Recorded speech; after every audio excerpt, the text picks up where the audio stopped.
Dreamscape presents Once Two Sisters by Sarah Warburton, narrated by Wendy Tremont King and Chelsea Stevens.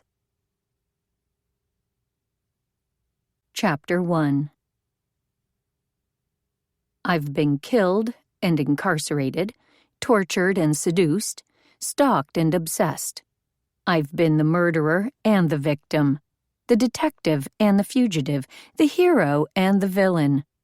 I've died over and over again in the swamps of Louisiana, on the streets of Chicago, in a small suburban town where nothing ever happens.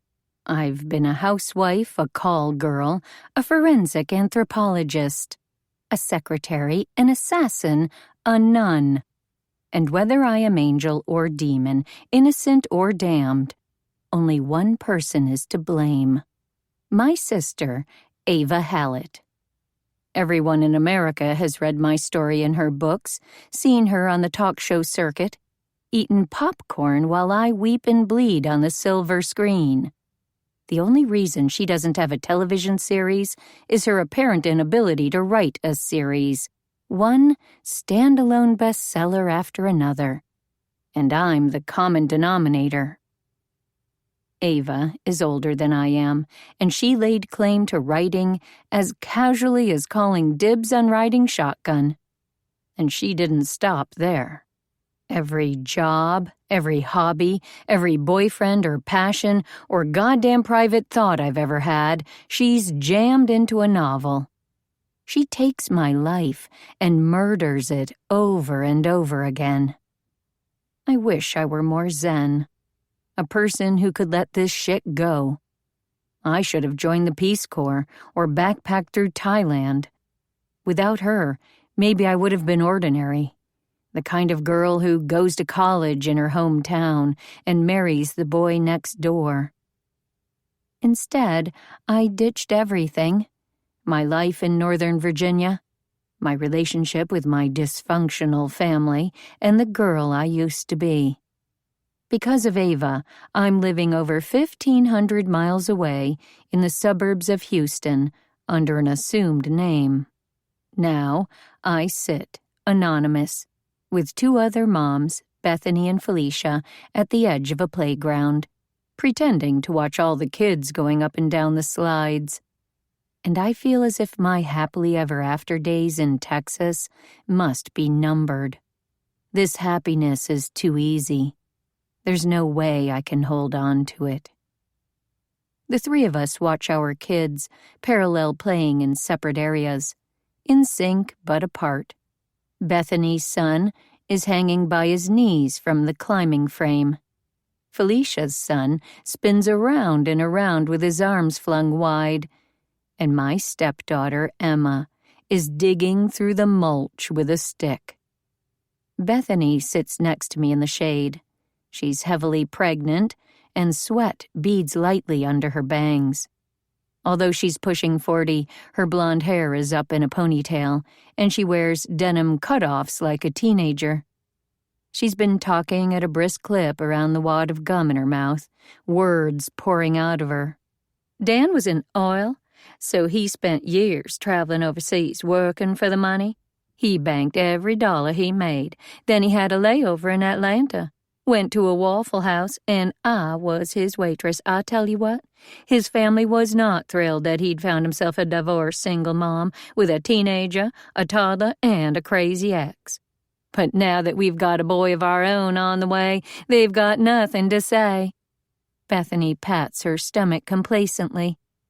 I glance over at Felicia, and sure enough, she's not even suppressing her smirk. The beautiful thing about Bethany is that she gives you all the gossip you'd ever want to know about her, right to your face. She's not ashamed of anything. Felicia and we like to know what's going on with people, their stories. Felicia used to work behind the scenes in television, something about scripts and layout, which I always thought was just for magazines. She's very visual, and I know she's loving the picture Bethany makes as she tilts her head back and takes a swig from her Diet Pepsi. You'd think someone with secrets like mine couldn't be friends with someone like Felicia, wouldn't you? But the key to covering up your past is to layer in a story that's good enough to be a distraction. My personal smokescreen is the way I met my husband, Andrew, on findmymatch.com. In a way, our story is the inverse of Bethany's. He was the single parent, I was the self-sufficient stranger, although I wasn't rich, and I was on the run. Not that Andrew knew that. For him, my smokescreen had to be that I was an only child in mourning for my parents who'd died together in a car crash. I almost backpedaled when I learned his wife had died in childbirth. But in the end, I just added that guilt to the pile I'd already accumulated. Andrew was calm, smart, and patient, and Emma seemed like the one thing I'd been waiting for my whole life. I fell hard for them both, but I didn't kid myself that I deserved them. All I could hope was that starting over as a new person with a loving family would give me a chance to earn it for real. When I told the story to Felicia, I spun a dozen tales of online dating nightmares. I could get laughs for the imaginary guy with the foot fetish, the one whose wife crashed our date, the one who referred to himself in the third person. We are so lucky, I told her. We've got great guys. The world is full of crazies. Not like me. I'm only crazy on paper. Once I shed my name, I left all the madness behind. Maybe I am lying about my past, but I'm being honest here in the present. I love the feel of the sun on my face, my friends beside me, the happy shrieks of children. I'm not lying about anything that really matters. Lizzie! Emma comes running over to me with something clenched in her hand. Look what I found! I brace myself as she sticks her hand uncomfortably close to my face. This discovery could be anything from a beetle to a used eraser. She unfolds her chubby fingers to reveal a rhinestone pendant with the top loop broken off. The letter is L. It's real diamonds, and L is for Lizzie.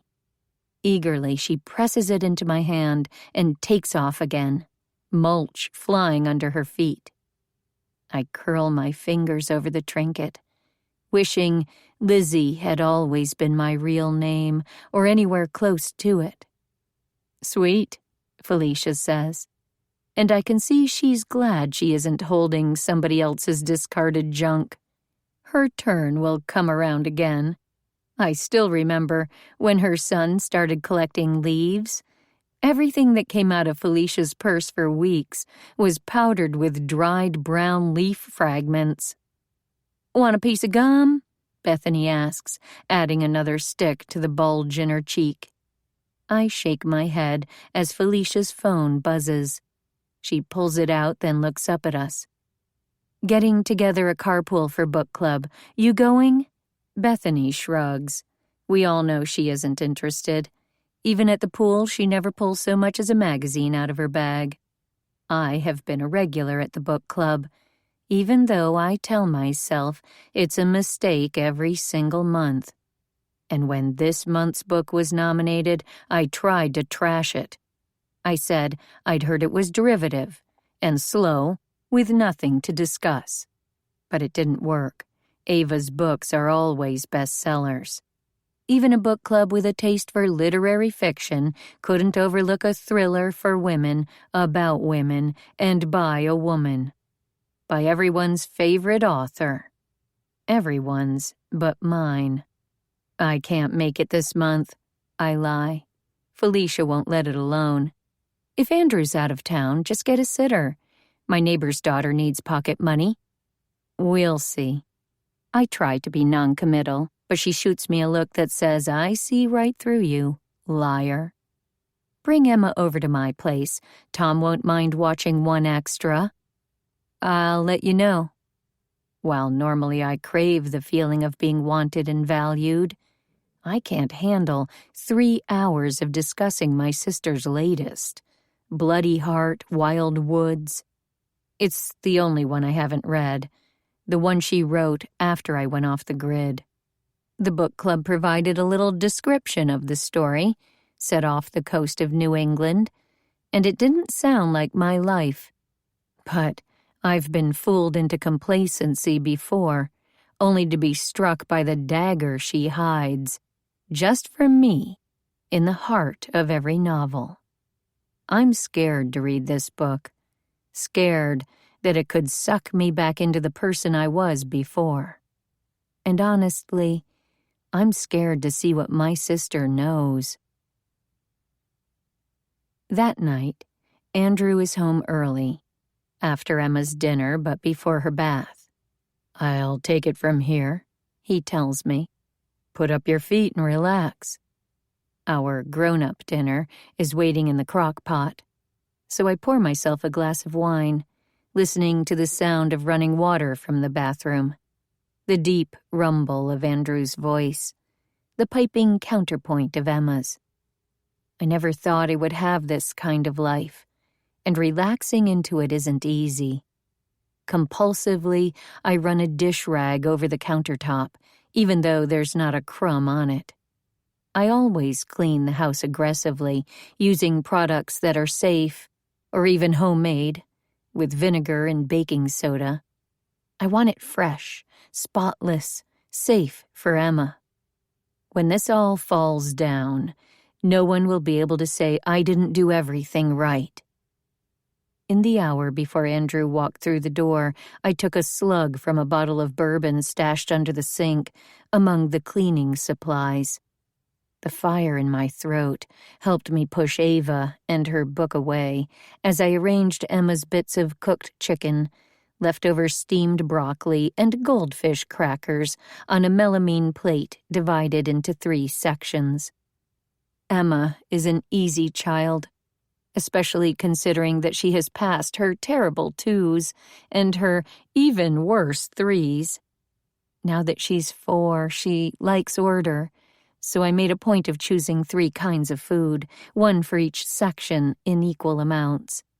She went around on her own, taking a bite of chicken, then broccoli, then a goldfish to close it out. Once her plate was clean, she held out her hands, and I gave her a kiss on each soft palm, followed by a graham cracker. We are usually on our own for Emma's meal and the rest of her evening routine. Houston traffic is unpredictably terrible, and we live in the suburbs, outside the loop of the Beltway. On any given evening, Andrew might get home in half an hour or over 2 hours, depending on the situation. If Bethany's in-laws were Andrew's, they might say he'd found marrying a nanny cheaper than keeping one on. I don't mind yet. Children live in the moment, in the little things of life, so Emma keeps me here in this happy place.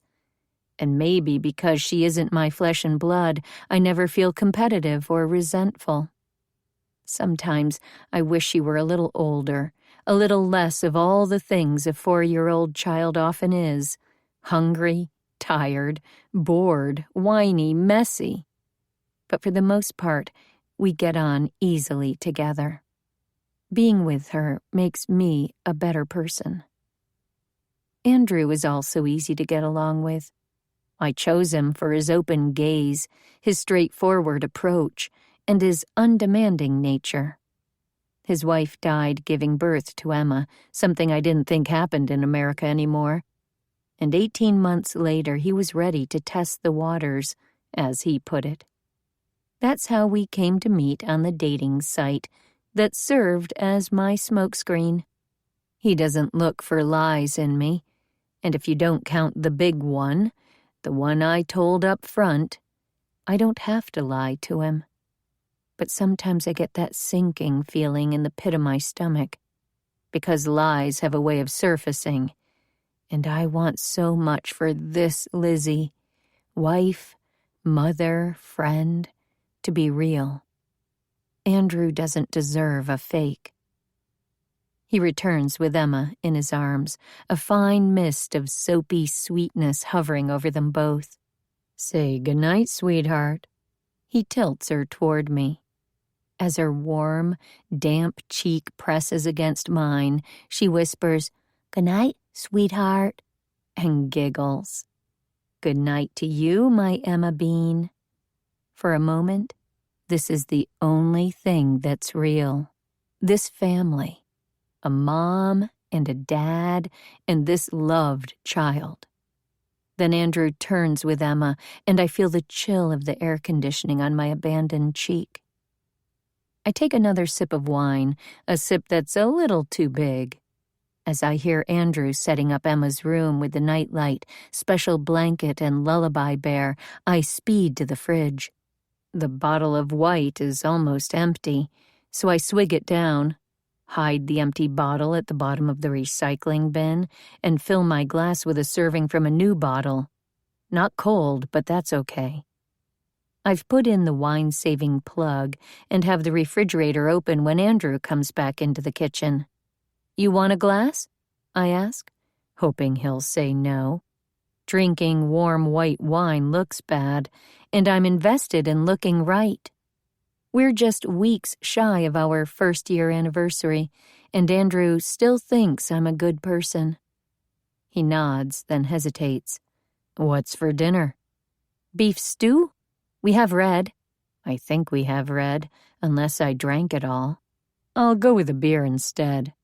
He comes up behind me and puts one arm around my tensed waist, reaching with the other to snag a bottle of St. Arnold Santo. "Let's watch the news before we eat." Primetime television in Texas comes on an hour earlier than it does on the East Coast where I grew up. There's no way we can watch the nightly news together unless we record it, so we always do. We settle together on the sofa, knees touching, drinks in our hands, and push play. The newscaster is in the middle of a story, but it's the photo behind her that makes me clench my wine glass. Ava. A publicity photo that shows her leaning against a brick wall, her blonde hair barely brushing the shoulders of her tailored leather jacket. It takes a second for me to make sense of the words written across the photo. Life imitates fiction. That's how I learn my sister is missing. Chapter 2. How is the disappearance of one woman national news? When that woman is a New York Times best-selling author whose books are made into blockbuster movies. When she writes story after story about women who are missing or kidnapped or killed. And when her husband makes a teary-eyed plea to the cameras for any news at all, that's a guaranteed eyes glued to the screen scenario. I'm not prepared, not for any of it, not for the rush of fear and love I feel for Ava, even after all she's done. I want to unsee the news, dial the evening back to me and Andrew on the sofa, safe and happy, the way he thinks we still are. One unfortunate side effect of cutting yourself off from your family is that nobody calls to tell you there's been an accident or a tragedy. And when you learn that your sister has gone missing, you can't let your husband know anything is wrong, not without blowing up the new life you have with him. All he knows about Ava is that she's a writer on our book club list. That's on me. I've got the schedule stuck to our fridge. The final notes of the nightly news theme are fading away. Andrew looks at me. "You should definitely go to book club tomorrow night. This whole thing is going to make the discussion unforgettable." Unforgettable. I clench the stem of my empty wine glass, remembering the way Ava always sucked the life, the attention out of every space. I can't believe she's missing. I will not believe it. This has got to be another one of her games. As Andrew putters around the house after dinner, I step onto the front porch. with the disposable phone I keep secretly charged and hidden in a sugar bowl in the china cabinet. All the china was chosen by Andrew's first wife. Although he encouraged me to choose something else, I loved stepping into this ready-made life. The air is steamy hot, not cool and crisp like the autumns of my childhood. When the sun goes down in Texas, heat continues pulsing off the pavement, so there's no reprieve. On the front steps, the street stretches away from me on either side, lined with rows of houses in brick. In this planned community, every home is a variant on a single plan. It would be a perfect setting for one of Ava's stories. All the houses made of ticky-tacky.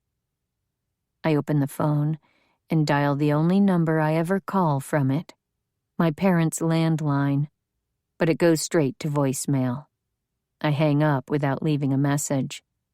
Bitterly, I acknowledge that I could leave them this number, ask them to call me when they know something. But if they wanted to find me, they would have already. The reason I've disappeared so successfully isn't this burner phone. It's that nobody is looking for me. I stand on my front step for another moment, trying to squash my rising anxiety.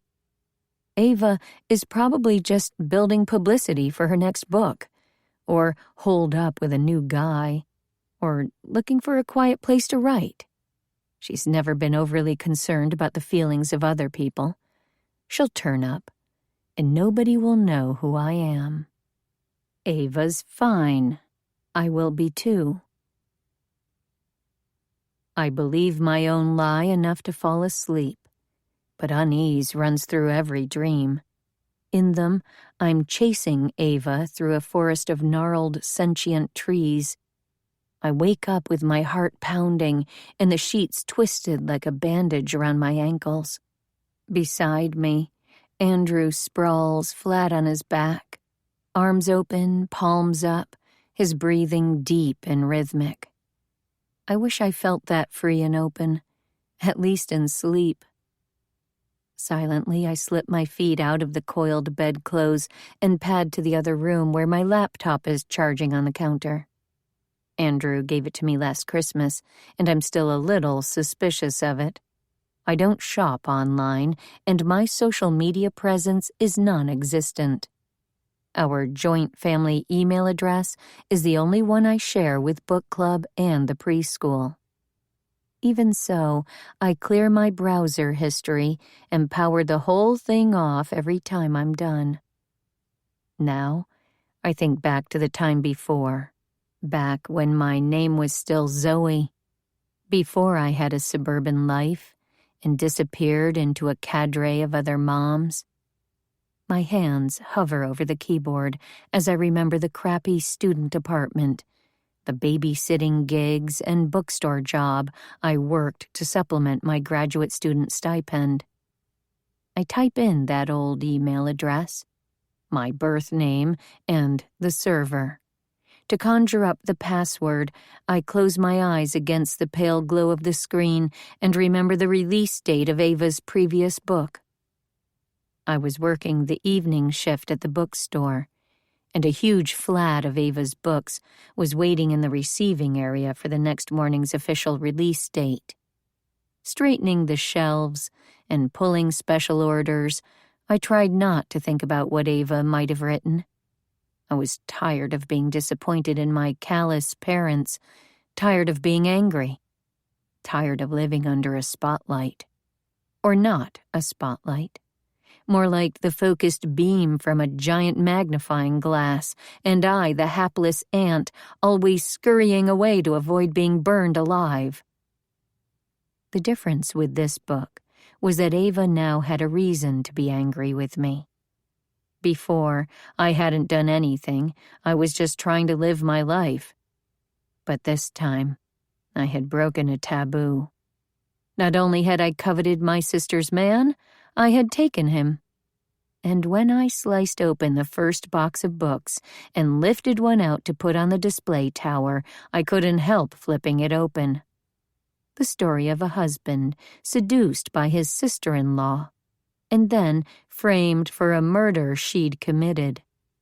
The dedication didn't mention me. It read, "To Glenn, my own true love, may you reap in the future all the joy you have given me."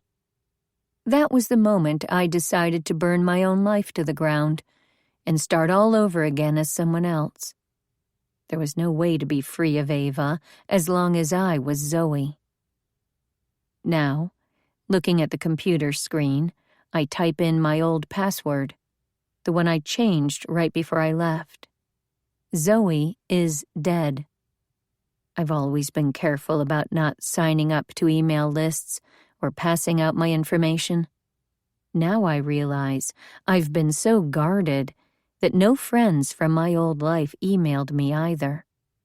My Texas friends contact me about play groups and book clubs and wine tastings through the joint account Andrew and I share. Once I killed off the Zoe I used to be, that email account died with her. The most recent email is over 2 years old, and it's from my parents. That must have been around the time I started calling them from the burner phone just 2 or 3 times a year. I told them I'd be traveling for work, but was vague about the nature of the job and where I would be. They aren't the kind of parents who really care. I compose an email to them now, keeping it short like a virtual telegram. Just saw the news. Worried. When can I call you? Then I stop. Can IP addresses be traced? Will I be giving away everything I've worked so hard to create? No, more than that. I might be giving away everything I'm trying to earn. Andrew is a wonderful guy, easygoing and honest, but not even a saint would let a liar stay in the house with his young daughter. An echo of her warmth seems to press against my cheek. I've never had someone I wasn't willing to lose. I delete the email, and then, paranoid that it might have gone out regardless, click on the sent mail folder to double-check. Unlike my inbox, this outgoing mailbox is full. The most recent message dates only a few days ago and was sent to Ava's private email. Horrified, I read the subject lines. "You bitch. You can't hide," and "I see you." I click on the most recent one and read, "Ava, the time has come for you to pay. You stole my life, my soul, and now I will steal everything from you. Are you ready to star in your own horror thriller? Better start sleeping with one eye open, unless you're afraid I'll put it out. Together, we'll see if blood really is thicker than water. Your devoted sister, Zoe." Frantically, I click on one message and then another, each full of threats. There's one about her first husband, Beckett, how Ava wasn't good enough for him, how she destroyed his life and humiliated the most talented writer she'd ever know. Most of the others talk about her current husband, Glenn. "Do you know what he does when you're out?" the writer taunts. "He has seen the venom in your soul. Do you think he loves you? That he's forgiven you? He's playing a long game. I only hope he doesn't get you before I do. Get in line, Glenn." My mind is a staticky blank. I slam the laptop shut and put it away. Some of those thoughts are as angry as anything I might have written, but I didn't. But they sound like me. They sound like someone who hated Ava, someone who wanted her missing. The back of my neck prickles, and I can't help glancing at the kitchen windows, discreetly shaded by lace-trimmed curtains. I stand up, my heart racing. I should check the locks, double-check the security system. Someone is after me, too. Someone wants to frame me for Ava's disappearance. Who hated Ava as much as I did? Her former agent? Her ex-husband? Glenn? Anyone who's ever been in a writing class with her? Anyone could have done it. But I'm the one who will look guilty. Shaking, I open the laptop, and it glows back to life. Does the writer of those messages know where I am? Who I am now? No. I wrap my arms around myself, trying to think.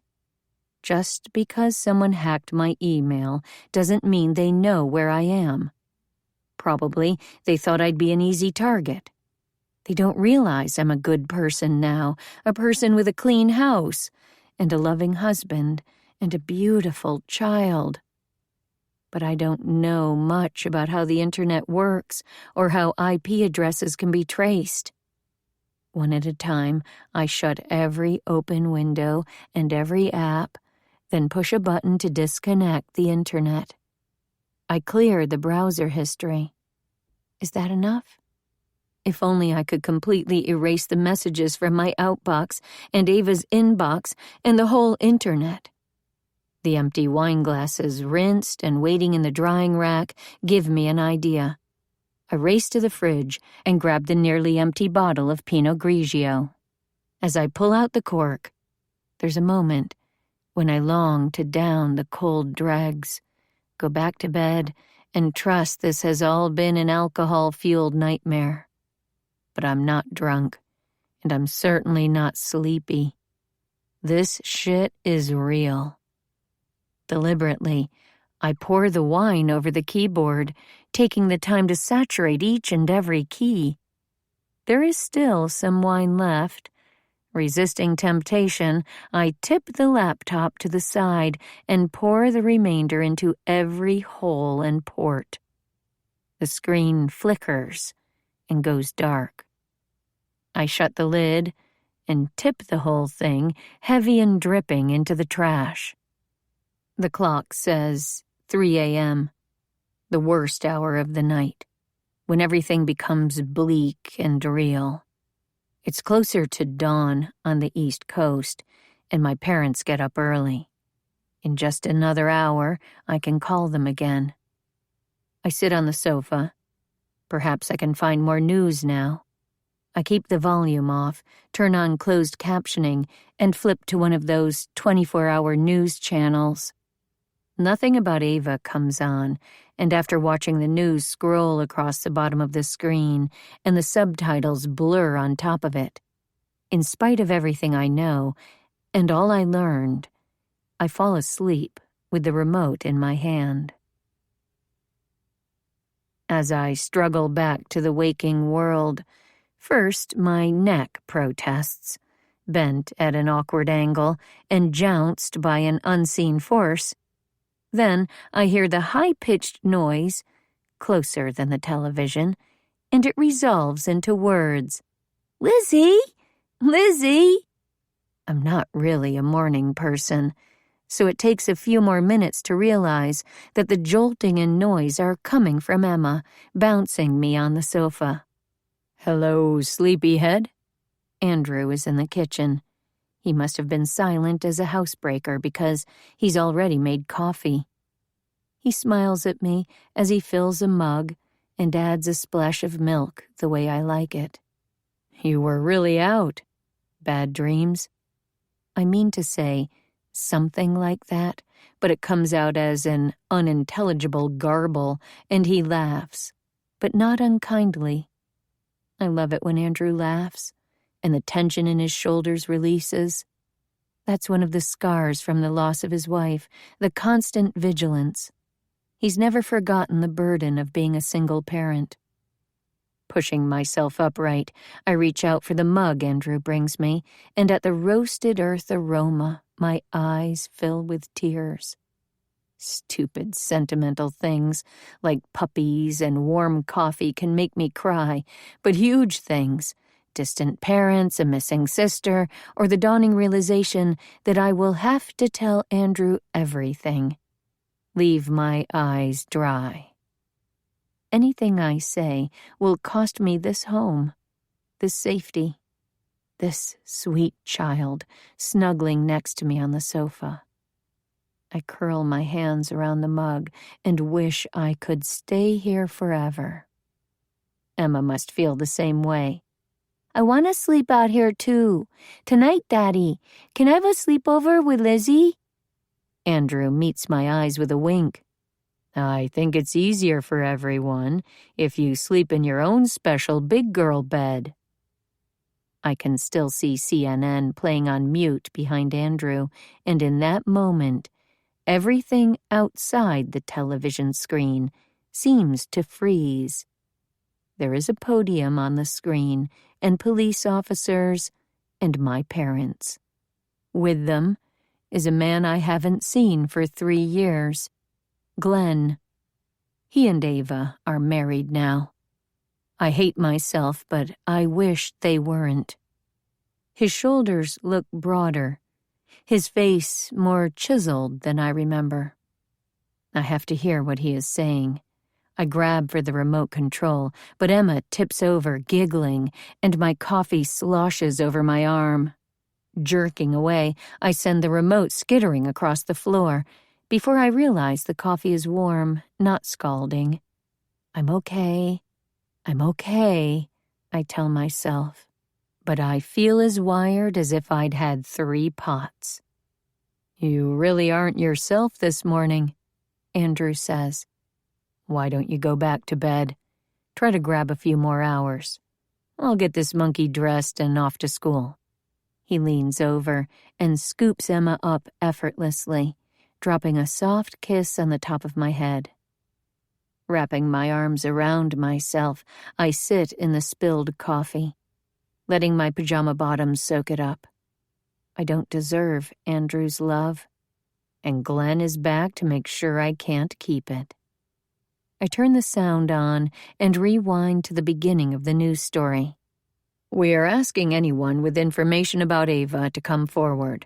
In addition, there is some indication that her sister, Glenn stumbles over the word, my sister-in-law, may be involved. My skin puckers with goosebumps that have nothing to do with the rapidly cooling coffee. I thought that even if Glenn didn't love me, he knew me, understood me. But there, my former lover stands in front of a microphone, throwing me to the wolves. I wish I could feel hate for this judgmental stranger, but there's only pain and rising fear. Someone is setting me up. Is it him? My parents are just standing there behind him, Walter and Nancy Hallett, the doctors Hallett. How can they believe I'm involved? All those years they didn't defend me against Ava. All those times they said I was overreacting. They never really saw me. Whatever parents are supposed to be, my mother and father can't manage it. I pause the television and squint hard at Glenn, standing there in his dress shirt with the rolled-up sleeves. He has changed. I used to think he looked dangerous, sexy, but time has made his good looks softer, more conventional. He's the kind of guy anyone would call handsome, and some might call trouble. Not like Andrew. My husband looks like a nice guy, a guy you can trust. He has creases in the corners of his eyes from smiling and a deepening line between his brows from worrying. Glenn is standing there between my sleek mother and my distinguished father, like part of our family. There wasn't a press conference when I disappeared, not even in the months before I made my first phone call. No sign of fear or worry, no missing persons report. That must be why I'm such an easy scapegoat. No one cares where I am, not like precious Ava. I push play again, and it catches me by surprise how quickly the screen changes to the news anchor. Behind her, much bigger than her head, is a picture of a girl in her early 20s. Her eyes are wide and startled, what Andrew calls crazy eyes.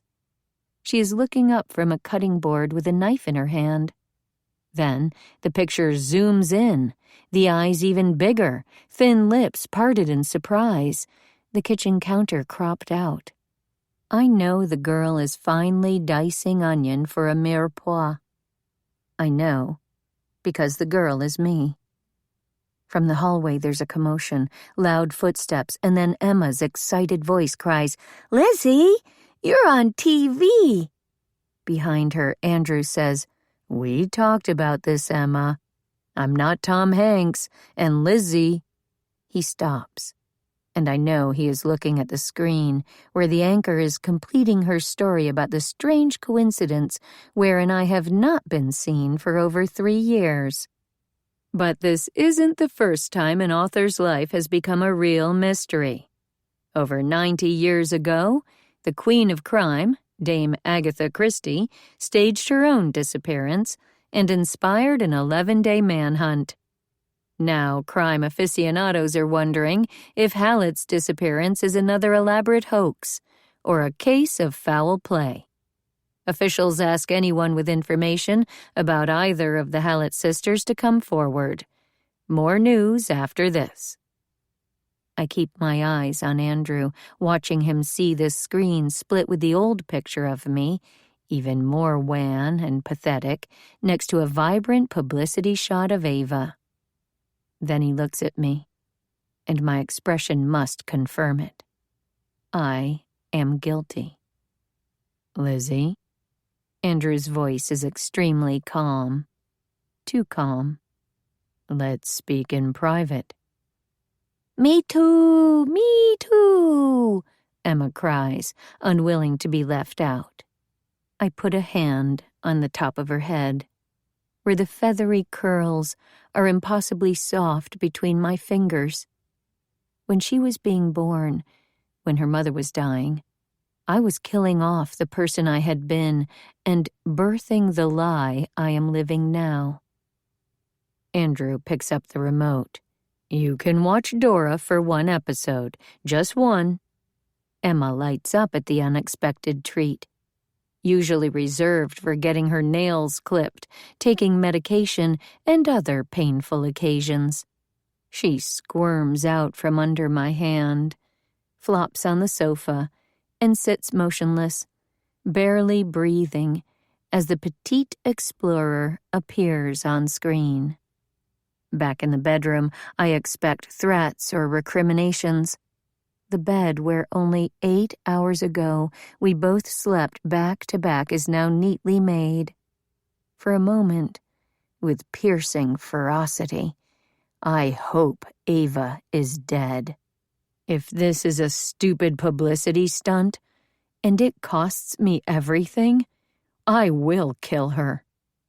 Then I remember the vicious emails, and I am afraid again. Chapter 3. Andrew sits down heavily on the edge of the bed, rumpling the cover he's pulled up neatly, the way he always does. His bedside table has only a lamp and a copy of New Scientist. Mine is littered with lip balm and hand cream, crumpled tissues, and paperback novels. "What the hell, Lizzie?" Or, "What did they say your real name is?" His gaze skates away, as if looking at me will distract him from figuring out what to do next. Can I lie? Pretend that picture wasn't me? I want to scramble farther away from the truth until I am the woman I pretend to be. But Andrew is smart, really smart, and I do love him. I can't run away from this without losing him and Emma both. "Zoe," I say softly. My name was Zoe. "Zoe," he repeats, twisting his wedding band around his finger. "And your parents aren't dead?" I shake my head, but he isn't looking at me. "No." "Did they think you were—" He doesn't say dead, but I know he is thinking about Emma, what he would do if she disappeared. He is compartmentalizing his emotions and analyzing the situation, just like my parents would do if they ever had emotions. "No!" The word is stronger than I expected, but I need him to feel. "No, I wouldn't just... I call them." And now he knows the lie has been ongoing, that I've been sneaking off to make phone calls. How can I fix this? We've never been close, but I didn't want them to worry. I just needed to leave. Why? Lots of people aren't close to their parents. They don't change their names and scam themselves into someone else's life. Scam. Fraud. Liar. My heart is pounding. I didn't. It's a real name. I changed it legally. My driver's license is real. I just needed to be someone else. Someone not related to her. I didn't plan to meet you. He looks up, his brown eyes boring into mine. You were on a dating site. You were looking for someone, and you found me. My heart feels cold and leaden, like I'm turning to marble. Now that he is looking at me, I feel like he sees all my weaknesses. Look closer, I want to say. See me. See that I love you. But he's frowning, as if I'm an insect he's trying to identify. You found me, and used me. Used Emma to, what, hide? I thought I knew you. I sink to my knees so we are face to face. You did. You do. I'm the same person. I don't know anything about you, except you're Ava Hallett's sister. I have to make him understand. You haven't read her books. They're all about me. She took my life, anything I did, anyone I loved. She took them and twisted them and ruined them. What are you talking about? He has a vertical line between his brows, and I long to press my thumb onto it, to smooth it away. Instead, I reach out for his hands, clinging to them. Anywhere I went, she set a novel. Anything I tried to do, she wrote about. Anyone I knew, she used against me. She's not just a writer, Andrew. She's a best-selling author. Haven't you seen her books in the airport or her movies on a plane? You're not making any sense. He shakes me off and stands up. But I rise and follow him around the edge of the bed. Maybe if I talk fast enough, he will hear what I'm really feeling. I wanted to disappear. I didn't want her to know anything else about me ever. When we met, I really was working in a coffee shop. I really did fall in love with you. I really do love Emma so, so much. My voice wavers, but my stupid, treacherous eyes refuse to well with tears. You are my family, and this is my life. I never lied about anything that really matters. Andrew holds his hands up to ward me off. Nothing that really matters. You lied about everything. We're married, and I don't know you at all. And what about your parents? Do they know about me and Emma? I can't help it. A bitter laugh breaks free. My parents.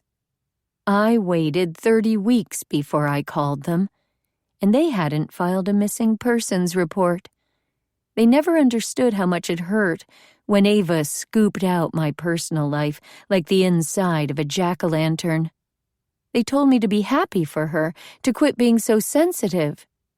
Andrew and Emma are the only people who have ever truly loved me. Oh, why can't I cry now, when my heart is breaking? I wrap my arms around my stomach, and I see pity in Andrew's eyes. Lizzie, he says softly. He's come to a decision. I can see it in the steadiness of his gaze. Maybe if I grovel, I can change his mind. I have to change his mind. I know. You don't trust me around Emma. I've lied to you. You don't know who I am. You can't trust me, but we've got time to think about all of that later.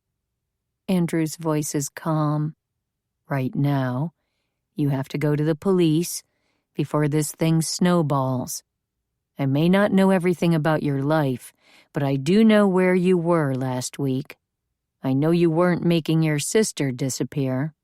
You've been right here in Texas with me and Emma. The sooner you get that cleared up, the sooner we deal with everything else." "I'm afraid," I tell him. "Anything I say is going to pull you and Emma into the spotlight." "All you have to do is tell the truth," he says. "We'll take Emma to daycare and then drive over to the sheriff's office. It's not like you'll be talking to the FBI. Emma was in playgroup with Bob's daughter. Just make a statement here at the local office." "Will you stay with me?" He doesn't answer, and I can feel the unsheddable tears building inside. My voice rises. "Andrew, please, I need you. I can't do this by myself." "That's not my problem." He sounds like he's speaking to a telemarketer, an annoying stranger. "We're married. You can't just—" "Don't tell me what I can't do. You're a liar." And the bedroom door opens. Emma's eyes are huge and accusatory. "You're too loud," she says. Andrew holds out his arms. "I'm sorry, baby. Let's get you to school." "I want Lizzie." She runs forward, darting around him, and holds her arms up to me. My knees give way, and I am on the floor, embracing Emma, my face pressed against her sweet head. If I keep my eyes screwed shut, maybe I can stay here forever. Andrew sighs, and I think maybe at least one of my prayers was answered. "Okay," he says. "Okay, I'll come with you." I raise my head and look at him. Does he love me? I can't tell from his face. But even if this is just pity, it's better than nothing. Knowing he will be with me to talk to the police, maybe even to see my parents, softens the blow. I can do this. I can tell the truth if he's with me. For once, the truth really is that I'm innocent. "I love you," I tell him, but he looks away.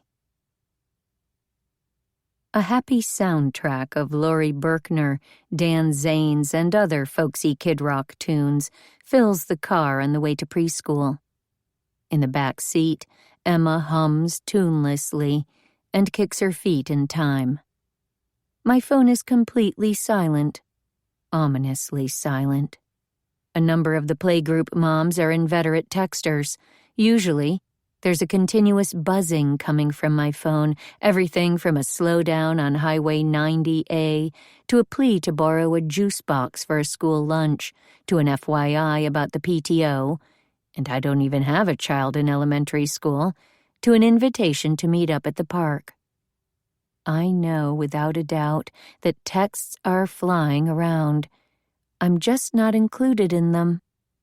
Someone must have recognized me on the news. Who will be the first to report I am living under an alias? I hope it won't be Felicia or Bethany, but they are the most likely to recognize my picture, the ones who would realize how vague I've been about my past. They were my friends, but I've been lying to them too. I don't give a shit about a mean mom thinking less of me. Playgroup is full of them. The kind of women who specialize in plastic smiles and sweet little burns. They wrap their venom in southernisms like "bless your heart," or "I'll pray for you," or "just so you know, sweetie," which is never followed by anything nice. No one says, "Just so you know, sweetie, your child is a genius and you're an amazing mom." It's always something like, "Just so you know, sweetie, your child ate the only yellow crayon, and I barely stopped her from running into the street." The subtext is clear. Your child needs help, and you're a disgrace. I don't understand the rules of this kind of girl game, so I mostly keep a bland, unoffended smile on my face and back away. storing up the most cutting remarks to mock with Felicia later. Felicia was the second person to make me laugh and forget I was pretending to be someone else.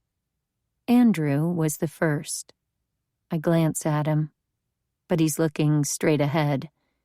I'm afraid to say anything, afraid he might not answer me. Maybe I don't exist for him anymore. We stop at the intersection where the train runs parallel to Highway 90A. From the back seat, Emma starts singing Little Red Caboose in time to the crossing bell. Somehow, whenever you're late, you're always on the wrong side of the tracks. I can't tell how long this freight train is, but it seems interminable. With a jolt, I remember I agreed to watch Felicia's son, Sam, this afternoon while she gets her hair cut. Will I be back? I steal another look at Andrew. The longer we go without speaking to each other, the harder it is to be the first one to say anything. I pull out my phone and text, "Can't watch Sam. Family emergency. So sorry." She'll have to scramble to find someone else, or bring a squirmy child with her to the salon, or wait 5 weeks for another appointment while the mean moms give her side-eye. One more way I'm letting down someone I care about. Usually, she would text back right away, "OMG, hope all okay." But my phone is silent. The last car of the train, not a caboose, just a basic boxcar, slides away. The crossing bell stops and the gate swings up. Andrew doesn't ask who I'm texting, doesn't even look at me. Either he doesn't give a shit, or he's trying not to act like he doesn't trust me, which makes me feel worse. My heart is as heavy as my silent cell phone. We bump over the tracks and back onto the smooth pavement. I can't go back to who I was. This is my life, my husband, and my child. This is where I have friends. This is where Lizzie has friends. And you're not Lizzie. As we pull into the school parking lot, cars are moving in every direction, with kids darting between them. It's an obstacle course, but Andrew pulls the car slowly into a free parking place and sits for a minute, with the engine off. Outside, moms and dads trudge into the school with their kids and practically skip out unencumbered. Some are clearly on their way to work in crisp trousers and skirts, holding their children at arm's length to fend off sticky hands. Others are ready for a day at home in casual jeans or even sweatpants and tees. And a few of the Uber moms are decked out in coordinated tracksuits or super tight spandex, ready to star in a workout video. I'm glad none of these stay-at-home parents has a name tag declaring, "I used to be a lawyer," or doctor, or accountant, or whatever. Being a mom let me hide my past as a dilettante. Student of all, master of none. PhD in advanced lying. Finally, Andrew says, "I'll take Emma in. Be right back." "Okay," I whisper, not sure whether I'm sad not to have what might be my final hug from Emma, or relieved that I'm being spared a moment that might break my stone-cold heart. "Have a good day, Bunny." "See you later, Gator," she shouts, squirming to get out of the car seat's chest clip. "I can do it my own self, Daddy. You take care of you." With a last grunt, she hits the ground, holds up her hand for his, and trudges toward the school. Across the parking lot, I can see Felicia helping Sam cross safely among the expedition's CRVs and Odysseys. I want her to look up at me and smile, to text me that it's all going to be okay. But if she knows I'm a liar, I can't count on her friendship anymore. And then she's gone, disappeared into the school. Andrew took the keys in with him. Did he think I'd go peeling out of the preschool parking lot in his Escalade and make a run for it? Honestly, if I were going to, I'd have taken my own damn car, a little Ford Fiesta. Half the size of Felicia's SUV, it's the best car I've ever owned. Just big enough. "Is this really what you want?" Andrew asked when I picked it out. "You can have something bigger. What if you want to carpool?" "We can fit one other car seat in the back. They'll just have to be cozy." I'm smiling at the memory when my phone buzzes. Felicia. She did see me. I snatch it up, but the text reads, "Get out of the car and run." What?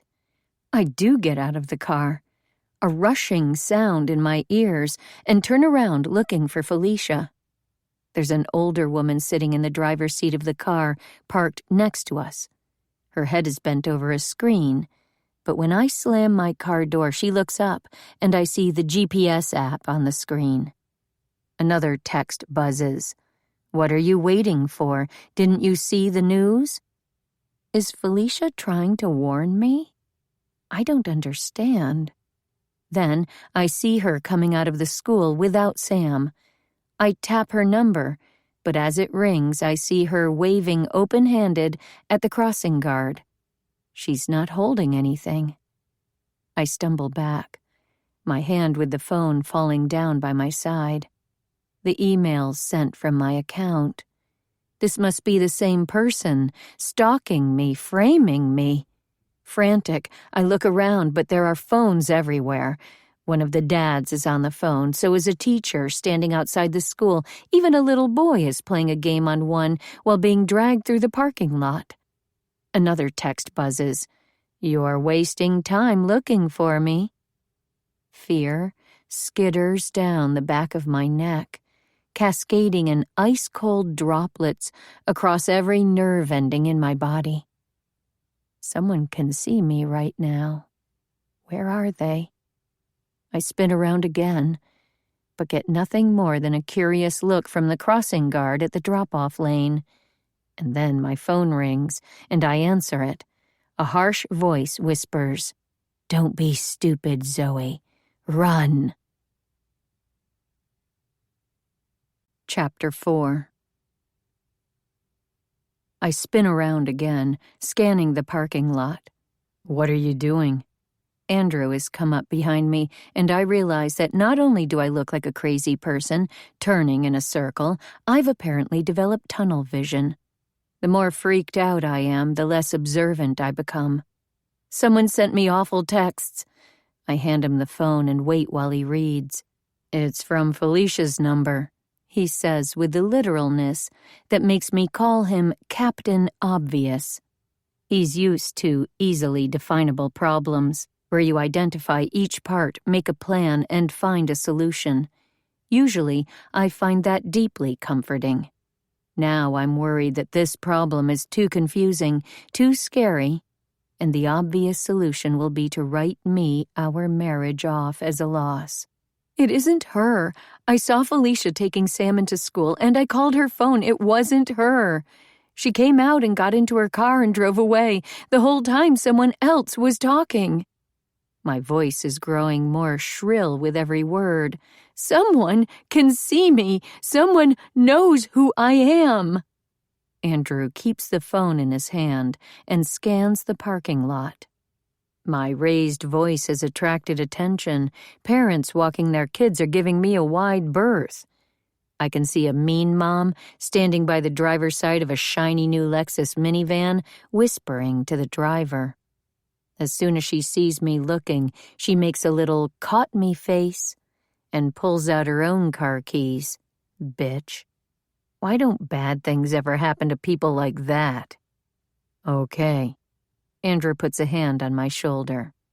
The faster we get to the sheriff's office, the faster we can clear this all up. You'll be safe there and I'll be with you. Safe.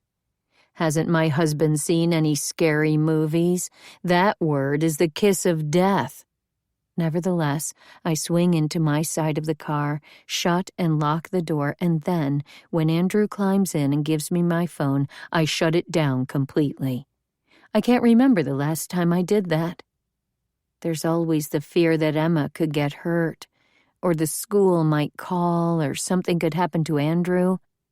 Every crash reported on Highway 59, every 20 minutes he's late getting home, essentially every day he makes the treacherous journey across the looped deathways of Houston, I am worried, and my phone is on, in my pocket or my hand.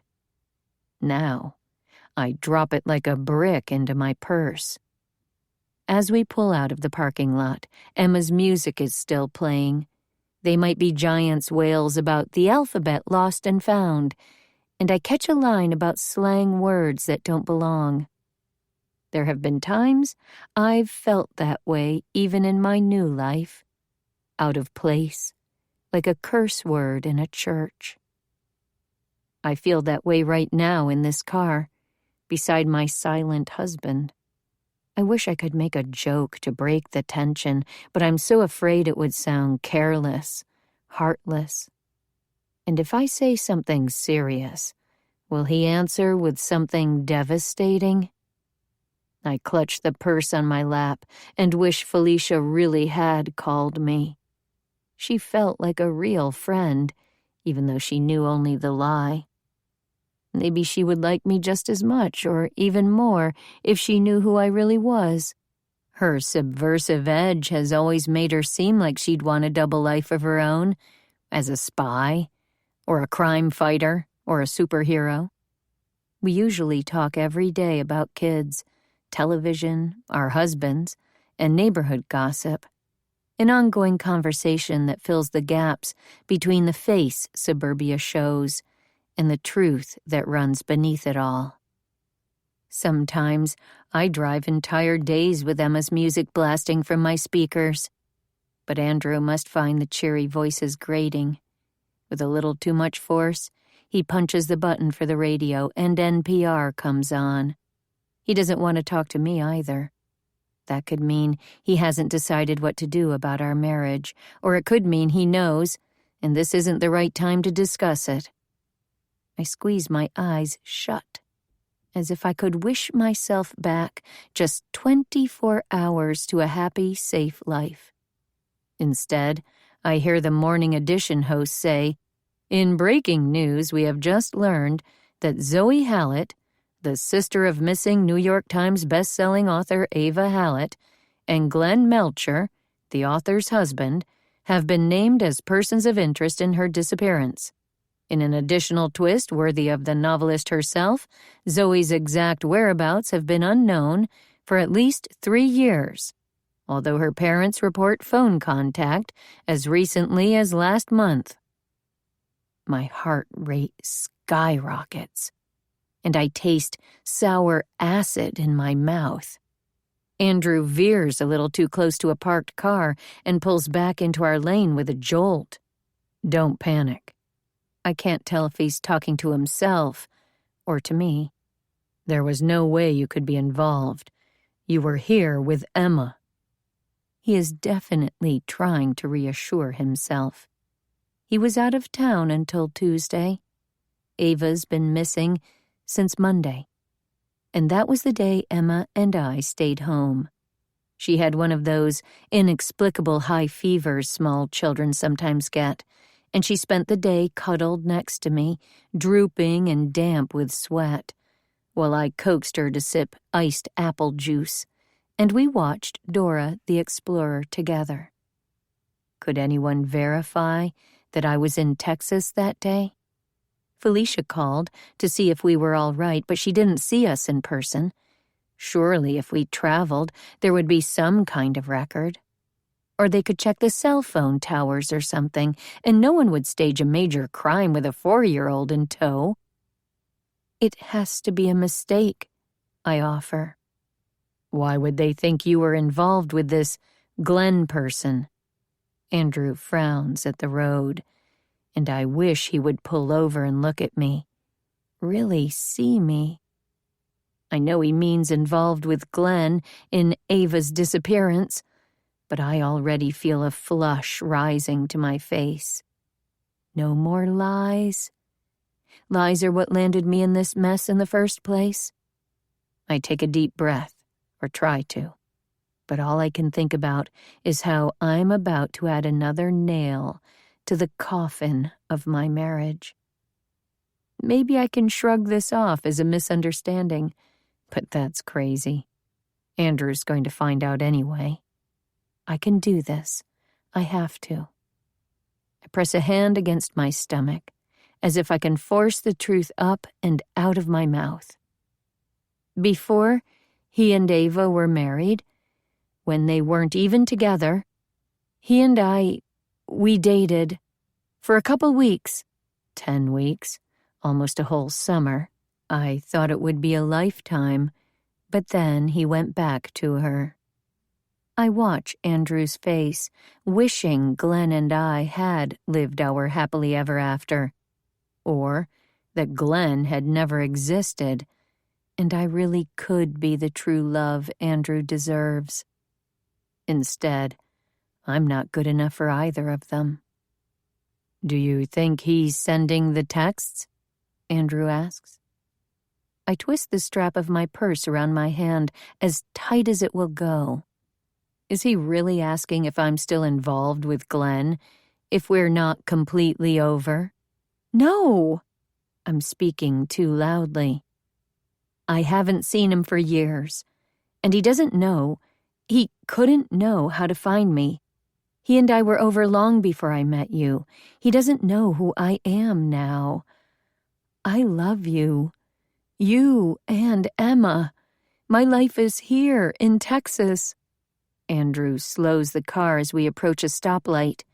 He darts a glance at me, and there's so much sadness in his eyes. "Lizzie, how long has that even been your name? I just don't know who you really are." "You do. I've been myself every day with you. I'm your wife. My name doesn't matter. It's not who I am." "You have a whole family, a whole past I know nothing about." His lips tighten, and I can almost read the notes he's making in his head as the light changes. None of that matters. It's not who I am now. I did this to Andrew, made him a single parent twice over.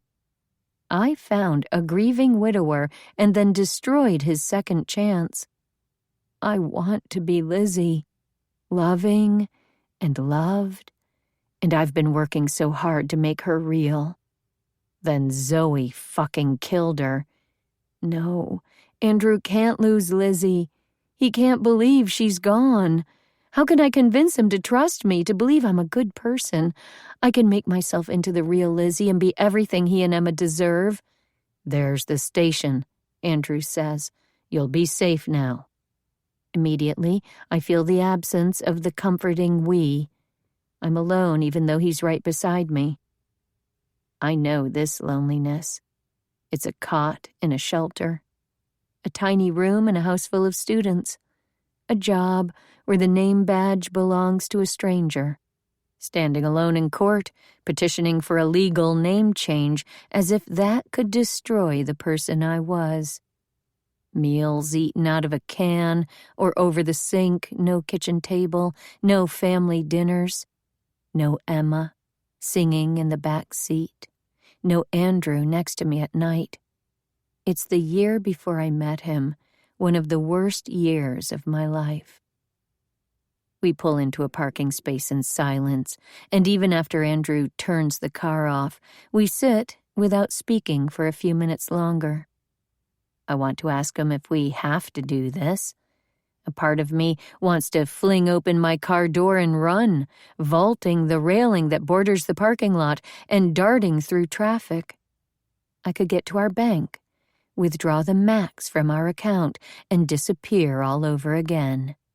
A new location for a few months to establish residency, another name change, and presto, a new life. But the other part just wishes Andrew and Emma would come with me.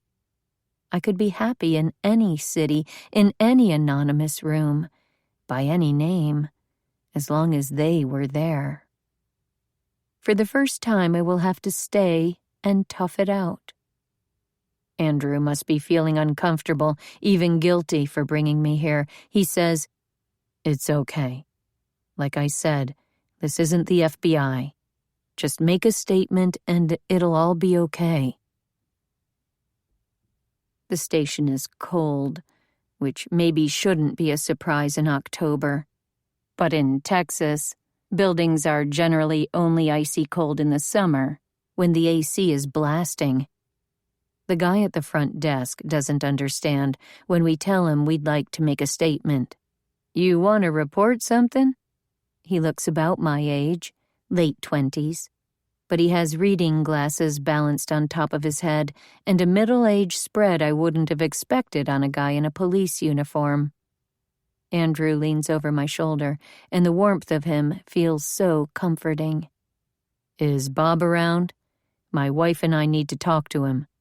"Sheriff's out of the office. Leave a message?" He grabs a pen and rolls it between his fingers. I can imagine how this deputy's face would change if I started explaining who I am and why I'm really here. I glance at Andrew, longing for him to say, "Oh well, we tried, let's go home." Stupid longing, the kind that never comes true. "How about a detective? This is a sensitive matter. I can call Bob and get the okay."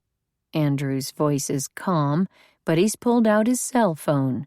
Not threatening, just as a contingency. He's not going to broadcast my lie, but we're here to do the right thing, and we're not leaving until that objective is accomplished. But that's not really fair. Andrew believes that if you do the right thing, everything works out. He must believe that making this statement is the first step to putting our life back together. The deputy glances at the screen in front of him like he's wishing for an answer to appear there. I'd like to tell him it won't take long, that it's not a big deal, but neither of those things is true. Plus, I feel like a criminal, and anything I said would sound like a lie. Finally, he picks up the phone and hits a button. "Is there someone who can come up here for a minute?" We wait, and when a detective finally comes to get us, she isn't at all what I expected. She is the tallest woman I have ever seen up close, almost as tall as Andrew, and he's over 6 feet. She's lean with flaming red hair, like a comic book superhero. Her long, flowing hair can't be regulation.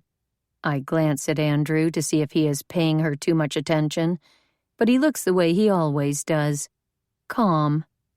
I don't know if I even have the right to wonder who he looks at anymore. "I'm Detective Valdez." She reaches out to me first, maybe trying to put me at ease. Maybe because I look guilty. Her handshake is cool and firm. "I understand you want to make some kind of statement?" I am tongue-tied. I don't want to tell this strong, confident woman that I'm a liar and a loser. And like the weakling I am right now, I let Andrew answer for me. "Can we speak in private?" Detective Valdez doesn't miss a beat.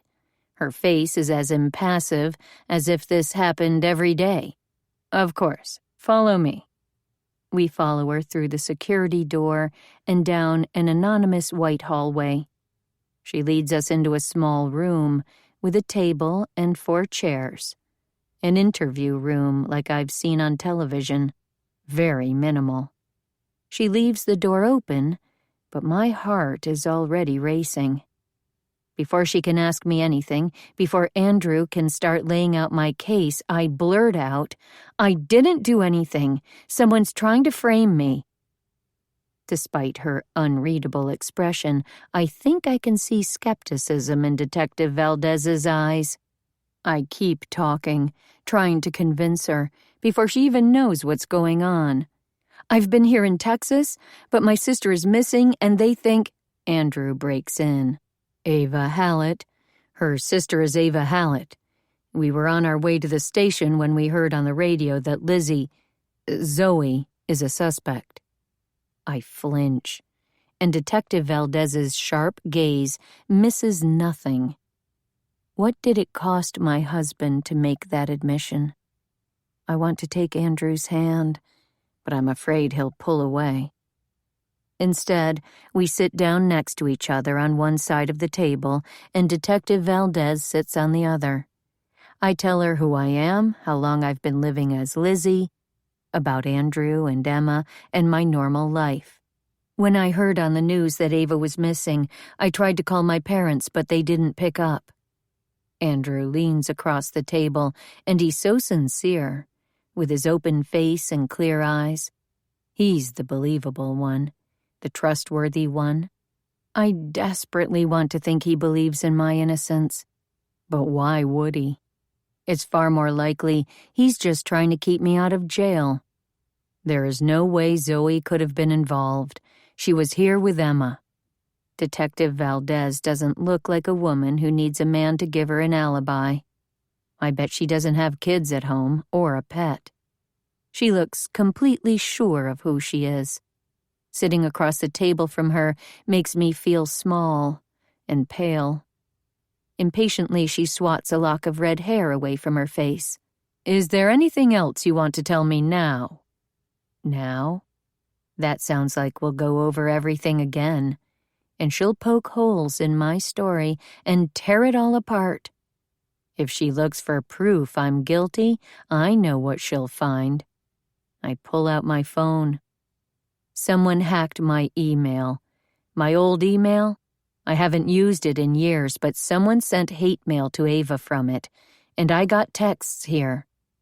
I set my phone on the table, happy, now, to have it out of my hands.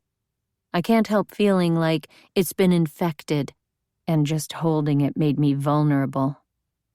Can you trace them? Andrew asks. And I got a call from my friend's phone, but it wasn't her, it was a threat. Someone told me to run. They knew my real name, my old one. Detective Valdez pulls out a pair of thin plastic gloves and puts them on before examining the phone. Was the voice a man or a woman? She asks. That harsh whisper sounds in my memory. I couldn't tell. She nods. Okay. We can certainly examine this, but I'll need you to fill out some paperwork to give us permission. Doubt floods me again. I'm being stupid. What if handing over my phone seals my doom? If there are weird text messages on there, what else will they find? And how soon before they pin Ava's disappearance on me? Chapter 5.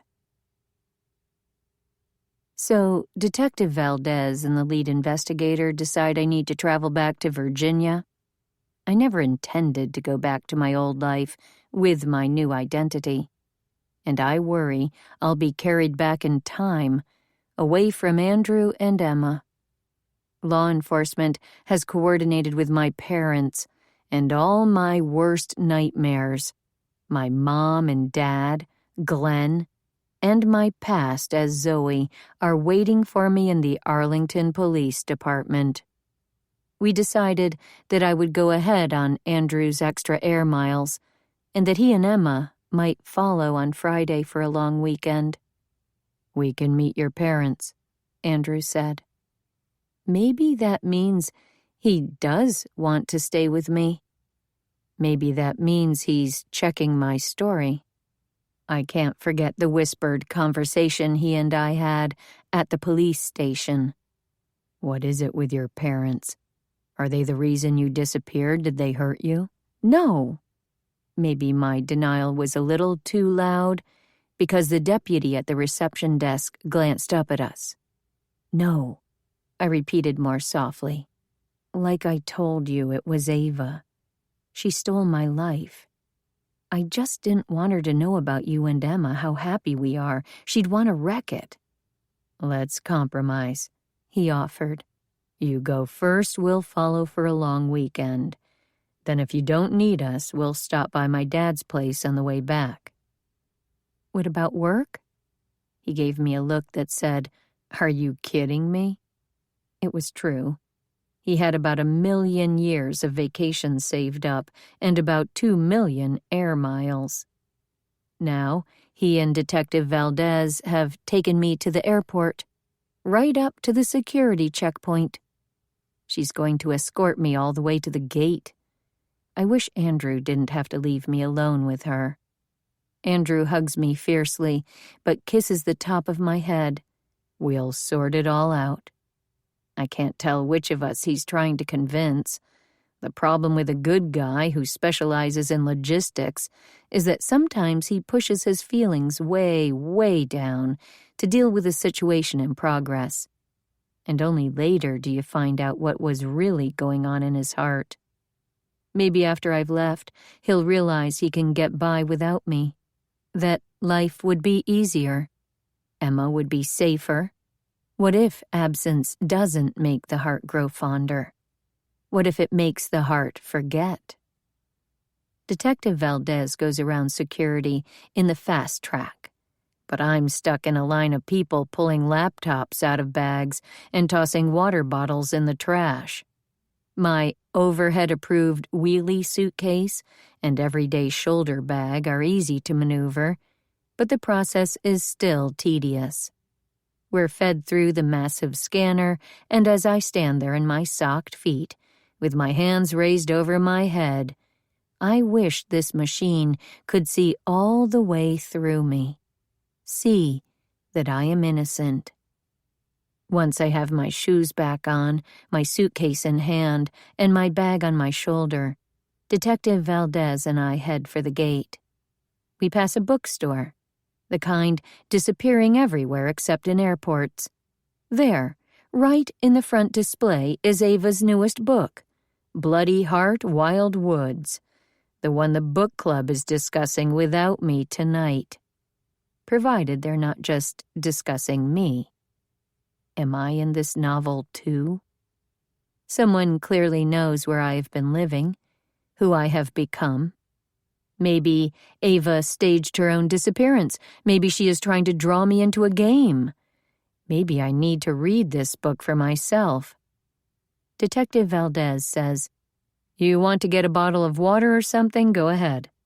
She pulls out her phone and waits by the entrance of the store.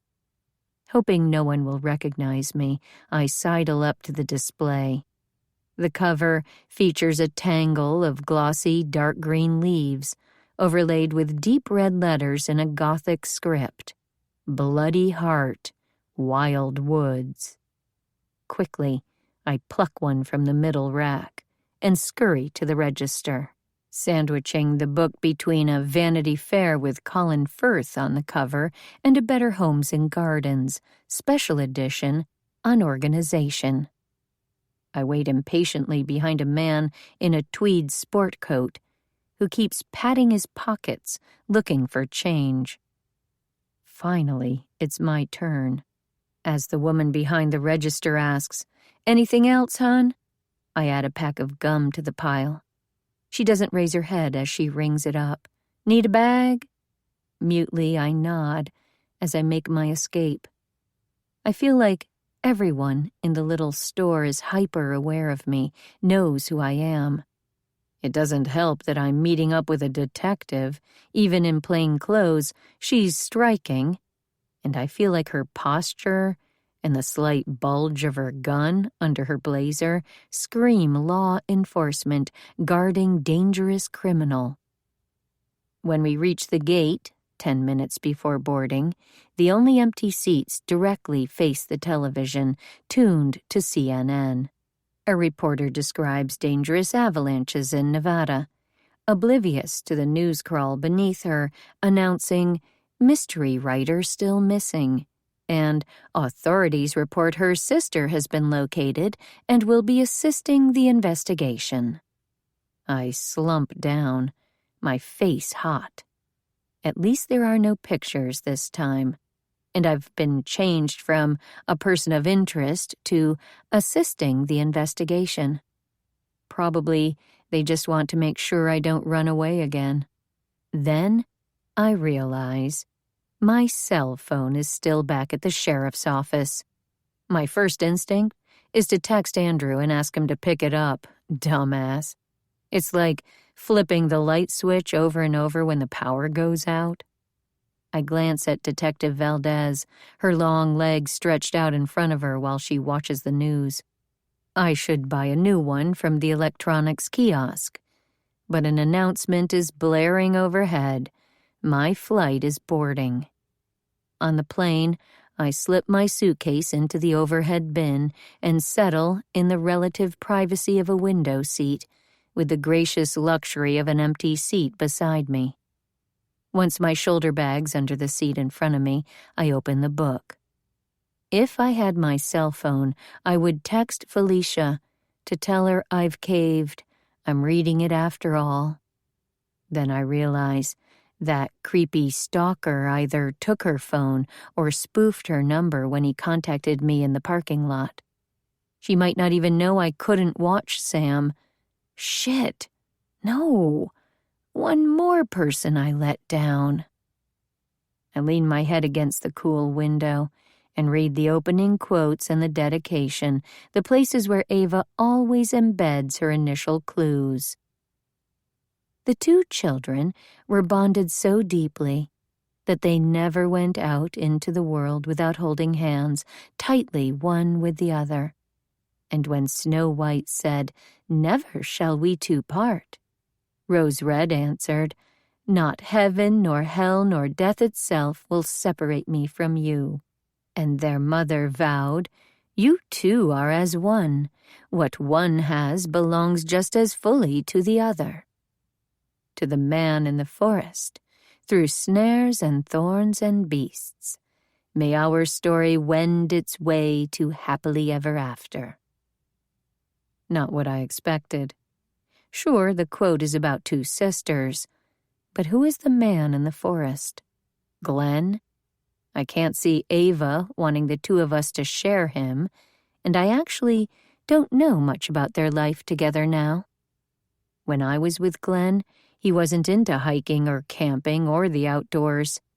He was at the U.S. Naval War College for a few months, doing what he referred to as specialized training. Once he was back with Ava, any internet search I did on him came up empty. In Northern Virginia, that usually means someone works for the government. I'm not a conspiracy theorist. Anyone could hack emails and track me down. But if Glenn's working for the government, he's probably the one framing me. That stings in a familiar way. Bet he blamed our entire affair on me, too. Either he knows I'm innocent because he's the bad guy and he's setting me up, or he's innocent but he thinks I'm guilty. I'll step off the plane and right into my role as scapegoat. Ava is a good writer, and I really want to lose myself in a story, even this one. I turn the page and let the words wash over me. Ava's book opens with a little girl lost in the woods. She wanders alone, hearing the crackling of branches and the rustling of squirrels. Then she comes upon a little house. Ava has written, "No candy lined the front path. The fence was not made of peppermint sticks. The clouded windows were aged glass, not sugar panes, and the bricks were not mortared with icing. Nonetheless, it might have been a fairy tale house, because once upon a time, when the little girl entered it, the darkness took and ate her, and she was never heard from again." Creepy. Much creepier than I remember Ava's books being. And thinking of Ava, maybe really missing, maybe afraid, and alone in the dark, makes me shiver. I flip the page quickly, as though I might find the answers to a real-life disappearance in this made-up story. The next chapter focuses on a woman who has moved into a little house in the woods, and we, the readers, know it is the same house. Is she the darkness who took the little girl? Is she the little girl, all grown up? Or is she the one who will unravel the mystery of the past? I have to keep reading to find out. Chapter 6. Ava. I'm sleeping with my cheek on my writing desk, but around me the world's in motion, blowing like the wind through branches. My mind struggles to remember why I'm here, but when I open my eyes, I'm still in the dream. A man in a scarlet jacket and trousers the spring green of new leaves stands in the doorway of my study. "Won't you come and dance?" He holds out a hand in invitation, but a slender black asp coils around his fingers, its scales flashing. His thin lips twist in a smile. "Your sister wasn't afraid to come to the Goblin Fair." In the lenses of his round glasses, I see Zoe's reflection, her eyes wide with accusation. Then he tosses the snake right in my face. With a cry, I regain consciousness. But this isn't the reality I expect. My own home, or even a hospital. No, I'm lying on a vibrating metal floor with my arms pulled taut behind me. The muscles of my biceps feel the strain. My feet are bound to each other, and I can feel something thin cutting into my ankles. There's enough light to make out where I am. The back of a moving van. Without my hands to steady myself, I'm being jolted as we rattle and bang along. The last thing I remember is working in my study, lost in a world of my own making. Writing, telling stories, that's who I am, what I do, and my success hasn't just fallen into my lap. Maybe people like Zoe see the publicity shots and the interviews and the movie premieres, but no one sees all the times I shut the study door. All the times I can't hear what other people are saying because of the story flowing through my mind. All the times the words are a wall between me and my actual life. I must have been drugged. That's the only explanation. Some potion erased any memory that could fill the gap between sitting at my desk and lying here bound. Now that it occurs to me, my sluggish thoughts fill in the lacunae to build a convincing narrative. Maybe my mind morphed the memory of the actual man who drugged me into a fairy tale dream.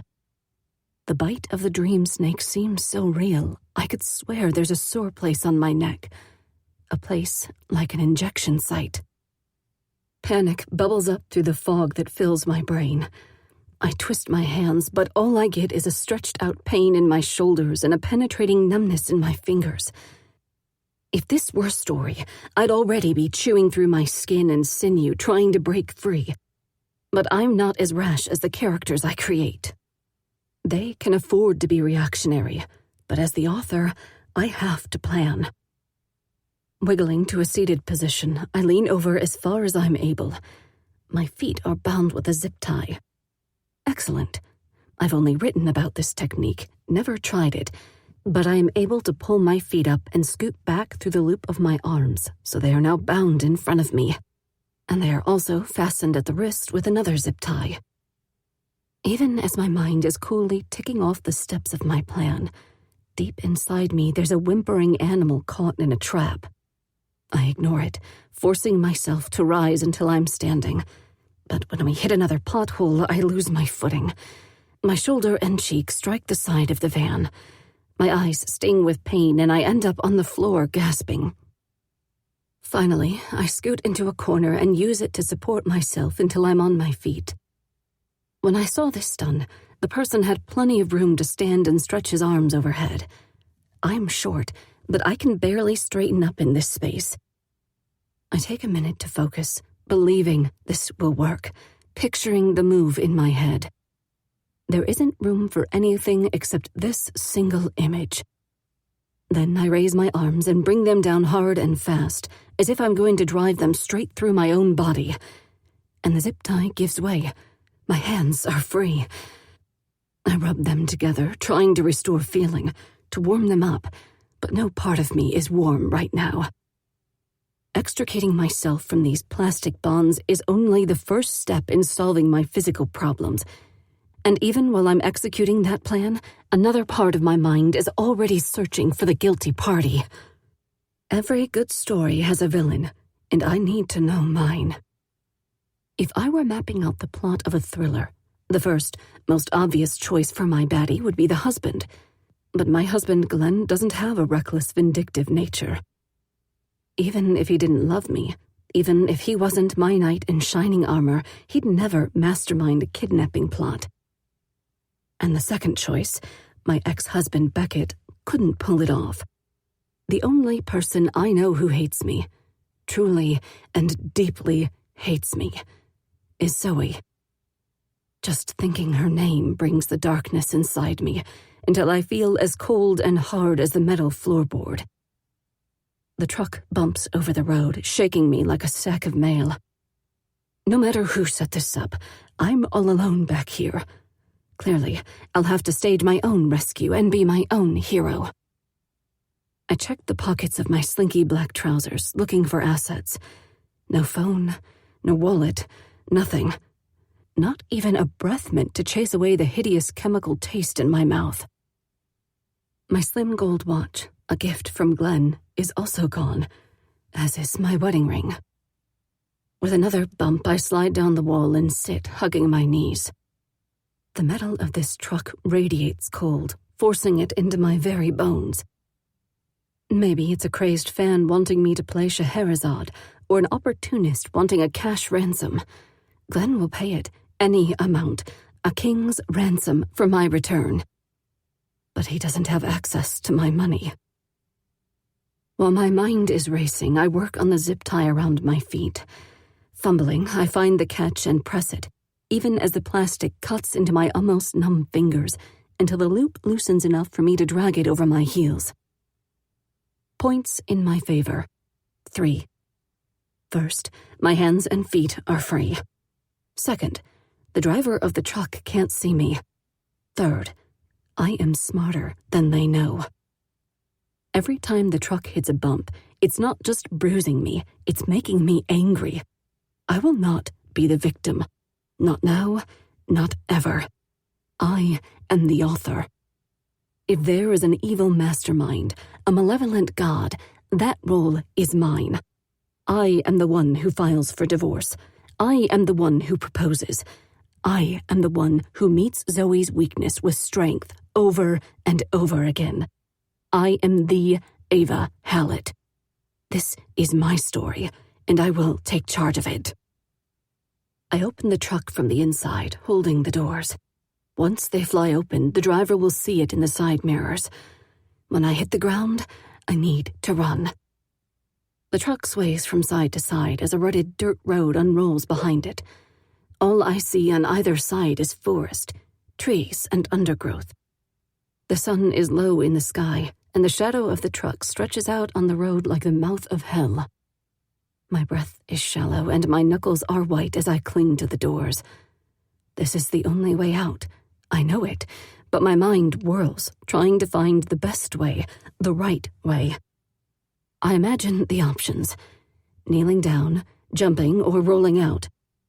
Then I suppress the image of a woman, me, lying on the road with a broken ankle, arm, or neck, dying of starvation, lost in the wilderness. The driver could back the truck over me, run me down, shoot me, or most likely, recapture me. I shut my eyes and let go. The shock of landing knocks the wind out of me. My empty lungs burn. I lie on the ground, my body lit up with pain so intense it shuts down thought. Before my brain reboots, I'm running, first on all fours, then sprinting, vaulting over the edge of the dirt road and into the woods. I catch a glimpse of the truck stopping and a figure, a man, opening the door, but I keep going, darting between trees and around scrub. The farther I run, the thicker the underbrush gets, the more uneven the ground, until I'm flying down an incline with barely a nice edge of control. I'm the only thing making noise now. I'm filling the world with the sound of crunching leaves and snapping twigs. Too much sound to hear if the man, my kidnapper, is behind me. I need a place to hide. Trees are flashing by me. The world is so blurred with my speed that I can't look for a safe place. I can't even slow down. I could be going in circles. I could be running straight back to my captor. I could run right off the edge of a cliff or plummet into a ravine. When a thorn-laden creeper snares my ankle, I fall hard on my outstretched hands, plunging them through the dried surface layer of dead leaves to the colder underlayer. Gasping, I'm on my feet again, running, before I realize I haven't heard anyone behind me. There's a tall pine ahead of me, its lower half bare of branches. Darting around it, I press my back into the wide trunk, breathing hard. The setting sun doesn't penetrate the forest here. Maybe in my dark clothes I'm camouflaged, just another wild thing crouching in the underbrush, straining to make out the sounds of an approaching predator. Nothing human breaks the silence. No footsteps or revving engines, only the noises of the indifferent forest surrounding me. Somewhere a branch pops and my muscles spasm. Then a bird sings out. Cold sweat beads under my hairline as I risk one cautious step, then another. In the gathering dusk, I see something larger, darker ahead, and make my way toward it.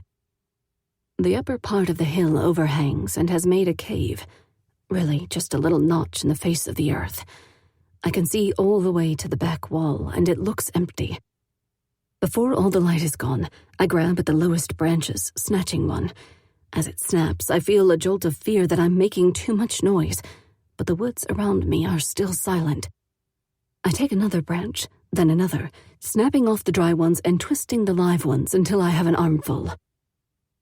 My face is itchy, and I'm trying not to think about all the things that could be in them.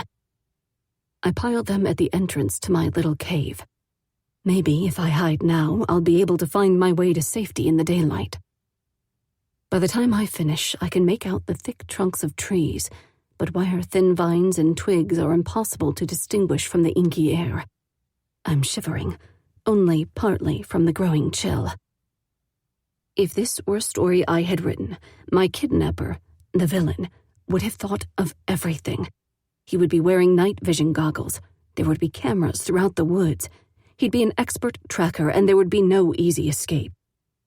But I have to envision a different ending, a happy one where I survive the night and find salvation in the morning.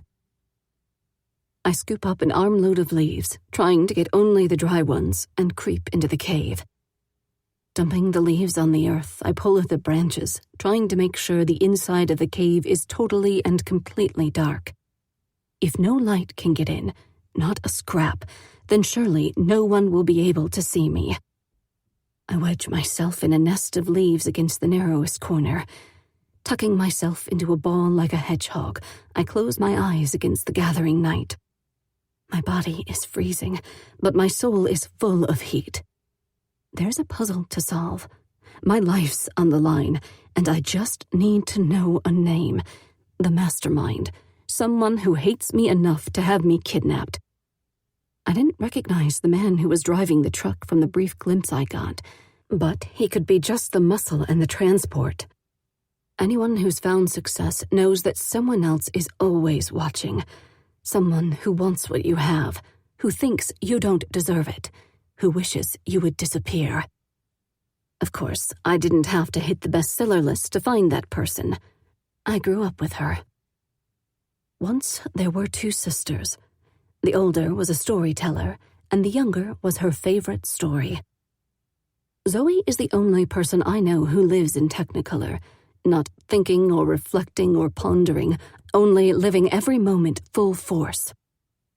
All the noise and action in our house was Zoe, and she looked at me like I was one of them, our colorless, constrained parents. So when I wrote about her. I did it to figure her out, or to nettle her, or to give my stories all the energy in life I could channel into them. She's always been my furious muse. Maybe Zoe and I would have been closer if we'd had another sibling. Two are always in opposition, Good and bad, oldest and youngest, smart and dumb, black and white. And with names like Ava and Zoe, it was obvious we were the Alpha and Omega, the only two our parents intended to have. I probably should have been a better older sister. I was impatient, often angry, like she had been put on this earth to plague me. Maybe some older sisters teach their younger sisters to put on lipstick or sneak out after curfew, but I was never interested in that kind of thing. She was my unwanted shadow, forever a step behind me, at the edge of my consciousness, waiting. We didn't overlap anywhere, not in personality, not in school, not socially. When my friends had to take their little sisters with them to the movies or a football game, they heaved gusty sighs of faux exasperation. Their mothers urged them to be nice and remember how much their sisters loved them. My parents never said anything like that. They didn't believe words could change the shape of a relationship. Even if they had, Zoe didn't look at me like she loved me. She looked like she wanted to devour me. I can almost picture her bloody grin. Someone did this to me. Someone wanted me afraid and alone, maybe even dead. Thinking that, knowing it, is like having my bones dissolve from the inside, and all my strength turns to water. As the damp of the night air seeps into my skin and I extinguish any last quivering hint of tears, I build the case against Zoe. Just because she's run away and found herself a new family doesn't mean she's been magically transformed into some sparkles and sunshine housewife. After all, those biting emails reached my inbox just days ago. So I do what I always do when I need to get to some emotional truth. I write it out. I can almost feel the pen in my hand, but this will be a mental list. Neither pen nor paper came with me on this nightmare journey. First, the simple litany of childhood complaints. Zoe stole innumerable articles of clothing, books, even papers I wrote. I'd find them crumpled under her bed, stained in the back of her closet, shoved to the bottom of her backpack. And always she watched me with fire in her hungry eyes. Second, ever since my first story won an award, I've heard her hissing comments. That feeling you get when you step into a room and everyone falls silent. That moment like a street rat shouting that the emperor has no clothes. That's the game she's been playing with me for years. Zoe stands for every anonymous internet troll, every bad review, every cutting remark I secretly think might be true. Third, Glenn. Even after 3 years, I wince at the flash of pain. In the guidebook of basic human decency, surely it states, "Thou shalt never sleep with your sister's husband." But he wasn't my husband then. I know that. I had told him to leave, that we were done. My words would bring the end to our story. Or so I thought, until I tried to live without him. I couldn't write my way out of my love and loneliness, my longing, all those romantic cliches, no matter how hard I wished those feelings away. So I took him back, forgave him, married him. But I can't forgive her. I bite my lip and hug myself closer, imagining the story unspooling without me. Glenn must be wild with fear. My parents won't be worried, but Glenn will work furiously, tirelessly, hounding the police, shouting to the world that I'm gone. I miss his strength, his certainty, the feel of his arms holding me close. Even as I try to conjure up the scent of him, birch and leather, some part of my mind coolly repeats that if I were writing this story, he would be the guilty party. It's always the husband. Always. Now my arms are wrapped so tightly that it's hard to breathe. I don't know how long it will be until morning. There are sounds in the forest around me, pops and rustles. This isn't a fairy tale where a talking frog or friendly gnome holds the key to riches, adventure, and a safe return home. The smartest thing I can do now is stay put. Once upon a time, there was a woman who was strong and smart. At daybreak, she saved herself, and then she got revenge. Chapter 7. Ava. Closing my eyes, I hold that bedtime story in my heart like a candle against the dark, a promise to get me through the night. I'm distinctly aware of the cold, the roughness of the rock behind me, and painful cramps in my calves and neck. But I will need as much rest as I can get, so I turn all my attention inward, imagining warmth and safety, even if they are illusions. Finally, the darkness ebbs away. The branches I pulled in front of the opening don't block all the light, but this makeshift screen makes me feel safer, as though I control whether I am seen or not. My hand trembles as I brush aside a few leaves, their musty scent rising as I scan my surroundings.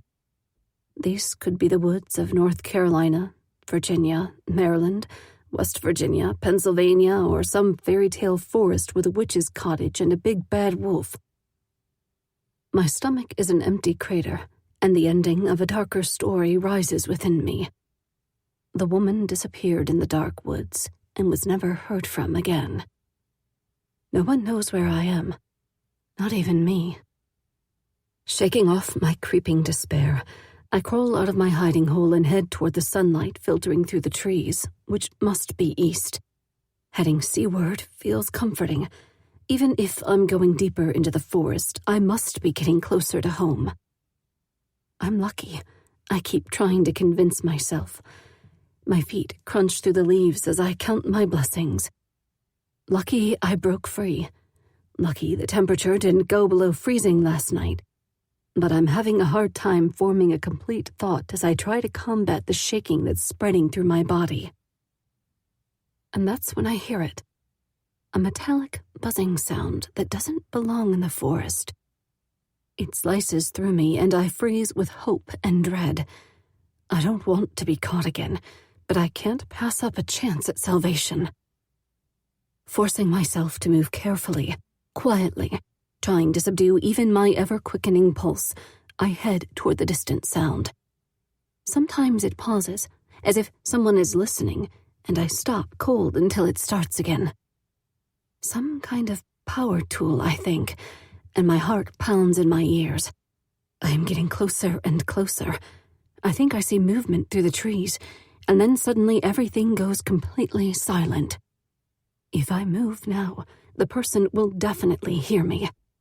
Either my attacker will grab me and I will be caught like my escape never happened, or I will have help, something to drink and eat, a safe haven until I'm in Glenn's arms again. I steel my nerves for another step. Leaves rustle and a branch breaks under my foot. Nothing happens in response. If this is an innocent person who just happens to be in the woods, one of us should call out a greeting to the other. But there is only the watchful silence. I wish I could take that step back again. An animal, a wolf, explodes from the undergrowth, crashing into my chest, all gray fur and fangs and hot breath. I cry out as we fall to the ground and turn my head to the side, trying to press myself into the earth. A woman's voice says, "That's enough, Zeus. Aus. Drop it." With a last push, the weight of the dog leaves me and I can see his mistress clearly. Backlit by the filtered sunlight, she stands above me in muddy hiking boots, brown pants with cargo pockets, and a cotton jacket in army green, her dark hair cropped close to her head. She doesn't look much older than I am, and she stands, one arm akimbo like a fairy huntsman at rest. I'm about to gasp out a plea for help when my brain registers the slim cattle prod in her right hand. She follows my gaze and raises an eyebrow. "I'm not going to need to use this on you, am I, Ava? You'll come with me and Zeus without any problems." Shaking, I stagger to my feet, chilled by her use of my name. I have no idea who this woman is. A small part of my brain issues one command after another. Run, shout, demand answers, plead. But I am chilled and weary and afraid, and the futility of that small rebellious voice would bring tears to my eyes if there were a drop of moisture left in me. Poor thing. The woman studies me dispassionately. You look dead on your feet. There is the strangest disconnect between her tone and the words she is saying. My brain struggles to reconcile them as my body struggles to stay standing. Then she says, "Okay now, let's move." When I only stand there swaying, she pokes me with the prod, and I flinch away before I realize she hasn't armed it. Not yet. That's it. Again, the encouraging words are delivered flatly, and she looks at me as if the prod isn't long enough. Zeus. Fuß. The dog comes to her, a handbreadth from her knee, and the two of them move in unison around me. Then the woman pokes me in the back. Keep walking. I'll tell you where to go. A whirligig of fear spirals in my stomach, and I resist walking toward what could very well be my own death. But no. All she had to do to kill me was leave me out here alone, and starvation or dehydration would have done the job.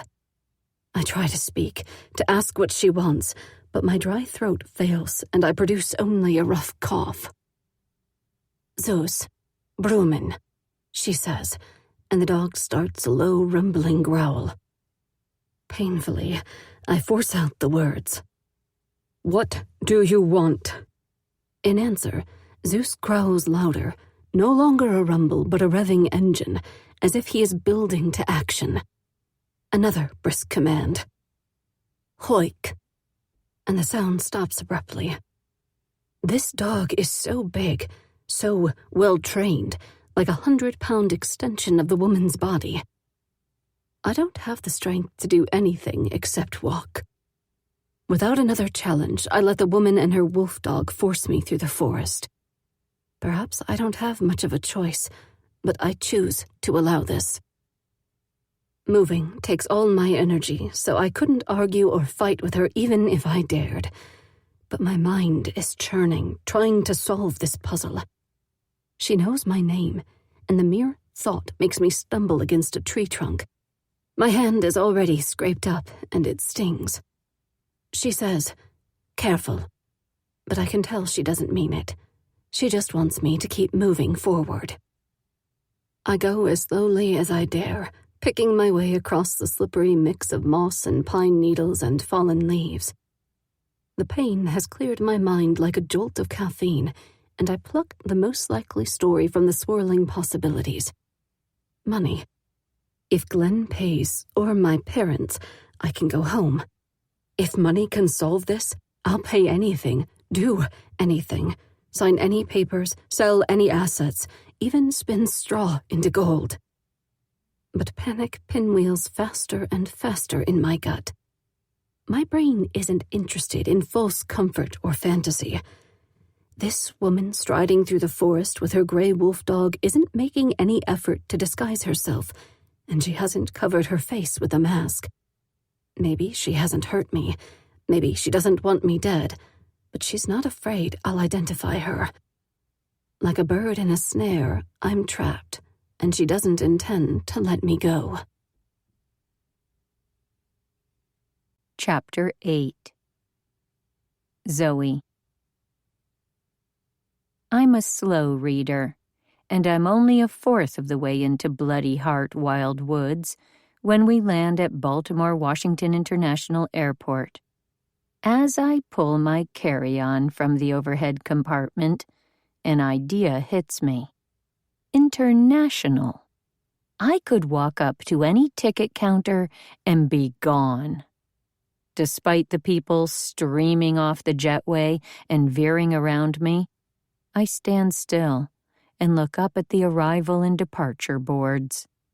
In less than an hour, I could be on a plane to London, or Prague, or Mexico City, if I had a valid passport. But Los Angeles and Anchorage and Honolulu are still options. I could fly away from all the shame about lying, all the fear about being framed, and all my mixed-up feelings about Ava. That's what I want. So badly. To slough off Zoe and go where I can't be found. I would leave if I didn't have Andrew and Emma wrapped around my heart.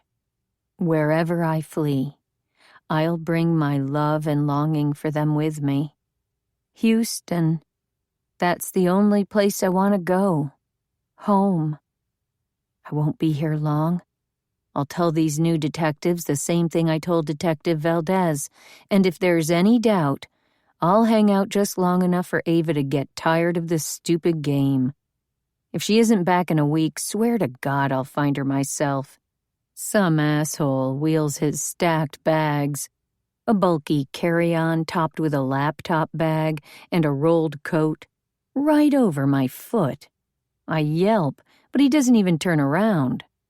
My own suitcase isn't heavy enough to bother pulling the handle out. Maybe I'm tempting fate, but I hope I won't be staying long enough to need a bigger suitcase. I'm traveling light, at least when it comes to luggage. Then, I see an older man in a suit jacket with a gun on his hip watching me, and I recognize him as the detective who's been sent to meet me. Despite how chill and trusting Detective Valdez seemed, she escorted me all the way to my departure gate. Now, her counterpart is here at arrivals to pick me up. Andrew might know Sheriff Bob. I might have a sort of alibi, but that just meant I got to fly alone. It doesn't mean I have an opportunity to flee. This policeman has gray patches at his temples and the kind of crow's feet that come from smiling. He looks like someone's grandfather. As he raises his hand in a wave to me, I see a well-worn wedding ring on his finger. "Zoe Hallett?" he asks, as I bow to the inevitable and approach him. I nod, and he holds his hand out to shake mine.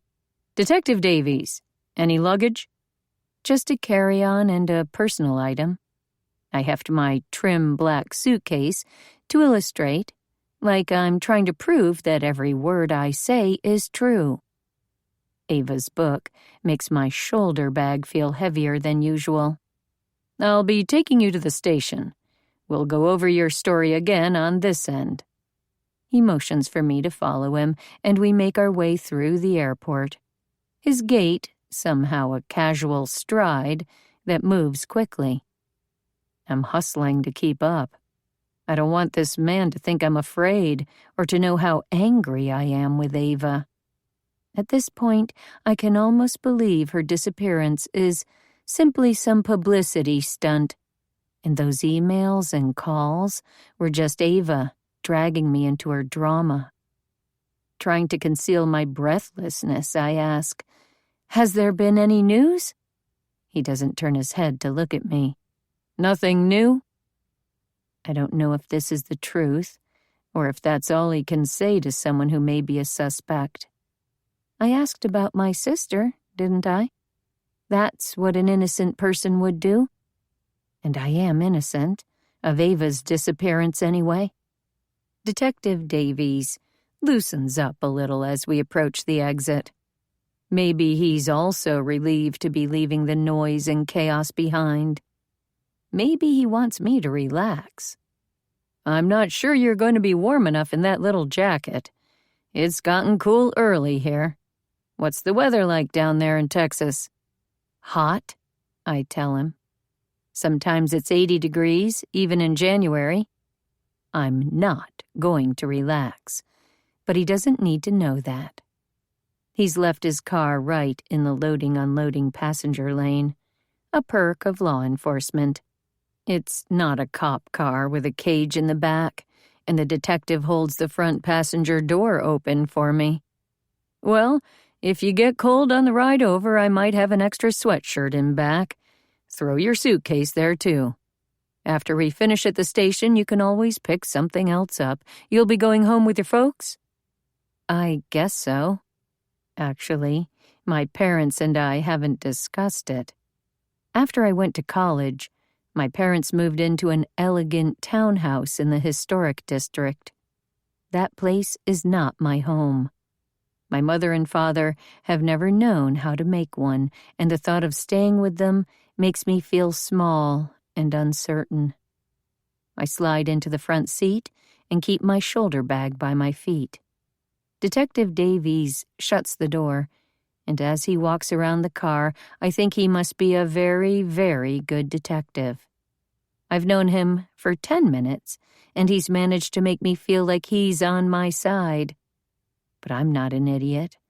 I know his "let me take care of you, little lady" routine could all be a calculated act. He gets behind the wheel, and we pull away from the airport. We maneuver past the tangle of traffic quickly, too quickly, and approach downtown Arlington. I'm afraid to reach the police station, but at the same time I wish we were there and it were all over. Waiting is almost as bad as fear. I clench the strap of my shoulder bag like a tether to Texas.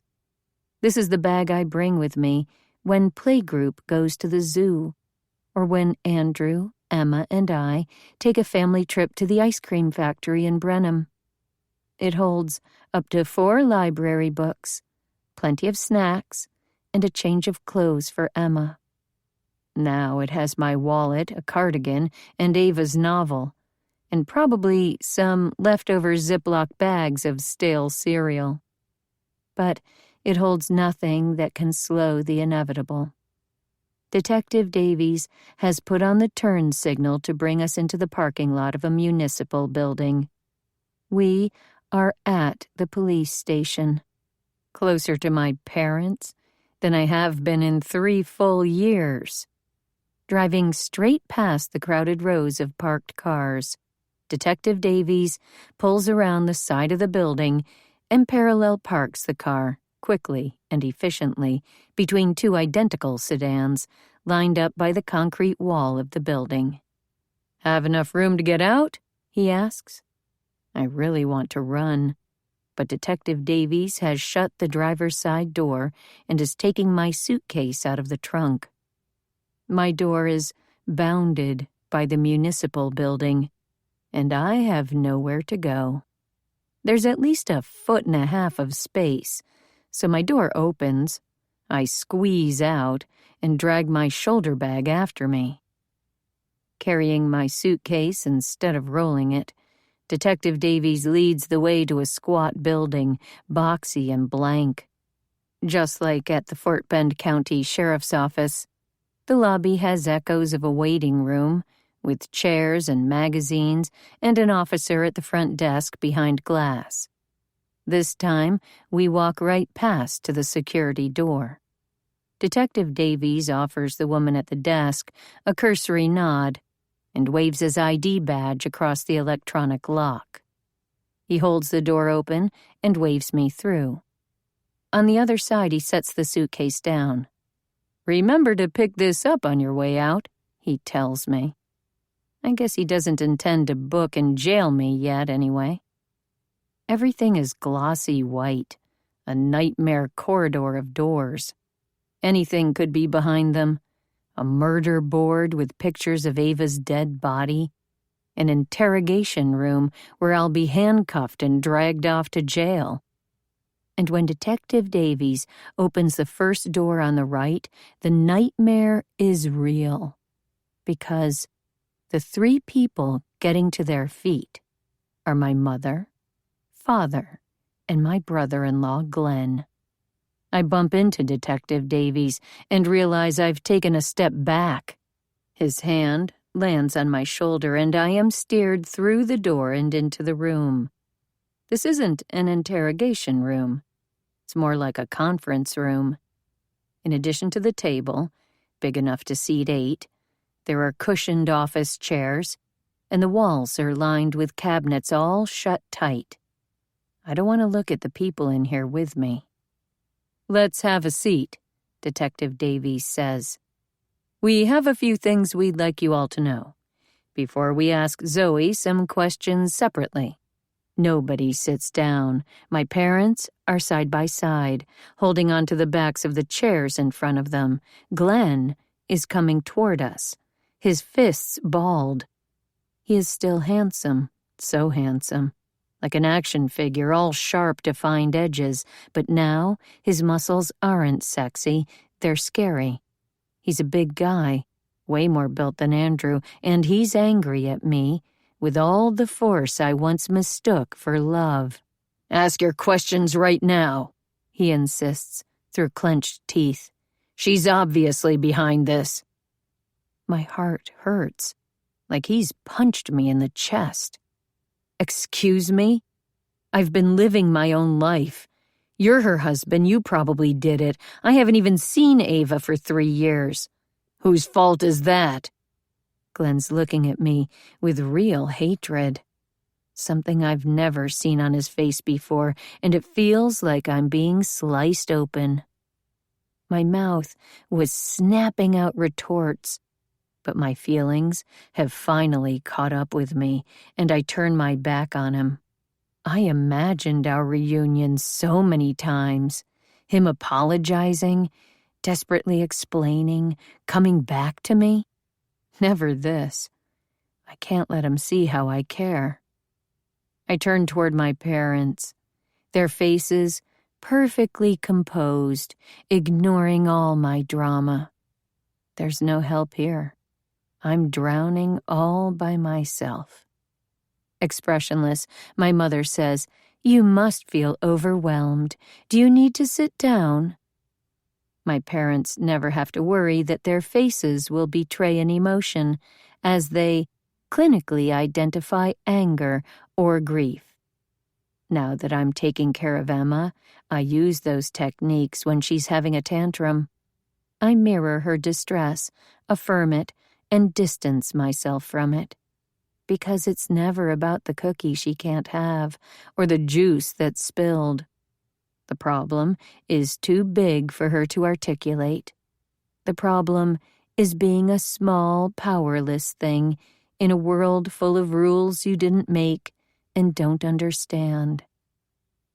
I feel like Emma now. Like everyone is trying to blame me or pry me open or get me to confess, and I don't know what is going on or what the rules are. Like one of those dreams where everyone has been talking about you behind your back, except that in this case, they really have. At the risk of seeming defeated, I do sit down in the chair Detective Davies has pulled out for me. He sits down right next to me. His techniques are transparent. We're the only two people seated right next to each other on the same side of the table, but I'm not stupid. He's not really on my side. Ignoring everyone else, he looks at me. "Let me bring you up to speed.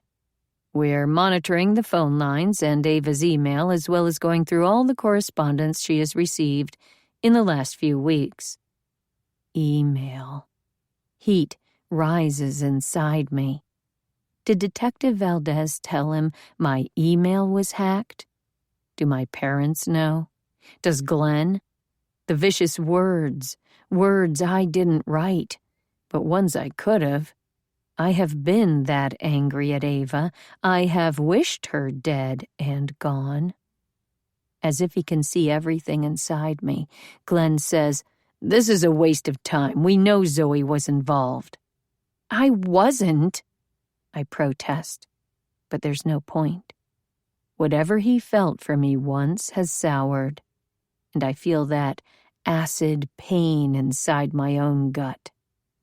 Maybe the only way he can justify our affair is to blame it all on me. I have to ignore him. I don't want anyone to see how much his words hurt, and not just because it might make me look even guiltier. Beside me, Detective Davies is watching, taking everything in. He's a little closer to me than I find comfortable, but I don't think I can scoot away without looking defensive. I ask him, "What really happened? I only know what I heard on the news." Mom sinks into a chair opposite me. There's a box of tissues on the table near her, but I know she won't need one. "We must have been on the phone with Ava just before it happened," Mom says. "She called and sounded quite distressed that we didn't have time to talk. Your father and I were trying to get out the door to the annual JJJ gala. My mother's eyes are a deep, vivid blue, the same color as Ava's, with a darker ring around the iris. Her reading glasses hang from a slim gold chain around her neck. She still wears her hair in a swingy bob, the same silvered gray it's been as long as I can remember. What did Ava want to talk about? I search her face for a sign that 3 years have passed since we've seen each other, but my mother is ageless. She looks exactly the same. She reaches across the table and captures my hands, holding them as if she's trying to warm me. From someone else, this gesture would be comforting, but this is my mother.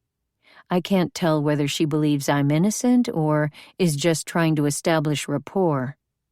Not something you need to do if you really have a relationship. I'm afraid I wasn't giving her my full attention. Something about research for her book. I told her we'd talk later. Dad remains standing, one hand resting on the back of her chair. His glasses and tweed sport coat give him a professorial air. I can see more lines than I remember around his eyes and mouth, and there is a slight added weight to his jowls, as if his thin face is giving in to gravity. I know that by standing silently above us, he's trying to establish dominance. Glenn's hyper-masculinity, his shouts and threats, are amateur compared to my father's glacial control. I risk a glance at Glenn. His face is impassive. He's rigid, and his fists are clenched by his sides. I'm pierced again by the loss of our time together. The softness of the rumpled bedsheets, the smooth bulk of his muscled arms, and the tender places behind his ear and on his throat that I loved to kiss. Where were you? I ask him, more softly than I mean to. He leans over the table, slapping his hands down with a sound that shoots right through me. I was at a conference. My flight got in the next morning, and when I got home, the front door was open, the phone was on the floor, and Ava was gone. But you know that, don't you, you crazy, jealous freak? I'm out of my chair now, shaking off my mother's hands, trying to get away from the hate in Glenn's eyes. My father puts a hand on his shoulder in one of those beautiful gestures that's both a comfort and a restraint. Now, Glenn, let's give the detective a chance to talk. Yes, well, Detective Davies clears his throat. I can't see his face. Why did he let Glenn shout at me? We're waiting for confirmation from Houston, but right now it's not clear in what way, if at all, Zoe was involved. I wasn't. He knows that. I was in Texas. I had nothing to do with it. As I tense up, my mother's hands tighten around each other on the table, and I remember the last time we were together. There is a reason my parents and even Glenn might think I planned my sister's disappearance. In fact, there is a reason they might fear I have even planned her death. A chill spreads through me. Even though I didn't do this, maybe I do deserve the blame. Okay, everyone, I think Zoe and I need a few minutes to ourselves, Detective Davies announces. Please return to the waiting area, and we'll meet you back out there when we're done. Glenn storms out, clearly angry he isn't allowed to beat the answers out of me. My mom reaches out like she's going to grab my hand again, and I flinch. She shakes her head, and I can almost hear her thinking, "Typical Zoe," as she stands and smooths the wrinkles from her skirt. "We'll be right outside, sweetie," my father says, and I wonder if the endearment feels as strange in his mouth as it sounds to my ears. It's almost a relief when they're all finally gone and I am alone with Detective Davies. He is lean, with cheeks that are nearly hollow and angular cheekbones.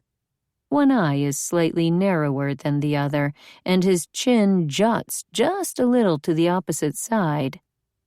My immediate fate rests in the hands of this man, and those strange eyes make it impossible to tell what he thinks about me. Before we get started, I need you to know we're recording this session. He doesn't set anything on the table, and I scan the room. There. On one of the shelves opposite me, above a double-doored cabinet that clearly holds something with a screen, there's a black box with a light. I had thought it was a wireless router or something, but it must be the camera. It wasn't an accident that we're seated on this side of the table, facing it.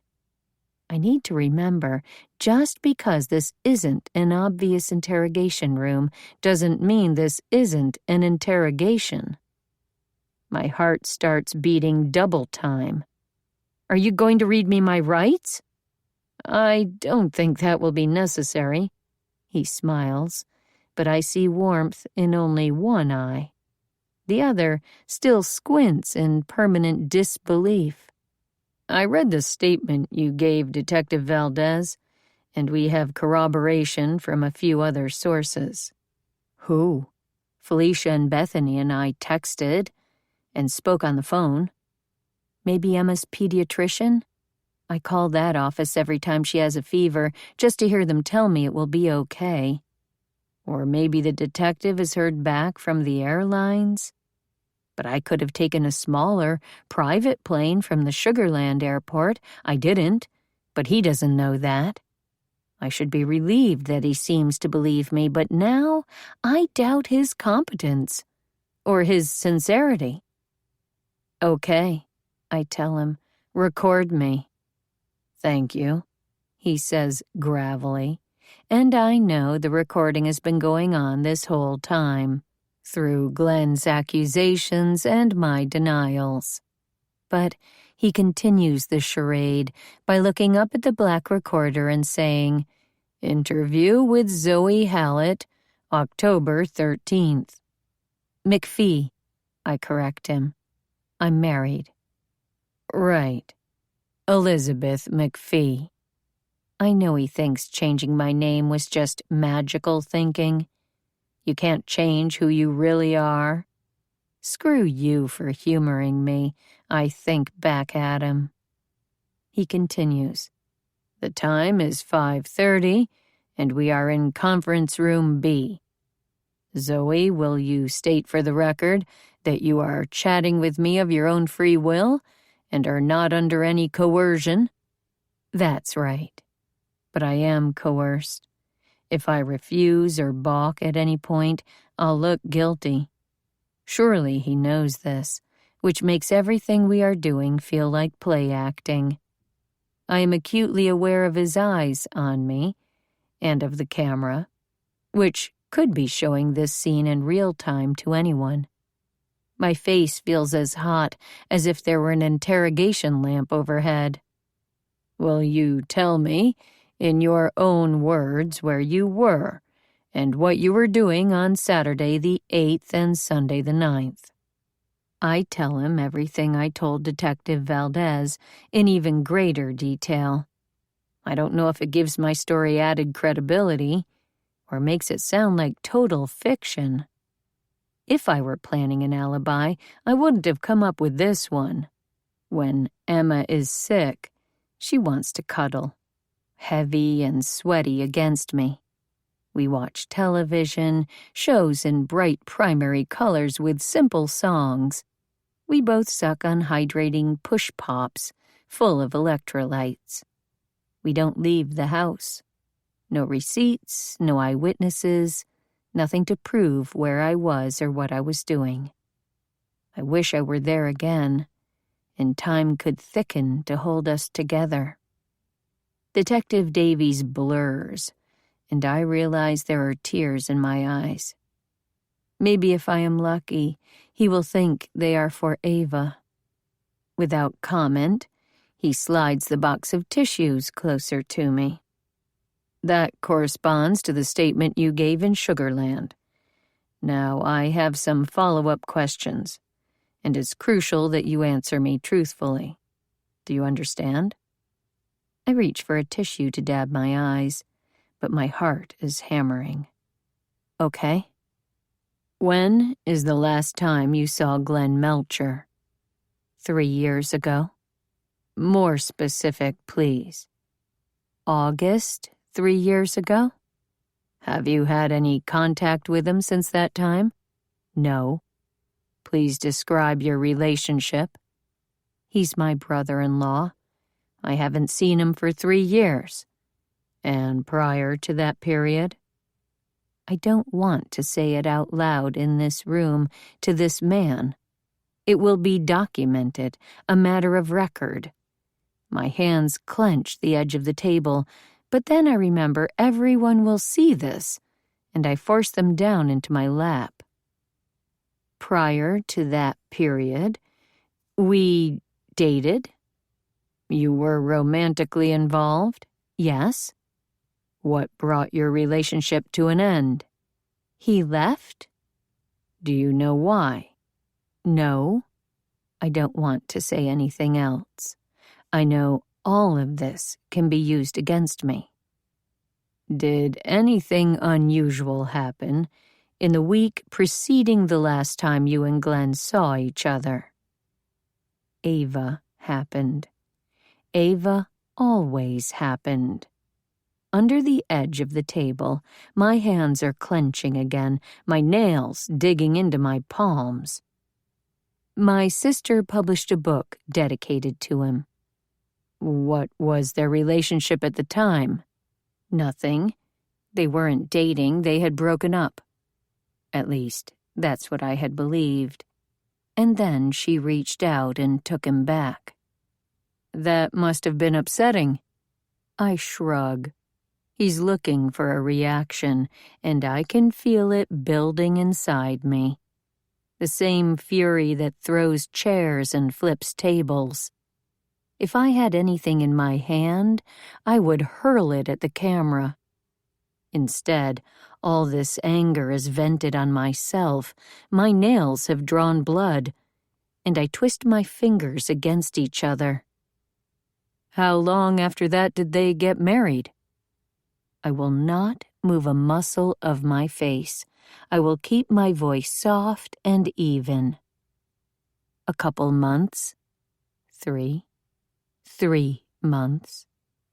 Did you read her book? No. My answer must be more forceful than I intended, because he raises an eyebrow, and that squinty eye on the other side almost closes. No, I say more gently. I don't really care for thrillers. At this, I remember the copy of Bloody Heart, Wild Woods in my shoulder bag, and my face grows hot again. Do I look guilty, or like a bitchy younger sister? How would you describe your relationship with Ava? Distant? Because of Glenn? I've been holding my breath, and a huge sigh finally breaks forth. God, no. Glenn was just a symptom. Detective Davies tilts his head to one side, as if his skeptical eye is heavier than the other. Then why? We don't have much in common. Would you say you have an adversarial relationship with her? No, not necessarily. Did my parents tell him that? Did Glenn? He slides a few sheets of paper across the table to me. At a glance, I see the hateful emails. Did you write these? This is just a test. No. Like I told the other detective, I haven't used that email address in years. I don't even remember the last time I emailed Ava. Maybe never. And then, I can't help myself, I ask, "Did you show these to my parents?" Did he show them to Glenn? He purses his lips and shakes his head. What does that mean? I can't tell if he believes me or not. He folds the papers in half, and I am suddenly sure he knows more than he is telling me. He taps them with a finger and asks, "Do you know anything about Ava's disappearance, or about her movements and activities over the last few days?" "No. My sister and I haven't spoken in over 3 years." "Any other contact?" "No." I put all the sincerity I can muster into the words. No calls, no emails, no postcards, nothing.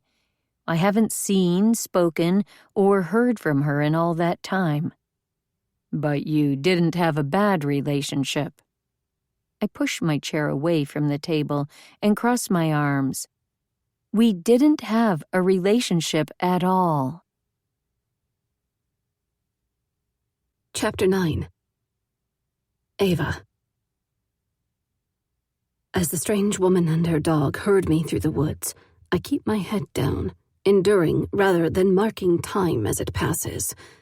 An hour or 2, maybe more.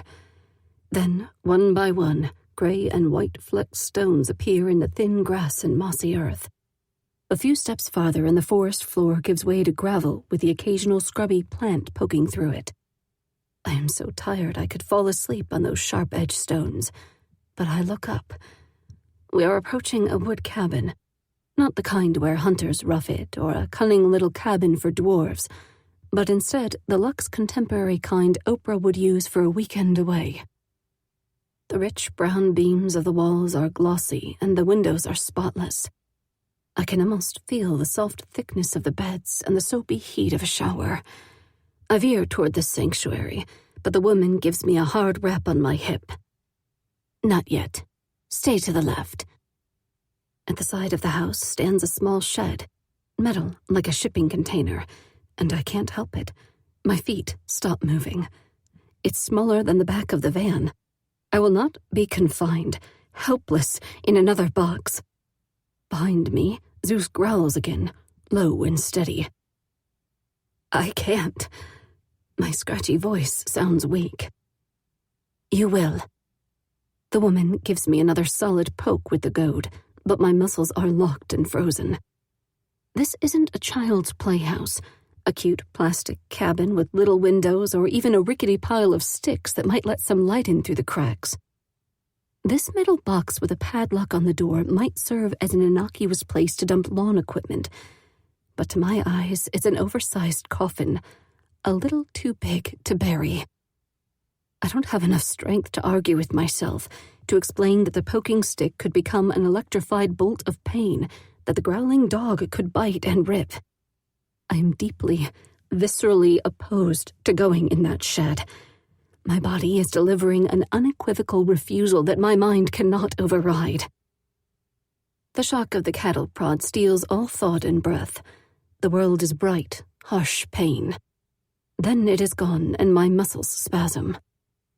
I stagger forward, shaking on limbs I can barely control until I'm right in front of the shed. I balk again, turning to scramble away, but Zeus's jaws clamp around my arm.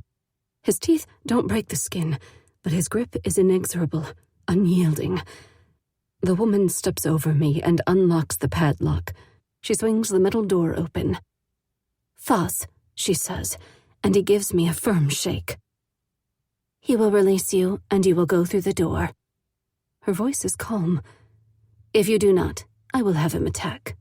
Do you understand?" She keeps looking at me until I nod. Then she says, "Aus." Zeus does release my arm, slick and bruised. Shaking, I wipe it off. "What do you want?" I ask. "You're wasting time." She wants me to go into the shed. That is the only thing she wants right now. So I stumble over the threshold. The door closes behind me, and there is total darkness. When I close my eyes, I can picture the afterimage of the interior. Empty, metal, small. And stretching out my hands, I can touch each of the 4 walls without moving my feet. There has to be a way out. Methodically, tamping down my rising hysteria, I turn to one side and then another, patting and pressing each wall, searching for anything, a gap, a weakness, but find none. When I follow the wall down to the seam where it meets the floor, I collapse, wrapping my arms around my knees. My body shakes and I can't control it. I can't control any of this. No light, no air, no space. I try to force my rapid breathing to slow down. Tiny muscles in my body are still spasming. I groveled. I pleaded and cried in front of that woman, that stranger. This is not who I am. I have never known fear like this, fear that could make me break. It fell out that the woman was captured by a wicked witch, and she thought that all was lost. But it wasn't. The story never ends this way. Every fairy tale starts with a person who undergoes trials and struggles before reaching a triumphant conclusion where virtue is rewarded and evil punished. Without her dog and her weapon, that woman won't have any power over me. Right now, I may be weak and scared, but I'm remembering how it feels to be angry. That will be the thing that saves me. I close my eyes and focus. Breathe in, breathe out. Time passes, and I spend it huddled up, conserving my waning strength. My body is weak, but I feel my mind getting sharper. I am an ascetic, fasting in the desert, waiting for a vision. First, I will determine who this woman is and what she wants. Then I will figure out my escape. When the door finally opens, I'm not prepared. It's painfully, blindingly bright. Before I can recover and hurl myself forward, something has been dropped inside and the light is gone again. The lock snaps shut. I grope along the floor and discover a rectangular shape in a wrapper. Food. Against the wall, I find a smooth plastic bottle. Almost frantically, I unscrew the top, a distant part of my mind registering the comforting snap of the plastic seal being broken.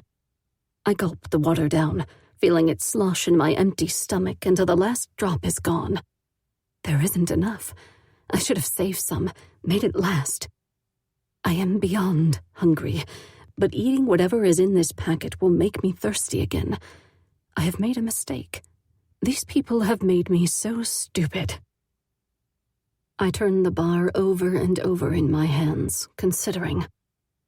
The water has cleared my head enough for me to start forming a narrative. First, food and water mean this woman isn't going to kill me yet. Second, she knows my name, so this is not a random crime. But finally, she's a stranger, and I have to believe she's working with someone else, someone closer to me. One of the worst things about being a writer is looking at your life like a story. If this were a story and a rich woman had been kidnapped, I'd think the husband had done it. Everyone would. My cheating first husband, Beckett, could be taken as proof that I'm not good at reading men.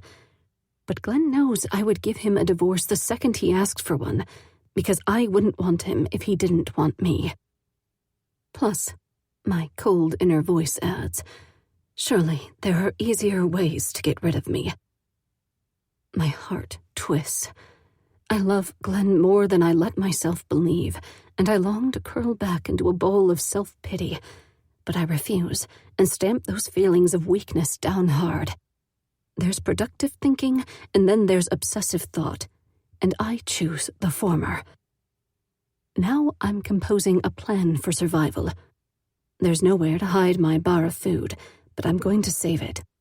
If there is more water, I'll eat the bar before I drink anything, and I promise myself I will save some water too. The empty bottle and the bar go beside me so I can grab them. The next time that door opens, I am going through it. Time passes. Minutes or hours. The darkness makes it all the same. Asleep is the same as awake. My mind throws out images like a projector on a screen. Glenn, backlit by the sun. The window over my own desk. Even the cover of my last book with its glossy green leaves. And Zoe facing me in a frame of jagged glass shards. The last time I saw Zoe, she hated me, and I have a scar on my forehead as proof. Maybe I deserved it. Maybe I even deserve this. The darkness is everything. I blink to make sure my eyes are still open. Now my stomach twists with hunger. I grope for the bar and pull back the paper. The first bite overwhelms me. The darkness is full of sounds, gulping and tearing. Clutching the torn wrapper, I bow my head. I have nothing. No reserves. An empty water bottle and an empty food wrapper. I am failing. Zoe probably still hates me. I can imagine a scenario where she wanted me afraid and weak, but not one where she methodically planned all the details of a kidnapping. This plan isn't like her. Any plan is not like her. Zoe is all impulse and attack. And it's been 3 years since we've seen each other. 3 years she's been living in Texas. Of course I found her. I'm the queen of research. If she were the one who'd gone missing, I could have found her. After all, she wasn't in any trouble at all and I tracked her down. I could have rescued her, even if she didn't deserve it. But now I'm the one who's been taken, and even if she wanted to find me, she isn't equipped. It's just not who she is. I drift in and out, my dreams and thoughts all mixed up. I'm conserving my strength. I have no strength. When there's a noise, the door banging open, I'm not prepared and I don't run. Instead, someone stands silhouetted in the door. Then it is slammed shut. Now we are together in this too small space. A blow to my cheek, pain lighting up the dark, an elbow in my side, my nails against skin. We are battling against nothing, against each other. Panic makes me flail and punch. He is fighting too. He is bigger than me. I slam against a wall. Stop! My throat hurts. Stop! And he does. We are still too close. I can smell sweat and something else. Something I remember on a visceral level. Who are you? Who are you? He asks. What do you want? Maybe this is a crazy trick. Someone put in my cell to gain my trust. Someone to use as leverage. Someone to tell all my secrets to. But nobody's even asked me any questions. I press myself into a corner. Sit down. But he is still standing. I'll sit down if you sit down. Who are you? Who are you? He asks again, more desperately. We are both here, 2 of us locked in this tiny space, and there's something about him, something so familiar. I have nothing to lose by telling the truth. Ava. Then he reaches out and finds my shoulder. Ava? And I recognize this man. My first husband, Beckett. Chapter 10. Ava. The relief of being with another human being overcomes any awkwardness I might feel about it being this human being. My ex isn't some dashing prince who will slay a dragon or defeat a giant with grace and aplomb. He's more a languid, ethereal, romantic poet, although right now he's absurdly solid, bumping into me with every breath. His hands seem to be bound in front of him, and he's using them like a billy club. As a bonus, we're jammed together in this far too small space, and Beckett won't stop talking, firing off questions and working himself into a frenzy. Are they going to keep us here? He pants. I don't know. Did you see them? Before I can answer, he asks, Do you know who they are? No, but they know my name. Mine too. His breath smells rank. I press myself farther away from him and ask, What happened to you? No one has to prod Beckett to talk about himself. It's one of the ways he deals with tension. The month before his mid-tenure review, he almost lost his voice, and after a week of his non-stop monologue, I wished he had. Now I want to know how his story compares to mine. I was at the university, working late on a new piece. A deep exploration of the psyche through reverse point of view, experimental and very exciting, and I completely lost track of time. He's tripping over his words, an excessive amount of them, as if he's trying to smother the fear and uncertainty of our situation under the weight of his own narrative. A ball of irritation gathers in my gut, but I just let him talk. When I left, I was still completely immersed in that mental state, and they took advantage of that. They must have been waiting for me to come out. I felt a sting and I got dizzy, and I woke up in the back of a van with my hands tied together. I don't know how long I was out. I couldn't see anything, but I think we were going uphill. Then the road got really rough, like gravel, and we pulled up here. But that woman wasn't driving. She opened the back of the van and somebody else drove it away. A man. All the pieces of his story, the van, the male driver, the drugs, match what happened to me. Let me see her hands. I feel the familiar zip ties around his wrists. These are what they used on me, too. They untied you? I broke out of them. I can tell by his sudden silence that he doesn't want to believe me. It's easy if you know how. If you know how, and if you have more space than we do, and any practical knowledge or coordination or an infinitesimal amount of competency. Show me. Beckett must be terrified if he's asking me for help, and I feel a pang of pity. Blindly, I'm trying to scoot him into a corner to give him enough room to raise his arms and bring them down hard enough to break the tie, and he's explaining to me that this will work because the zip tie is weakest at the junction, when the door opens again. The woman and her dog are silhouetted in a painful rectangle of light. Behind them, the windows of the house shine in the early morning. Before I can move, Beckett shoves his way outside, stumbling out of the shed, and runs. The woman's eyes never leave mine as she says, "Zeus, Foss." Beckett is not athletic on a good day, and with his hands tied in front of him, he runs like a character in a sketch comedy. I didn't marry him because of his physical ability. Beckett seemed smart, interesting, and had a pallid, dreamy intensity. Now terror rises in my throat and I shout, "Beckett, stop!" But Zeus gets there first and brings him down.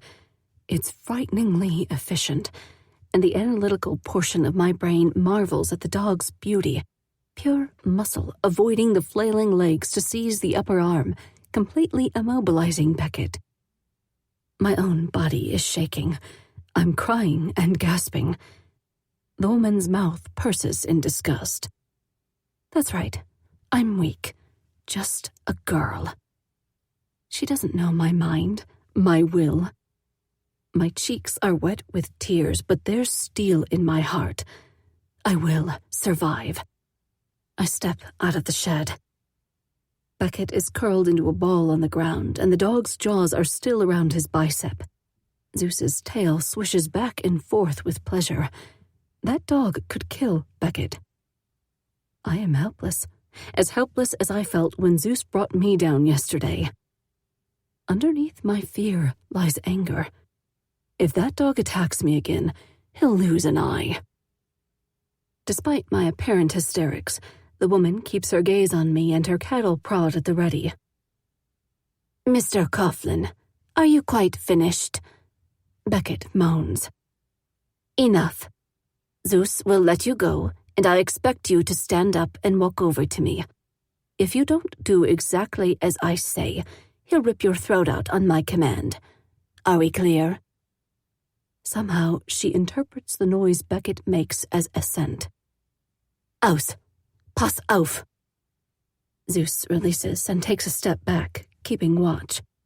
Beckett pushes himself to his knees and stumbles upright. His face is blotchy and he ducks his head, avoiding my eyes, his humiliation tearing at my heart. The woman isn't cutting him any slack. "Come here." Slowly, Beckett walks over, stopping right next to me.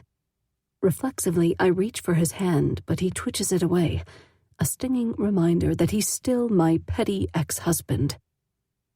Zeus returns to his mistress and stands at attention by her side, and I imagine using German to command his obedience, but the way he glances up at our captor makes me think he wouldn't obey just anyone. She's his handler, his alpha, his everything. She motions us forward with the cattle prod. "Go on." None of our drama has deterred the inevitable. We are going to the house. It looks like an upscale cabin in the woods with exposed logs, a wood-shingled roof, and a wraparound porch with Adirondack chairs. Those empty chairs face the yard like seats in a coliseum, watching the spectacle of our pain and degradation. The woman follows behind us. "Go on," she urges. "Up the steps and through the front door." My heart is fluttering. My fists are clenched. I glance back and see on her lips the flicker of a smile. I don't know this woman well enough to judge whether she enjoys our distress or revels in her own power. But I do know she's hyper-organized, with the headquarters in the wilderness, isolated from the world for a reason I don't yet know, but dread. Zeus presses against my knee, and Beckett hurries ahead. I will not shrink or run away as Beckett is doing. This dog is a tool, this woman's tool, and I will not betray my fear to either of them, even as I try to remember how to walk, how to move my body with the animals so close, approaching a house that must hold terrible secrets. At the front door, Beckett stops, his hands still zip-tied in front of him. "You, Ava, open the door." She does not have a German accent, but she certainly has the attitude. The polished door is unmarked by time or weather, shining dark. If I could open it quickly enough, I could get inside and slam it shut, leaving the woman and her cattle prod outside. Maybe I could find a phone. Maybe... I can't keep myself from looking back, and our captor has a gleam in her eye, like she knows exactly what I'm thinking. She's not even a little bit worried I'll escape, and sending us through the door first could be a kind of test or a trick, or one more excuse to cause pain. I remember the dark figure who drove me here. This woman has an accomplice, so even if I slammed the door in time, I bet I wouldn't be alone in the house. And Beckett is in the way. I reach around him to turn the knob, and he stumbles through the door before it's fully open. No matter how quickly I move, the woman's right behind me, already shutting the door and shooting the deadbolt. Inside, everything. The concrete floors polished to a high gloss, the stainless steel kitchen counters, the minimalist black leather sofas, is high-end, contemporary, and cold. This does not look like a cozy retreat. Oddly, it's the kind of decor my parents would love. Beckett moves to one of the unwelcoming sofas, raising his bound hands to maintain his balance. "No," the woman snaps at him. "Don't sit." Startled, he staggers to regain his footing, needing his arms but unable to use them. Lurching sideways, he sends a lamp crashing to the floor, and the sound of metal against concrete rings like a gong. I look past the woman, past Beckett to the door.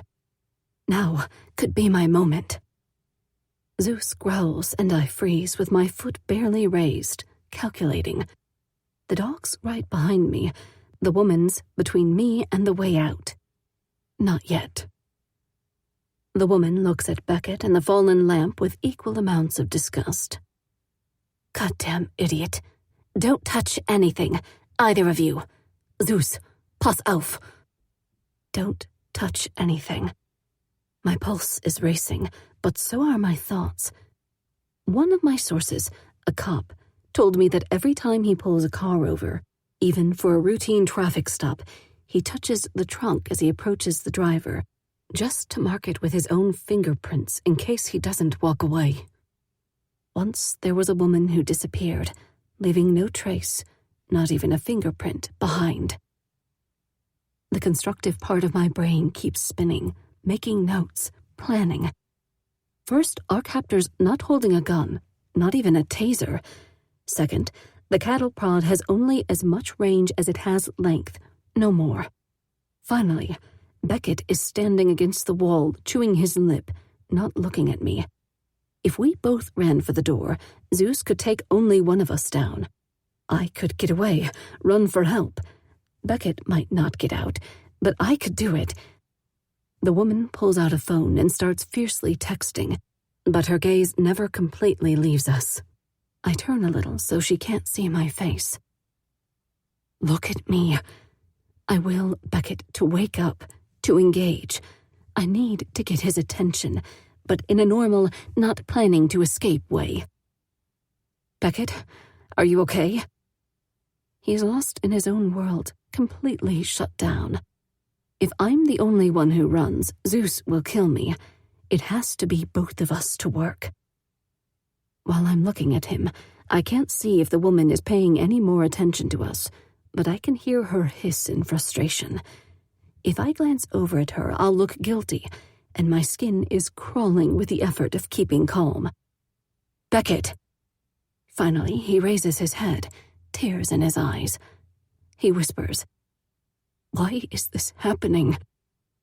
I jerk my head toward the door, roll my eyes, do everything I can to convey, "Run." But Beckett just stares at me blankly. Maybe he's afraid of the dog. Maybe he's in shock. I am buzzing, electric with adrenaline. The woman looks up from her phone, and her dark gaze seems to lay my intentions bare. She doesn't take her eyes from mine as she raises the phone to her ear. It's too late. Disappointment lies bitter on my tongue. I could spit at Beckett. Her voice is low, but so intense that I can hear every word. No phone, no computer, no excuse. With her free hand, she taps the inert cattle prod against her leg. Track her down and smoke her out. It's your job to keep the pressure on. Another forceful exhale, and she hisses. Figure it out or you won't get paid. I'll be out of range for a while. She jams the phone back into her pocket, and I note which one. The left hip. Some analytical part of my brain, a gift from my mother, keeps whirring, trying to find a way out. Solve X for escape. But this isn't the time. Our captor comes closer, her heavy hiking boots thumping on the floor. Move. She motions us over to the opposite wall and waits, holding the cattle prod at the ready, between us and the front door. Almost without realizing it, I'm backing away from her, bumping into Beckett. Zeus growls. Now don't start that again. She sounds almost amused. Her eyes steady on mine, she reaches out to a keypad embedded in the wall and types in a code. A code is a security precaution. Another kind of cage. I don't want to be locked up again. Zeus is pressing hard against my leg right now, and I kick out in panic. He snaps, and I choke on my own gasp, air and fear and a muffled scream all catching in my throat. A panel in the wall slides open, some kind of high-tech door. Zeus has a firm grip on my forearm and is tugging me toward it, and I can't help resisting, even though I know it's futile. Go on down the stairs, the woman says, gesturing with the cattle prod. I don't know what I'm saying. I don't want to go down there. I don't want to cause trouble. Behind me, I hear Beckett finally moving, obeying her orders, and my anger flares again. If he'd only run when I told him to.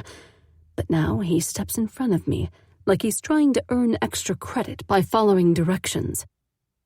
Then we hear a man's voice from the bottom of the stairs. What's taking so long? I freeze. It could be the kidnapper, the one from the truck. I should have kept running through the woods. I should run now. There must be a reason they've kept us alive so long. Even if they've caught me and plan to hurt me, they won't kill me. Not yet. Any true crime aficionado knows not to let your captor take you to a secondary location, especially a secret room nobody else could ever find. I try to twist away from Zeus, but his grip tightens until pain pierces my wrist. "Help us!" Beckett calls down the stairs. "Idiot!" The word escapes my clenched teeth. The front door is locked. The alarm is on. We're in the middle of the godforsaken woods, and now the woman gives her cattle prod a burst of electricity, just enough to remind us who's in charge. No one knows we're here. No one except our captors. And once we go down those stairs, we'll be lost in whatever pits of anguish they have planned. Zeus tugs at me again, then releases my arm.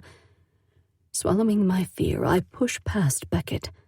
It's not hard to pretend I'm stumbling with panic as I lurch against the doorframe and slap my sweaty palm hard against the wall. My body is shaking for real, but I hope my fingers are leaving clear prints.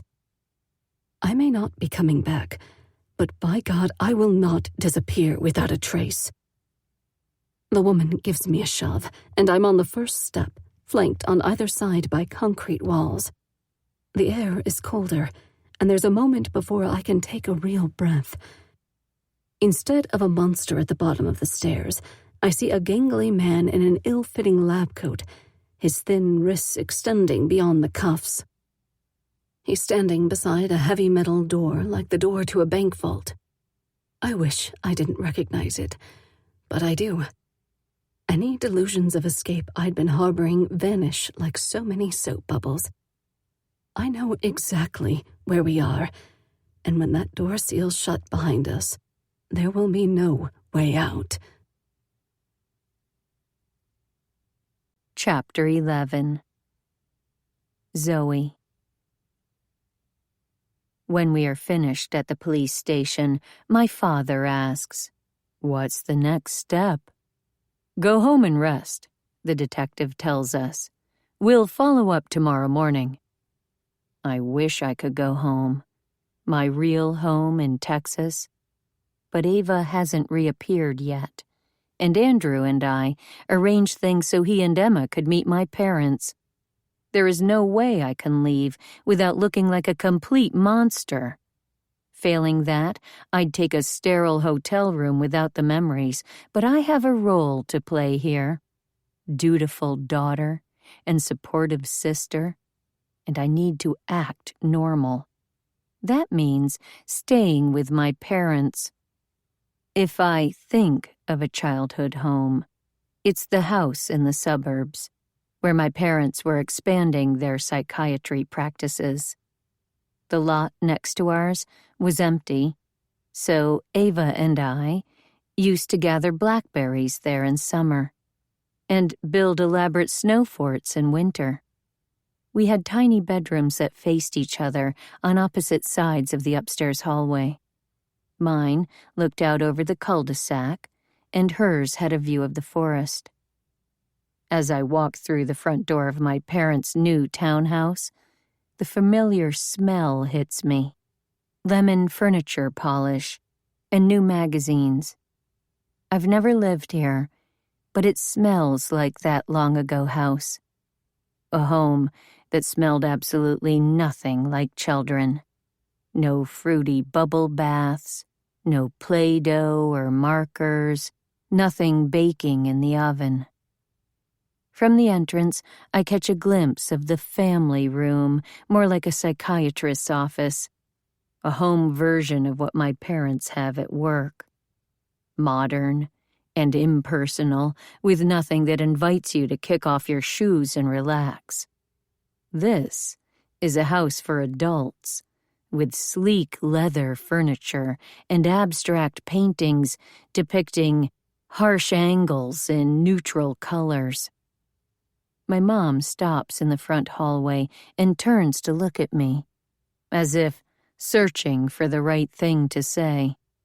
Her hands flutter up to the reading glasses hanging by a chain from her neck, then back down again. Do you want something to eat? Soup? No, I tell her, although I am a little hungry. I'm okay. My parents never had much interest in food, even when we were little. She must be making a real effort. Okay. She looks at my father for help. Towels, he says decisively. You'll need clean towels. And sheets? My mom asks him. No, I washed them after the last guest and put them back on. My father takes Mom's arm and helps her up the stairs. She looks frail in a way that surprises me. I always thought my mother was made of steel, but she moves slowly, as if she needs my father's support. Time didn't stand still while I was in Texas, but I can see its effects only in the way my parents look. They still feel as distant as ever. As they talk to each other, they lead the way up the stairs. I trail behind them like the little kid I used to be, one who could never get their attention. The only other person in the world who would understand how normal this weirdness feels is Ava. Before we hated each other, we were allies in this family. Her gaze was proof I existed, even when my parents didn't notice anyone except each other. I almost miss her now. We reach the top of the stairs, and Mom pushes open a door. I enter a small bedroom with a 4-poster canopied bed flanked by small bedside tables with china-shaded lamps. If the rest of the house is cool and modern, this one room is almost a throwback, a little girl's Victorian dream. This is it. The closest thing to a childhood home I have. My old bedroom with the furniture I pitched a screaming fit for one Christmas. Just like in the showroom. The bed, the tables, the lamps, and the marble-top dresser with its matching mirror. Of course, now my parents have removed the plush carpet, so the mahogany bed and tables are adrift on a polished oak floor. They've even removed the gauzy canopy so the posts of the bed reach futilely upward, supporting nothing. This room should be like something from a storybook, except my parents have spoiled it. The bare floor has a judgmental gleam, and on the wall I see 2 more of those abstract paintings I hate. When Emma does something like that, at least she uses lots of color. Her art is active and messy and alive. These paintings are dead. You still have my old furniture? I ask. Surely that means they care a little. My dad looks at me blankly. Did you want it? If you can use it, just ship it home. Texas, you said? My mom looks almost eager. Stupid. They didn't keep my furniture because it reminded them of me. They kept it because they needed to furnish a guest room. They've done everything they could to force it to fit their modern aesthetic, and they'd be only too happy to replace it. That's my parents. Pragmatic, thrifty, never sentimental. Maybe. I wheel my suitcase into the middle of the room and drop my bag beside it. I want to ask if they're worried about Ava, if they think she's okay, if they think, like I still do, she's just pulling a stunt. But I don't think I can take another reminder of how little they care. It's Ava's fault I'm here at all. And for just a second, I miss her more than I'm angry at her. She's the only person in the world who had the same childhood as me, no explanation necessary. If you have anything to hang up, there should be coat hangers there. Mom gestures as if I am incapable of recognizing a closet. I put a clean towel and washcloth by the sink in the bathroom, Dad announces. Okay, then. Mom steps out into the hall, and I can see a flicker of relief pass over her face. She's almost done having to act like a mother. Call us if you need anything. Good night. Dad pulls the door shut behind him. It is 8 o'clock at night. There are no chairs in this room, so I sit on the edge of the bed. This could be any one of the quiet nights from my childhood when Mom and Dad were clearly being whoever they were once they were finished pretending to be parents. I remember the way they whispered, even when Ava and I should have been asleep. The way they stopped talking when one or the other of us walked into the room. When it was our time at dinner or over homework, they hovered and asked us about our day. But it was hard to shake the feeling that they were play acting. Even now, it's as if they had to ask themselves, what would real parents do for a daughter who came home to spend the night? And the only answer they could muster was to supply clean towels. I wouldn't mind being treated like a child, as long as that child was loved. If I ever get back to my home in Texas, I will make sure Emma knows how much I love her, no matter how old she gets. I will make a big deal about her every time she comes home, having her favorite dinner, currently chicken nuggets, playing her favorite games, chutes and ladders, and never, ever leaving her alone for a minute. I'll probably drive her crazy. I feel like I'm going crazy now. The silence is creeping under my skin, building up. No wonder I screamed and raged so much as a kid. There's nothing else to do. I grab my bag and get back on the bed, messing up the white counterpane. That's better. I scoot back and gather the bedspread around me like a nest, as if it could give me the warmth I need. I'm not going to have to stay here long. Ava will get tired of this game. I just have to wait her out. And in a few days, Andrew and Emma will come up. Then I realize that Andrew doesn't have any way to contact me. My parents have an unlisted home number. My phone is in Texas with Detective Valdez. I wrap my arms around my knees. Everything will be okay. I'll call Andrew tomorrow from the landline, probably one of the last landlines in America. I'll tell him everything that's happened. He still loves me. He has to. Emma doesn't know I'm a liar. God, how I wish she were in my arms. But I don't want her in this house. The last thing I want is to see her joy and confidence replaced by insecurity and loneliness.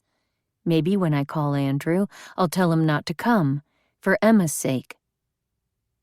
The 2 windows in my room are bare. No blinds or curtains. The sun is set, but the darkness outside is punctuated by lights from the townhouses on either side and across the street. Maybe I should change my clothes in the bathroom or the closet. But I don't give a shit.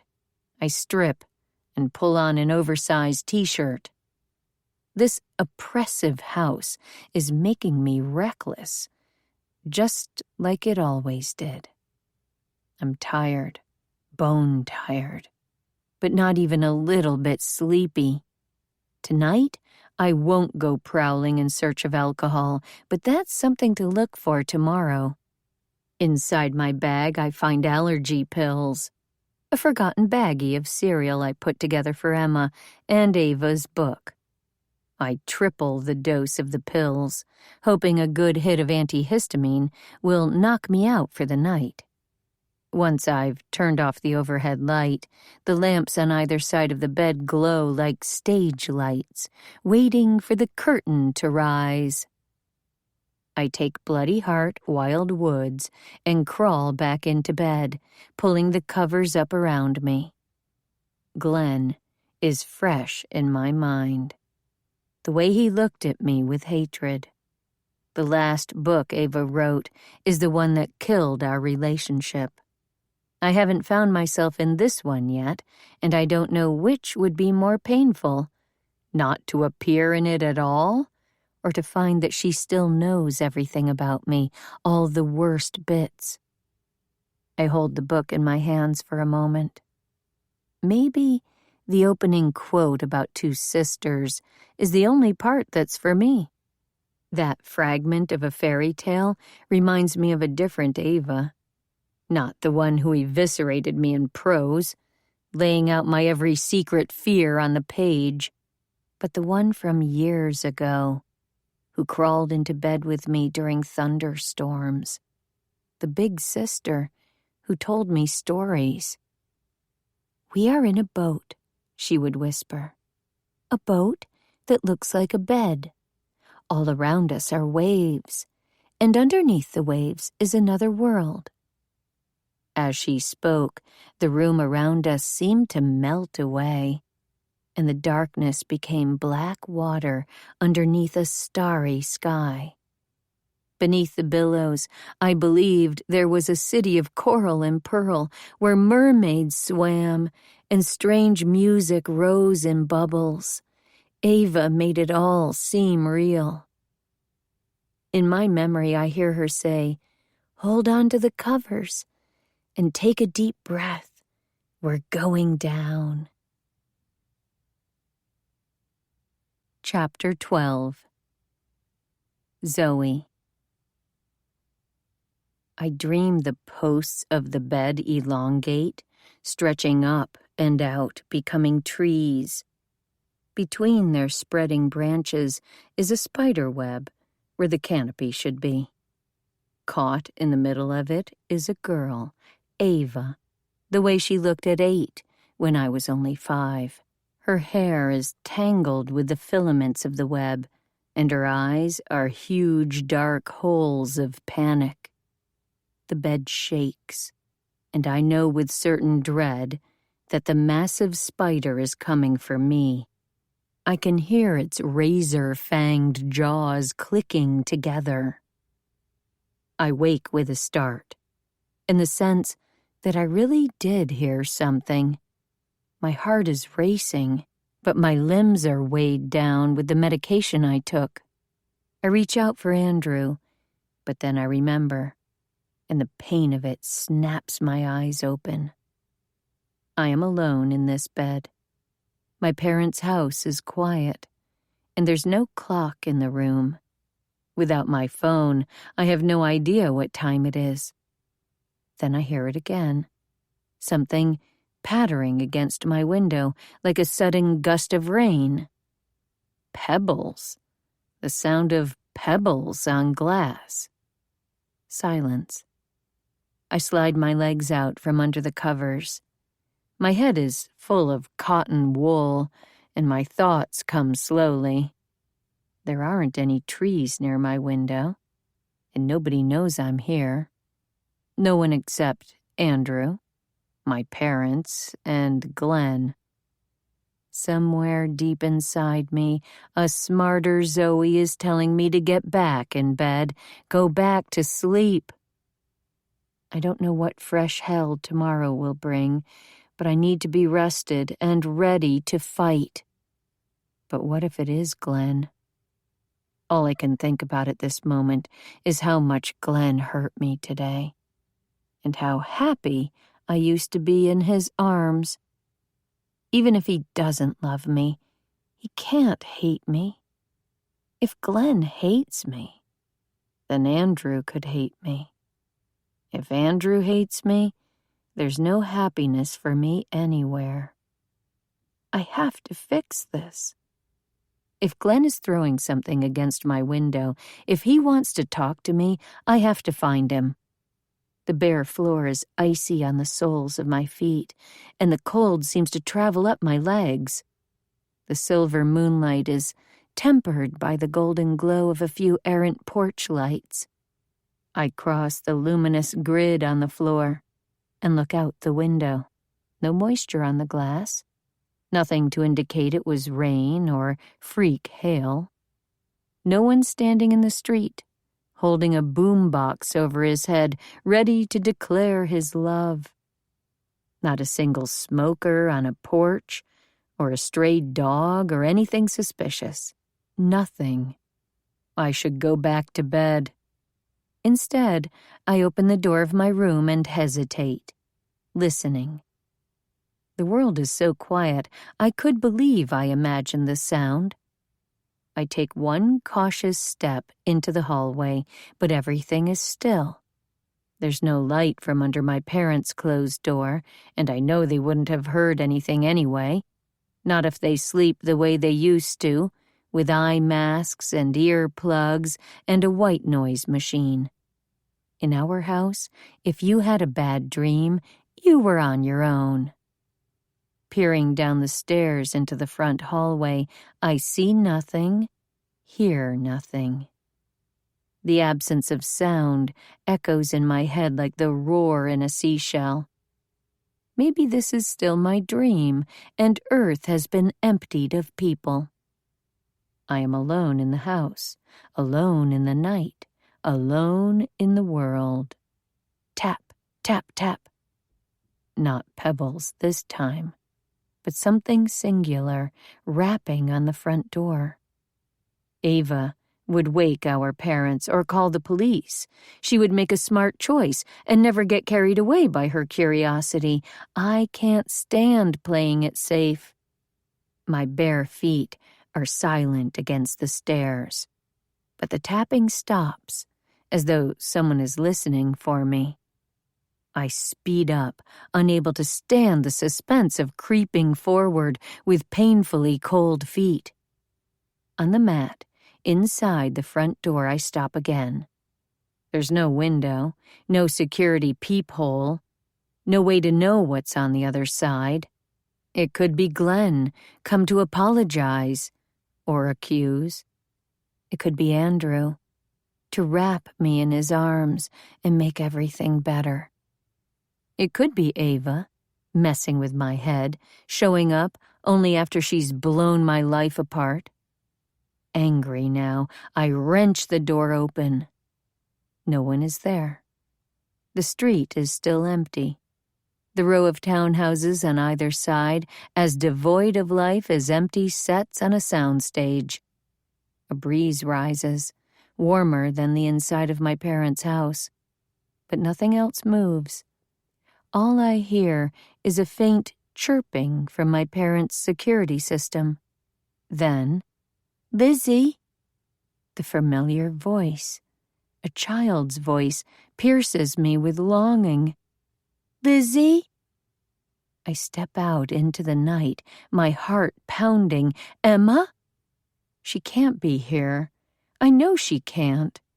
But I scan the darkness, squinting at the shadows between the houses, terrified that she is out there.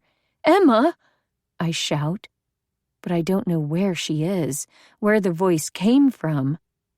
I take the front steps too quickly. Something crunches beneath my foot. I lose my purchase on the path and go sprawling. My knee is skinned, and the heels of my hands sting. Wincing, I push myself onto my butt and look around frantically. I can't see anyone, and the voice doesn't return. Am I going crazy? No. I know I heard something. This must have been a trick. Just like the text messages and the phone call, Emma is in Texas. Her school would never release her to anyone except me or Andrew. She isn't here. She isn't. I keep telling myself that, but I am shaking. I press my hands against the pavement to stand, and something cuts into my palm. The stupid thing I tripped on in the first place. My fingers close around it, and I glance down at a slim gold wristwatch. Someone's lost treasure. The face is cracked, probably because I stepped on it and skidded, grinding it into the path as I fell. Then the night fills with sound. The shrieking of the security alarm. I leap to my feet as if the police are on their way. The sound cuts through me, and I would do anything to stop it. Maybe I can figure out how to turn it off. I charge up the front steps, desperate to silence the alarm before God and the neighbors come to strike me down. And there are my parents, awake after all, in the doorway. My father squints at me as if he doesn't recognize me, then he ducks back inside, and the alarm cuts off. My mother steps out of the way so I can come in, and I notice she is wearing slippers in the same muted gray as her tailored pajamas. Her sleep mask is pushed up like a headband, and she looks completely unrumpled and calm. Pajamas, pantsuit. She's ready to therapize me. "What were you doing, Zoe? It's 2 a.m. I heard a noise. I feel as stupid as I know I sound, but I can't stop. Someone was knocking on the door. She leans close to me, and I freeze, not sure if she intends to embrace me or offer comfort. Instead, she grasps my chin and examines my eyes, checking my pupils. "What did you take?" I jerk away. "Nothing." Allergy pills don't cause hallucinations. What I heard was real. The phone rings, and I can hear my father telling the alarm company it was a mistake. A guest opened the wrong door. A guest. I want to shout, "I'm your daughter." I want them to believe me, or comfort me, or worry about me. Instead, my father is already hanging up and shuffling past us toward bed. On the way, he says, "I reset the alarm. Stay put until morning." My mother is still examining my face speculatively. "You had a dream?" she offers. Oh, she'd love that, wouldn't she? An easy explanation and another way to analyze me, neatly fitting all my thoughts and worries into labeled cubby holes. There's no point in trying to persuade her. No matter what I say, she'll think it was all in my imagination. I open my hand, displaying the broken wristwatch I've been clutching. "I stepped on this out front. Is it yours?" She picks it up from my palm and holds it at arm's length, trying to focus without her reading glasses. Finally, she shakes her head and drops the watch back into my hand. Before turning to follow my father up the stairs, she says dismissively, "It's broken." Chapter 13. Zoe. The next morning, I'm slow to wake. I stumble downstairs, and my father tells me we're going back to the police station. My heart gives a hard thump. Maybe it's over. Maybe I can go home. Is there news?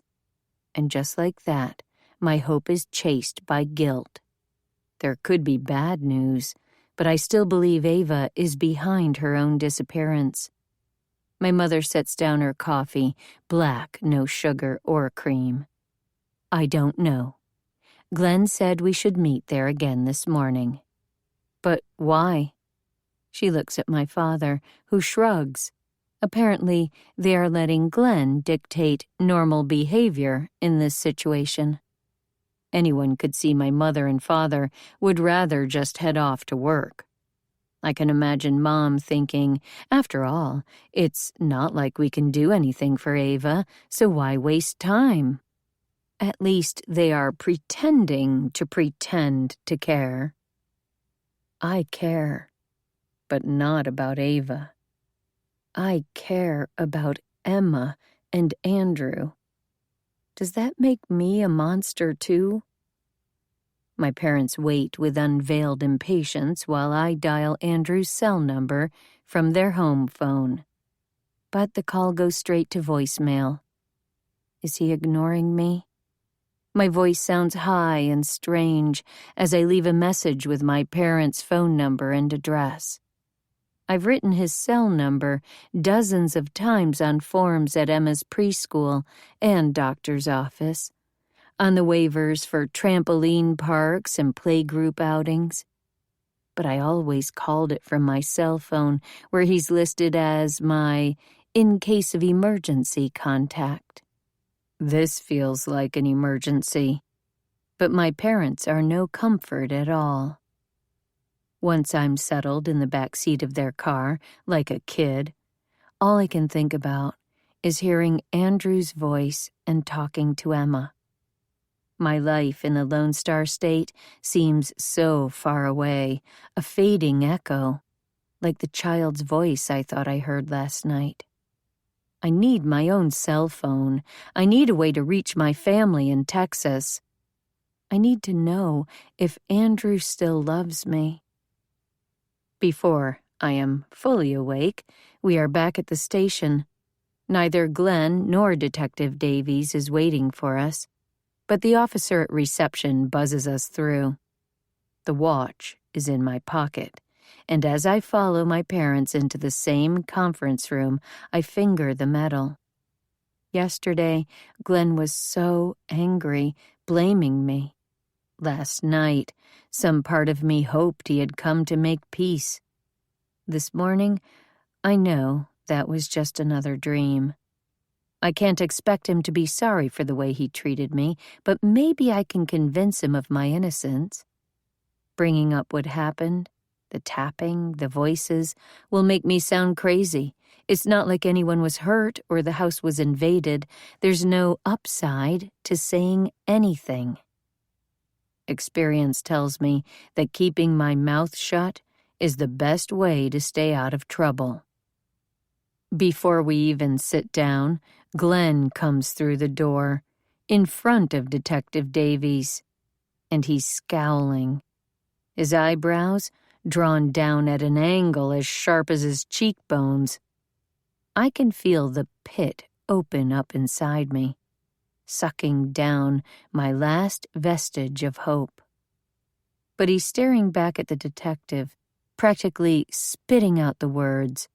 You spent an hour grilling me, and you have nothing.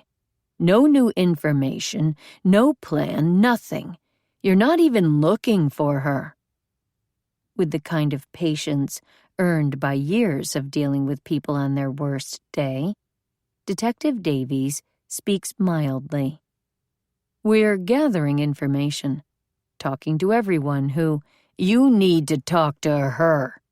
Glenn whips back around, and his gaze on me is like a blow to the sternum. You read her fucking emails. My face grows hot. I didn't write those. Bullshit. You hated Ava. She hated me, I say fiercely. I just wanted to be left alone. You wanted anything she had. What did you do to her? Nothing. What did you do? Everyone knows it's always the husband. Glenn pushes a chair out of the way, and I grab the one nearest me, either to attack him or defend myself. But Detective Davies puts a hand on Glenn's shoulder and says, That's enough.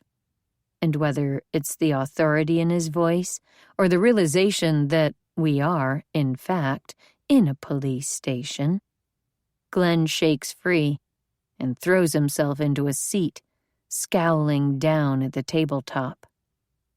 My father pulls out a chair for my mother, and she sits gracefully. They aren't afraid, I realize with a jolt. They think Ava is fine, wherever she is. They don't seem concerned that she might be missing. They sit at this conference table like there will be an agenda with a PowerPoint presentation and a coffee break.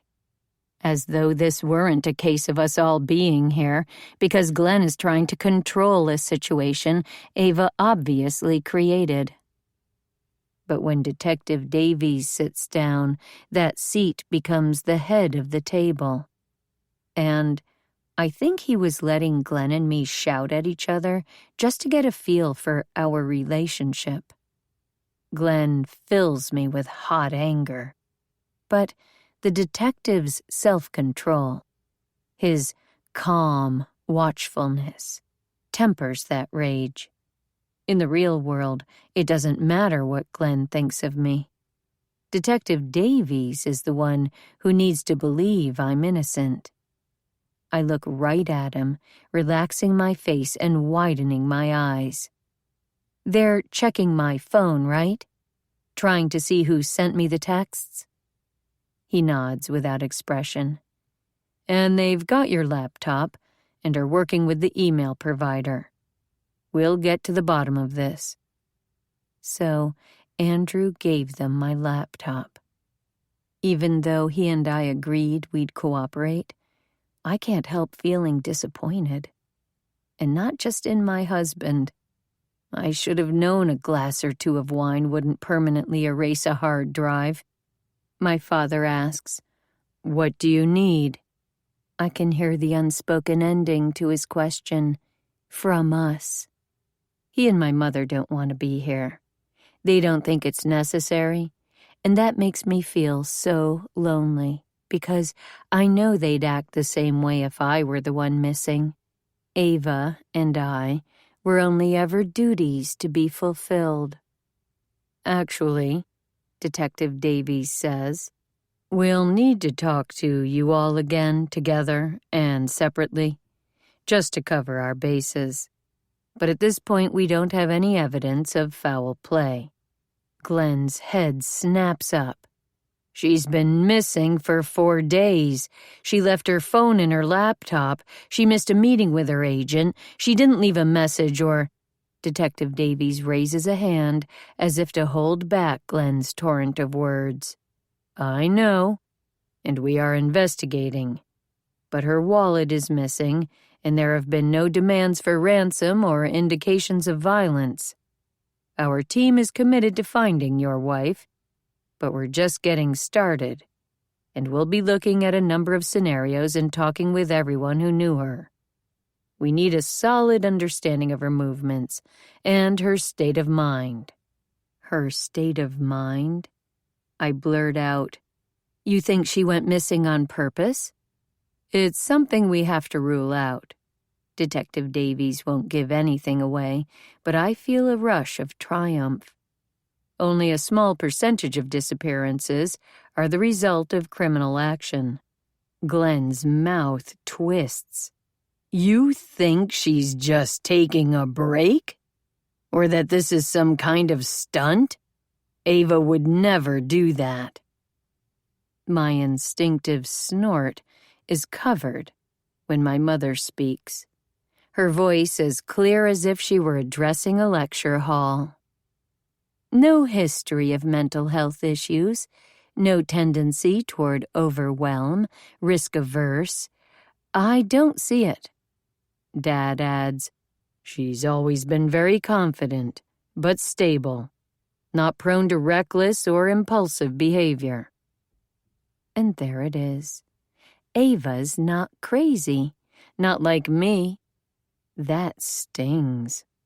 My parents know, Glenn knows, what Ava did to me. They just don't think it matters. I have to say something. What about her books? They all look at me. I can't meet Glenn's eyes while I say this. The light glints off my father's glasses, so I can't tell what he is thinking. If I look at Detective Davies and see pity or amusement in his face, I will die. She always put something about me in them, made me the murderer or the paranoid detective, or straight up killed me. It's why I took off. It's been 3 years since she saw me. My mother's tone is professionally neutral as she says, You think Ava is doing this to you? Okay, I know it sounds crazy, but I believe it. And if I back down now, Ava will win all over again. I pull the broken wristwatch out of my pocket, clenching it in my hand. The solid metal is real, proof that something happened last night. The police know about the text messages and the phone call. They're checking out those emails. And last night, someone tapped on the window and used my daughter's voice to lure me outside. All I found was this. I toss the watch, and it slides clear to the end of the table, right in front of Glenn and Detective Davies. Glenn picks up the watch, stares at it, and the color drains from his face. Where did you get this? I told you this is Ava's watch. My breath catches in my throat. I should have kept my mouth shut. But then I think of Ava laughing her ass off, and I'm furious again. Of course, it's Ava's watch. That bitch is behind this whole thing. She hates me. You? It's always about you. Jealous, spiteful. My mother interrupts. You heard voices? That's why you went outside? I know what she's thinking. My daughter is delusional. Detective Davies pulls a pen from his pocket and lifts the watch out of Glenn's hand. You recognize this watch as your wife's? Glenn nods. There's a dent on one side. It was always hitting the side of the desk when she typed. She'd take it off, then put it on again. That's why the clasp is so loose. When was the last time you saw your wife wearing this watch? She puts it on every morning. Glenn shoots me another suspicious glare. And you just happened to find it in the middle of the night. I grip the edge of the table. I didn't just happen to find it. Ava tricked me into coming outside. Ava wanted... Glenn slams his hands on the table. Enough about Ava. She didn't do this. She's missing. And if I find out you had anything to do with it, I'll fucking strangle you myself. He shoves past Detective Davies, slamming the door to the conference room on his way out. As though taking this as a sign that the meeting is adjourned, my mother stands. Looking at Detective Davies, she says, You'll contact us with any additional information. Without waiting for an answer, she holds out a hand for my father and extends the other to me. Time to go, Zoe. On the ride home, I stare at the back of my parents' heads. It's so strange being an adult under your parents' care, staying in their house, following their rules. My car, phone, and laptop are all back home in Texas, and my parents don't even own a television.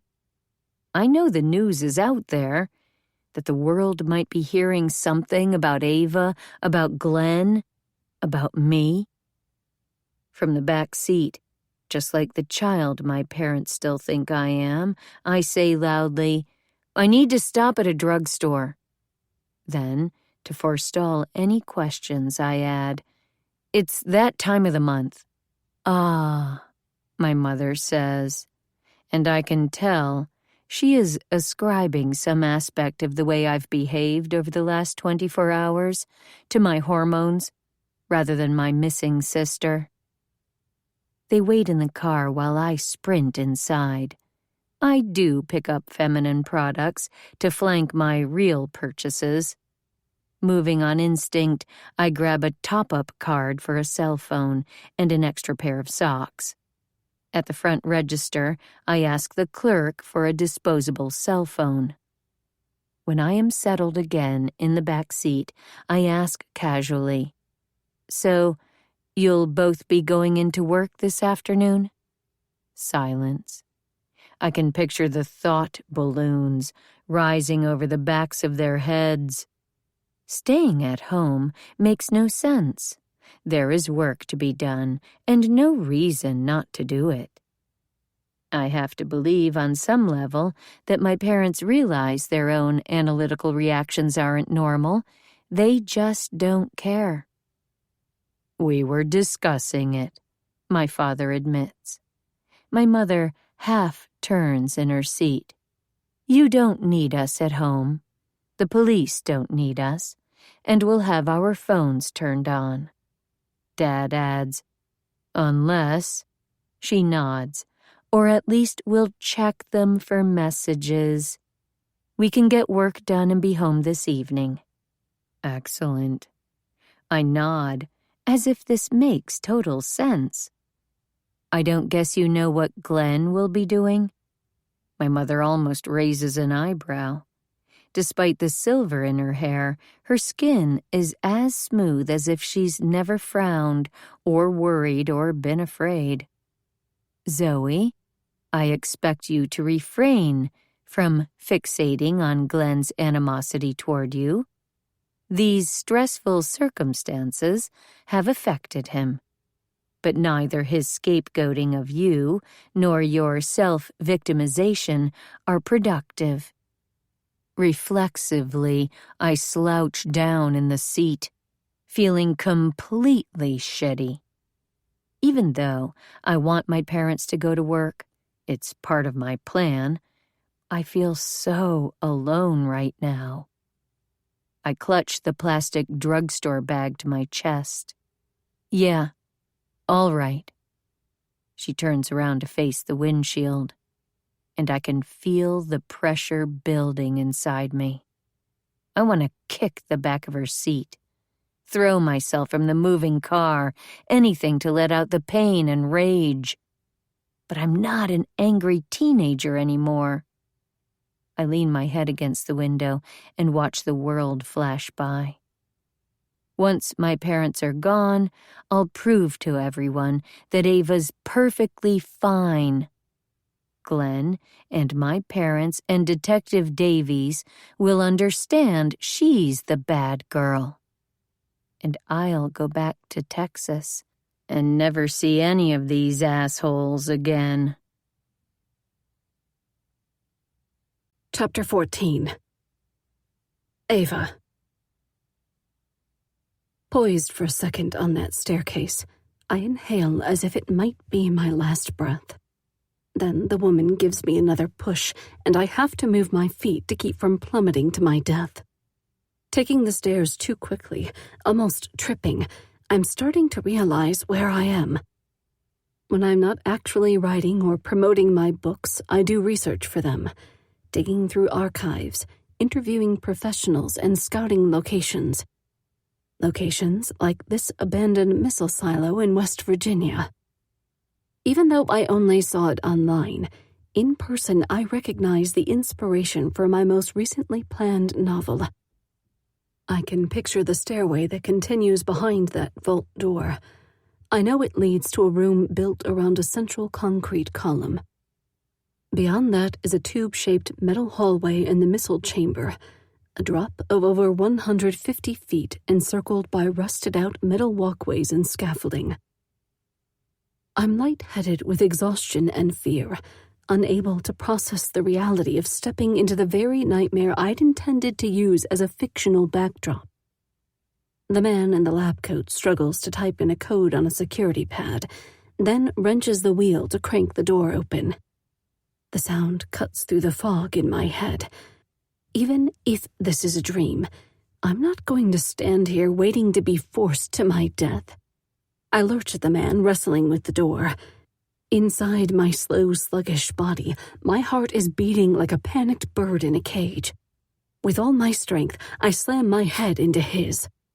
The world explodes in colored lights as we stagger apart. Something slams into my side, and I fall under a heavy weight. My stomach churns with the pain in my head, and someone's elbow is in my ribs. Beckett. The woman's hiking boots are in my peripheral vision as I struggle to untangle myself. she says. "That was stupid, Ava. I expected better." Beckett rolls away and lies gasping next to me.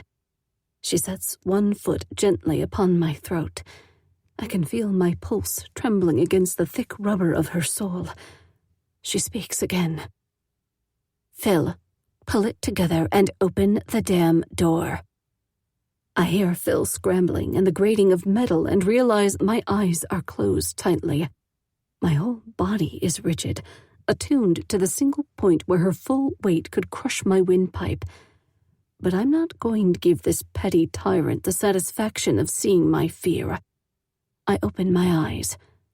"Do it," I think. "I dare you." She's staring right at me. Her lips twitch as though she's amused, or even proud that I'm looking her in the eye. Softly, she whispers, "Just relax. This isn't about you." But I'm the one on the ground, her foot on me, filling my nostrils with the scent of mud and leather, unable to speak, barely able to blink. There's a rush of air and a scraping sound, and Phil says, "Christina, it's open." Christina. That's the name of this militant wood witch. And as I look up the length of Christina's khaki-clad leg, all the way to her cooled brown eyes, I stop breathing for a moment. No zip ties, no drugs, not even a kettle prod, but I am still helpless. "Christina?" Phil asks again. I could swear I see in her assessing gaze the same contempt Beckett inspires in me, but all she says is, "Get the other one in first." I don't move at all. I don't look away, even as there are more sounds of scuffling and moaning. Beckett says, "My ankle. When she pushed me, my ankle got fucked." That's what happened. I slammed into Phil, then Christina pushed Beckett into me, and now Phil's taking Beckett back into the bowels of the missile silo while I lie here helplessly, my body vibrating with my need to escape. Christina raises her foot a millimeter. She lets the hiking boot hover, and I can't help it. I flinch. "Remember this." Her voice is soft. "Get up. Slowly. We have work to do."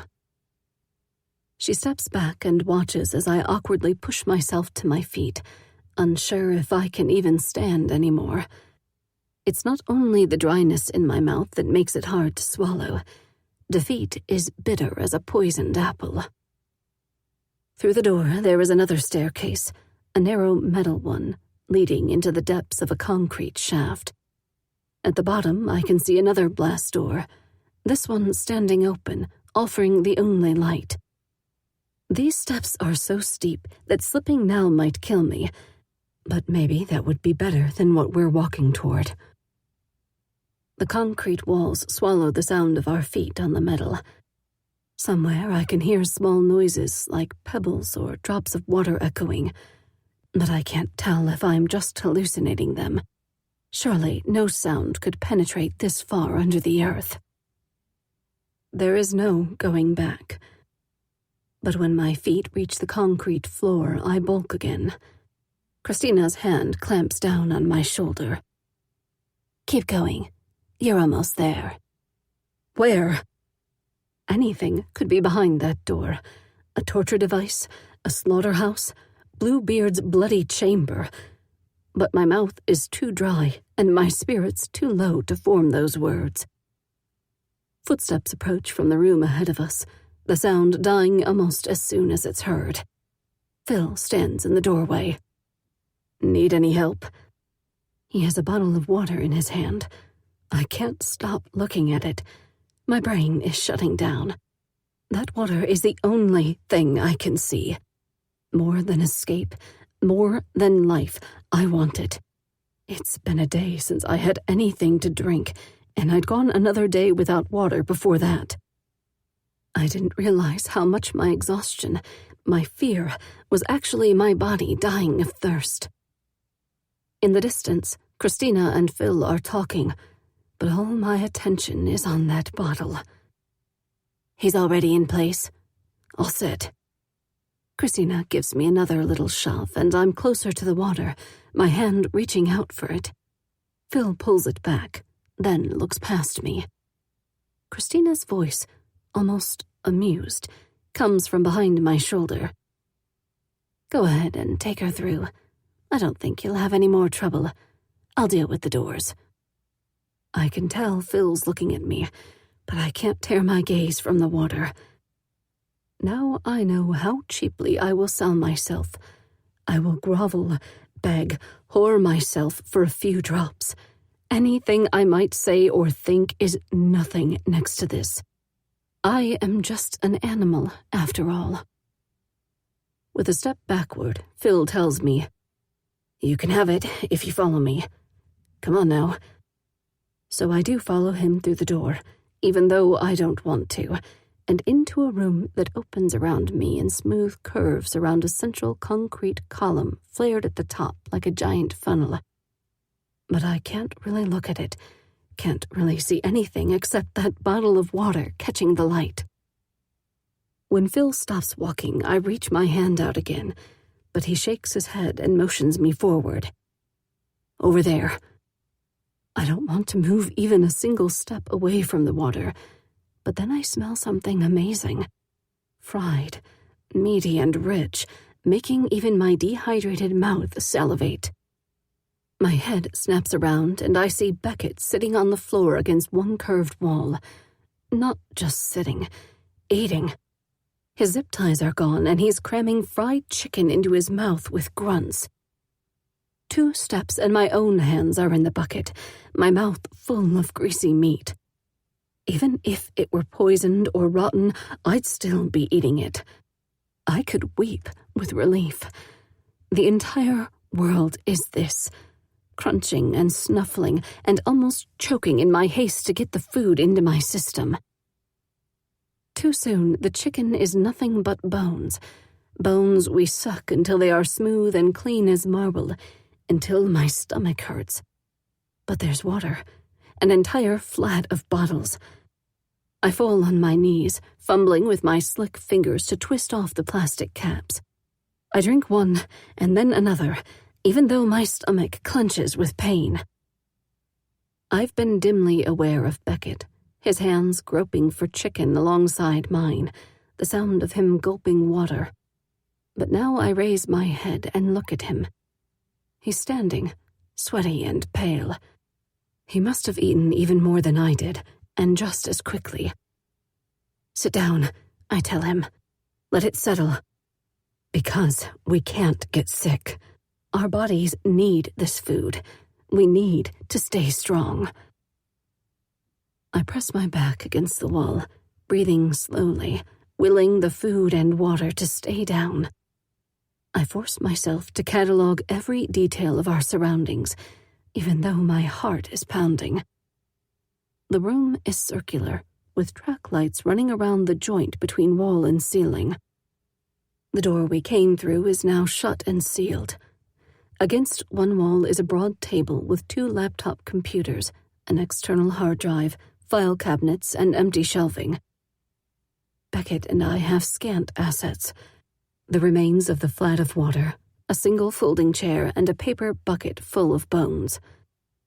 Phil is struggling with something affixed to one wall, and Christina goes to help him. Together, they pull a metal scissor gate free and drag it, screeching across the room. Another cage. I scramble to my feet, my stomach flipping over and over. No, you don't need to lock us in. Phil pauses, but Christina ignores me. Get the other side, she tells him. I run forward, but not fast enough. The 2 halves of the fence meet just as my hands slam against the harsh metal.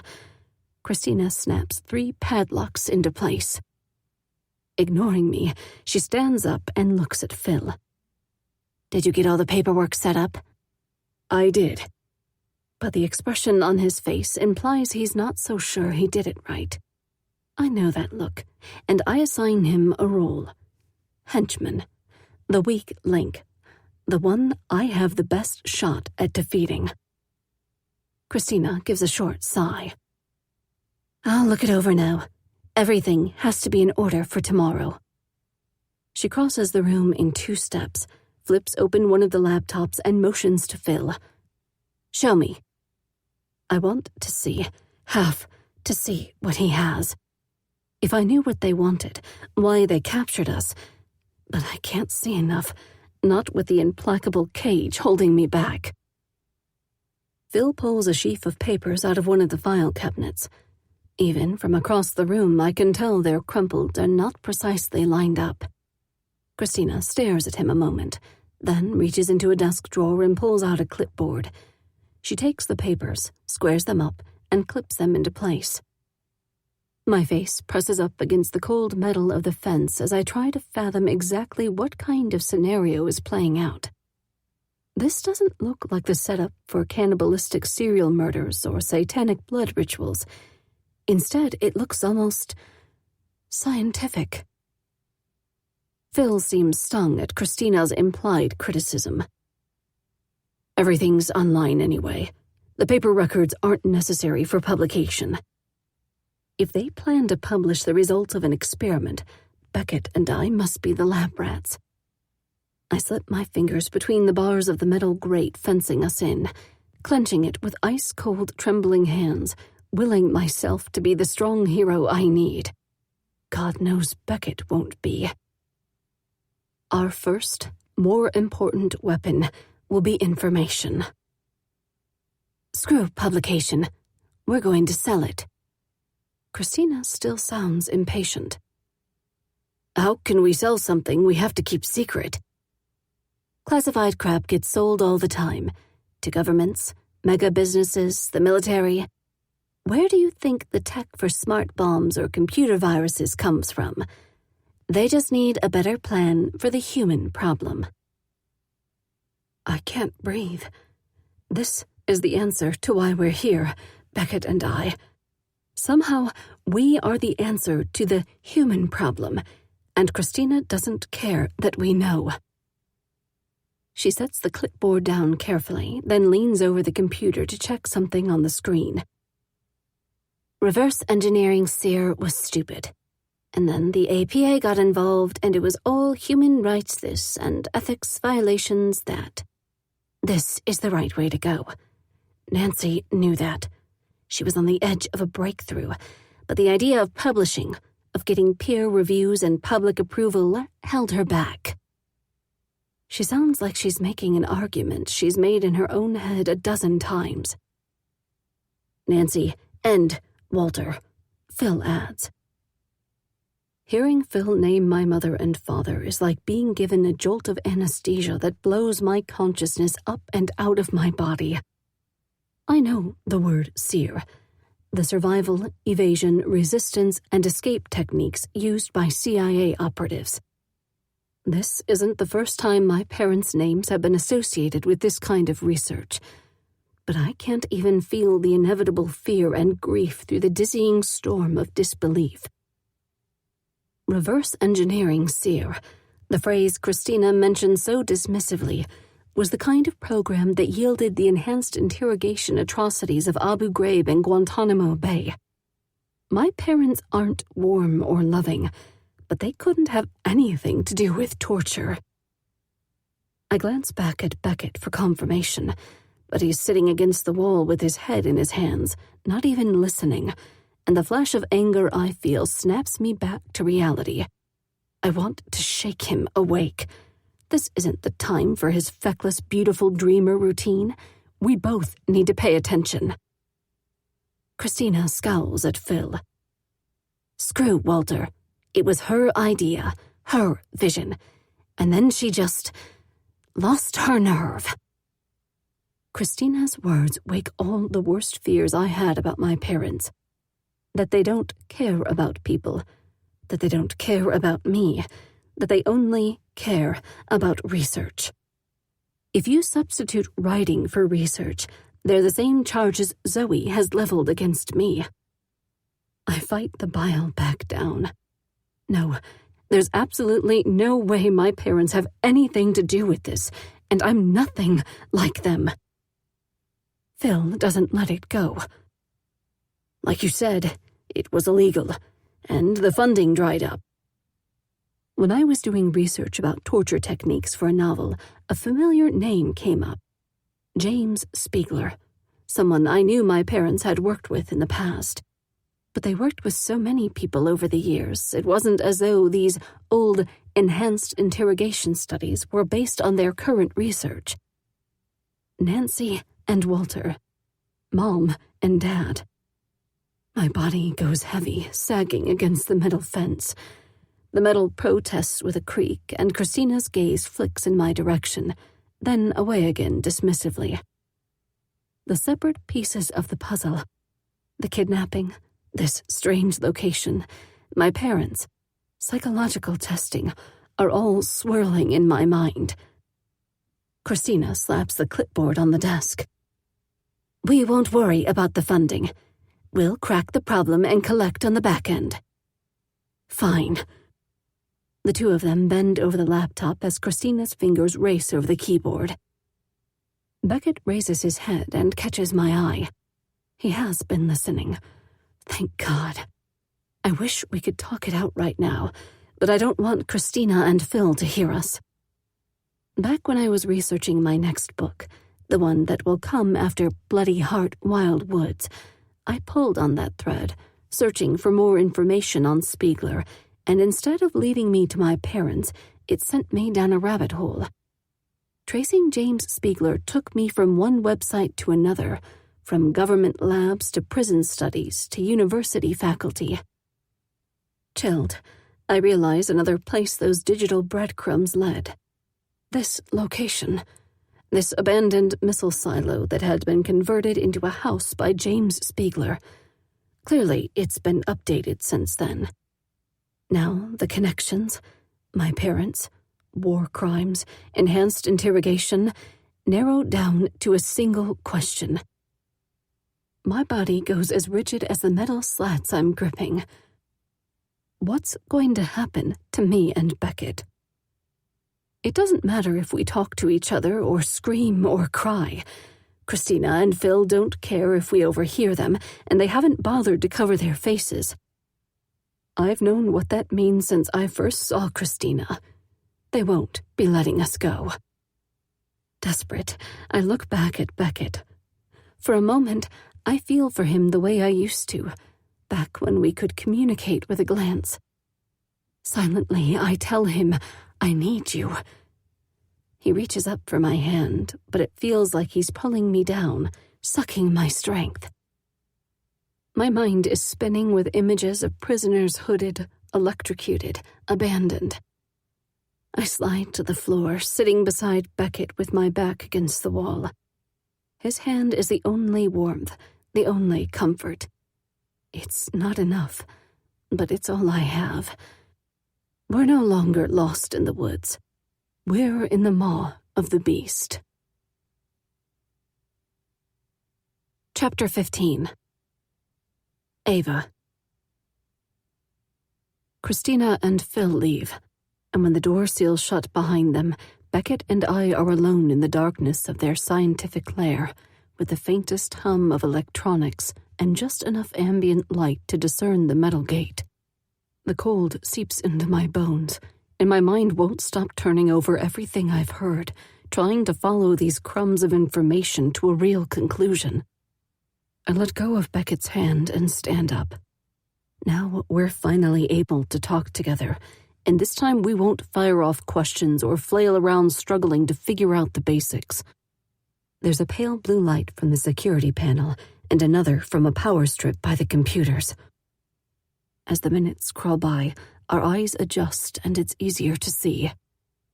Scanning the room, I notice a small red light in one corner near the ceiling, and I think it must be a camera. I turn my back on it. Beckett hoists himself to his feet, just a shadow beside me. Did you hear them talking about Nancy and Walter? Is this about a ransom? I don't know. I think it's more than that. I've been unfair to Beckett. He was paying attention, not just zoning out. But he processes everything verbally, and I wish he'd be quiet so I could think. No such luck. Because you're a big deal writer? Just pay them. You must have plenty of money. I'm not worth a ransom, not on my salary. Nobody pays to read literature. Familiar irritation flares inside me. He means I've got money only because I'm a sellout, pandering to the masses. That's his favorite excuse for failure, believing he's unappreciated and artistically better than me. It still stings a little, as though my pursuit of my dreams cost us our marriage. That's exactly why I wrote my first novel in secret, when I was supposed to be marking student compositions or working on the collection of interlocking short stories that would have been my thesis. A garland of unhappy relationships, generation after generation of ennui. They don't want my money. You idiot. Even if they do, paying it won't set us free. They've already shown us too much to let us go. I can't believe he hasn't picked up on that. But then he's historically terrible at noticing anything outside his own head. Beckett is solipsism on two legs. Whatever their end game, it's not as simple as bind, torture, kill. No, this is something less personal, more scientific. Or at least, Christina thinks it is. But as a writer, I know something she doesn't.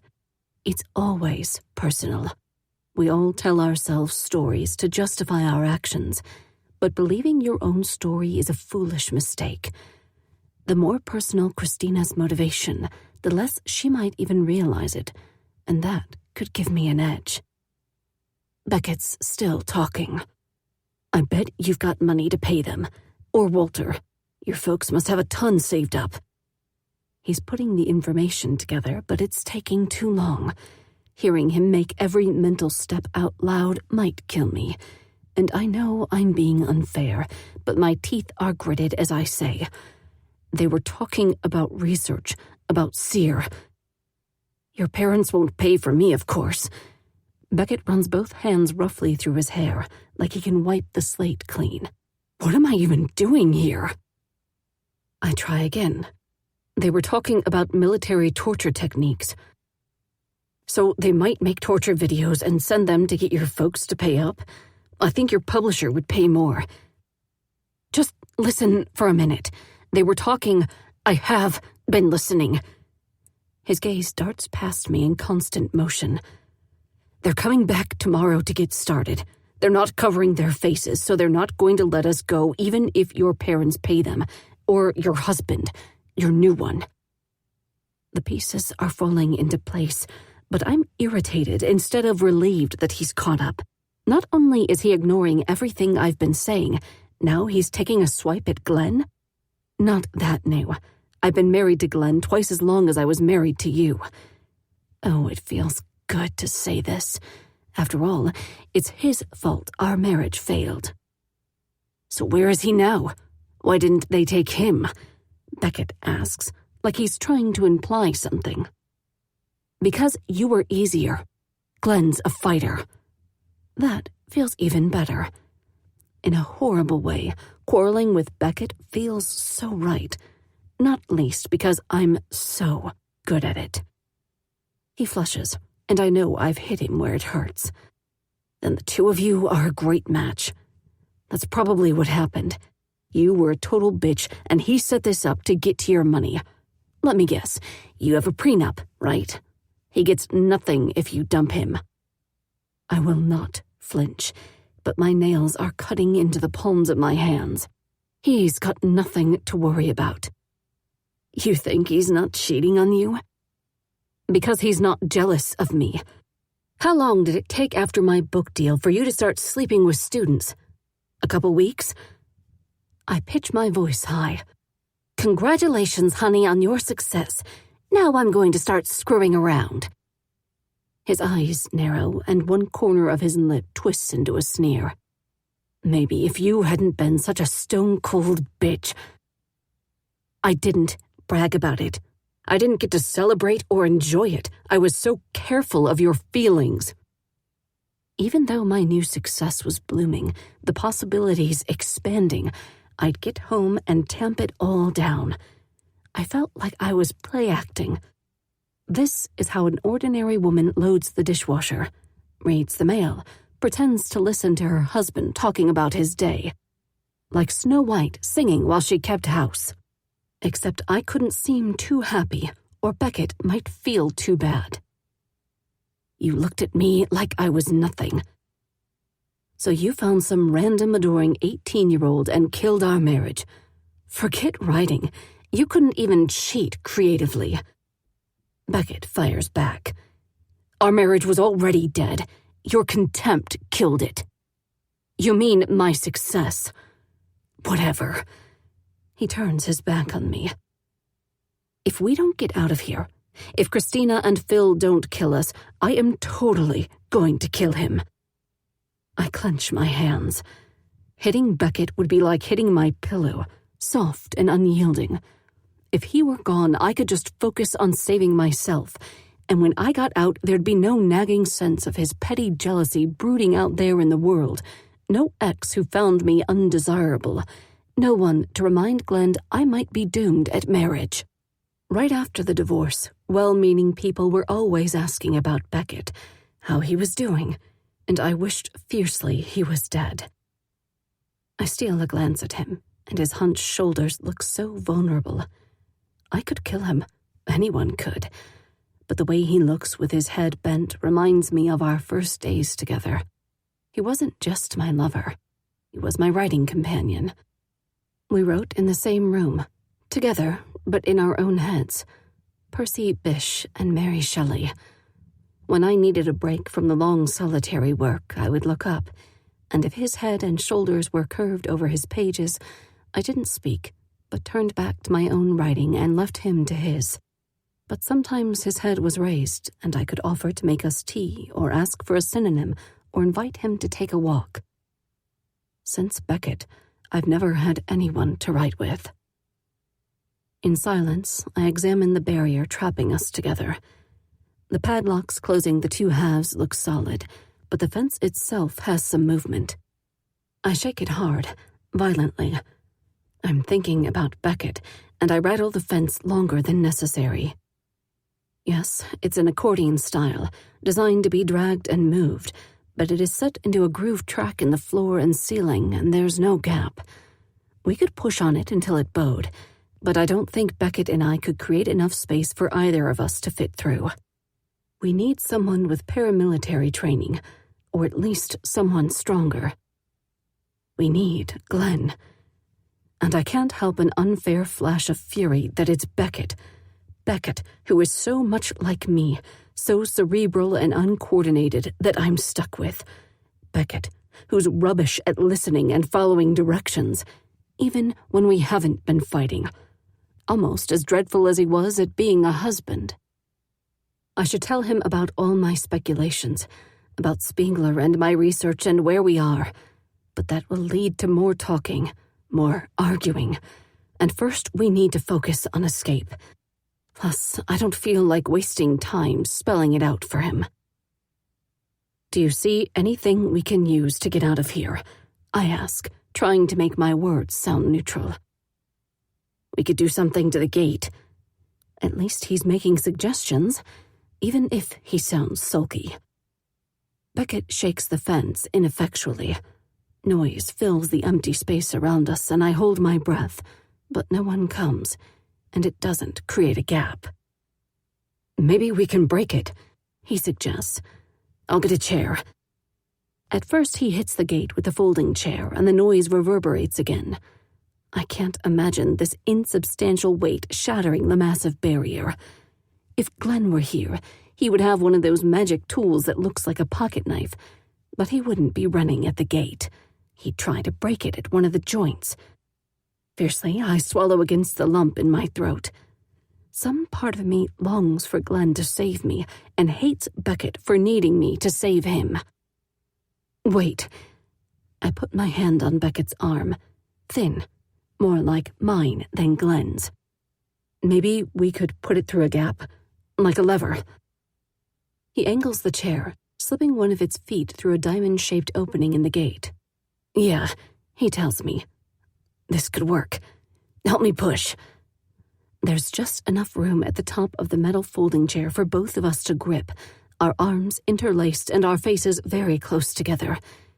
He stinks, but I probably do too. Beckett is not as brawny as Glenn, and that makes me feel more valuable, more useful. We put all our weight on the chair as it slips and skids around, and finally it catches just right on the place where a bolt holds two pieces of the fence together. I push so hard my feet almost leave the floor, until I am supporting myself by my arms on the chair, and then it moves. Something gives way, and I lose my balance. I fall heavily on the hard floor, and the chair comes after me. Beckett doesn't run to my aid. He kneels in front of the gate, running his hands over it to see what damage we've done. I take a few more moments to let the pain settle, but it is just a banged knee after all. I reach out for the chair, and as I grasp it by the leg, I realize what has happened. My fingers find a fold in the metal where our pressure has crimped it. We bent the chair, not the fence, I say. Fuck! He sits heavily, resting his arms on his knees. I know how he feels, frustrated and helpless. I do too. Beckett may be a delicate flower of a human being, but he's the only one on my side right now. I try again. About Christina and Phil. And your parents. Exactly. That's the part that matters. Why Christina and Phil were talking about my parents and their research. Maybe Beckett and I can figure it out together. Yeah. Can I just tell you what I know? Then you can tell me what you make of it. He doesn't answer, so I start talking, laying one brick on top of another, watching to see if he's following. First, the ways the entrance to the missile silo seemed familiar. Second, the location, only hours away from home. I don't know how long I was unconscious in that van, but it wasn't more than half a day. Then my parents' names, and the phrase reverse engineering seer. How I had been researching military interrogation techniques for a book and came across a name I recognized. James Spiegler, a colleague of my parents. He'd been involved in developing a new version of seer, one that relied more on psychological torture than physical torture. I realized how little I knew about what my parents actually do, and instead of researching the novel, I turned my attention to researching them.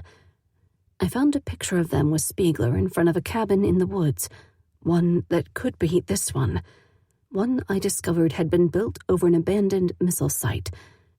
I found my father's name with Spiegler's and other authors on an article about psychological manipulation and reverse engineering seer.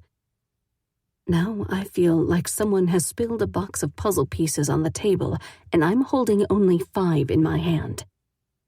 Beckett is unnaturally quiet, his eyes wide, but I can tell his brain is sifting through the information.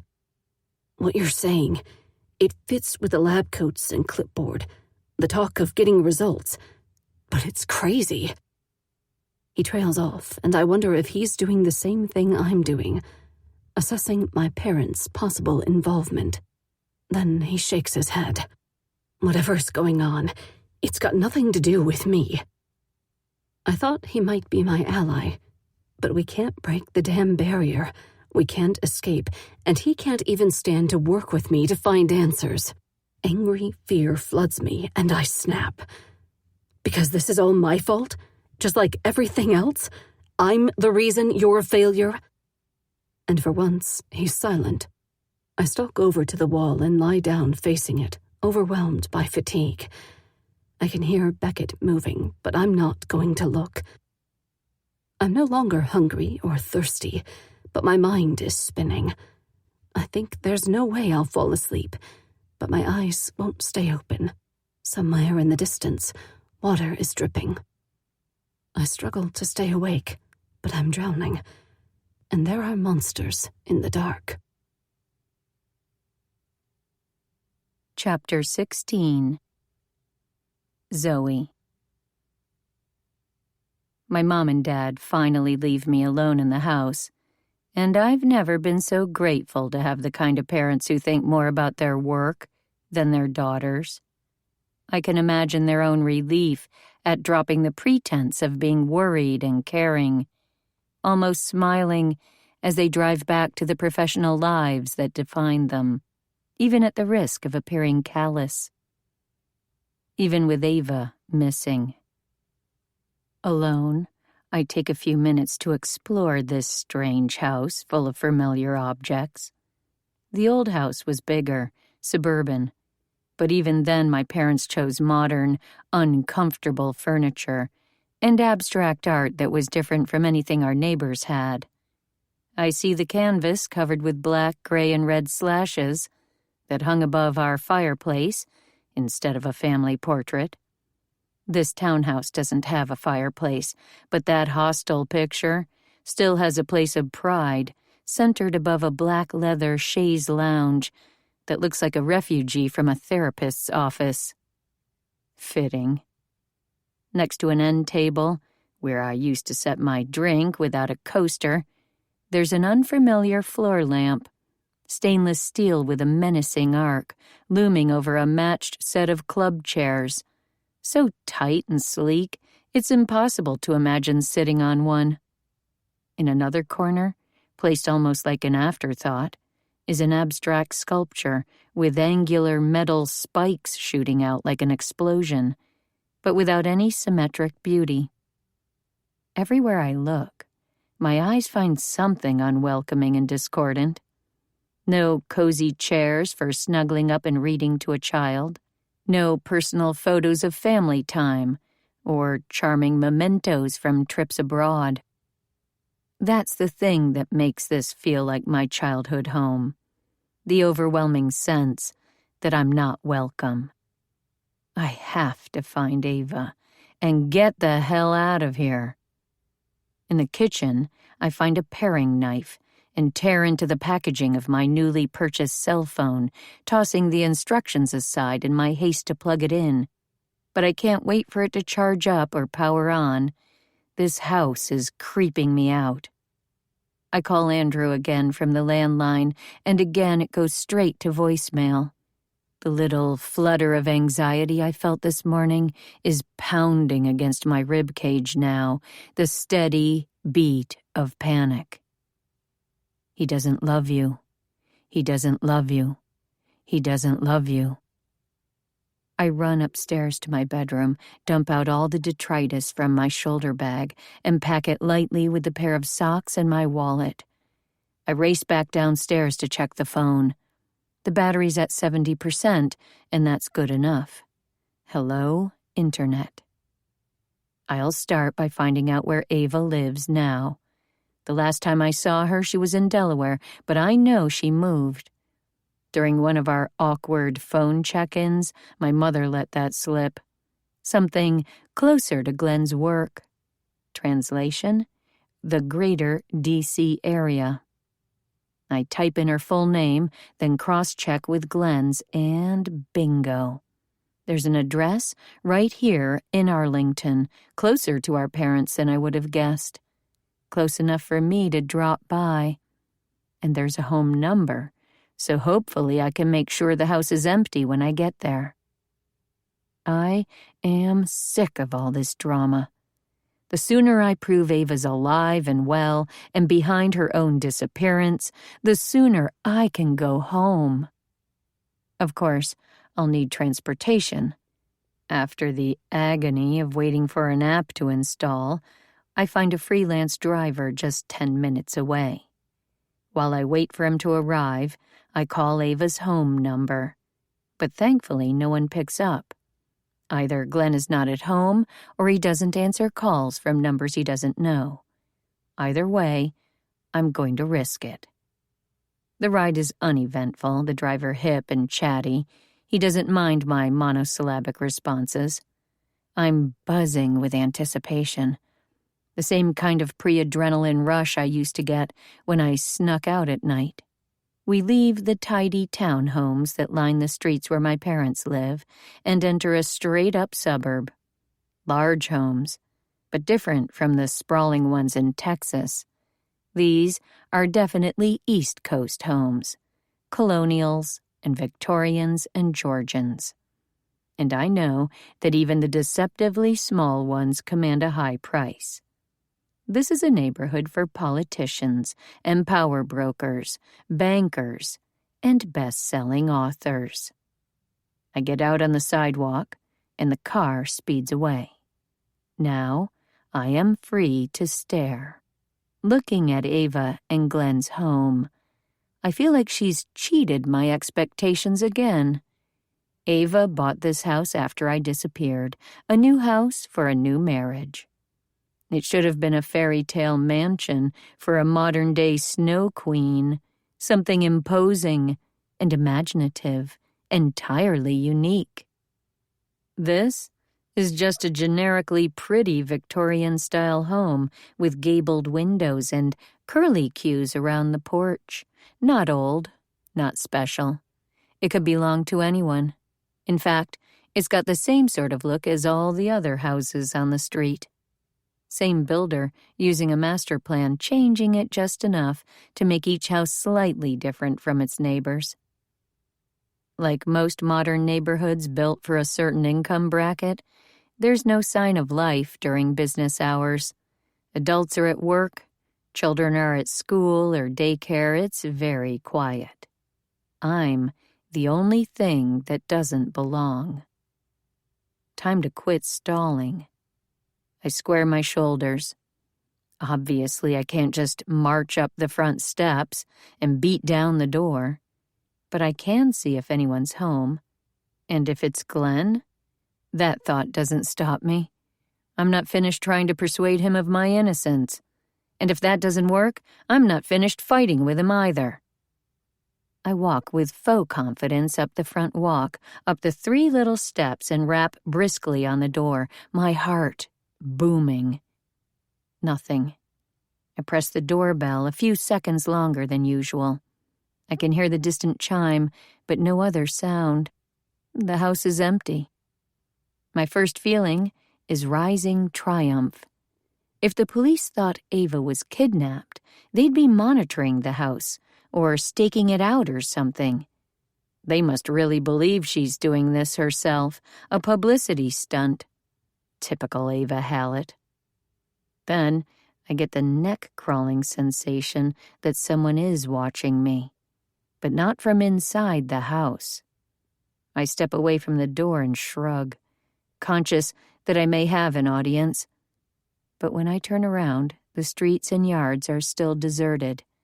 Each house has windows shaded by white curtains, giving them blank, unassuming gazes. I don't waste any more time at the front. I need to shake this feeling. Out here in the open, I'm a mouse in a grassy field with a hawk circling overhead. Walking briskly, like someone with a job to do, I skirt around the corner and down the side of the house, grateful for the size of the yard and the privacy afforded by the lush evergreens planted between Ava's property and her neighbors.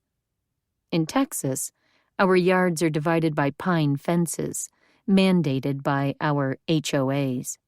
The trees are prettier, and with a pang, I imagine Emma playing like Ava and I used to, using a fallen pine branch as a make-believe broom, or filling the lower branches of the trees with our dolls. If I were still at home, Emma would be at school. I might be pushing a loaded shopping cart through the produce aisles at H-E-B or accepting a sample of chicken salad. Maybe I'd be at home, with the washing machine and the dishwasher both running while I wiped down the counters and swept the kitchen floor. Or I could be playing hooky with Felicia over a cup of coffee and a kolache, the soft yeasted roll giving way around sharp sausage and jalapeno filling, almost as spicy as our gossip.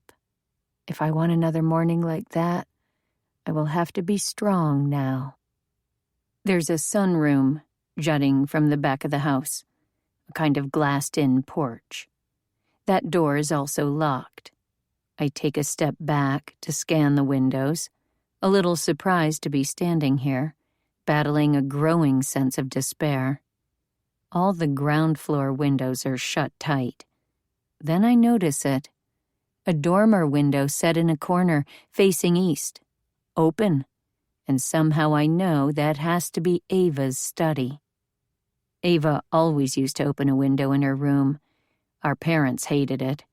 They complained that she was wasting money and electricity, making the AC and heat inefficient, that even with screens, insects were getting inside, that it was an unnecessary security risk. What if it rained while we were out and her floor and curtains got wet and rotted? Once, my father even unearthed a hammer and nails from somewhere and nailed the window shut. Ava's fingers were red and raw the next morning, and I knew she'd gotten that window open again. Now that she has her own house, I bet her window is never shut. Even if there is an alarm system, it can't be armed without every window closed. All I have to do is get up there. But I don't see a ladder or step stool around, and the pine trees are too far away from the house. Even if they weren't, they don't look easy to climb. I walk across the yard, considering. There's no way to spider crawl up the wall, and when I step closer and give the drain pipe a shake, I can see it's too flimsy to be any use either. I have almost given up when I turn the corner to the side yard. There, someone, surely not Ava, has planted a little herb garden with brick paths in a simplified miniature labyrinth. In addition to the plants all dulled by the end of summer, there's a sundial, an opalescent gazing globe on a stone pedestal, and a wrought iron bench, big enough for 2 people to sit. Tall enough, I think, for my purposes, if I stand it on end. This is reckless, crazy, the kind of thing I thought I'd never do again. I'm a nice suburban mom now, not some loony who uses garden furniture to break into a house. I almost give up, then I remember. If I don't do this, if I don't find Ava, I'm going to lose Emma and Andrew. If I can't clear my name, that life is lost to me. It's hell to drag the bench over to the sunroom, and I leave deep gouges in the lawn. There's not going to be any way to cover that up. My lungs and legs are desperate for oxygen, and my fingers are on fire with the weighted edge of the iron as it cuts into my hands. I have to be careful at the end. I want to prop the bench against the house, but if I slip, if it veers too close to one of the huge glass windows, this could be a very literal break-in. When I think it's mostly stable, I take a deep breath and brace my hands against the wood of the house, trying to make myself as light as possible. My stomach feels hollow with fear. If I slip, I could kill myself. Worse, I could knock myself unconscious and wake when Glenn pokes me with his foot or when the police show up. My insides cringe at their imagined contempt. As I stretch upward and start to lever myself off the second armrest, I feel the bench shift and I leap. For a moment, I'm not on the bench or the house, but then the roof of the sunroom catches me under my arms and I lean into it. I refuse to fall. Pushing and scrabbling through sheer force of will, I am on the broad roof of the sunroom. Below me, the bench has fallen on its back. Thankfully, not through a pane of glass. As I lie on my belly, I am close enough to touch the open window just in front of me. My whole body is shaking. The gray shingles are rough and warm under my hands and cheek. I push up a little, aware of how high this is. Anyone could see me. Is someone calling the cops right now? I reach out for the windowsill and scramble through. As my feet scrape across a table set right beneath the window, I knock books to the floor. I land heavily, loudly, and hold my breath for a beat, waiting for someone to come storming up the steps and find me. But the house is silent. My heart is pounding so heavily, it's hard to believe it makes no sound. I was right. This is Ava's study. There's a straight-back chair in front of the table, so she must use it as her desk. No drawers to search, but bookcases line 3 of the 4 walls. The 4th has a door, and Ava's mood board. At least that's what I guess it is. From floor to ceiling, the wall beside the door is covered with bits of paper. Newsprint clippings, postcards, photos, notes written in Ava's bold, spiky script. And a few are even affixed above the door itself. I haven't seen her handwriting in years, but it's burned into my memory. The open window, the familiar shapes of each letter. It's strange to consider that some of the things I knew about her are still true. People think sisters know each other better than anyone else. Ava and I don't have that kind of relationship, but we aren't strangers either. Seeing her handwriting now gives me a jolt of recognition, followed by a gut-tingling sense of foreboding. Looking around the study, I know I shouldn't touch anything. If by some remote chance Ava really is missing and they dust for prints in here, I don't need them finding mine. A quick dig through my shoulder bag yields those new socks I bought at the drugstore. I didn't let myself admit it earlier, but I was preparing for this moment.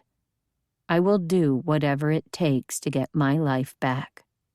Feeling ridiculous, I pull them over my hands and wipe down every incriminating surface. Just to be safe, I'll leave these makeshift gloves on while I snoop around. Straining my ears, all I hear is the eerie silence of an empty house. I pick up the books I knocked onto the floor, but they are nothing special. 2 oversized paperbacks, marked as advanced readers, neither of them by Ava, and an Audubon field guide to the birds of North America. I drop them back onto the desk. There's no computer here, and I wonder if the police have taken it. I approach the wall covered with notes. Ava was always collecting bits of paper, even as a child. Some she tore from magazines or envelopes, some she covered with words or phrases in her own scrawled handwriting, or little sketches unintelligible to anyone but her. Seeing this fills me with resentment. I don't know why I come across as the crazy one. From a distance, this wall has a freaky, beautiful mind vibe. In addition to the torn paper and Ava's black writing, there's the impression of the colors she chose: forest greens, valentine reds, and rich gold tones. Once I get closer, I see things grouped together that don't make sense. It's almost like 2 sections. The lower part is blanketed with a swirl of words and pictures that seem to go with Bloody Heart, Wild Woods. I see snippets of fairy tales, pictures by Arthur Rackham and Trina Schartheimer, and bits of sheet music for old folk songs. The top half is less colorful, mostly black and white printed text and handwritten notes. I step closer and read, "A psychiatrist, a lie detector expert, and a hypnotist. Mind Zenti, survival, evasion, resistance, and escape, and MK Ultra." There's even a folded piece of paper that looks like a blueprint, accompanied by a word, Spiegler, in Ava's handwriting. I put that one into my bag. It's the only thing that remotely resembles a location. Maybe that's where she's holed up. As for the rest, I wonder if it's research for her next novel. Or has my sister become a tinfoil hat conspiracy theorist? I pull my cell phone out of my bag and fumble to find the camera on it. The screen flickers, and then my cheap phone starts rebooting. Fuck. I turn back to Ava's desk, and there is a pen on top. Instead of trying to figure out where the hell she puts all the paper, and things a normal person would keep in a desk drawer, since this table doesn't have any, I open up one of the advance reading copies and tear out the back page. The violent ripping echoes through the house and makes my pulse race. I copy the strange words and tuck the scrap of paper into my bag. Being here has a weirdly familiar feel. I used to babysit as a teen, and it was impossible to resist the temptation to see how people arranged their books, what clothes they had in the closet, what was hidden in their drawers. Now that I have a chance to dig into Ava's life, I can't stop, even though I'm running on adrenaline and nerves. I have to check out the rest of the house. Stepping out into the hallway, I'm hyper-aware of every sound. Next to Ava's study is a storage space with dusty boxes, trunks, and old furniture. On the other side of the staircase, leading down to the first floor, is a guest bedroom. Anonymous and boring. I ignore it, and the little closet next to it. Downstairs, there is a room that's slightly raised, just 2 steps above the ground floor. Glenn's study. My heart is pounding the way it used to before we met for a date, thrumming a beat of danger and desire. If I am discovered here, I really will look crazy obsessed. The smallness of the room, barely larger than a closet, makes the size of the furniture even more dramatic. Glenn's desk is easily twice as heavy as Ava's, while hers is a simple wooden table that wouldn't be out of place in a farmhouse kitchen or a workshop. His is made of a highly polished mahogany look-alike. It's the kind of desk that demands attention. A show horse, not a workhorse. He gets to sit in a leather-padded ergonomic dream chair. The surface is dominated by a desktop computer and its keyboard. Why haven't the police taken it, too? His desk doesn't face the window like Ava's does. He keeps his back to the view and his gaze on the door. The same alpha male quality that I used to find sexy now seems controlling. One wall is lined with dark bookcases, but each shelf holds only a few books. These shelves are for display. There's an assortment of manly knickknacks, an abstract glass sculpture, a bronze eagle, a pyramid-shaped award of some kind, and there are so many framed photos of Glenn, holding up a giant fish, in outdoor gear on a ski slope, with his arm around Ava as if she is just another trophy. The ocean is behind them, and with a pang, I wonder if it is their honeymoon picture. The silence of the empty house is beginning to creep me out. I slip behind Glenn's desk, glad I can keep an eye on my escape route as I rummage. For all the fancy wood and brass-handled drawers, nothing is locked. It's tricky to handle the papers with my hands in socks, so I slip them off. It's not like anyone will fingerprint the entire house. In a movie, I would find incriminating evidence right away. Instead, all I learn is that they pay extra for the premium sports channel. They support Doctors Without Borders, and Ava makes more money in a year than I could make in a lifetime, which makes me feel like even more of a failure.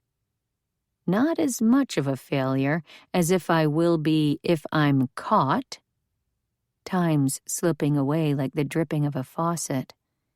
I can't stop until I find something, but I can't stay too long. I tentatively touch the keyboard of the computer, and it hums to life. But the screen is locked. Although feeling invasive and creepy with my hands on the keys, I remind myself I'm doing this to find Ava, whether or not she wants to be found. The password isn't any variant or combination of Ava's name or Glenn's or password. I'm not some tech genius, so I just leave it and hope the computer will put itself back to sleep before Glenn gets home. Then I scrub the keyboard with my socks. Next to the computer is a business card holder in the same rich wood as the desk. I pick up a card and study the sparse details. Glenn's name, his email with its .gov domain, and his cell phone number. No address, no job title, not even a decorative picture of some kind. Seems strange to have this in a holder. Ava probably gave it to him. She always sucked at gift-giving. I pocket the card. Not that I can imagine wanting to contact Glenn, but I need any information I can gather right now. Before leaving, I pick up the picture of Ava and Glenn. He looks like he's really smiling with his mouth and eyes, and I can feel my insides dissolving a little. I only saw Ava with her new boyfriend, Glenn, over one Christmas break. I didn't talk to him or make eye contact. I didn't look at the two of them, and I always left the room as quickly as possible.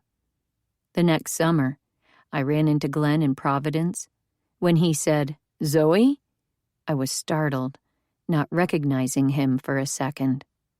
Then he stepped forward to give me a hug, our first, and asked warmly, "How have you been?" And I was lost. We were together only 10 weeks because of Ava. She was done with him, and then she wasn't. All she had to do was stretch out her hand and take him, and I was alone in the cold again, always second best. I study the Ava in this picture. Her hair is blowing across her face, and she looks like she's about to laugh. There is motion and joy in the sunlight on the ocean waves, and in the way Glenn and Ava hold on to each other. If I'd never known either of them, I would want to meet the woman in the photo. This couple looks perfect for each other. I would wish them both well. I put the picture face down on the shelf and leave the room, feeling again like I'm on the wrong side of the glass looking in. For a moment, I am opposite the front door. Light shines through the beveled window, and the back of my neck prickles again. Every second I stay here is tempting fate. I should walk right out that door and be done with it. But I'm rash and sometimes stupid, and if I can prove where Ava is, there's no way I'll stop now. I whip around the corner and down the hall. The soles of my shoes catch and squeak against the hardwood floors. There's a formal dining room and a little room with a piano in it, but I'm hurrying now, knowing my time is running out. I open doors and find a coat closet, a half bath, then, finally, the master bedroom. The first thing I notice is the darkness. There are windows along two sides of the room, but heavy floor-to-ceiling drapes block any light except that from the hallway behind me. There is a scent to Ava's master bedroom, feminine and masculine mixed. Light citrus and something woodsy. If the staircase made me feel exposed, this room is like a safe cave, hidden from the world. I avoid looking at the bed. This is the most intimate space of Glenn and Ava's life together. Waves of emotion surge through me, jealousy, resentment, fury, and even a wisp of yearning. I yank open the drawers of one bedside table, then the other. Tissues, coins, and old copy of The Economist must be Glenn's side. Ava's side has a bedside table with only a lamp. No books, not even an e-reader. I'm kneeling down to peer under the bed when a phone rings in another room and I startle, banging my head hard enough to bring tears to my eyes. Crap! I explore the bump with my hand. I'll just check the closet, then get the hell out. Inside Ava's walk-in closet, I systematically search through expensive suits, flannel pajamas, and oversized sweaters, even inside soft leather boots. When I pull out a scrap of paper, I hang on to it. The loose change, lint, and candy wrappers go back where I found them. There's a rhythm to the work, and I'm completely engrossed when suddenly I hear the front door open. Fear surges in my stomach, sending chilled tendrils throughout my body. A housekeeper? I can bluff my way past a housekeeper. But that's a wild hope. Odds are it's Glenn. I can already see the contempt in his eyes, hear the words he won't need to say. Psycho, criminal, loser. My breath catches in my throat. There's no way I can leave the master bedroom without being seen. I'm not even sure I shut the door between the bedroom and the hallway. Only bad choices remain. Stay hidden in the closet, hope I have enough privacy to climb out a bedroom window, or take a deep breath and charge straight out the front door. Every muscle is tensed with the desire to go, go, go. I know the smart play is to stay put. Sooner or later, whoever has come into the house, even if it's Glenn, will leave or go upstairs or fall asleep. But I suck at waiting. The tension and suspense are so much worse than anything else that could happen. I know this is my biggest weakness. I always lose my temper, or cut and run, or make the drastic choice instead of playing it cool. And this closet is full of Ava, reminding me, smothering me. The person has gone into the kitchen. I can hear sounds too faint to identify. If I come out of the bedroom, I'll be in the hallway, not really visible from the kitchen. Just wait. Be smart. But even as I think the words, I am ignoring my own good advice. On one side of the closet is a hooded sweatshirt. If I make a break for it, maybe they won't be able to tell it's me. I pull it on over my shoulder bag and everything else. As it goes over my head, I feel safely invisible. I really, really want to run. I stand up, tensed and ready. I won't run. Not yet. I sit back down and shove my hands into the sweatshirt's pouch pocket. Then I feel something crumple under my fingers and pull it out. A torn piece of notebook paper, and on it, my address. My own address in Texas, where I live with Andrew and Emma. My address, right there as though I had brought it with me. Those familiar words, the house number I've practiced with Emma, but written in Ava's distinctive handwriting. My neck tingles like she's standing right behind me. This scrap of paper is proof that someone looked for me, proof that someone found me. Ava. And then the bedroom door opens. I freeze. My nerves are screaming with every sound from the other room. A drawer opening, the swish of a curtain. Carefully, I scoot deeper into the closet, and the sound stops. I stare blindly at the closet door. Then, a miracle. A creak from the bedroom. Footsteps in the hallway. I crawl cautiously toward the closet door, but my heart won't stop pounding. With the tips of my fingers, I push, and the door swings open enough for me to see through the bedroom door and into the hallway. For once, I should be smart. Instead, I run for the front door. Chapter 17. Zoe. 6 feet. That's how far I make it down the hallway before someone swings over the banister and grabs me by the shoulders, hard. I am so focused on the front door that my feet try to keep running. Then I see who's holding me. Glenn. Trapped.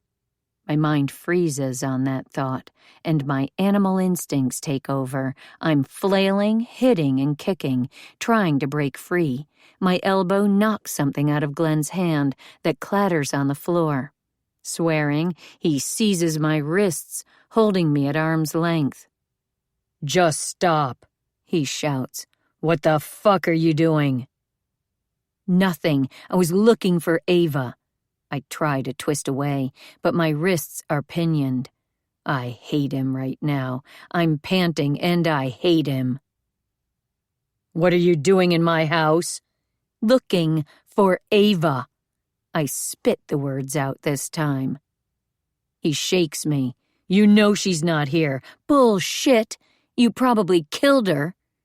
A strange look crosses his face, and he studies me. "You really don't know where she is?" "Of course not.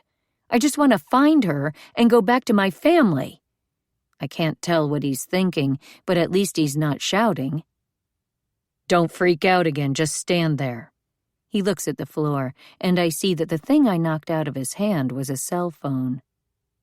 Panic floods me. The police. Breaking and entering. Person of interest. I try to yank myself free. "Let go!" "Shit, Zoe! Zoe!" He shouts my name like he's trying to get me to grab a lifeline, and I stop struggling, shocked at how much I want to trust him. "I'm not going to call the police. Calm the fuck down." He keeps hold of one of my wrists and leans down to grab his phone. "How'd you get in here anyway? The front door was still locked when I got home." Is this a trick? Study window. Which study? Ava's. That's the second story. I used a bench to get to the porch. Christ. He sounds exasperated, but not angry.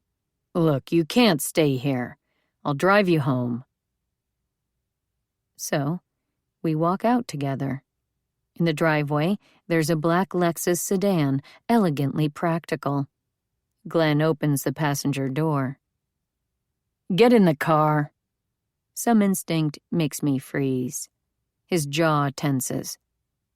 "Get in the damn car, Zoe." I don't have to go with him, but I have a phone, so I can call for help if I need to. And he seems to believe I didn't hurt Ava. I don't believe he did either, mostly. So I get in and pull the door shut. He slides into the driver's seat, hits the accelerator, and we pull away. Sitting next to Glenn, I study his profile. He used to wear his hair longer, but the bridge of his nose, the angle of his jaw are still the same. Physically, he's more similar to Andrew than I realized, and Glenn's take-charge attitude is a more volatile version of Andrew's cool focus on logistics. A warning chimes deep within me as the memories unfurl. Glenn and me in the sheets of his futon bed, while sun streamed through the curtainless window. I remember sitting on the dock of the boathouse with a book, waiting while Glenn sculled. Then the deepest memory, Glenn's closed door, his empty apartment. I can tell he's driving me straight back to my parents' house, and I shouldn't waste any more time, but I can't help myself. "Why didn't you even tell me you were leaving?" He knows what I'm talking about. 3 years ago, I read the dedication in Ava's latest book. I told Glenn about it, and the next day he took off. Now, he's staring straight ahead, like he can leave this confrontation in the dust. "I'm sorry." He doesn't say it like he means it. He says it to shut the conversation down. There's a sour taste in my mouth. But I'm not the kind of angry that picks a fight. Not right now.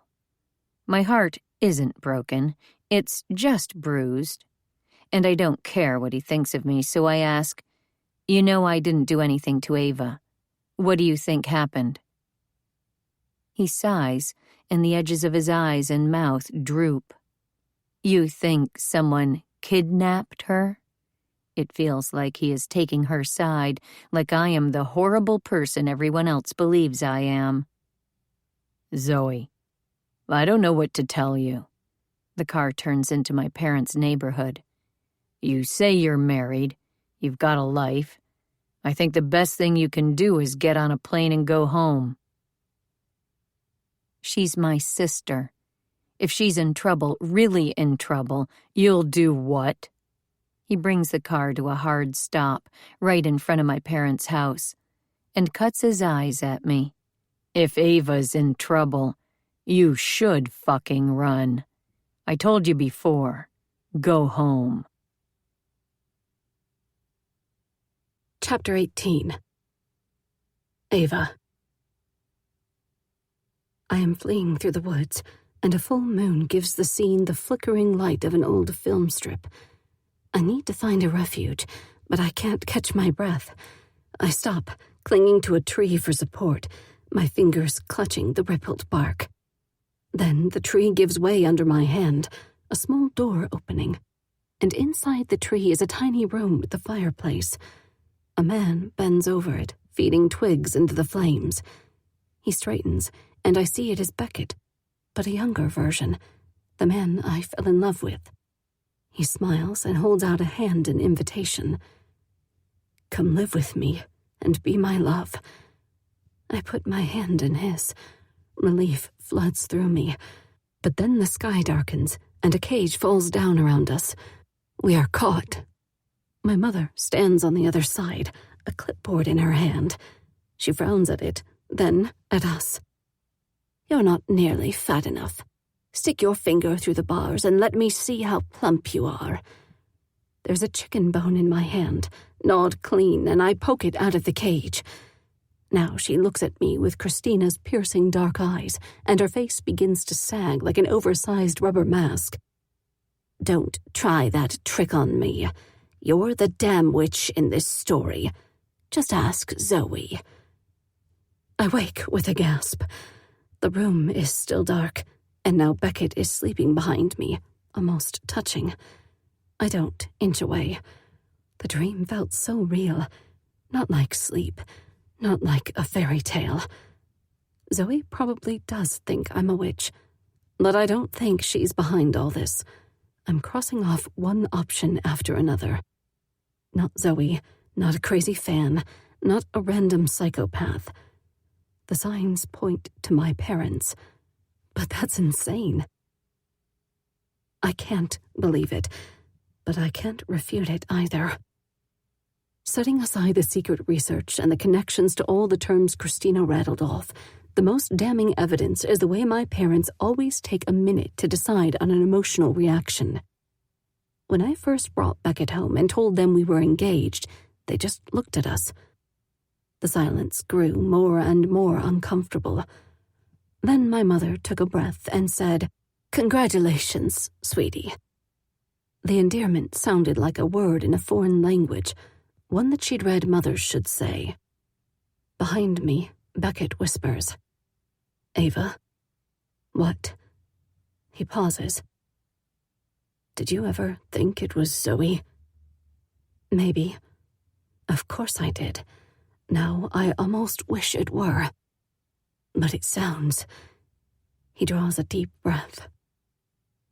"Do you think maybe your parents are involved? Somehow?" I squeeze my eyes shut. My parents. Nothing can dispel the loneliness and fear of that thought. This is exactly how I felt as a child, when my parents' presence in the house was no comfort at all, and Zoe always fell asleep straight away. Some evenings I couldn't stand lying awake by myself, and I would slip into bed next to her, the solid fact of her breathing the only comfort I could find. This chill, this isolation, brings it all back. But I still can't believe it. Their research was a mystery to me, and their attitude toward me and Zoe was clinical, sure, but I can't wrap my head around the idea of my parents actually doing this. I lean back just a little so I'm closer to Beckett. We are frightened, cold, disoriented, and exhausted, and even though it's been 5 years, my body remembers the shape of his. "It's going to be okay," he whispers into my hair, and the sweetness of the lie makes me tear up.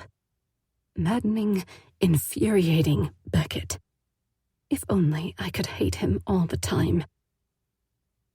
I was never sure what my parents did for a living, and I never felt love or emotional connection from them, only a sense that Zoe and I were some kind of family experiment. I don't doubt that my parents would prioritize their research over my health and well-being. I know the grim truth. They are absolutely capable of this.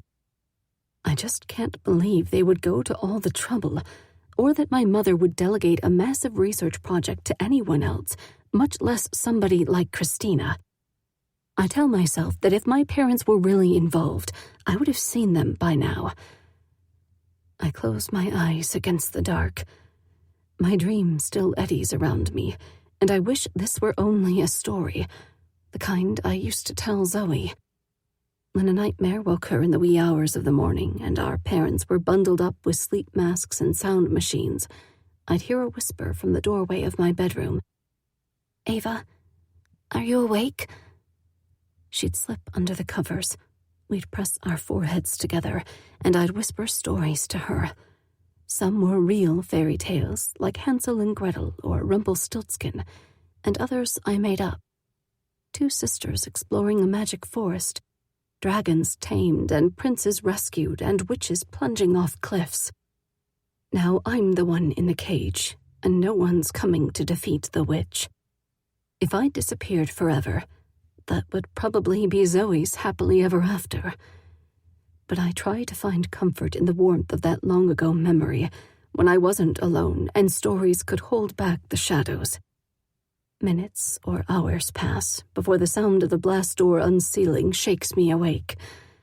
My head still aches from slamming into Phil, but it's one ache among many. Every muscle and joint hurts. Beckett is already up, seated against one wall, his legs crisscrossed as if he's meditating. Christina comes into the room, leaving the door open, and I'm fully alert, my body tensed, cataloging her every move. Nothing she does will escape my notice, because no matter how clever she thinks she is, she won't outwit me. Her army green coat is gone, replaced by a trim white lab coat that she wears without a trace of self-conscious pretension. The container of coffee in her hand trails a familiar scent redolent of morning comfort, and there's something in her other hand, but I can't quite see it. Glancing at us as if she's confirming we're still here, but not as though she's particularly interested, she stops at the computer and hits a few keys. Shaking her head at the screen, she takes a sip. Slowly, I approach the gate. She turns around and slips 2 energy bars through a gap in the fence, then quickly steps back. The diamond-shaped gaps are not wide enough for a hand, but the food slides through easily and falls onto the floor. We still have bottles of water and a bucket in the corner. A slight smell lets me know that Beckett has used it during the night. I pick up the energy bar, but I'm not ravenous. I'm furious that this witch thinks she can kidnap me, cage me, and then ignore me. All the leftover edginess from my argument with Beckett is redirected right at Christina. I've been trying to be strong, holding back, not letting her know how scared I am. Now I want to get a reaction. That's the only way I'll learn anything new. If Christina were someone like Beckett or Zoe, it would be easy to needle her, just enough to make her crazy. I start small. "You've been working with my mother." She doesn't even look at me. "How does she feel about your little plan?" Of course, Christina's nothing like my sister or ex-husband. She's paying attention to the laptop, absorbed in her thoughts like my mother always is, impervious to my usual methods. A cutting remark, a refusal to rise to the bait, attack and withdraw, withhold. I need to become someone else, someone loud and impossible to ignore. Zoe.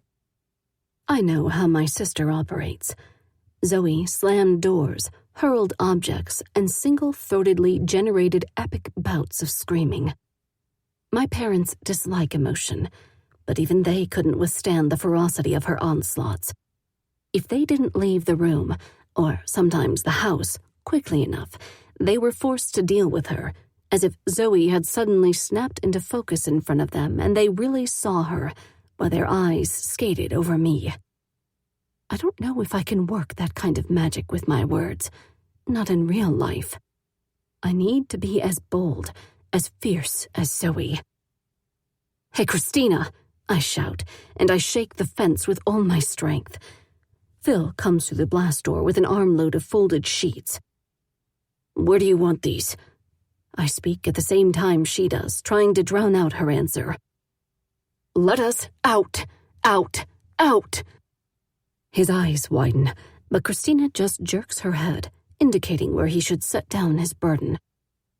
Grabbing the battered chair, I beat the fence with it, trying to fill the world with noise, but nothing happens.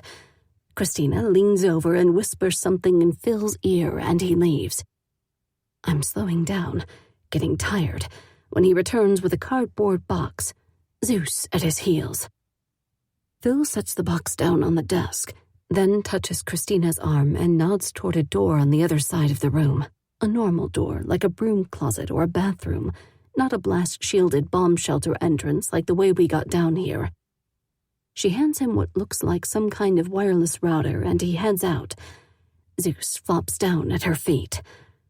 I let the chair fall. Whatever alchemy Zoe uses to turn noise and anger into attention doesn't work for me. Without even looking over, Christina says, "Are you finished?" She bends down to unlock a cabinet. I glance at Beckett, and his eyes are wide. "Come sit down," he mouths at me. But I'm not giving up until I get a reaction. I have to say something. "Look," I say. "It's not that I'm not impressed with your cut-rate Dr. Evil routine, but it's a little B-movie, don't you think? Half-baked, ill-conceived, derivative." "What the fuck?" Beckett whispers. "Are you trying?" I see from his face that he understands I am trying to make her mad. I may be inept at physical feats of strength, but I can play psychological games with the best of them. Just ask Zoe. Christina carefully sets a blood pressure cuff on the desktop. Her movements are precise, maybe too precise, as she adds a thermometer and a few other items I can't make out. "Heard you talk about Nancy and Walter. So, you're one of Mom's groupies." There's no reaction at all from Christina, although the very act of mentioning my parents out loud makes me feel shaky, like I'm making it real. I cling to the barrier, forcing myself to watch, to think, not to let the swirl of grief and fear swamp me. Think. She must be preparing to take our vitals, and she'd only do that to subjects of an experiment. My hands tremble and the gate shakes, but I let go before Christina notices. We really are lab rats, and the games are about to begin. But first, she'll have to take one of us out of the cage, and that's an opportunity. My pulse leaps in anticipation. "Hey, Dr. Evil, what's Mom think of your pathetic post-apocalyptic lab?" She shuts the cabinet with a little more force than necessary. So my mother is her trigger point. Then I know exactly where to push, because Christina's fears are mine. Stupidity, weakness, failure. When my mother was your age, she'd already published her first book. I go on. She had a faculty position and a place on an international research committee. What's on your CV, Christina? Christina focuses on her desk, smoothing out a coil of the blood pressure cuff with much more concentration than the task warrants. Maybe I remember you. You were her assistant, but she fired your ass, right?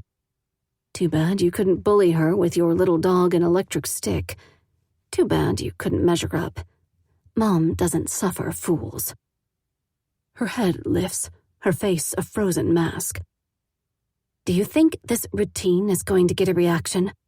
You think you're pretty sharp, don't you, Ava? Sharp enough to cut yourself.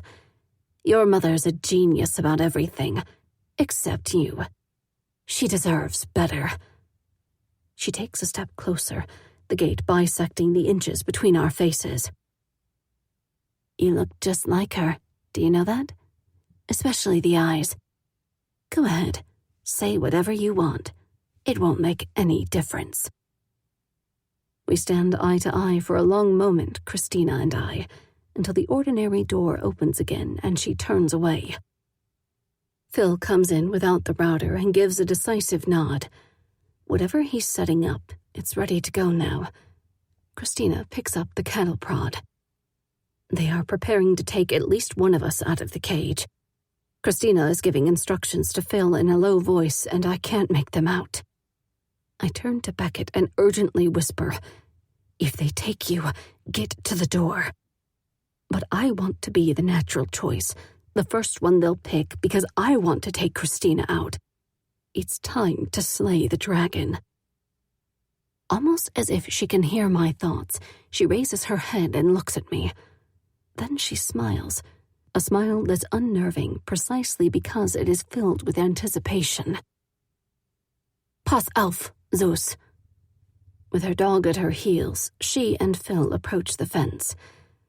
Phil tells me, "Go stand against the wall. Go fuck yourself." But my voice sounds watered down and insubstantial. Christina activates the kettle prod. At the staticky buzz, my body flinches, remembering what happened in the yard. But now there is a fence between us. I will make her rue that petty threat. Phil tries again. "I'm going to open the gate, and Beckett will come out. You move back." Beckett's right behind me, but my eyes never leave Christina's face. This is my moment. Slowly, deliberately, she turns the key in the top lock, then the bottom one, leaving the middle one, the one that will really open the fence, for last. I'm coiled, ready for that moment. She says matter-of-factly, "Ava, if you don't move away, you will regret it." I know this game. I've played it with Zoe for years, and I don't back down. Chapter 19. Ava. Now I am burning from the inside, my mouth making noises, my muscles convulsing, my thoughts a wordless scream. Time stops, language fails, my mind shatters. Electricity has stolen everything human and left me nothing but pain. When I come back to myself, I am lying on my side, hugging my knees. Once there was a woman, a stupid, stupid woman. Christina's face is placid as she slides the gate closed again, the cattle prod now inert in her hand. I struggle to get up, but my body refuses. Shaking, I collapse while she snaps the lock shut again. 1, 2, 3. She doesn't bother to say anything to me. She's not bothered at all. Through the film of tears, I see Phil and Beckett at the table with the medical supplies. Beckett is sitting in a chair, and Phil leans over him. A surge of fear turns my stomach, and I roll onto my knees. Over my body's revolt, I can hear voices, Christina and Phil speaking softly. I have to be stronger than this. I need to know what's going on. I wipe my face harshly with the edge of my shirt and crawl closer to the fence. Just take his vitals and move on, Christina snaps.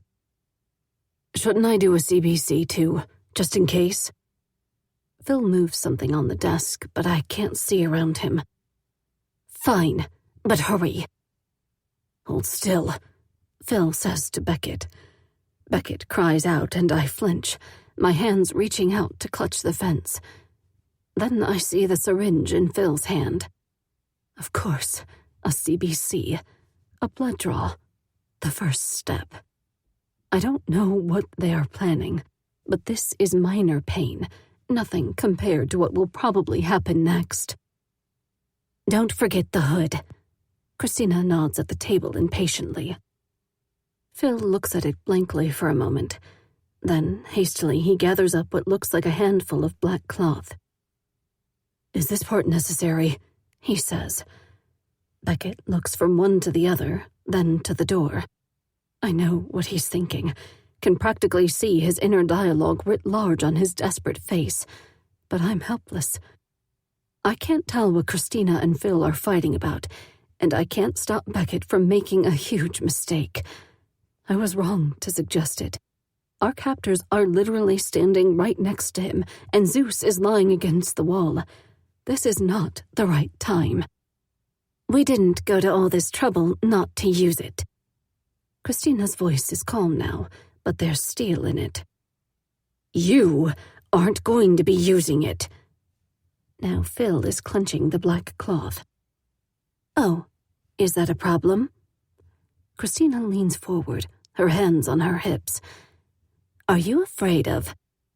Before I can warn him or beg him not to, Beckett lurches out of his chair, knocking Phil to the floor.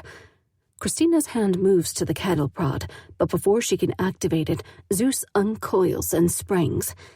Beckett turns to the side, taking the brunt of Zeus's charge on his shoulder. I have risen to my feet without realizing it, using the fence to pull myself upright. Beckett! I scream.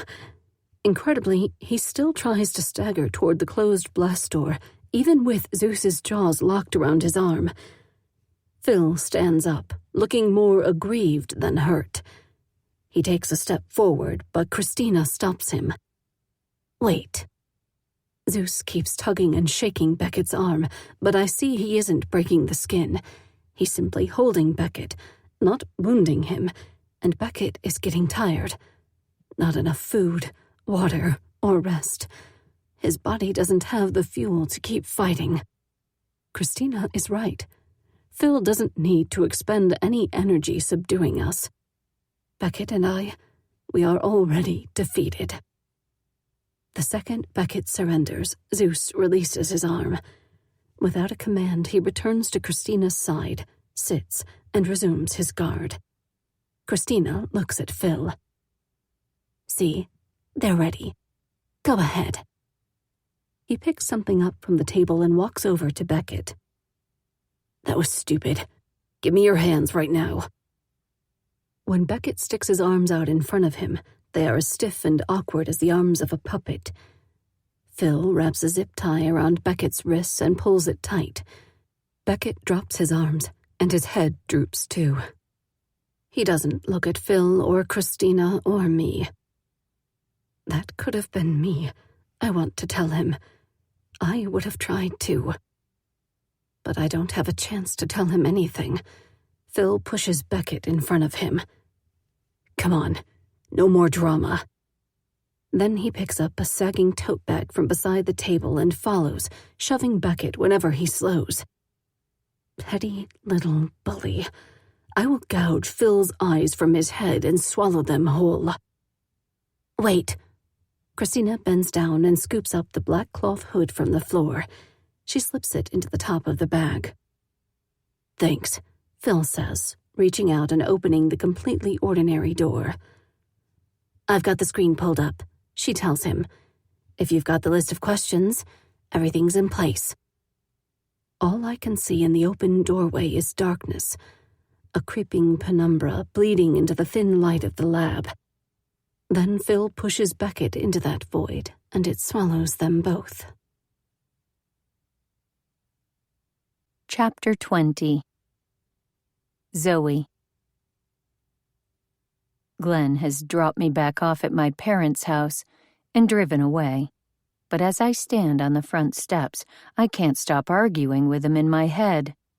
He thinks Ava might really be in trouble and I should run. Why?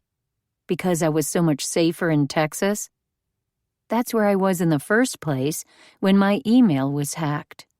Good thinking, Glenn. I unlock the front door. If Ava was taken, kidnapped, they could come after me. There's no way I can go back to the home I share with Andrew and Emma. Not while Ava is missing.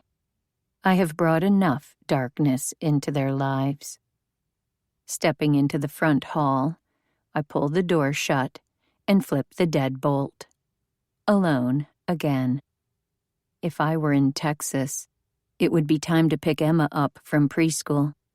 We might head to the playground, where Felicia and Bethany could tell me all the latest gossip. Or we might swing by the library. When we got home, I would fix Emma a little snack, and we might read together snuggled up on the sofa. I'd have a load of laundry to do or some prep work for dinner. There'd be a purpose for me in every room, something I could do to make life easier and more pleasant for my family. In this house, I'm in the way, and nothing is restful to the eye. Even the decorative touches, like the spiky sculpture in the corner, are hostile. It is so frustrating to be home by myself, trapped. No car, nowhere to go if I had one. This is not the house where I grew up, but it has the same suffocating feel, as if it is saying, be quiet, don't touch, sit down. As a teenager, I reacted by shouting, slamming doors, breaking things. I painted my bedroom walls black, ruining the beige carpet. I borrowed the car without asking, failed science classes, and never cleaned up after myself, anything to get a reaction. Anything to prove I existed. Spending this morning investigating Ava's house has made me feel invisible again. She's not an imposter like I am. Everything inside her house is hers, not someone else's. She doesn't have to prove her usefulness or defend her position. She defines her position, and everything in her house has to prove its usefulness to her. I am tired of sneaking around, tired of pretending to be good. I suck at it anyway. It's afternoon, and I don't have a car, so I go to the kitchen, pull a bottle of white wine out of the fridge, and uncork it. A quick rummage through the cabinets, and I have a wine glass and an unopened can of fancy Virginia peanuts, the kind given as a gift by people who don't know you. Makes sense. Not even Ava and I really know our parents. I have no interest in sitting in their leather chairs, but I try to get comfortable on a modern chaise lounge. It could use more stuffing, arms, and throw pillows. But I put my feet up, pull out my phone, and start Googling the words I found in Ava's study. Mind-Zenti, survival, evasion, resistance, and escape, and MK Ultra. A slug of wine, a handful of nuts, and another page of information I'm struggling to understand. There's a lot of medical jargon and abbreviations. Ava is so freaking smart. She probably figured this out in seconds. She never failed her science class or needed a tutor for French. The bottle of wine is empty, and the peanuts are half gone when my data plan finally runs out and I take a break. I have read through so much information, but all I have are more and more pieces of a puzzle I don't understand. MK Ultra is a declassified CIA mind control program. Survival, evasion, resistance, and escape is military training to evade capture and resist torture. And Cardinal Mind-Zenti was Polish, an opponent of communism, tortured during Stalin's regime. This must be research for Ava's next dark thriller. It's not a clue, just a dead end. With the data plan used up, my phone is good only for calls and texts, so I drop it into my bag and lean my head back, closing my eyes. Why is my sister so obsessed with darkness? What drives her to write about serial killers and stalkers, hatred and obsession and loss? And the biggest question, the one I've never understood, why does she keep writing about me? The sister who was my storyteller and my refuge began to rebuff me once she started school. Little by little, books and daydreams gave her the same distant expression I saw on my mother's face. And the more Ava retreated inside herself, the more I battled for her attention. Sometimes it worked, like the time she slapped me for tearing pages out of a library book. I had 100% of my sister for about 5 minutes then. Other times, she just walked away, like I was behind a thick pane of glass, my mouth moving with no sound crossing over. I was a senior in high school, the first time I recognized myself in Ava's words. Her debut novel had come out in galleys, and my parents had a copy. I picked it up, hoping to learn something about the stranger my sister had become. Instead, as the story unfolded, I began to notice details about one of the main characters, a criminal profiler. This character was named Chloe, a name so close to Zoe as to be laughable. Ava was never quite that obvious again. Chloe had the same hair color as me, the same habit of saying library and axe instead of ask, things I did just to annoy Ava. And she shared my then obsession with combat boots and long skirts. In one scene after Chloe leaves the room, the protagonist, a police detective named Natalie Wilson, says, "Someone that angry, she's a ticking time bomb.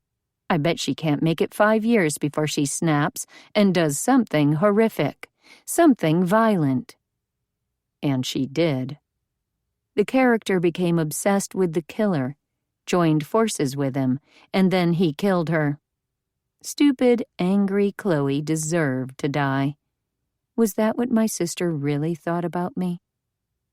The wine has made my body warm, almost enough to blunt the memory of that first moment of betrayal. The things Ava was researching before she went missing, information on manipulation and cruelty, are just background to another story she's writing where I'll feature as the torturer or the victim. They're meaningless now, nothing to do with her disappearance. I don't realize I am dozing off until a sound makes me startle. I drop my phone, knocking over the empty bottle. The doorbell rings again, and I leap to my feet. For a moment, I think about Glenn's warning, about Ava and kidnappers. Then someone knocks on the door, and there's an echo. A smaller knock. The sound of a child knocking. My heart leaps with hope. I race to unlock the door. When it swings open, Andrew is standing there, an overnight bag over his shoulder. At his side is Emma. I can't move. "Lizzie!" And she is in my arms. This is all I have wanted to feel complete. I inhaled deeply the sweet smell of her baby-fine hair, keeping my eyes on Andrew. "We didn't have a way to reach you."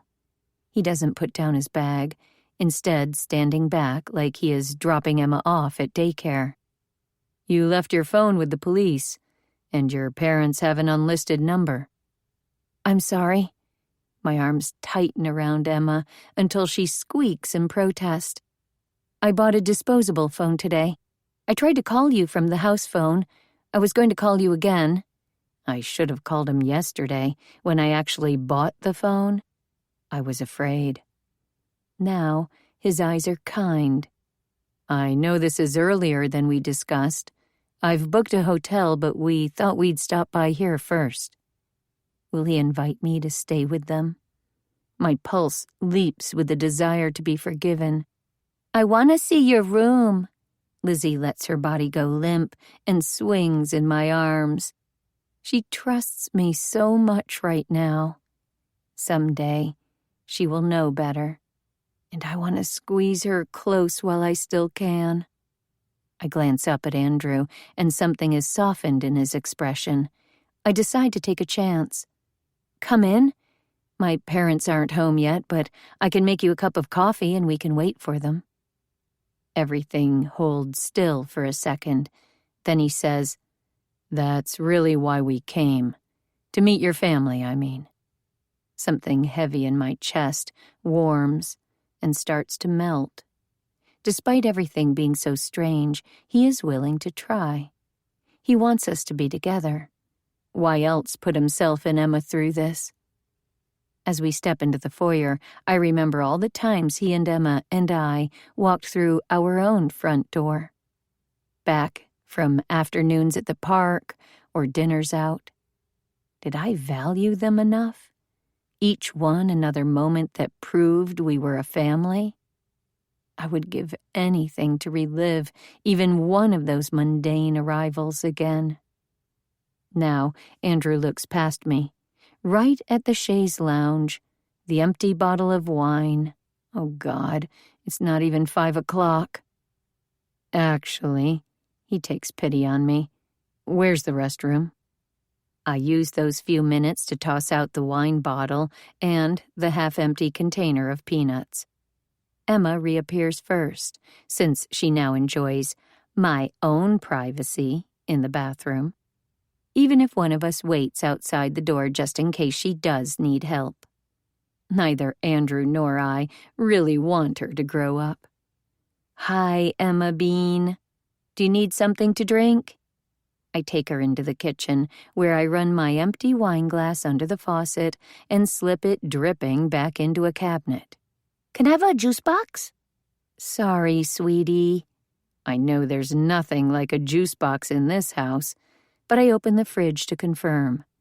I can do orange juice in a cup or water." "Water with ice?" "Deal." I love this kind of negotiating, seeing her push for an advantage that I don't mind giving. I'd give her all the juice boxes in the world, 1,000 glasses of water with ice. "Lizzie, I'm thirsty now." I realize I have been standing there staring at her, the glass of water with its ice cubes in my hand. "Sorry." I hand her the glass, and she drinks from it greedily.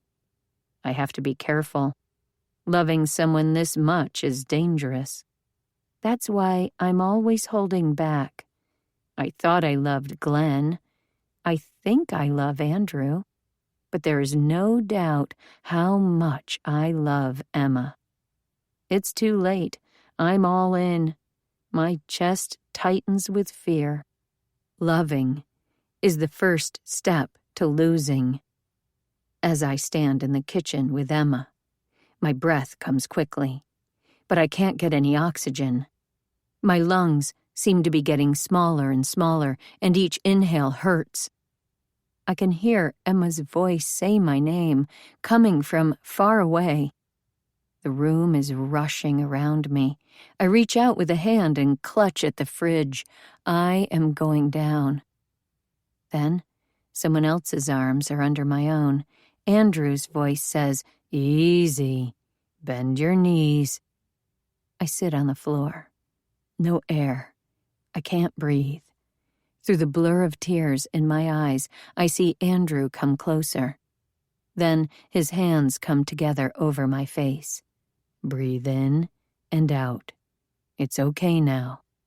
His cupped hands catch the air. Each warm breath is a little easier.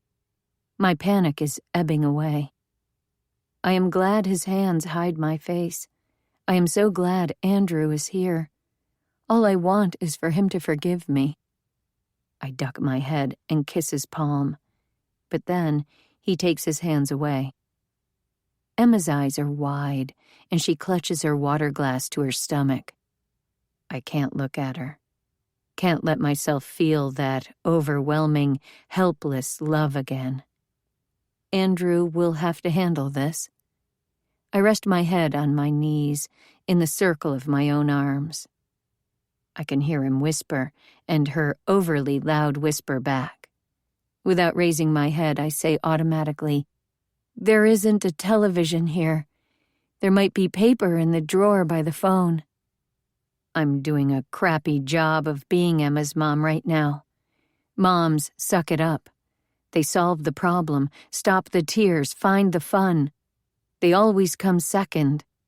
I knew when I met Andrew that Emma would be the top priority. That was always the deal, and I loved her right away. Now I feel scooped out and broken. Emma is not safe with me. I am not her mom. I don't know how to be, and the thought of poor motherless Emma brings tears to my eyes again. Andrew has gotten Emma squared away with something, his phone or pen and paper, at the kitchen table. If we were at home, we could go into another room and chat, but here, in a strange place, Emma will follow us. He must know this too. Awkwardly, he lowers himself to the floor in front of me. That's another difference between moms and dads. I have sat on the floor with Emma at library story times and preschool picnics, at playgroup outings to the fire station, and at the park with Bethany and Felicia. But we are on the floor of my parents' kitchen, and Andrew is sitting next to me. "How is the investigation?" he asks. "Is there any word on your sister?" "No. I think the police might believe me that I wasn't involved." "Where are your parents?" "They went to work." He lifts an eyebrow, and I answer, "Even with Ava missing, I know, Andrew. They're not like other parents." "Isn't there anyone here for you?" Things would be different for me, as Lizzie in Sugarland. Death or illness or loss brings cards and casseroles. There is nothing here in my parents' house, not even a note from a neighbor. "Just you." I watch Emma, the kitchen light shining against her hair. "I should have called and told you. You didn't need to come all this way." Andrew gently touches my face, bringing my gaze back to him. "I did need to come. If this is real, I need to know the real you. Where you came from, who you are. I needed to meet your parents." "But Emma, this is so confusing for her."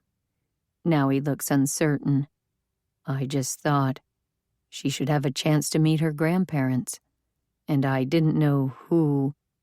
I couldn't leave her." Andrew is never uncertain, never makes a move without considering all the logistics first.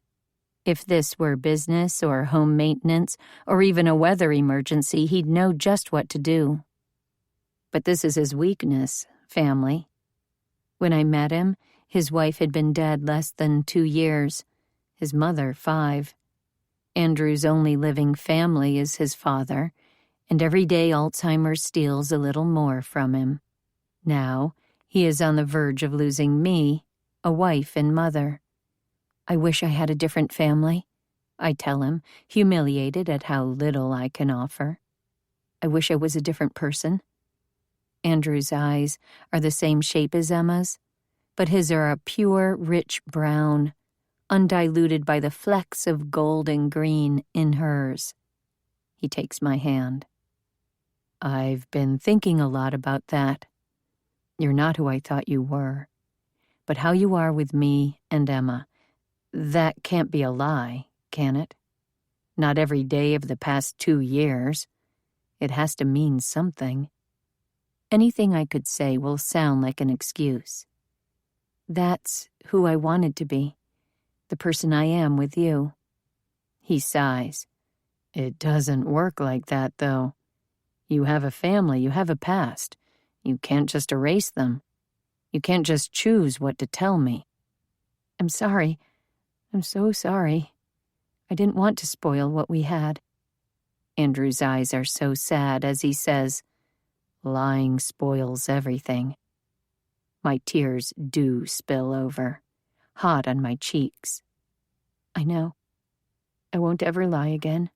I swear." He kisses me on the forehead. "Deal." That's dependable man speak for "I love you." And I feel forgiven, a little bit. Emma notices our embrace, and then she's in the middle of it. And I have everything I ever wanted, everything I don't deserve. I just want this moment to last forever. Of course, it can't. The doorbell rings, again and again. We separate, and I open the door to a delivery man needing a signature.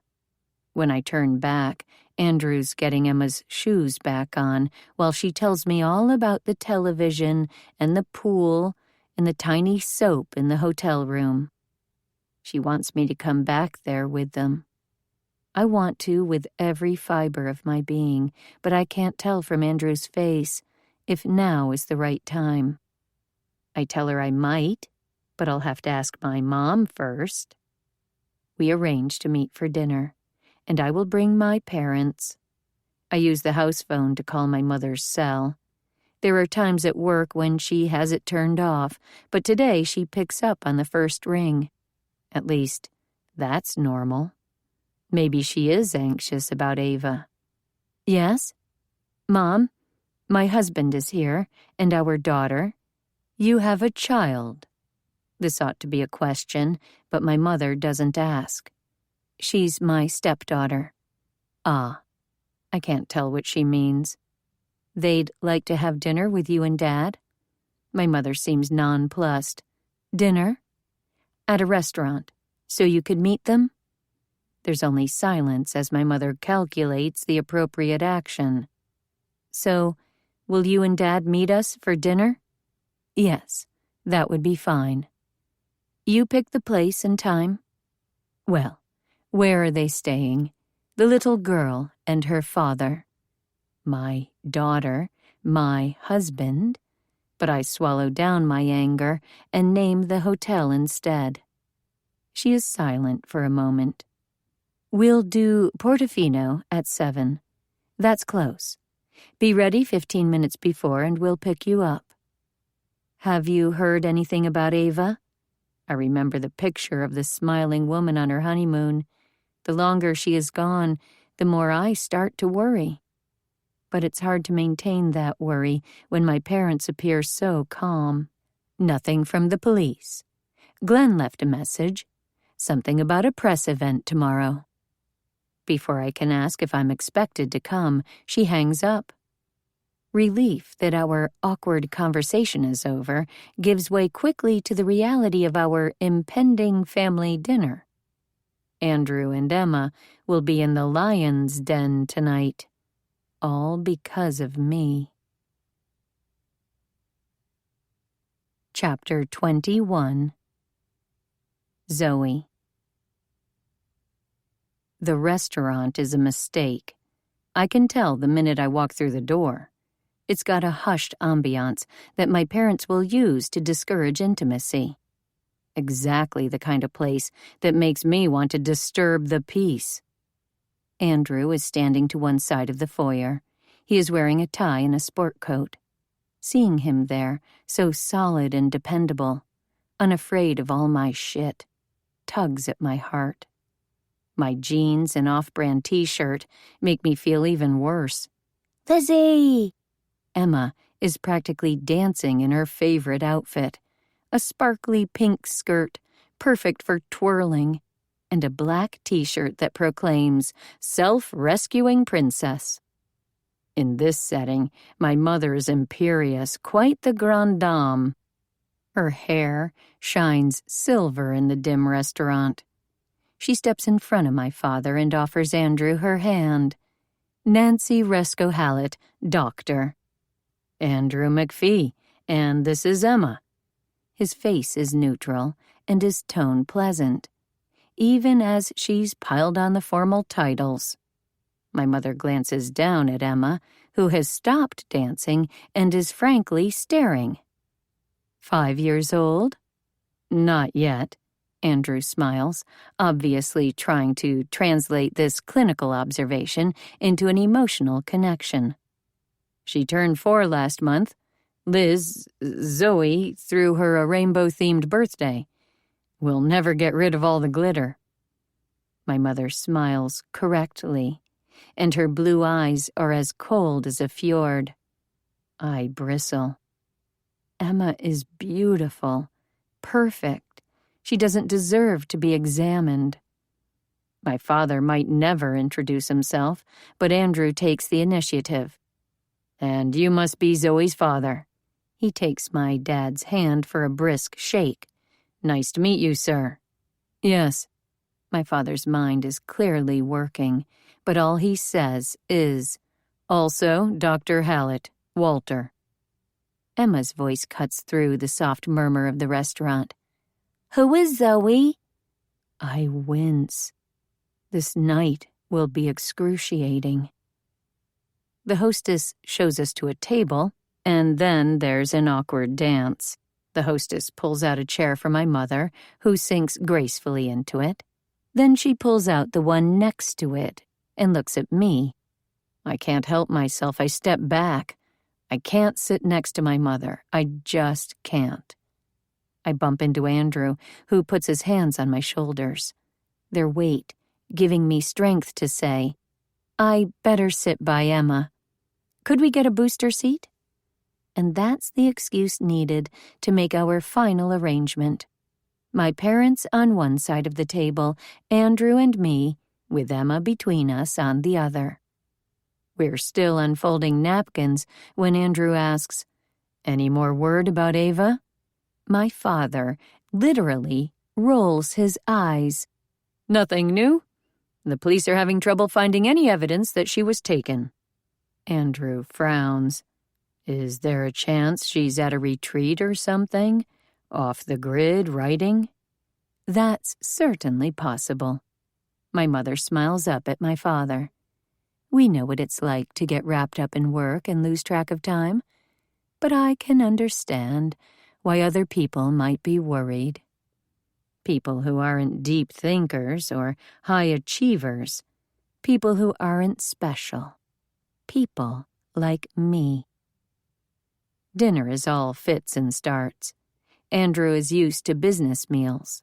In the oil industry, he deals with the gregarious landmen and also the introverted engineers. But I can tell he's never met mind-benders like my parents. They speak their own language. They are not interested in social niceties, and they have no obvious affection for me. I am so grateful to be sitting next to Emma. My mother's gaze is on us as I help Emma color the pictures on the children's menu, cut her spaghetti into bites, and give her my garlic bread. Taking care of my daughter gives me such comfort. Comfort that Emma doesn't even know I need. I brush her hair away from her cheek, and she shakes me off, busy with her crayon. I'm probably annoying her, but she's the only thing that's going to save me. Andrew has been gamely interrogating my father. What do you do, sir? I'm a clinical neuroanalyst. And the two of you work together? My father nods briskly and takes a bite of his pasta. Do you enjoy working together? Now, both of my parents look surprised, as though the thought had never occurred to them. My mother speaks first. I suppose we do. Lowering his fork, my father adds, It makes things so much easier when you have a partner who understands things. That's as good an opening as he's going to get. Panic fills me as Andrew puts his hand on mine and says, I completely agree. No, I want to tell Andrew, but I choke back the words.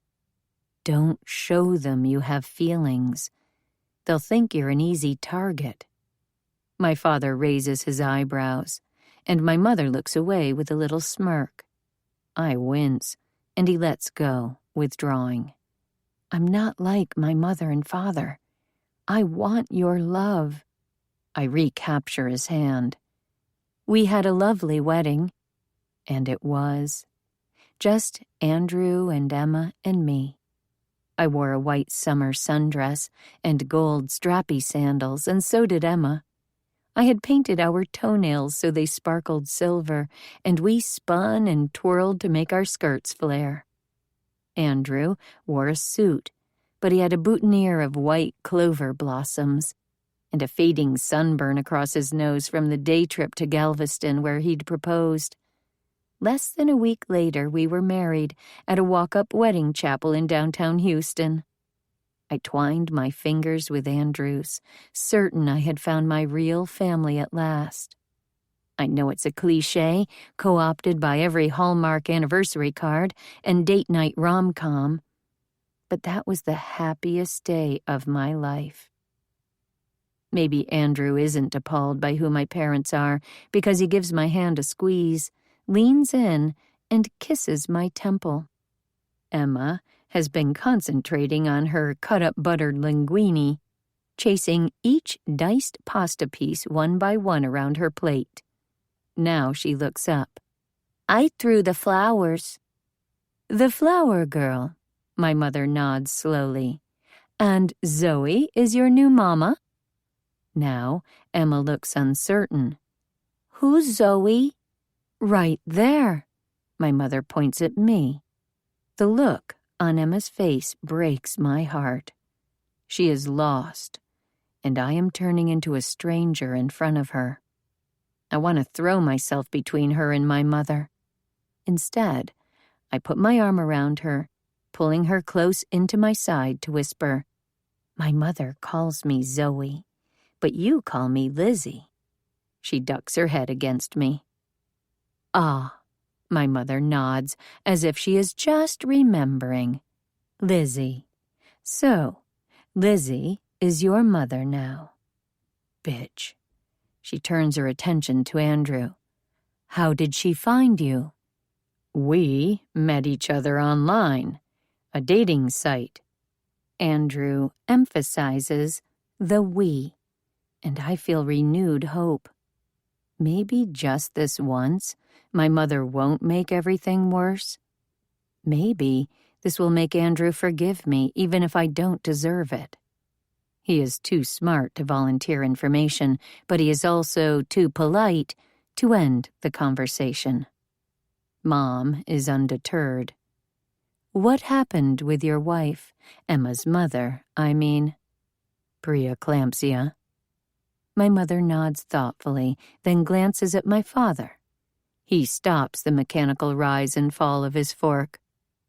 That must have left you very vulnerable. How long after her passing did Zoe meet you? My chest constricts, and rage starts bubbling inside me. 2 years, Andrew tells him. Actually, 1.5 years, but I have my lips pressed tightly together. Andrew can do all the talking. Anything I say will definitely be used against me. My parents look at each other. Textbook, my mother says, and I can feel my husband pull away from me slightly. As we get up from the table to go home, Andrew and I fall back a few steps. I have to tell him I love him, that meeting him wasn't a trick or a trap. I push down the frantic need to make sure he still loves me after all, after them. Instead, I say, I'm sorry you had to go through that. All the things I am afraid to add run through my head. Please don't leave me. Please forgive me. I'll be good, I swear. Ahead of us, Emma is twirling around, her skirt a pink and silver blur. My father gives her a wide berth. My mother doesn't veer aside, striding closer and closer until Emma stumbles and stops. Andrew doesn't see this. His eyes search my face. Well, you're a lot like them, aren't you? It's not easy for you to talk about your feelings. The pain is as strong as a physical punch. How can he think that? I love him. I love Emma. My parents love nothing, maybe not even each other. I'm nothing like them. Hey, he reaches out for me, pulls me close. I'm on your side. You don't have to be so careful. I don't understand. He kisses my forehead and pulls back to look into my eyes. That conversation at dinner was intense. But you don't have to be on your guard with me. I love you. We're a team, no matter what your parents try to do. I let out a breath I didn't know I was holding, and with it goes the tension from my muscles, braced for impact, now flooded with warm relief. My mother pulls the heavy restaurant door open and looks back.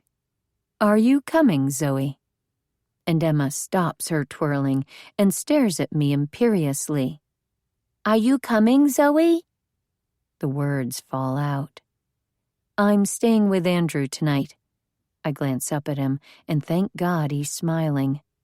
He reaches out a hand for our daughter as he says, "Come on, Emma. Lizzie will sing your bedtime song tonight." In the rental car, the darkened streets and Emma's presence in the back seat keep me quiet. Andrew navigates the roads as though he's done it 1,000,000 times. No GPS. He seems to have an internal navigation system. "Is there anyone you want to see while you're here?" he asks. "Any friends? Any friends of Ava's?" "No, not now." I am not finished mulling over the dinner. My frustration, my anger, and my fear make it hard to remember every detail clearly. I lean my forehead against the window. No friends in my own hometown. That's strange. I cast my mind back and dredge up a few faces, a few names. The guy I went to prom with, Tom?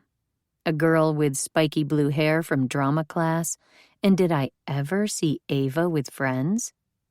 We never had people over to our house. As we pause at a traffic light, I try harder, and something surfaces in my memory. A table in our high school library. Before homeroom, all the students milled around the cafeteria, filling that holding pen with noise and stink and shoving. A few of us, who didn't have anyone to sit with at lunch, learned to slip up the back stairs, and the librarian would let us in, as long as we were quiet. The faces are blurry now, and the names are lost, but that was the place I felt safest. Now, Andrew is passing me the ticket from the parking garage, and we pull into a spot and pile into the hotel. With 3 of us in the one room, especially with Emma, there is blessedly little space for thinking or remembering or wondering. Andrew plugs in his phone and brushes his teeth, while I sing to Emma, "Here Comes the Sun." As I croon, I wish fiercely, desperately for the words to come true. Just let everything be all right now. This feeling of family, right after the meal with my parents, is making me feel very homesick. When Andrew stood by me, when he acknowledged that my parents were aggressively insensitive, I felt the loss of something I never realized they owed me. Now I put a name to it. My sister. Ava and I should have had friends. More than that, we should have been friends. But they treated us like rival nations. There was no teamwork, no our girls, no you kids. It was always me against her, not us against them. So years later, when Andrew mentioned us maybe trying for a child, I felt my whole body recoil. Of course he noticed. "Don't you want more children?" he asked. And I covered. No, I want more children. I just want to make sure Emma is ready. We don't want to move too quickly." And that seemed to be the right answer. But the truth is, I would never do that to Emma. Better for her to be our one and only than for me to make her an either-or. Now I wonder if I could change, if I could still have a family, a real one. I spend the night with Andrew and Emma in the hotel, and lying in the king-sized bed in that anonymous room without a single personal belonging except my shoulder bag, I still feel more at home than I ever have at my parents' house. Fuck where Ava is. In the morning, I'm going home. Chapter 22. Zoe. Take this brief pause to let your mind settle. The journey ahead awaits with new emotions and new discoveries.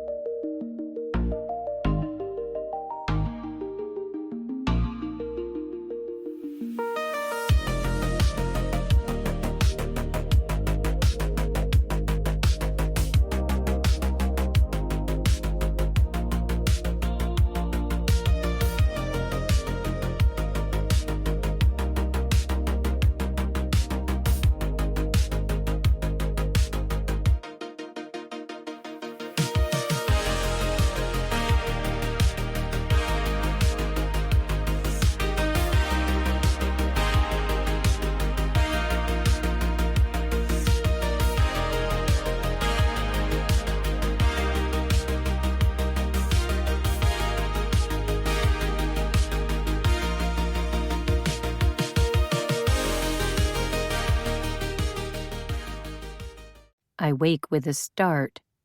Emma is practically nose to nose with me, and her eyes are open, as if she has been waiting for just this moment.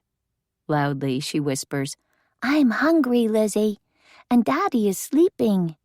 Andrew answers from deep in his pillow, "Not anymore." In the hallway, I can hear other hotel guests, families like us, making their way to the elevator, their voices hushed and cheerful, their luggage bumping along. I am full of good feelings, love and gratitude for Andrew's forgiveness. "Go back to sleep," I tell him. "Emma and I can find breakfast." Giggling and whispering, Emma and I get dressed, she in a fresh outfit, me in yesterday's clothes. As Emma punches the elevator button, it occurs to me that there might be a television in the lobby. I don't want to see more about Ava on the news. But the doors are sliding closed, and Emma grabs my hand, bracing herself for the downward motion. In the breakfast area, my eyes go right to the television in the corner of the room. By the grace of God, it's set on the Weather Channel. If we eat and get out quickly, all will be well. Between the canisters of bright-colored cereal, the breakfast pastries, and the industrial-sized toaster, Emma is in heaven. We never buy sugary cereal or donuts, and she's so excited that she doesn't know what to choose. I get her settled with a bowl of neon crunchies and a banana, which she manages to eat in a way that suggests she's just humoring me. I make sure she sits with her back to the television, just in case. The entire room has only 5 small tables, so I'm just 2 steps away from her, making my own breakfast. I send a bagel through the toaster while filling a paper cup with coffee. When I turn back to check on Emma, there's a woman standing by our table, whispering in her ear. A young woman with a sleek black ponytail and wire-framed glasses. Too close to my Emma. Her counterpart, a hipster guy with a bushy beard and 70s-style plaid jacket, waits by the doorway. Strangers. They could be saying anything. They could be ready to snatch her.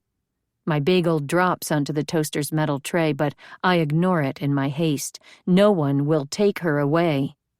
Leaning over Emma, I set my coffee down forcefully. "What do you want?" The woman straightens up. "Hi, you must be Zoe."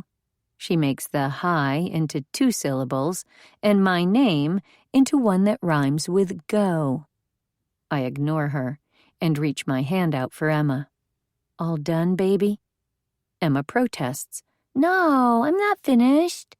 One hand clenches her cereal bowl, and I can see she won't leave without a fuss. Undeterred, the woman continues. "I'm Sue Solcito. Maybe you've heard my podcast, Real-Time Mysteries." I pull Emma closer to me. This bitch needs to stay away from my kid. Glancing around the breakfast room, I note that the only witnesses are an old guy hunched over a paper and Sue's backup in the doorway. "Look, we're just trying to eat breakfast. Leave us alone." As I talk, my voice gets thinner and higher. I wish I hadn't put milk in Emma's cereal, wish I could scoop her up with her breakfast and flee back to the hotel room. Sue doesn't give up. I'm just looking into the disappearance of your sister, and I wanted to talk to you, give you a chance to get on the record. Leave us alone. I'll call the manager. Given what's been reported in the news today, you can see why people might think you were involved. And she pulls out a folded section of newspaper from her shoulder bag and sets it on the table in front of me. I can't help it. I look at the newspaper. There, in print, are the emails. The threatening emails from my computer, from my account, right there for everyone to read. My hand moves convulsively, and I spill my coffee. Not over Sue, unfortunately, but across the table. Emma cries out, and I stagger to my feet. But before I can grab more napkins or ice water, the bearded guy is there with a handkerchief. I snatch it from him and mop Emma off. Thankfully, the coffee hit only her sleeve, not her bare skin. She isn't burned. She will be fine. But my stomach keeps pitching and rolling. Where did these come from? Why haven't the police called me again? Sue seizes her moment, unfolding the paper and holding it out to me. You can see how bad this looks for you. Don't you want to tell your side? I hear the unspoken warning, while you still can. I look closer. There's a photo right below the crease of the paper. A picture of me and Glenn in front of the house yesterday. He's holding me by the shoulders, and his back is to the camera. I know he's shouting at me, but from my expression in the picture, he could be pleading with me, promising things to me, threatening me. I feel dizzy. We look like co-conspirators, and someone was secretly filming us, filming me. The hairs on the back of my neck prickle. I have to get back to the room. I have to talk to Andrew. Okay, baby. 2-minute warning. Choose a special donut, I tell Emma. While she races to the breakfast table, I stand up. Sue stands too. Her makeup is carefully applied, from her crimson lips to mascara that makes her eyes look wide, trustworthy. But I'm from Texas. I know makeup is an art designed to help you project an image. She may look professional and approachable, but I notice that nothing about her is out of place. Small, tasteful silver hoops in her ears, crisp shirt, trim blazer. She's all about the details, and now she's using them against me. She keeps her eyes on my face like she's trying to will me into talking to her. Please, I just want the truth. Anything you can tell me, your story. Emma comes back with a pink frosted donut in one hand, and I grab her by the other, striding to the door. The bearded guy and Sue are following me, but I refuse to look back. All the things I want to say bubble up. Bitch says she wants my story, like hell she does. She just wants the story Ava created. My sister dropped off the radar, and I get to be the villain. If Sue needs a bad guy, why not Glenn? He looks like the cheating husband. But I'm not going to say that. I don't owe anyone an explanation. Not Ava, not this Sarah Koenig wannabe. We're storming through the hotel now. A strange little parade. At the end of the hallway, a woman waits outside the elevator with a toddler in her arms, while her husband wrestles with the luggage. Sue shouts, "Is it true that you and Glenn fuck off?" The couple at the end of the hall whip around like they've heard a gunshot. Even their little boy is bug-eyed. Emma gives a cry of pain, and I realize I've clenched her hand so tightly that I'm hurting her. She can't keep up, and she can't pull free.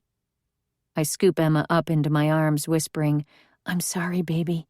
I'm so sorry," and break into a run. Pushing through the family, ignoring their gasps, I barrel into the elevator with Emma just as the doors close. I set her down and sink to my knees. Let me see your arm, honey. Are you all right? There are tears in her eyes, and she is holding one shoulder protectively. You hurt me, and you yelled. Not at you, baby, not at you. I run my shaking hands from her neck over her shoulders and down her arms. She doesn't protest, and I am almost certain she was hurt, but not injured. She looks down, and I see that her donut has been squished, the frosting oozing out from between her fingers. A lesser child would have wailed again, louder, but Emma raises her hand to her lips and eats the sugary mess anyway. My rib cage is like a corset, squeezing tighter and tighter. I hurt Emma. I scared her. I cursed in front of her. I ruined her breakfast. I made her cry. Now there are tears in my eyes. I am choking on self-hatred. All too quickly the doors ding open, but not at our floor. And of course there are people in the hallway waiting for the elevator. An older man with a tweedy sport jacket and a folded-up newspaper in one hand. He doesn't look pleased to find Emma and me hunched on the floor of the elevator. He is followed by a trio of teenage girls in pastel sweatpants and athletic T-shirts. My heart pounds as I scan the hall, but there is no sign of Sue or the guy with the beard. The elderly man gives me a sharp look and pulls the newspaper out from under his arm. He's recognized me. I know it. One of the girls asks Emma, "Did you get that donut downstairs? I want a pink one, too." As we get out, and the elevator doors slide shut, I hear the girls teasing each other about rainbow donuts. Emma would be better off with any one of those cheerful teens than she is with me. My private emails and my personal history are in the paper. Someone wants to frame me, and judging by that photo, I've been helping them right along. Chapter 23. Zoe. I wave the key card and push the door open. Andrew is sitting on the end of the bed, watching television, a news channel with a red banner running across the bottom, and the photo, the one of me and Glenn. He looks up as we enter, his eyes wide with disbelief. My stomach drops. He knows. About the emails, the affair with Glenn, everything.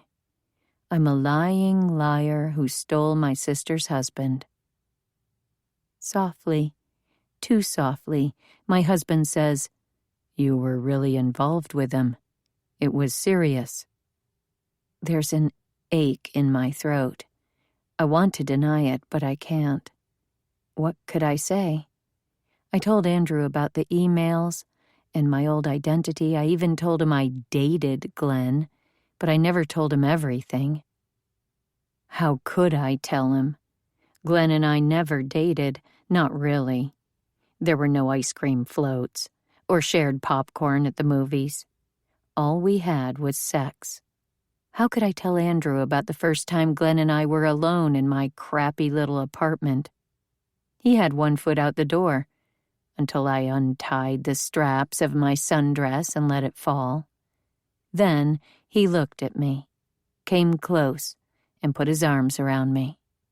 I felt powerful, desired. I felt like Ava. But I didn't have the kind of relationship with Glenn that she must have had. He and I never really talked. No shared secrets, no plans for the future. Just sweat and teeth and sex. I marked him as mine over and over. 3 years ago, that's all I wanted. But it's not true now. It was a hollow victory. And even if he'd never gone back to Ava, it wouldn't have lasted, I know that. I'd give anything to erase every moment with Glenn. Why can't I just be ordinary, reliable Lizzie? All this happened before I even knew Andrew. It's not like I cheated on him, but I still have to tell him something. The news can't be the only version of my story he hears. Lizzie? Emma is standing in the doorway, her face sticky and pink. Maybe Andrew will put this off. We can't fight in front of Emma. He says, "Go wash up, sweetie. You're covered in donut." I can hear the strain in his voice, how it's pitched higher than usual. I turn to follow Emma, but he says, "You stay here. Just shut the bathroom door. Emma doesn't need your help." I freeze, stricken. That's how easy it would be. One word from him and I'd be out of Emma's life forever. As she turns the water on, he asks, "Did you arrange to meet him yesterday?" All the lightness I saw in his face last night is gone. His mouth is a tense line. His eyes are narrowed. "No, I just saw him at the police station. We were all there." My insides are liquid with fear, and my words are coming out with too much force. "This picture wasn't taken at the police station." He holds up his phone like an accusation, and I see the same picture there, Glenn and me. We're on the internet, on the news blogs and social media sites. The whole world knows what a monster I am, how Glenn and I are clearly having an affair and plotted together to murder a beloved author. And Andrew believes it, too. Unless I can change his mind. He was worried about Ava and you were what? Comforting him? Andrew raises an eyebrow and his mouth twists in disgust. If Andrew really thinks I am involved with Glenn, if he doesn't trust me to be faithful, what can I do? There's no way for me to crawl back from this. My face is hot, burning. No, that's not what happened. I went to Ava's house to meet him. No, I broke in. You what? His mouth opens in shock. I broke in, okay? I lied to you about who I was to get away from Ava, and I broke in to find her. I thought she'd done it to herself. You don't know my sister. You lied and lied and lied. Andrew stands, his hands balled into fists by his sides. Not about you. My voice is way too loud. Distantly, I realize the water isn't running in the bathroom anymore. I love him, totally and completely, but he doesn't see it. I love you. I've been a good wife, a good mother. He turns his back on me, shaking his head. But it's true. I cleaned the house and fed them home-cooked meals and was perfect. I did everything right for 2 whole years, and now it counts for nothing? The bathroom door swings open, and Emma stands there, her face and hands dripping, her eyes bewildered. She's never heard us argue.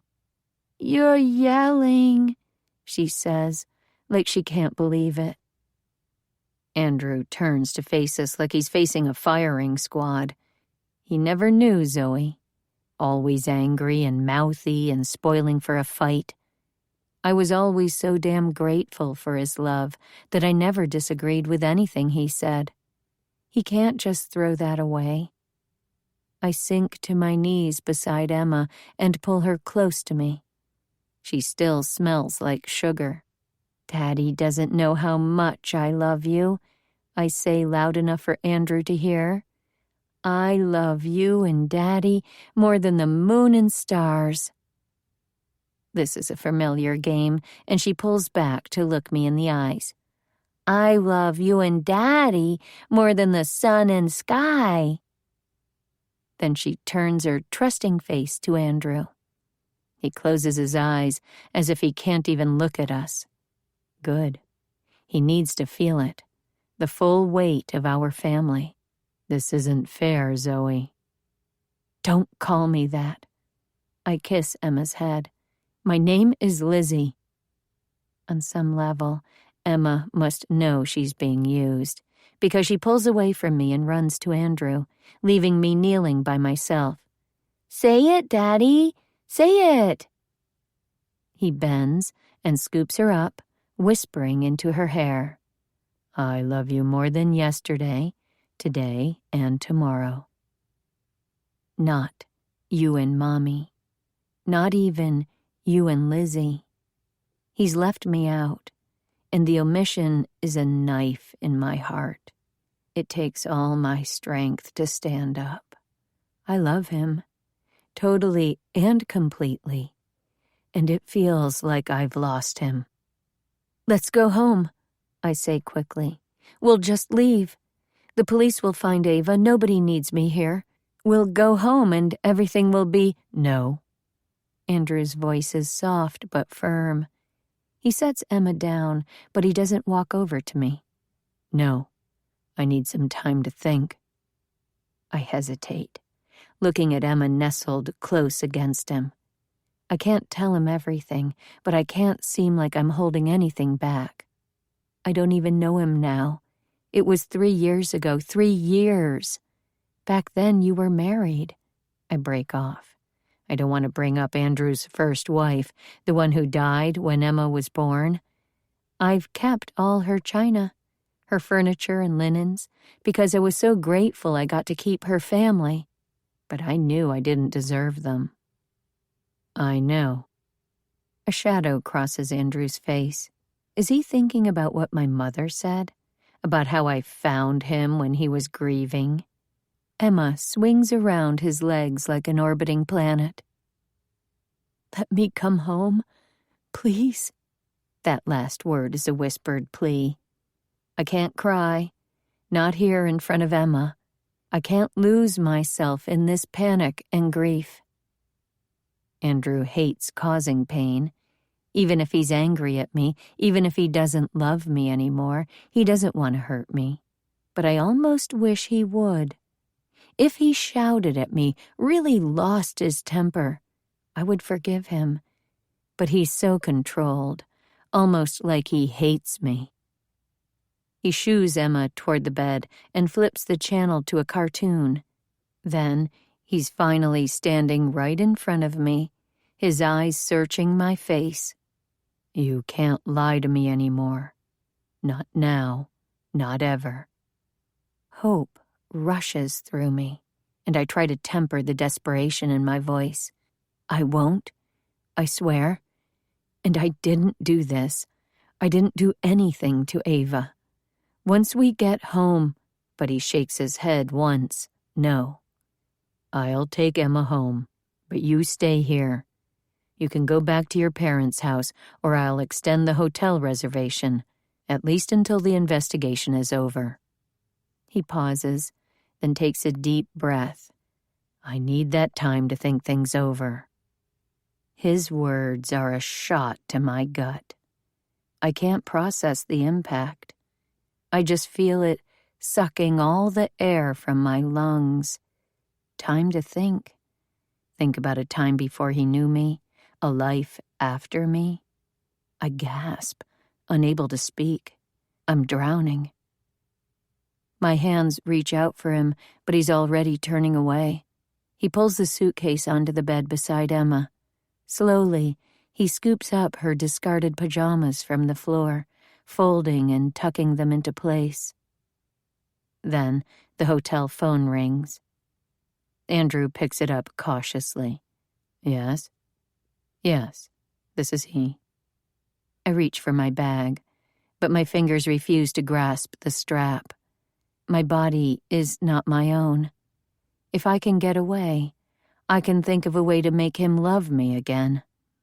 But every cell of my body yearns to stay. Then my husband says, She's right here. Something in the formal way he's speaking cuts right through me. It's the police. He must be talking to the police, and they want to confirm my whereabouts before they drag me off to jail. I have to leave. I have to go somewhere, anywhere away from here. The door is closing behind me when I hear Emma call, "Lizzie?" If I turn back, I won't be strong enough to leave. My vision is blurry with tears as I run down the hall. But there's a group waiting for the elevator. I can't handle being with all those strangers, not when I'm falling apart. I veer down another hallway and lean against the wall beside a fire extinguisher. Closing my eyes, I take a breath and let it fill all the emptiness inside me. But instead of calming me down, it illuminates the magnitude of my loss. Every memory of Emma's face, every echo of Andrew saying, "Think things over," ignites pain throughout my body. I know what the police have. The emails, plus the prior relationship with Glenn, plus the incident. The last time I saw Ava. She must have told Glenn. No wonder they think I'm guilty. It will all come out, and everyone will hate me. I'll be handcuffed and convicted. I'll never be free again. My breath hitches, like I'm having an asthma attack. What if they find Ava and it's too late? There's not a single thought that can calm this storm. Losing Andrew and Emma hurts too much to think about, but I can't take refuge in my hatred of Ava. She really might be in danger. Someone might have taken her, and I'm scared for her, surprisingly. But there's no time to worry about my sister because the police are coming for me, and I have to run. But I have no idea where to go, just away from the police. I duck into a stairwell and take the stairs at top speed. Panic makes me careless and I stumble, banging my shoulder against the wall. It barely registers. There's a gray exit door and I bolt through it. I'm at one side of the hotel by a dumpster. The parking lot is small, not busy. As far as I can see, there's the divided highway, other parking lots, tall buildings and hotels, and a few little islands of landscaping. Nowhere to blend in, nowhere to hide. I hear distant shouting, and I don't stop to see if it's the police or hotel staff or reporters. Running at an angle, I dart across the little alley that separates one hotel from another. There's a group of people boarding a shuttle bus, and on instinct, I beeline for them. My future has tunneled down to a single point. Get on that bus. I have no idea where I'll go after this. Every place I can think of, Texas, my parents' house, that hotel room, is closed to me. After I met Andrew, I hoped I'd never be this alone again. I keep my head down, let my hair swing over my face, and join the group, waiting my turn to climb aboard. I could be a tourist, a student, a wife. The driver doesn't ask for identification. I'm just another hotel guest, going from point A to point B. I don't sit by the window.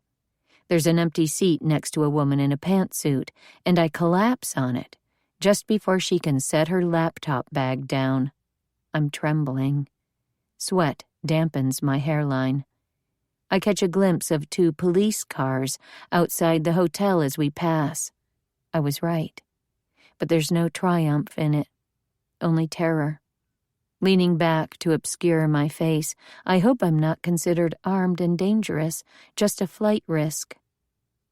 It doesn't matter where we're headed, the airport, the historic district, the metro, it doesn't even matter how long it takes. Andrew and Emma will be getting into a car, heading back to the airport. They're moving farther and farther away from me. Maybe, if I can solve this mystery, maybe if I can find Ava, I can follow them. I just need time to think and plan, but memory is swamping all my thoughts. The look on Andrew's face when he realized I'd lied again. The last time I saw Ava. The reason the police think I'm guilty? I shut my eyes. But still I see Ava staring at me, blood running down her face. It was the end of summer. and the air was so thick I wasn't sure I could breathe. I had driven my crappy hatchback, the 7 hours from Providence, past New York and Philadelphia. At the time, Ava was living in Maryland, right on the border. She had a fairy tale cottage in a little town. The whole thing was so charming and sweet it made me sick. The end of a love affair is never easy, especially because Glenn wasn't the love of my life. But I'd thought we had something separate from Ava, that we could have found each other without her. The dedication in her book had exposed that lie. We were together because each of us was at odds with her. He'd slept with me to get back at her. I'd slept with him to prove I was better than her. We were with each other, but it was always about my sister. I scratched his chest and nipped his shoulder, constantly demanding his attention, trying to exorcise the ghost of her memory. But when we were lying together afterward, my head on his arm, his eyes were closed. I couldn't help wondering if he was still, always, only thinking about her. For a full week after Glenn disappeared, I woke up angry and went to bed angry. My jaw clenched until my muscles were taut with pain. My stomach was too knotted for food, my nerves too wired for sleep. At the bookstore, I saw an entire window filled with Ava's new book. It was displayed on the wall of bestsellers. Glossy, shiny, menacingly bright letters. And inside every book, the same message. When I passed the dump display with the blown-up picture of Ava herself, I couldn't hold back my poisonous rage. I grabbed the flimsy cardboard edge of her cute, choppy haircut and yanked the whole thing to one side. Books scattered as the honeycomb shelf came away from its base. I put a foot on Ava's black leather jacket and pulled her cardboard head from her shoulders. I didn't stay to find out I was fired. I left my advisor, left school, dropped everything. I didn't pay my rent or my utilities or pick up my paycheck. I didn't give 2 weeks' notice anywhere. My anger was driving me, and I let it gather my things and hit the road. Done. Gone. Over. I didn't know I was going to her house, I swear. I didn't have a plan. I almost never do, at first. But when I passed into Delaware, I knew where I was heading. Ava had been living here since her divorce from Beckett. I'd been to the house, only once with my parents, but my clenched hands turned the wheel as if on automatic. I hated Ava. I hated her, and I was going to hurt her like she'd hurt me. There had been plenty of chances to turn around. When I think about it now, even when I'm angry, part of me wishes I could change the story. There were so many moments I could have chosen a different path. There, when I drove past the English department without a goodbye to my graduate studies. I should have stopped and gone inside to breathe the heavy smell of paper and hear the rolling laugh of Peggy, our office manager. I should have gone into the main office and asked what she was reading. She would have given me a sticky toffee and told me about the professor who'd called her at 2 a.m. with a printing problem. I could have let Ava go and finished my degree. But I was spoiling for a fight, so I went to find one.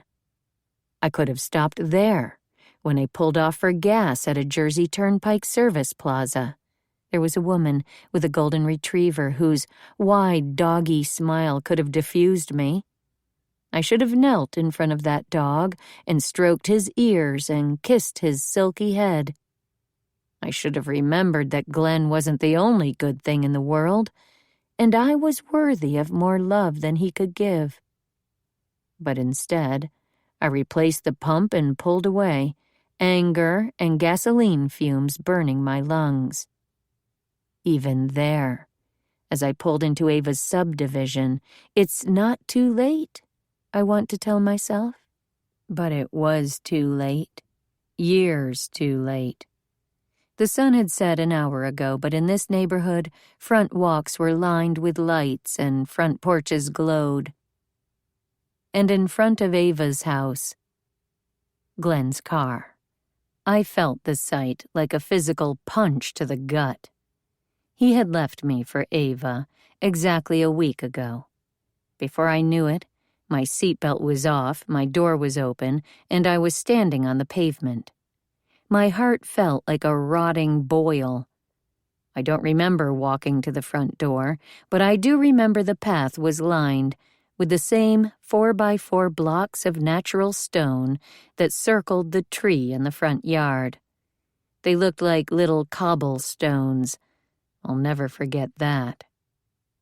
I rang the bell. I banged and shouted, but no one answered. There were lights on inside. I pressed my face against the window next to the door, trying to see. The polished entryway was empty, but I could detect movement farther back. I grabbed a stone block from the line edging the front path.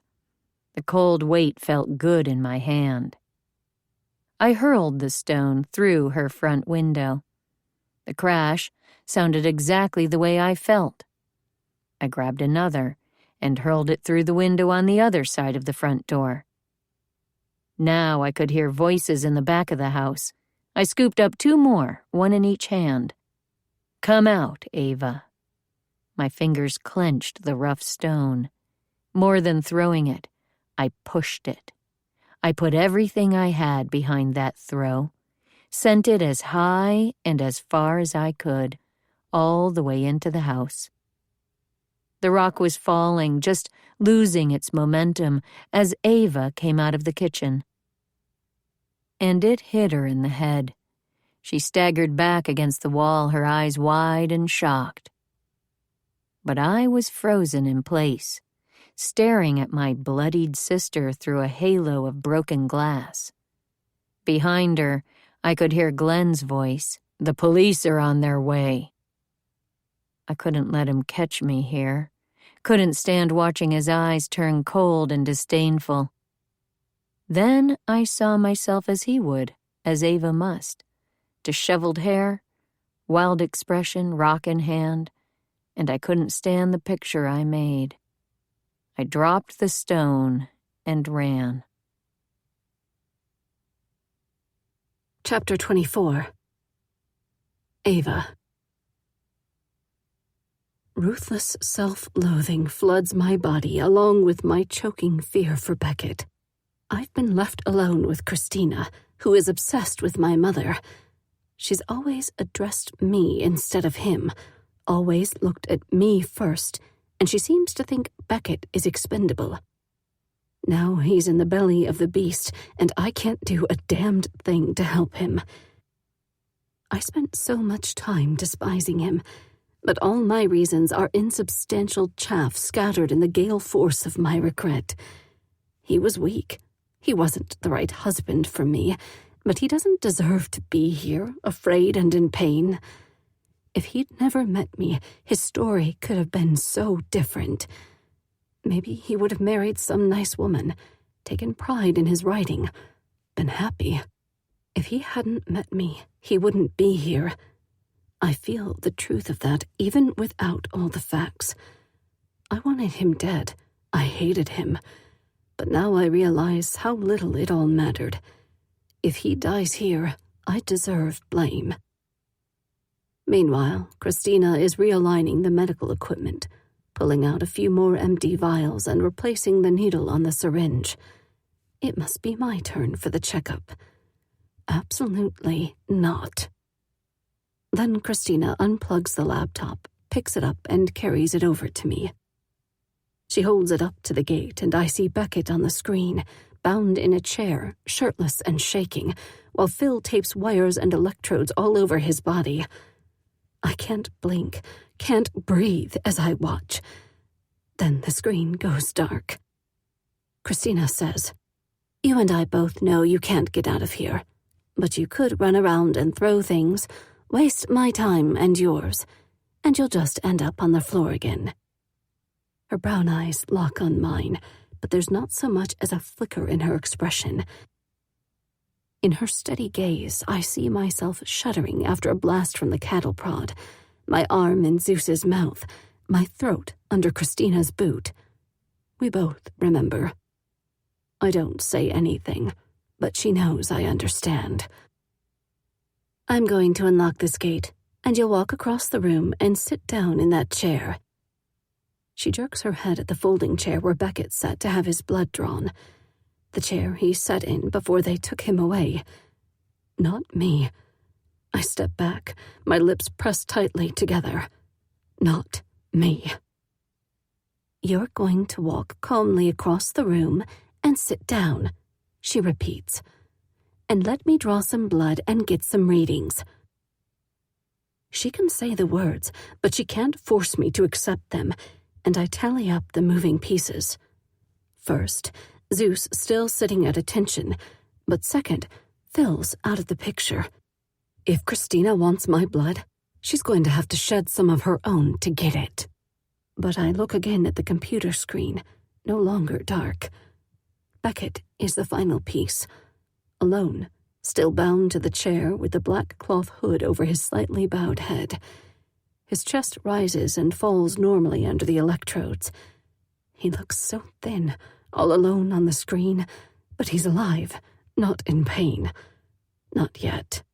There's an implicit threat, a reason Christina is holding this up to show me. Beckett's well-being depends on my compliance. Even though my body's wound so tight that it's painful to move, I shuffle to the gate. Christina nods, like this is exactly what she expected. She sets the laptop back on the desk and unlocks the padlocks from top to bottom. The key glitters in her hand.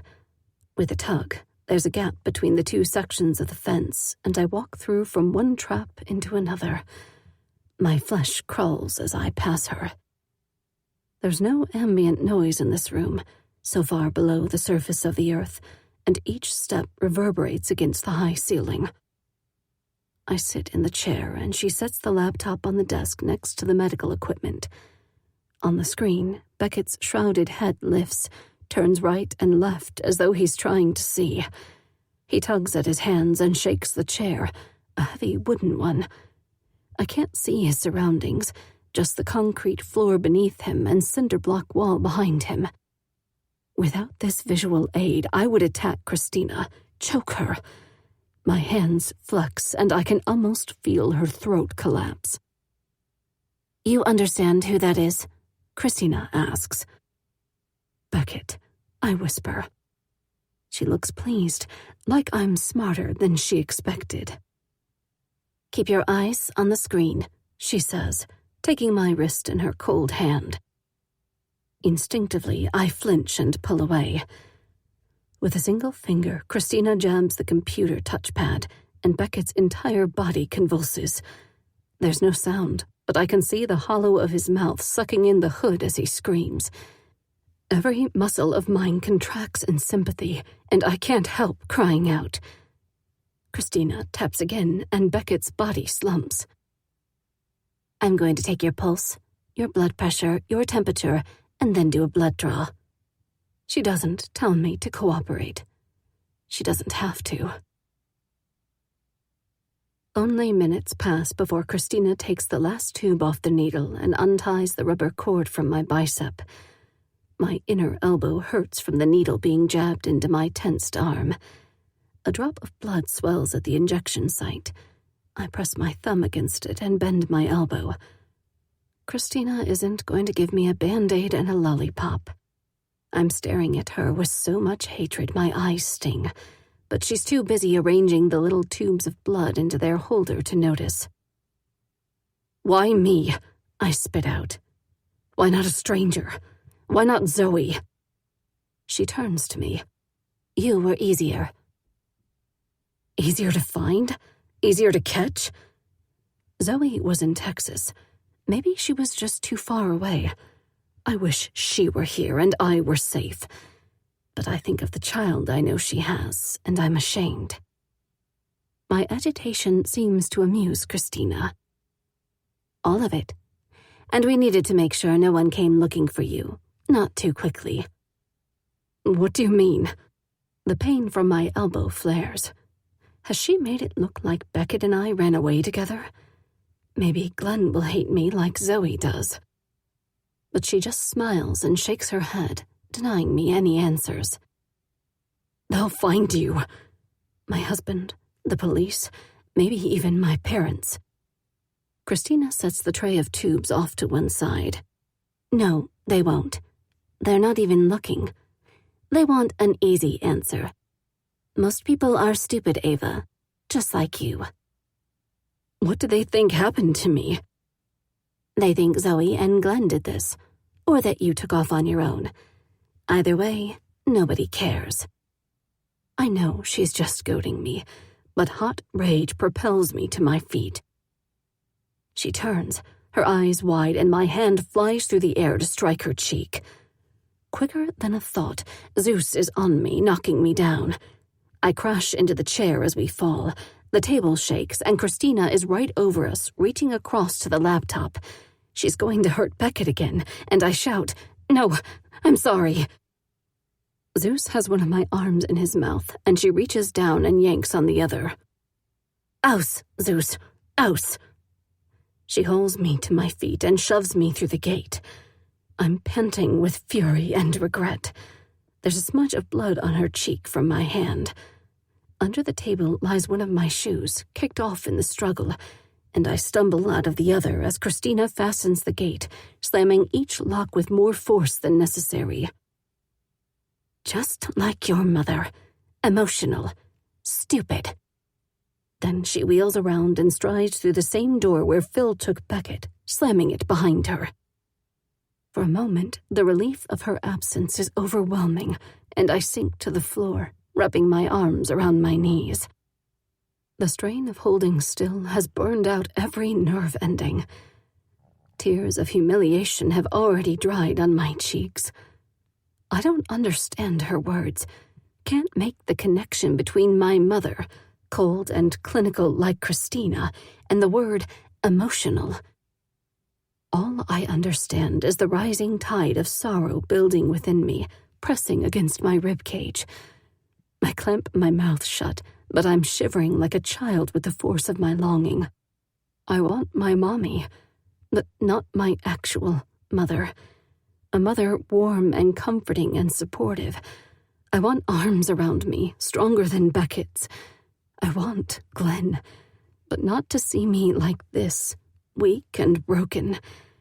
I want someone who has to love me, someone fierce and funny, someone tougher than Christina. I never expected this, but I want Zoe. My body is too tired to shake, my brain too fried to think. I close my eyes, wishing I could just pass out. I need peace, rest, oblivion, but none of that comes.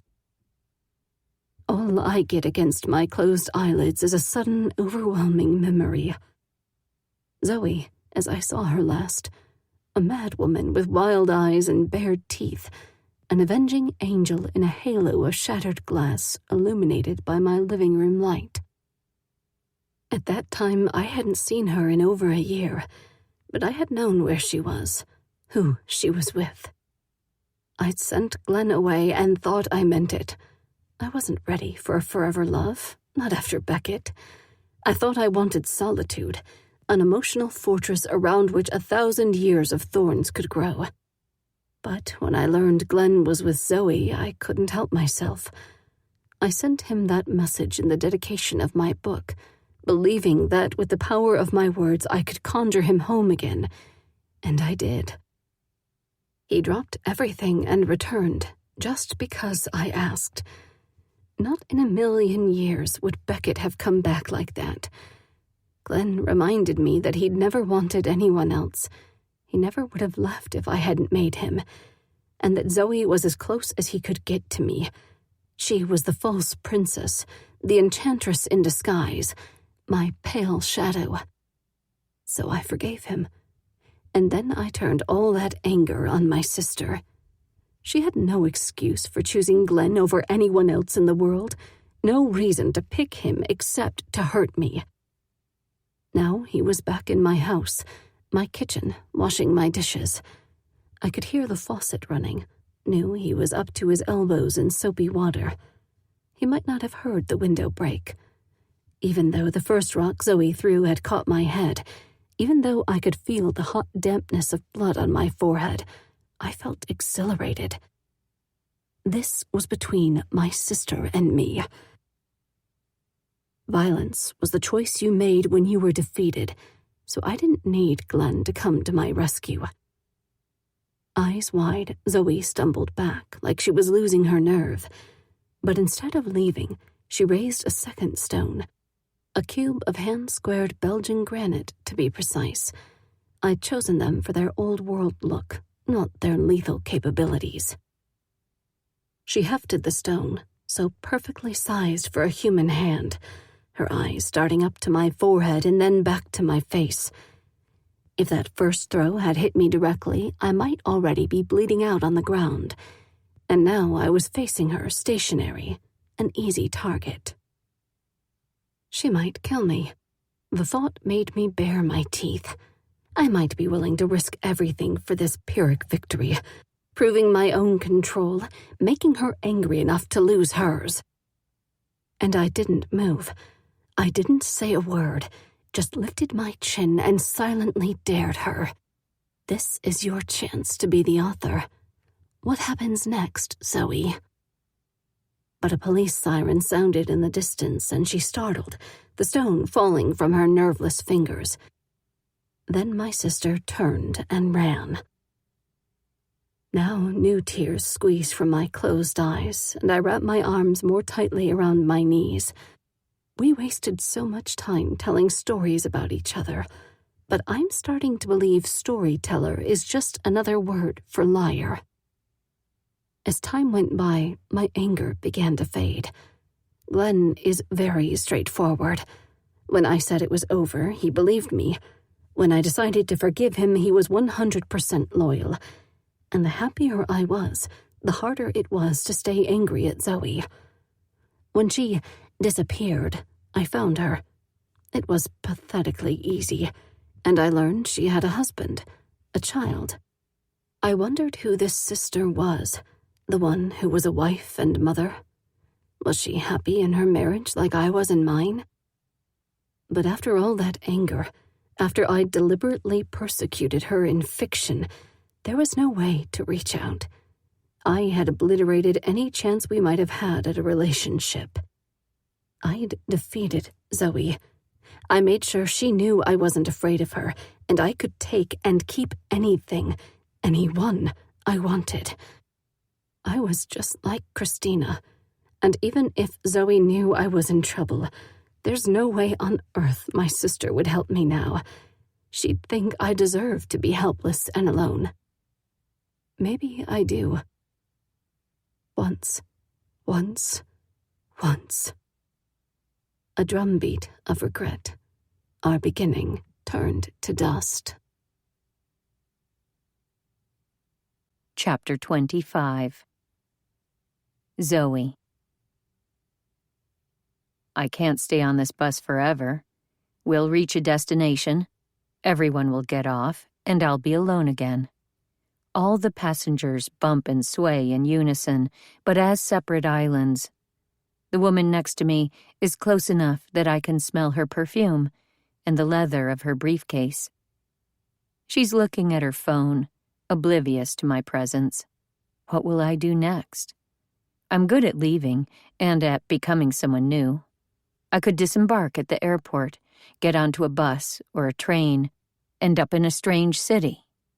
Start all over again with a bed and a shelter and a crappy job. Look for a lonely person longing for a roommate, or a daughter, or a lover. I know how to do all that.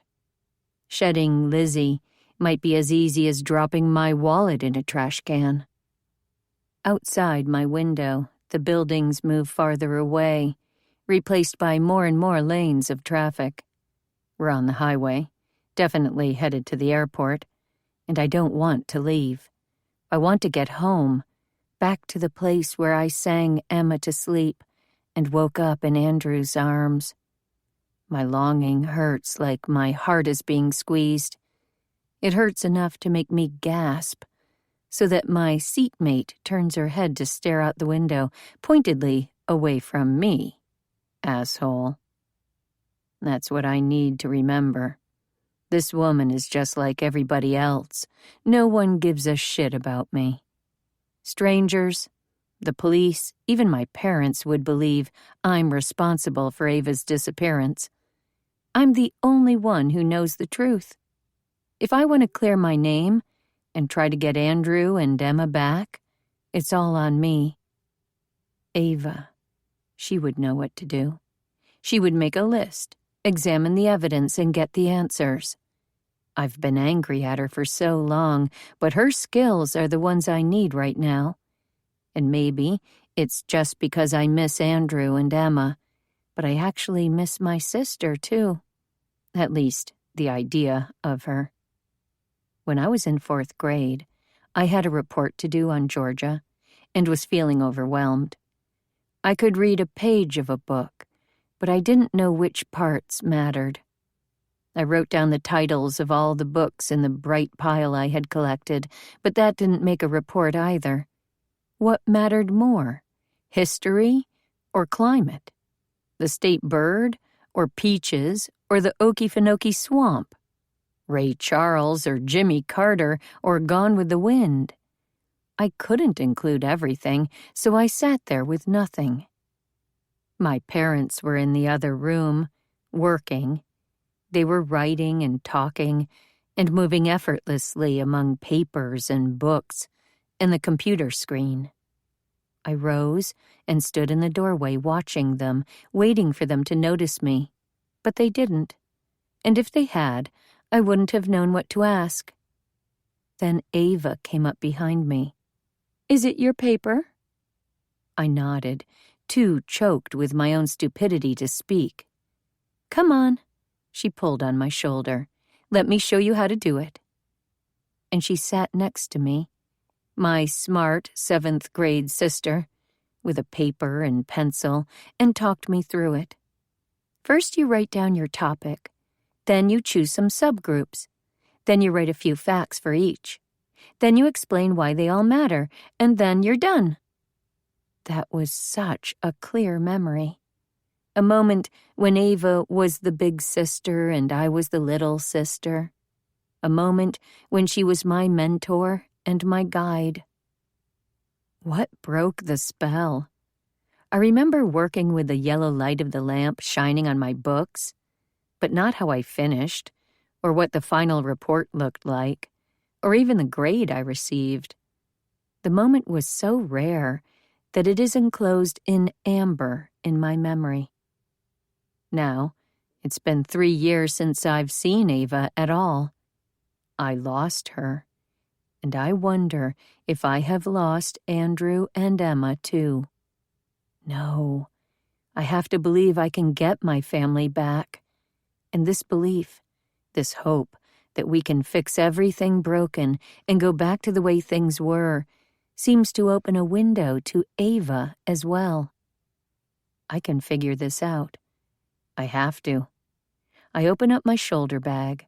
I have a notebook and a pen, the scraps of paper I swiped from Ava's house, and a phone. Ava would make a list, a plan. The bus bumps again hard, and I flip my bag shut before anything bounces out. Through the windshield, I see the signs for long-term parking. We are approaching the airport. As the other passengers begin sliding across their seats, ready to go, the woman next to me takes a firm grip on her briefcase and actually locks eyes with me, looks at me, long enough to make me worried. Does she recognize me?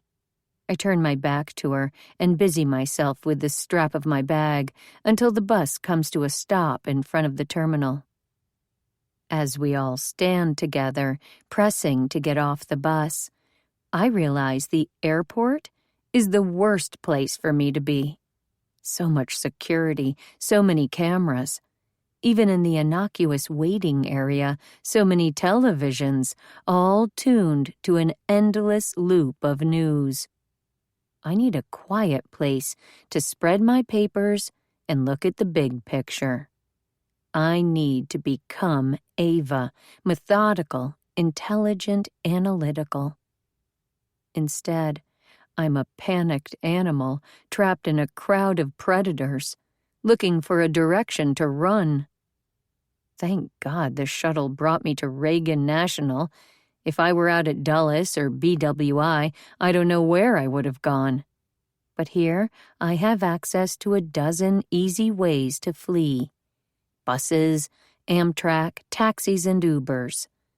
I choose the metro, fast and anonymous. The Blue Line takes me to Crystal City, and this time of day it's not crowded, except for the couple sitting across from me with a little girl about Emma's age between them. A family. My heart gives a sideways lurch. No, I can't think about that. Right now, I need something simpler than Ava's brain or an act of God. The internet. This little burner phone had a limited data plan, one I've already used up. But I'm desperate for information. From the Crystal City metro station, it's only a few minutes' walk to the closest branch of the public library. Some libraries make you log in with your card and a password, so I'm gearing myself up to lurk around and steal someone else's open computer. But apparently, I'm on a long, overdue lucky streak, because I drop into a chair in front of a computer with my bag in my lap, hit the keyboard, and the internet is right there. Of course, that's the end of my luck, and in only a few minutes it's clear I have neither the skills nor the patience I need to dig for the right information and analyze it. What I have is a lot of random clues, or possibly no clues at all, just random things. The folded blueprint that shows an unidentified building with the word Spiegler. The notes from Ava's mood board with words like SEER, which I now know stands for survival, evasion, resistance, and escape. That sounds like my life, but I have no idea what it has to do with anything else. I don't know how to identify a building's shape or search using a blueprint. The numbers on it make no sense to me. Spiegler could be the surname of any of 100 different people or something in a foreign language. There's too much here. I get tired of scrolling through screen after screen. Fuck it.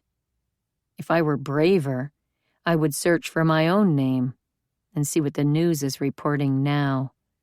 But I'm not going to do that, partially because I don't want to know, and partially because I'm not sure how surveillance works online.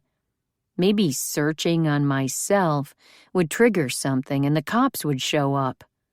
It's probably just my paranoia. I know it's stupid, but it feels dangerous. Luckily, I'm in a library, the most logical place in the world to do a search on an author. I look up Ava Hallett. There's a full list of her novels, the movies and television adaptations, the awards and speaking engagements. She's available to video chat with book clubs and appreciates all her fans. Her personal biography is brief. Ava Hallett lives in Northern Virginia with her husband. A microbiography. Its brevity reminds me of the way Ava used to answer questions from our parents. They'd ask, "How was your day?" And I'd unleash a flood of words, trying to tell them all the things that happened, all the feelings I had. And every single time, I met the stabbing pain of their disinterest. Even if I got angry, they never rose to the bait. The more I spoke, the less I got back. Ava never made my mistake. Fine. That was the answer she always gave. And it was all they ever wanted. Her biography on this author page is the professional equivalent of fine. But that doesn't mean things didn't happen and she didn't have feelings. I was so busy expressing my own, I never asked about hers. I switched to an image search, but it's one glossy professional photo after another. Ava at a podium, Ava in a headshot for a book jacket. None of them has the spontaneity of the picture I saw in Glenn's study, where her hair was blowing and her eyes were smiling. The things I want to know about my sister can't be found on the internet. But I'm still scrolling through pictures. I stop on a close-up of her face. She's staring down the camera, her deep blue eyes confident. At this remove, I can meet her gaze without flinching, even though it's so much like my mother's. Ava doesn't look at people, she appraises them. Her ash blonde hair hangs perfectly sleek. Nothing fussy or mussed, everything under control. She could navigate online without any trouble. In the time it's taken me to pull up an unnecessary picture of my sister, Ava would have found every answer. Defiantly, I type it all in: Hallett, Spiegler, Sear, survival, evasion, resistance, escape. And I get a hit. More than one. The names leap out at me from academic papers by N. Hallett, W. Hallett, and J. Spiegler.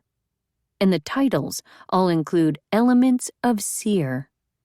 I click on Coordinating the Effects of Psychological Fragility, the Legacy and Implications of Psychiatric Counter-Espionage, and find a summary of the article with the authors' full names, Nancy and Walter Hallett, and their co-author, James Spiegler. The paper is on some kind of academic database, and I have to log in with my email and confirm my new free subscription. I use my home email address, the one I share with Andrew, praying it isn't being monitored by anyone else. Just because he's taken Emma and left doesn't mean he'd turn me in. I have to believe that.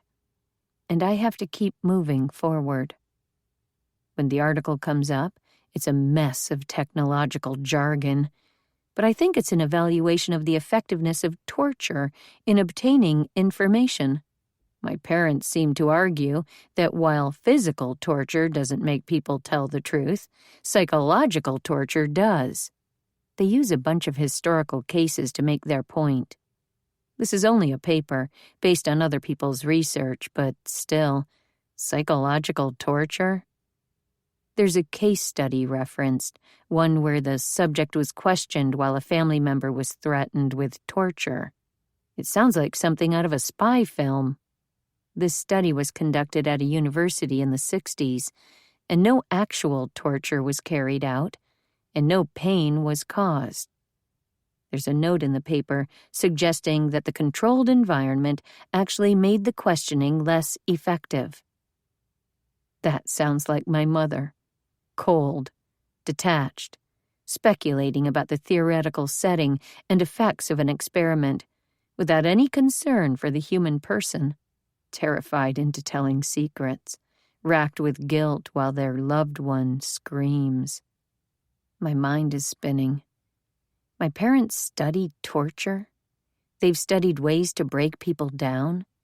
This report, dry and detached, is about those techniques. Ava knew it, and now I do too. I grip the edge of the computer table and close my eyes, as if I can block out what I've read. The most chilling thing is how right, how absolutely in character it seems. But what do I do with this information? Excuse me. Someone touches my shoulder. I jump, knocking the keyboard aside. A teenager with frizzy hair and a scowl is standing next to me. "Are you done?" she asks. "Because your eyes were shut and all the other computers are taken." Normally, I might have snapped back, but I'm too shaken, unsure what to do or where to go next. Without speaking, I push away from the desk and stand up, pausing only to close the browser. She rolls her eyes at my assumption that she'd care about my internet activity, and her hands are flying over the keyboard before I even turn away. I'm raw and exposed under the library's fluorescent lights, and a glance at the clock over the checkout desk tells me it's not even noon yet. Although only a few hours have passed, Andrew and Emma seem as far away as if I'd been flying through a dozen time zones. Now, I need a moment to regroup. I find the bathrooms. Mercifully, the family one is available, and I can have the entire room. There's a strong possibility I'm going to start sobbing, so privacy is crucial. Standing at the sink, I study my face in the mirror. Red-rimmed eyes, unkempt hair. I run my hands under the faucet and slick my hair down, tucking it behind my ears. My hand shakes as I pass it under the soap dispenser, and it takes me a few tries to get enough foam. Once it's rinsed off, I splash my face, as if I can wash away all the crappy things I've done, and the self-loathing, too. I need someone to talk to. Someone with good, clear-headed advice. Someone I can trust. I wipe my hands on my jeans and dig into my bag for my phone. There's only one person I want to call. Before I can think about all the reasons not to, I rapidly dial the area code, then hesitate. I'm solid on the last 4 digits, but the ones in the middle are just a blur. I take a guess, but the number I dial is not in service. I feel so stupid and so alone. Almost a year ago, I locked myself out of the house, with Emma inside. I was too scared to think, rattling the knobs, ringing the doorbell, checking under the mat, although I knew there wasn't a key there.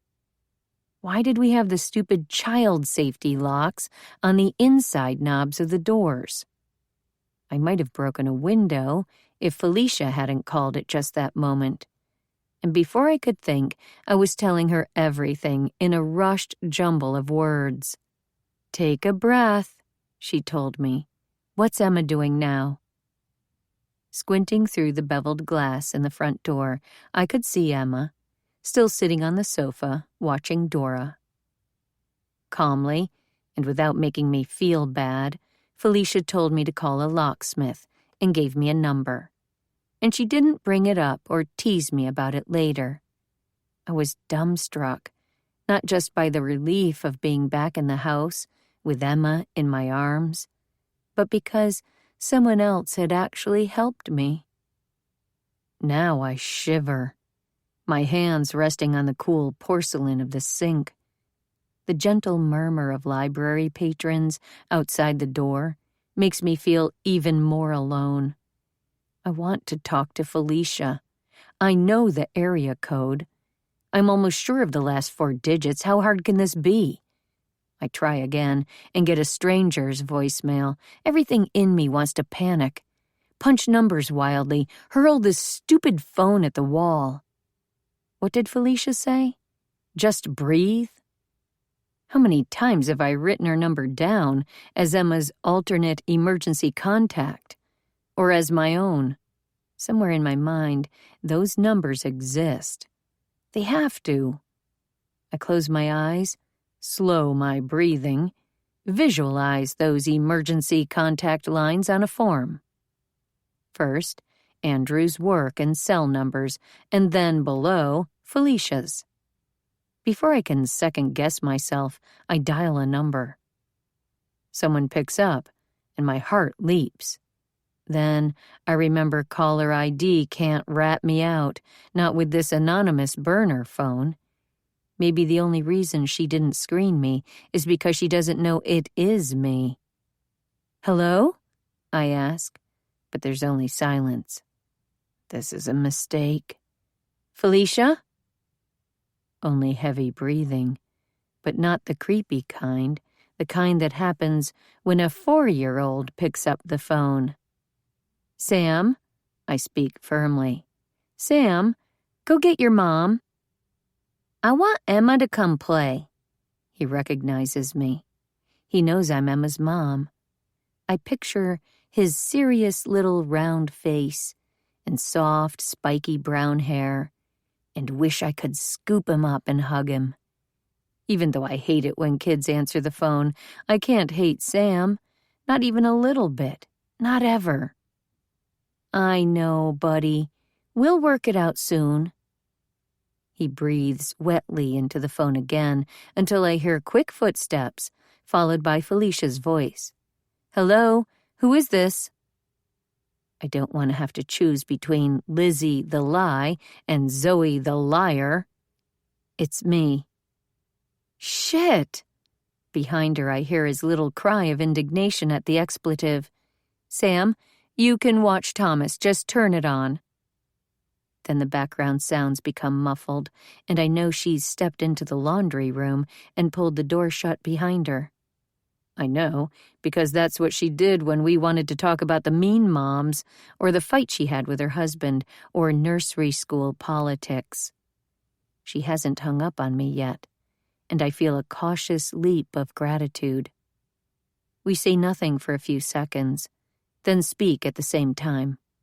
I don't even know what words are coming out of my mouth, because I cut them off as soon as I hear her voice. But she does too. I wait, holding my breath until she tells me, You first. I fucked up. I am surprised by my own words. They are so inadequate. You think? Felicia's reply is fast, but there is a smile in her tone, and the enormity of all the things that have happened since I last saw her hits me. So, how was book club? She gasps, and we are both laughing so hard that my chest hurts, and it's tough to breathe. Get your ass back here, and I'll tell you all about it. I wish fiercely I were home with my own family, or bringing Emma over to Felicia's house for a play date with Sam, knowing Andrew would be home in time for dinner. I was building more than a family there. I was building a new me, one with friends and connections and a real life. I will, I swear, call you soon. The words come out automatically, but I mean them. Please don't give up on me. Felicia says, Stay safe. And I know she means it too. I'd give anything to have her explain how to fix all this. Of course, she can't do that. But what she has shown me, just in the tone of her voice, is that we are still friends. As we hang up, relief floods me. I'm not alone. I press my fingertips against my forehead. That warm glow of someone understanding and supporting. That's what a sister should be. The way I felt all those years ago when Ava told me stories, when she talked me through my homework, when she was the only one awake with me in the night. Those memories are from so long ago, I forgot I used to trust Ava. Could I ever get those feelings back again? But Ava's not the one I have to trust right now. There's only one person in the world who wants her back more than me. Her husband. Glenn and Ava have been married 3 years. I know marriage now, how deep it runs. I've been married to Andrew barely a year, and losing him could break me. Now that Glenn's anger isn't in the room with me, I can see it as terror.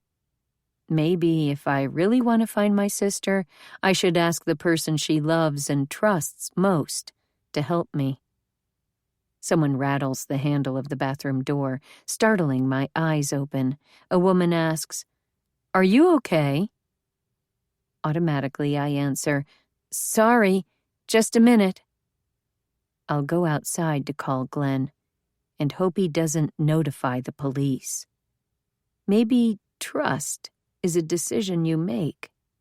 You reach out a hand for the other person and hope they pull you across that line. Until you try, you can't know. Chapter 26. Zoe. Outside the library, the world seems so ordinary. The quiet suburban neighborhood surrounding the parking lot is full of houses with people living normal lives. And here I am, sitting on a stone bench, completely alone, my phone in one hand, the business card I swiped from Glenn's study in the other. Making this call is even harder than I thought it would be. After that night of shattered windows, I ran from the memory of my sister's bloody face. I could have killed her. I know that. Glenn was the most awful thing I'd done. One sin for which there was no atonement. It was months before I called my parents, and my mother told me Ava and Glenn were married. She delivered the news in the same tone as a comment on the weather. But it splintered me like a lightning strike. They were married. Now, it would always be the two of them on one side, me alone on the other. Unless I took myself out of the picture forever. I moved to Louisiana, where I changed my name and tried to obliterate the woman I'd been. Then I found Andrew on the Texas dating site and moved again, with a new identity and a clean slate. I look at the business card and rub my thumb over Glenn's phone number. When our relationship ended, I couldn't have imagined finding Andrew and Emma. And now, I've lost them. Was there anything I could have said to make Andrew take me in his arms? All I want is to be back in my family again. But a deeper pain needles at my heart. He wouldn't even hear me out. After the sweetness of our wedding, all the time I spent taking care of Emma on my own, how clean I kept the house. Even after he met my parents, when he knew I didn't have any role models or support, he still rejected me. And I told him the truth. I wrap my arms around myself and hold on. Mostly. I told the truth. Mostly. That's what made the difference. I edited out anything inconvenient. Now I'm paying the price. I earned this pain. It's exactly what I deserve. How much worse can one phone call make things? I do it. I dial. At least Glenn won't recognize the number of this phone, and it's local, so it won't look like a telemarketer. By some miracle, he answers. Then I blow it. Don't hang up. The phone goes dead. Frantically, I text. I want to find Ava. Call me. A slow second passes, then another, and my phone buzzes with his incoming call. He says, I can't talk long. You know they're monitoring everything. Meet me. We'll find Ava. Where are you? I hesitate. If I tell him, will the police show up here instead of Glenn? But my choices are stark. Run and lose my family forever, or take this chance. The library by the Crystal City Metro, and he clicks off. Now, all I have to do is wait. Wait, and try not to look suspicious. I turn the phone over in my hands and shift uneasily on the stone bench. A car pulls into the parking lot and approaches the front of the library slowly. I hunch my shoulders until it angles into a parking space. A woman about my age gets out the driver's side and opens the back door, and then I know who she is. She's a mom, just like Felicia and Bethany, just like I used to be. She's unbuckling a child from a car seat and gathering a shoulder bag of books, and I wish I could trade places with her. Maybe her shoulders hurt with the weight of all those bags. Maybe lifting a kid out of the car is hard on her back.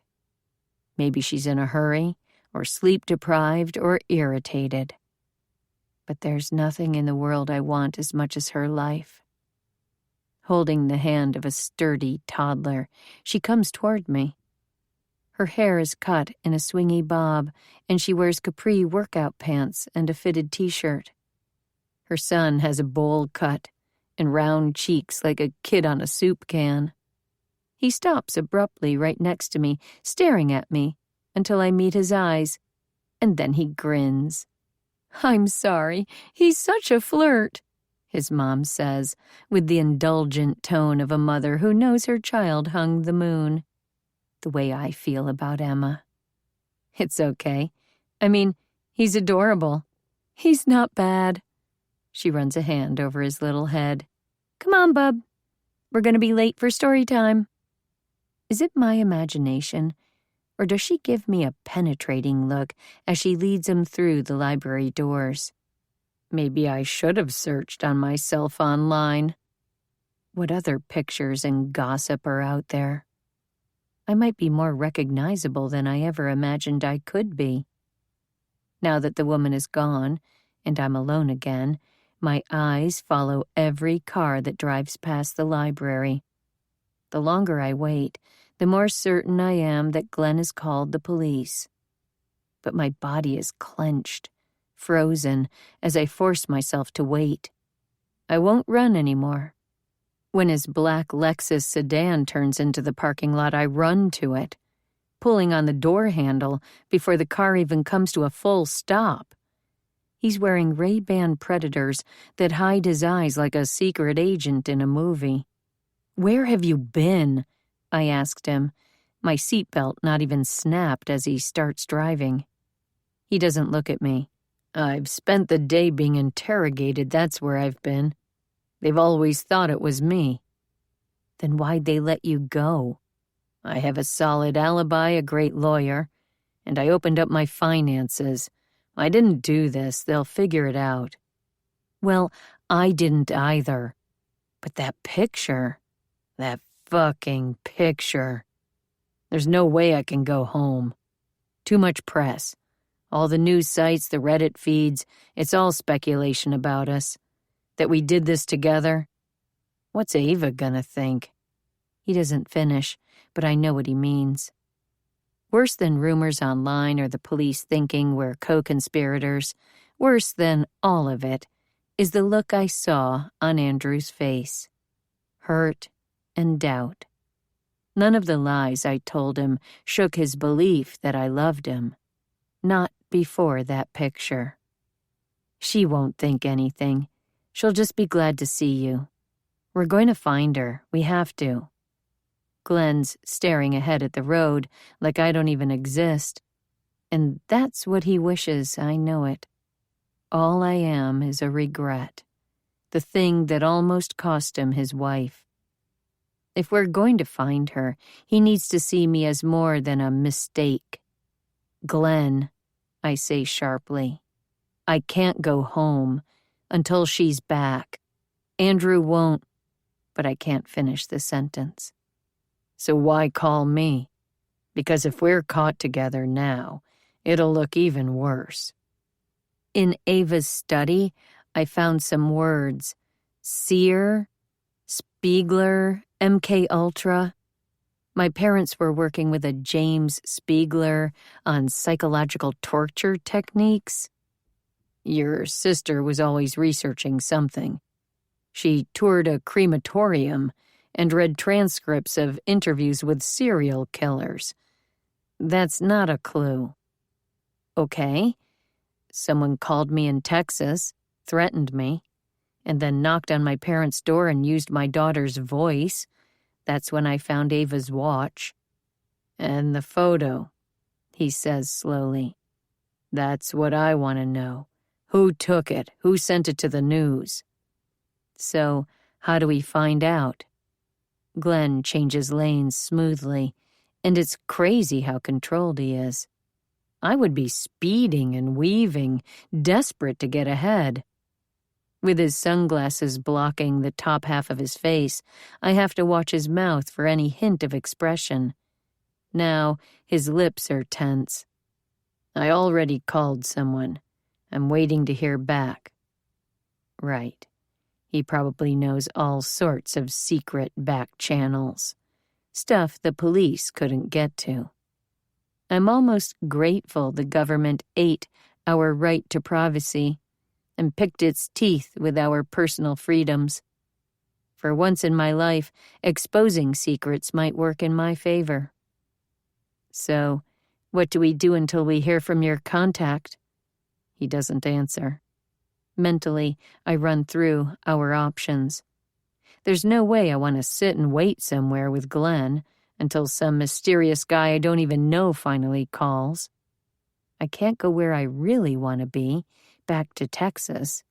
And I won't go to my parents, not unless I'm desperate. I want to find Ava, or learn more about her. But we can't show up at her house again, not with the press out in force. There's only one name I've come across that might bring me closer to what she was doing before her disappearance. Let's find this Spiegler. Maybe Ava talked to him. She was investigating our parents and their past. That is the only thing I've uncovered about my sister. But maybe it's enough to start. Glenn nods. Address? I borrow his phone to search, since mine is out of data. But the first thing that pops up is an old obituary.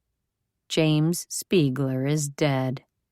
My stomach drops.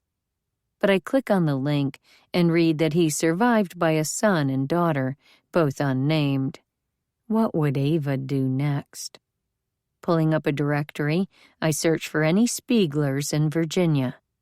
But the nearest one is way south in Mechanicsville, and the internet gives his age as 68. Too old to be James Spiegler's son. I search again, this time for the District of Columbia, and there's an address for a Stephen Spiegler, age 35. Georgetown, I tell Glenn. I think I found his son. We get on the Beltway. The traffic thickens around us as we approach downtown. At least half my friends' parents work for the government, just like Glenn does. From the Senate to the Pentagon to Embassy Row, parents from just about every center of power had children in my neighborhood, trading proximity to downtown D.C. for larger houses, bigger backyards, and the landed gentry feel of the Northern Virginia suburbs. When my friends and I used to go to Georgetown, it was for the trendy little shops or the funky bars. I never met anyone who actually lived there. In my head, I imagine Spiegler, young, maybe married, but without any kids, maybe a scientist like his father or a psychiatrist like my parents. Georgetown would be a great place to have a home office combo. All those crazy politicians could see him on their lunch break. As we close in on the address, the streets get narrow and crowded. And of course there's no parking. My stomach tightens. Garages mean security cameras. There. I point to a tiny pay lot, really just a few spaces, wedged between a building and a dumpster. A guy with a puffy jacket and knit hat stands at the entrance. As we pull in, and Glenn hands over cash, I fight the urge to sink down in the seat. Police, federal agents, the government, they are all headquartered in D.C., surrounding us. I should have run someplace anonymous. Kansas, or Alaska, or somewhere overseas. Once he cuts the engine, Glenn says what I've been thinking. We're more recognizable together. The last thing we need is to attract attention. One tweet, a single photo, and any suspicion that we've been collaborating will be confirmed in public opinion, in the eyes of the police, and most importantly, to Andrew. But I'm not staying behind in the car. You're waiting for a call. I'll go talk to Spiegler. I'm braced for Glenn to argue, but he just nods.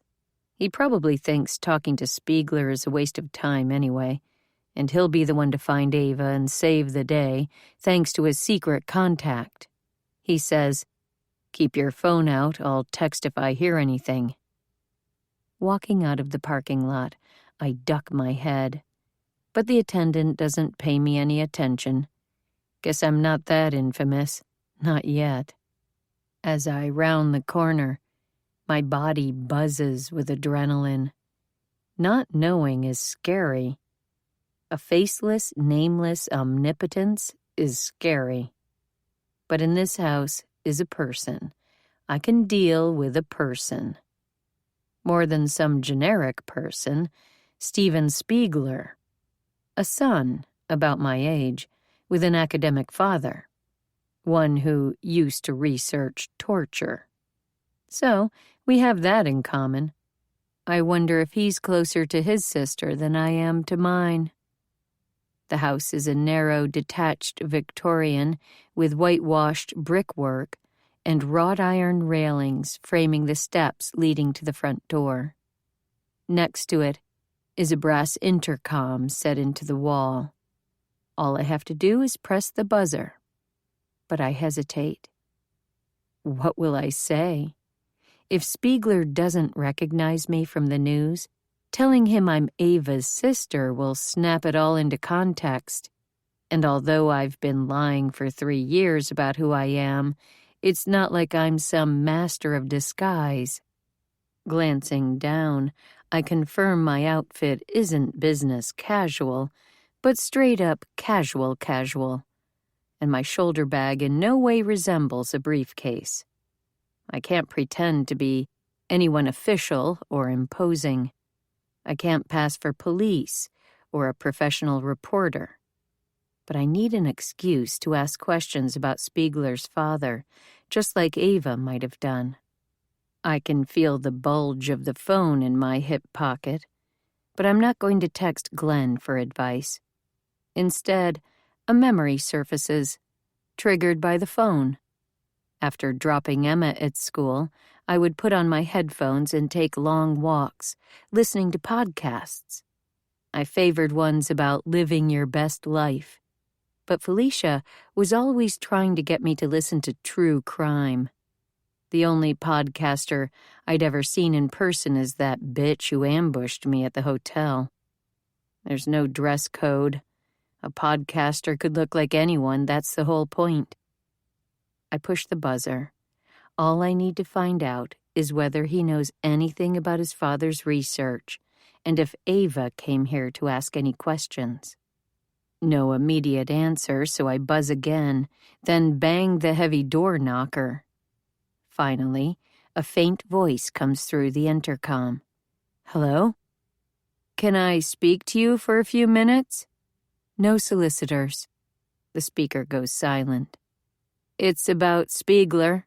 James Spiegler. Your father?" I don't think anyone is listening anymore.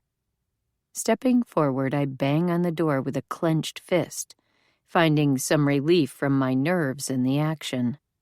The pounding, the pain. "Mr. Spiegler, I have to talk to you." The silence could be rejection, but I hope it's consideration. Maybe the person on the other side is like me, unable to resist curiosity. And then the door swings open. The guy standing there looks younger than 35. He's wearing those wire-rimmed glasses that look smart or ironic, depending on the rest of the outfit. Given his canvas shoes and the 60s color palette of his burnt sienna corduroys and the mustard and olive paisley shirt he's rocking, I'm thinking ironic. "Steven Spiegler?" Without waiting for an answer, I start lying my ass off. "I represent Behind the Crime, a podcast from the Chasm Network." Bemused, he says, "I thought you had questions about my dad." I'm going to have to tell him some truth, because everything's happening too quickly for my brain to generate lies. "We've been looking into the disappearance of the author Ava Hallett. Did you know she was researching your late father's work?" "That writer? The missing one?" No, I had no idea why. He doesn't seem defensive, mostly curious. I don't think he's acting guilty, but maybe his nonchalance is all an act. I have to hook him. I'd love to tell you more, but can I come in so we can really talk? There's a second, just a flash, where he's appraising me, and I feel a flutter of danger. Behind the lenses of his glasses, his eyes are sharp, the corners crinkled with something approaching suspicion. But then, with a stylized flourish that breaks the tension, he beckons me into a pocket-sized sitting room just off the entryway. I perch on a supremely uncomfortable velvet settee, while Spiegler folds himself into a wicker chair facing me. What would a real investigator do? I pull out my phone and set it on an ornately carved end table. It would be best if I could record our conversation. Would you mind? Although I don't have any recording apps, Spiegler doesn't have to know that. And this way, I can keep an eye out for any messages from Glenn. A smirk plays around Spiegler's lips, and he pulls out his own phone. Not at all. In fact, why don't we both record? Of course, I agree. But once these preliminaries are over comes the real test. I have to think of questions, professional questions. Stammering a little, I ask, "So, about your father, what kind of work did he do?" "Something for the government. Very hush-hush. We weren't close." "And Ava Hallett, the author, did she contact you about your family?" He shakes his head. "Why would she? Do you know something about my father, something a mystery writer would find interesting?" I don't like him asking me questions. Lying is easier if the other person isn't already suspicious. Not that Spiegler is calling me on my story, but he's acting like this entire interview is some kind of game, a joke we're both in on. "Would you mind telling me a little about yourself? Did you grow up in this area?" I need to focus everything I have on the man in front of me.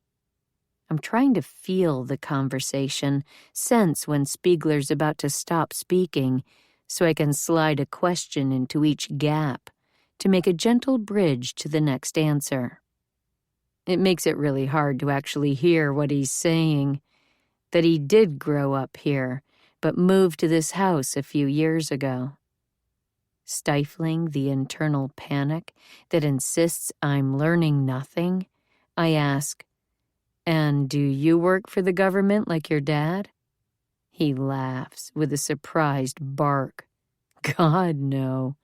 I do system designs and integration." I must look as lost as I feel, because he adds, "First I figure out what a company needs. Then I design a custom computer program and make it work with any systems they already have."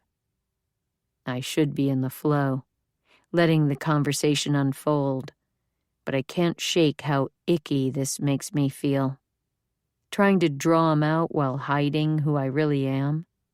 And then I realize exactly why this feels so awful. It's like my first date with Andrew. Creating a false history was easy on the dating app, but not in person. When I sat opposite him over sliders and microbrews on a patio, the fading sunlight fell on his face like a sign from heaven. I couldn't lie, so I had to encourage him to do all the talking just like now. And I can't stand it. There's only so long you can keep a foot on the neck of your true self before it breaks free. I ask point blank, "Did you know your father was studying torture?" Spiegler stiffens for a mere blink, then laughs. "You're kidding. My father? That's the most interesting thing anyone's ever said about him. Is that what the mystery writer was into?" Maybe. Any minute now, he might kick me out, and there won't be a thing I can do. Do you know anything about her, the writer, I mean? Anything at all? He wrinkles his forehead, his eyes still amused, like he's doing a bad impression of a person thinking. Never read anything by her. I've seen a couple of the movies, I think. When I'm working or traveling, I usually have something playing in the background. This whole disappearance, it's just crazy. His phone vibrates with an incoming call, and both of us look at it. Spiegler reaches out to pick it up, but before he does, I can see the number on the screen.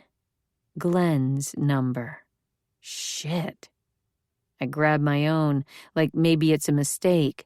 Maybe Glenn's trying to warn me. But it's just an inert lump in my hand. Glenn's calling Spiegler. And I don't know why, but it can't be good.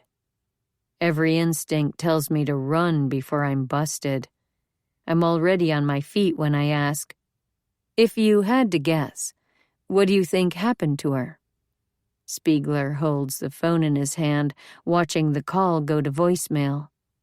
Without raising his head, he says, "At first I thought it was a publicity thing. On the news they said something about Agatha Christie having a lost weekend. But if not," he looks at me and grins, "well, isn't it always the husband?" I come out of Spiegler's house at a run, and I'm breathless by the time I reach the parking lot. Glenn is pacing beside the car, and he starts talking when I'm still a few yards away. "I got the number, but I don't have a name." "You called Spiegler." Between my panic and the sprinting, I don't have the oxygen to say more. "What?" He's staring at me, and his gaze isn't just uncomprehending, it's impatient. Because if he doesn't understand, it's definitely my fault. "The number you called, it's Spiegler. I saw your number come up. You called twice just now." "That was the number that texted our photo to the news. The number my contact gave me." "Spiegler? Spiegler did that? You were talking to him. What did he say?" "Nothing. Nothing that matters. Nothing that could help us find Ava." "But you asked him about the picture? You confronted him?" I shake my head. "I didn't know that's why you were calling him." "Why did you think I was calling?" "I would have told you if I knew him. Come on." And Glenn's striding back to Spiegler's house. "Wait!" I scramble to catch up, but he's already rounded the corner. By the time I can see him again, he's banging on Spiegler's front door. "Open up." He puts his thumb on the intercom speaker and mashes it down. "Open the damn door." Then he grips the handle and shakes it. Spiegler would have to be dumber than I think he is to come out now. There has to be a better way. The street is lined with houses full of listening neighbors. Even the parking lot attendant can probably hear the din. It's only a matter of time before someone calls the police. But even as my mind is telling me our time is running out, my blood is running hot. Spiegler is the one who sent that picture. He's the reason Andrew left. And I was in the same room with him. I could have confronted him, found out why he did it, and what he knows about Ava. Stupid. Why didn't I put it together faster? Instead of hitting the door or shouting for Spiegler, I turn and punch Glenn in the arm. "Glenn, stop it." "What?" he hisses, wheeling around so fiercely that despite myself, I fall back a step. "Calm down. People are going to call the police." "Good idea." He mashes down the intercom button again and shouts, "Do you hear that, you prick? I'm calling the cops." Without waiting for an answer, he pulls his phone out, but I knock it out of his hand. Are you crazy? You think they'll believe us? Glenn swears and bends to retrieve his phone. I'm not hanging around to be scooped up by the cops, especially not with this asshole. Andrew doesn't need any more reasons to doubt me. But Glenn is right behind me, grabbing my shoulder and yanking me backward. I stagger, trying to keep my footing. His hand feels like iron, and he spins me around, gripping me by both shoulders. Then he shakes me. I can't breathe. I can't focus. I can't break free. The world narrows around me until he lets go and I run. The only thing that matters is moving, getting off this street. Now I remember all the bad parts of being with Glenn, not just the horrid mix of guilt and spite I felt whenever Ava crossed my mind, but the way the qualities that seemed sexy, decisive, strong, intense, so easily turned dark, bossy, aggressive, moody. Everything Andrew would never be. When I hear Glenn behind me, I speed up, but I'm not fast enough. He catches up to me. But before I can scream, he passes me. As we enter the parking lot, I'm practically chasing him. The lot attendant, in his puffy jacket, watches us with an impassive face. Maybe he thinks this is some kind of lover's spat. Maybe he thinks Glenn was making a ruckus out of jealousy. Or maybe he's already called the cops. He's got our license plate number, and he figures his job is done. Glenn unlocks the car, but he doesn't get in. He wheels around, his face still contorted with fury. "What's the matter with you? The guy was right there and you did nothing." "I didn't know." "Don't you want to find her? We need to report this guy. Stop." This time, I push him hard, right in the chest. He doesn't budge. "We don't know anything. We know Ava was researching the stuff your parents worked on with Spiegler's father." "And?" I ask. He's too close, too loud. But even a step back might look like fear, and I'm not afraid of Glenn. Not now. I need to keep him from calling the police, to make him think. "And he sent the picture of us to the news." "But why?" I insist. "Why would this guy care about Ava?" "I don't know. His father was studying torture, and he wants to keep it secret?" "No." Glenn shakes his head and slumps. "His dad is dead. And that's on the internet anyway. Maybe he's a deranged fan. She gets crazy letters sometimes. The publisher doesn't forward all of them." "Maybe they were having an affair." Hearing the words makes me flinch, and I can't believe I said them. After our time together, he must have wondered if Ava fully forgave him, if she'd ever try to get even. I thought I'd left all this spite behind, but Glenn brings out the worst in me. His mouth twists. "Bitch." Turning away, he wrenches the car door open. I'm still standing, frozen by my own callousness, as he slides into the driver's seat. "Get in." I'm so relieved he's not ditching me that I don't care when he adds, "I'm not getting caught here with you." Chapter 27. Zoe. I can tell how angry Glenn is when he, the world's most careful driver, peels rubber out of the parking lot. There's only one place we can go now, and it's scarcely preferable to the cops. My parents' house. They're our only other lead. Ava was investigating their research. They worked with the father of the man who sent our picture to the police. And the article they wrote together was about Sear, the same word I found pinned up in Ava's study. The best way to learn if there's a connection is to interview my parents. Or we could just beat our heads against a brick wall. Ultimately, that might be as profitable and hurt less. As we pull onto the Key Bridge, heading from Georgetown to Arlington, rust and gold trees with flashes of green line the Potomac. I can imagine how lush they were in the spring, and how bare they'll be in a few months. But these autumn trees are somewhere in between. Staring out the window as Glenn drives makes me dizzy. I settle back against my seat.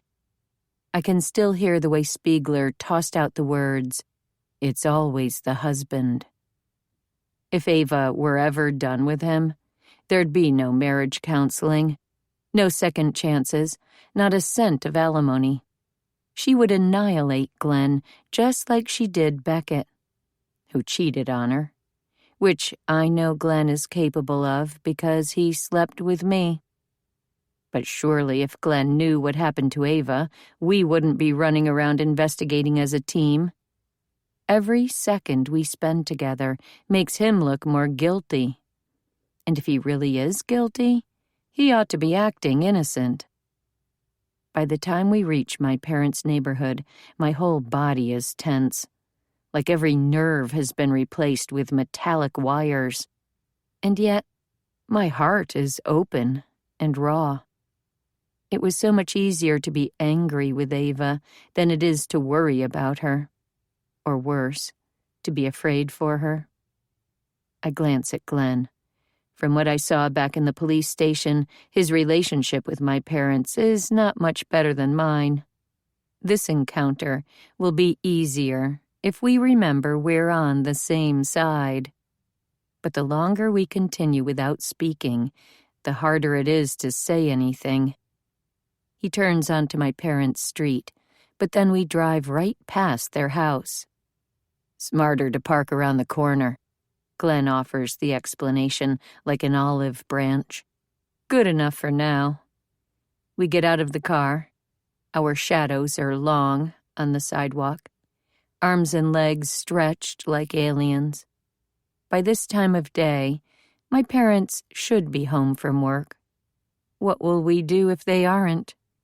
Without realizing it, I've stopped moving. The fear is back in my stomach, drumming its heels, stirring up all my insecurities. What if they are home? What will I say? Will they answer me? Dismiss me? Call the police? Glenn's almost 2 houses ahead before he notices and turns around. What's wrong? If I admit my weakness even a little bit, Glenn will leave me and keep going by himself. But it's my responsibility, too. I owe this to Andrew and to Ava. Nothing, I tell him. Nothing but my personal issues. As I hurry to catch up, I swear to myself I'll stay focused. In my head, I've gone over and over the information we need. Sear, Spiegler, an unidentified blueprint. I cannot be distracted by questions like, why did you even have children? Did you ever love us at all? Finally, my insides churning, I stand beside Glenn on the front step. My father answers the door so quickly, I know he must have been in his study. He has his reading glasses on and he squints at Glenn. Neither of them speaks, so I push forward. Dad, we need to come in. My mother approaches the door. Her glasses are on her head, and there is a smudge of ink on her cheek. She puts a hand on my father's arm and draws him back into the hallway. Walter, get out of the way. Once we are in the living room, I sit on the love seat opposite my parents, each in their leather club chairs. I study their faces, but I've never been able to read their expressions well. Are they curious, worried, bored? It all looks the same from here. Glenn stands at an angle where my parents will have to crane their necks to see him, in a corner by the crazy modern sculpture. Even the metal angles and spikes seem unthreatening next to his bulk. For once, my parents' lack of interest in small talk is a relief. I leap right in. Mom, Dad, we're looking for Ava, and I need to ask you some questions about your work. Our work? My mother sounds astonished. What does our work have to do with anything? I found some clues in Ava's office. Glenn told us about the break-in. My father taps my mother's knee. He thought the two of us should be aware. Glenn gives me a half shrug, a kind of apology, but it doesn't matter. Too much has happened since then. Just telling us about your experience with Sear or a man named Spiegler would be helpful. If I admit how little we know, they'll lose all respect for me. And I can't get sucked into answering their questions or defending my intellectual position. My parents share a long look, considering whether to answer or whether to trust me.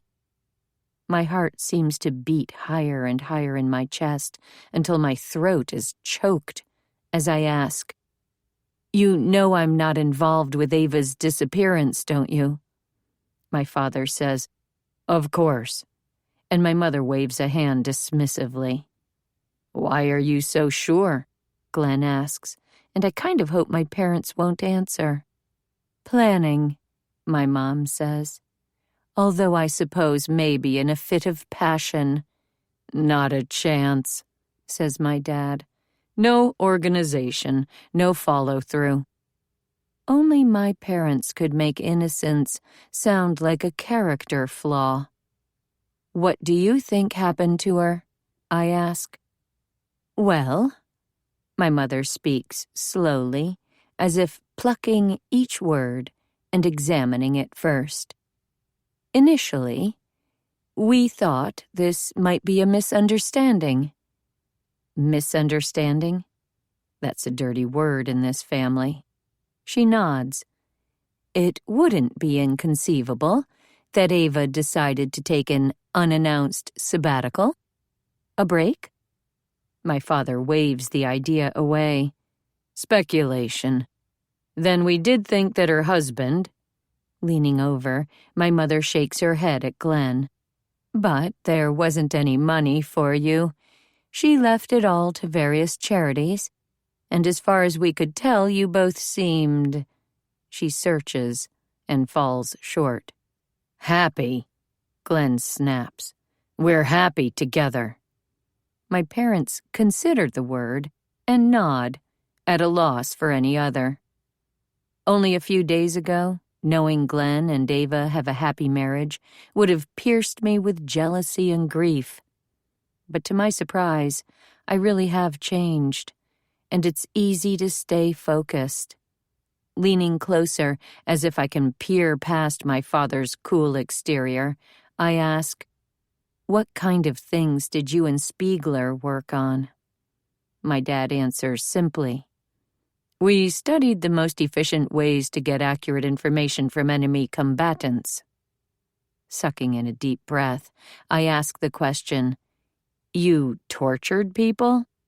He shakes his head before he even starts speaking. "Absolutely not. We never physically harmed anyone. We worked with volunteers who understood the importance of the work they were asked to do, and we never caused them physical pain." There's a sharp edge to his words. Have I hurt his feelings? But that's what the government wanted, to break people down. I study the gray at his temples, the vertical lines between his brows, lines of concentration.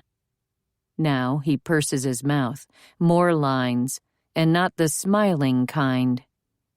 In World War II, the fascist French police force, the milice, found that threats to family could extract information from a resistance fighter who might never break under torture.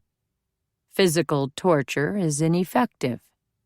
And cruel, I insist.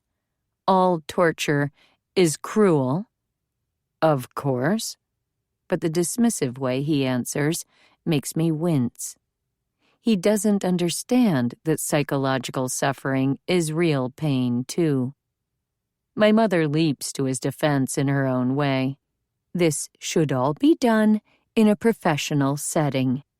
One has to be certain that the subject believes loved ones are actually in danger. And it helps if the subject is already stressed by discomfort. No more than might be experienced by a delayed meal or sleepless night. This method gets information without actually causing pain or violating ethical guidelines. Any emotional distress is an unfortunate side effect of gathering information. If I ever needed proof that my parents prioritize intellect over emotions, this is it. But I don't feel vindicated. I feel heartbroken. My dad is talking past me like he's trying to get Glenn to understand. We needed a means to produce information without violating ethical concerns. What? There was no actual torture. Theoretically, our experiments were humane. Mom puts a hand on his arm. And efficient? What we study, it's about understanding all the stimuli that affect neural stability.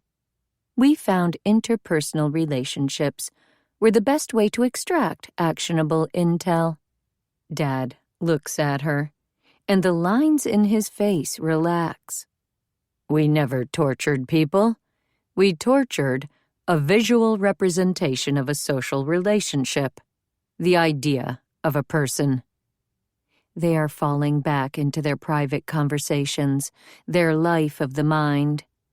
A glance at Glenn tells me he's as lost as I am. I don't understand. Mom turns to me, her blue eyes so much like my sister's. The government project we worked on with Spiegler was designed to get reliable, actionable intel from prisoners of war without violating the Geneva Convention. Subjects who believed their loved ones were subjected to physical distress were more compliant than those who underwent the same distress themselves. You tortured their families? I feel sick and confused. Dad explicitly said they didn't torture anyone, but I'm not sure he understands what torture means. No. My mother's voice is strong.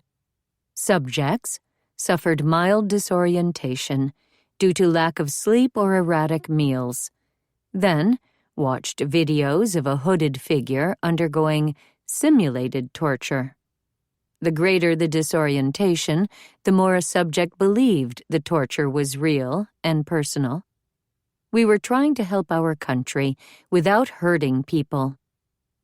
My father braces his hands on his knees, leaning in like he's willing me to understand. But none of this has any bearing on Ava. She was never involved with our research. We kept both of you isolated from it. I can't even imagine he wanted to protect us.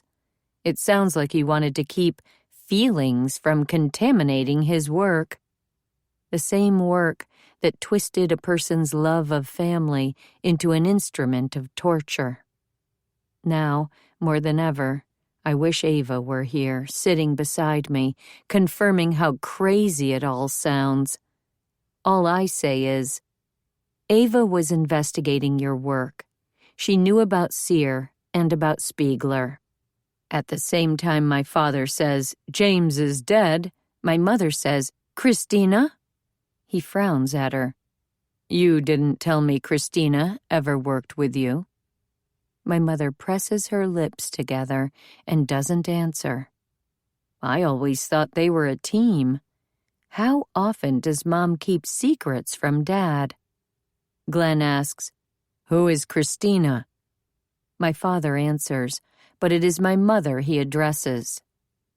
Christina is the daughter of our former collaborator, James Spiegler. 20 years ago, our research was more involved. James was instrumental in designing the framework of the experiments we used. When he passed away, we had to scale back. 20 years ago, Ava and I were latchkey kids, doing homework at the kitchen table in an empty house. Maybe every teenager feels awkward, like an experiment gone wrong. But our parents really were running experiments, straight up studying psychological torture techniques. And they worked. All these years later, I'm still doubting myself, still an outsider, and still searching for something my parents are incapable of giving. Dad continues. Your mother ran a streamlined version of our previous research, while I handled the clinical side. Several years afterwards, we were approached by James's daughter. I didn't think she had the necessary experience or the temperament. I thought that was the end of it. My mother's voice is tight. If I ran all my hiring choices by you, I'd have a cadre of white rats in lab coats, twitching every time I spoke to them. I needed someone strong enough to do the work, and smart enough to know I was the boss. Oh, she was smart enough. My father laughs, but there's no humor in it. She knew how to be just the thing you wanted. But stable? That girl had a perfect Electra complex. You think I didn't see that? There are no humans without clinical issues.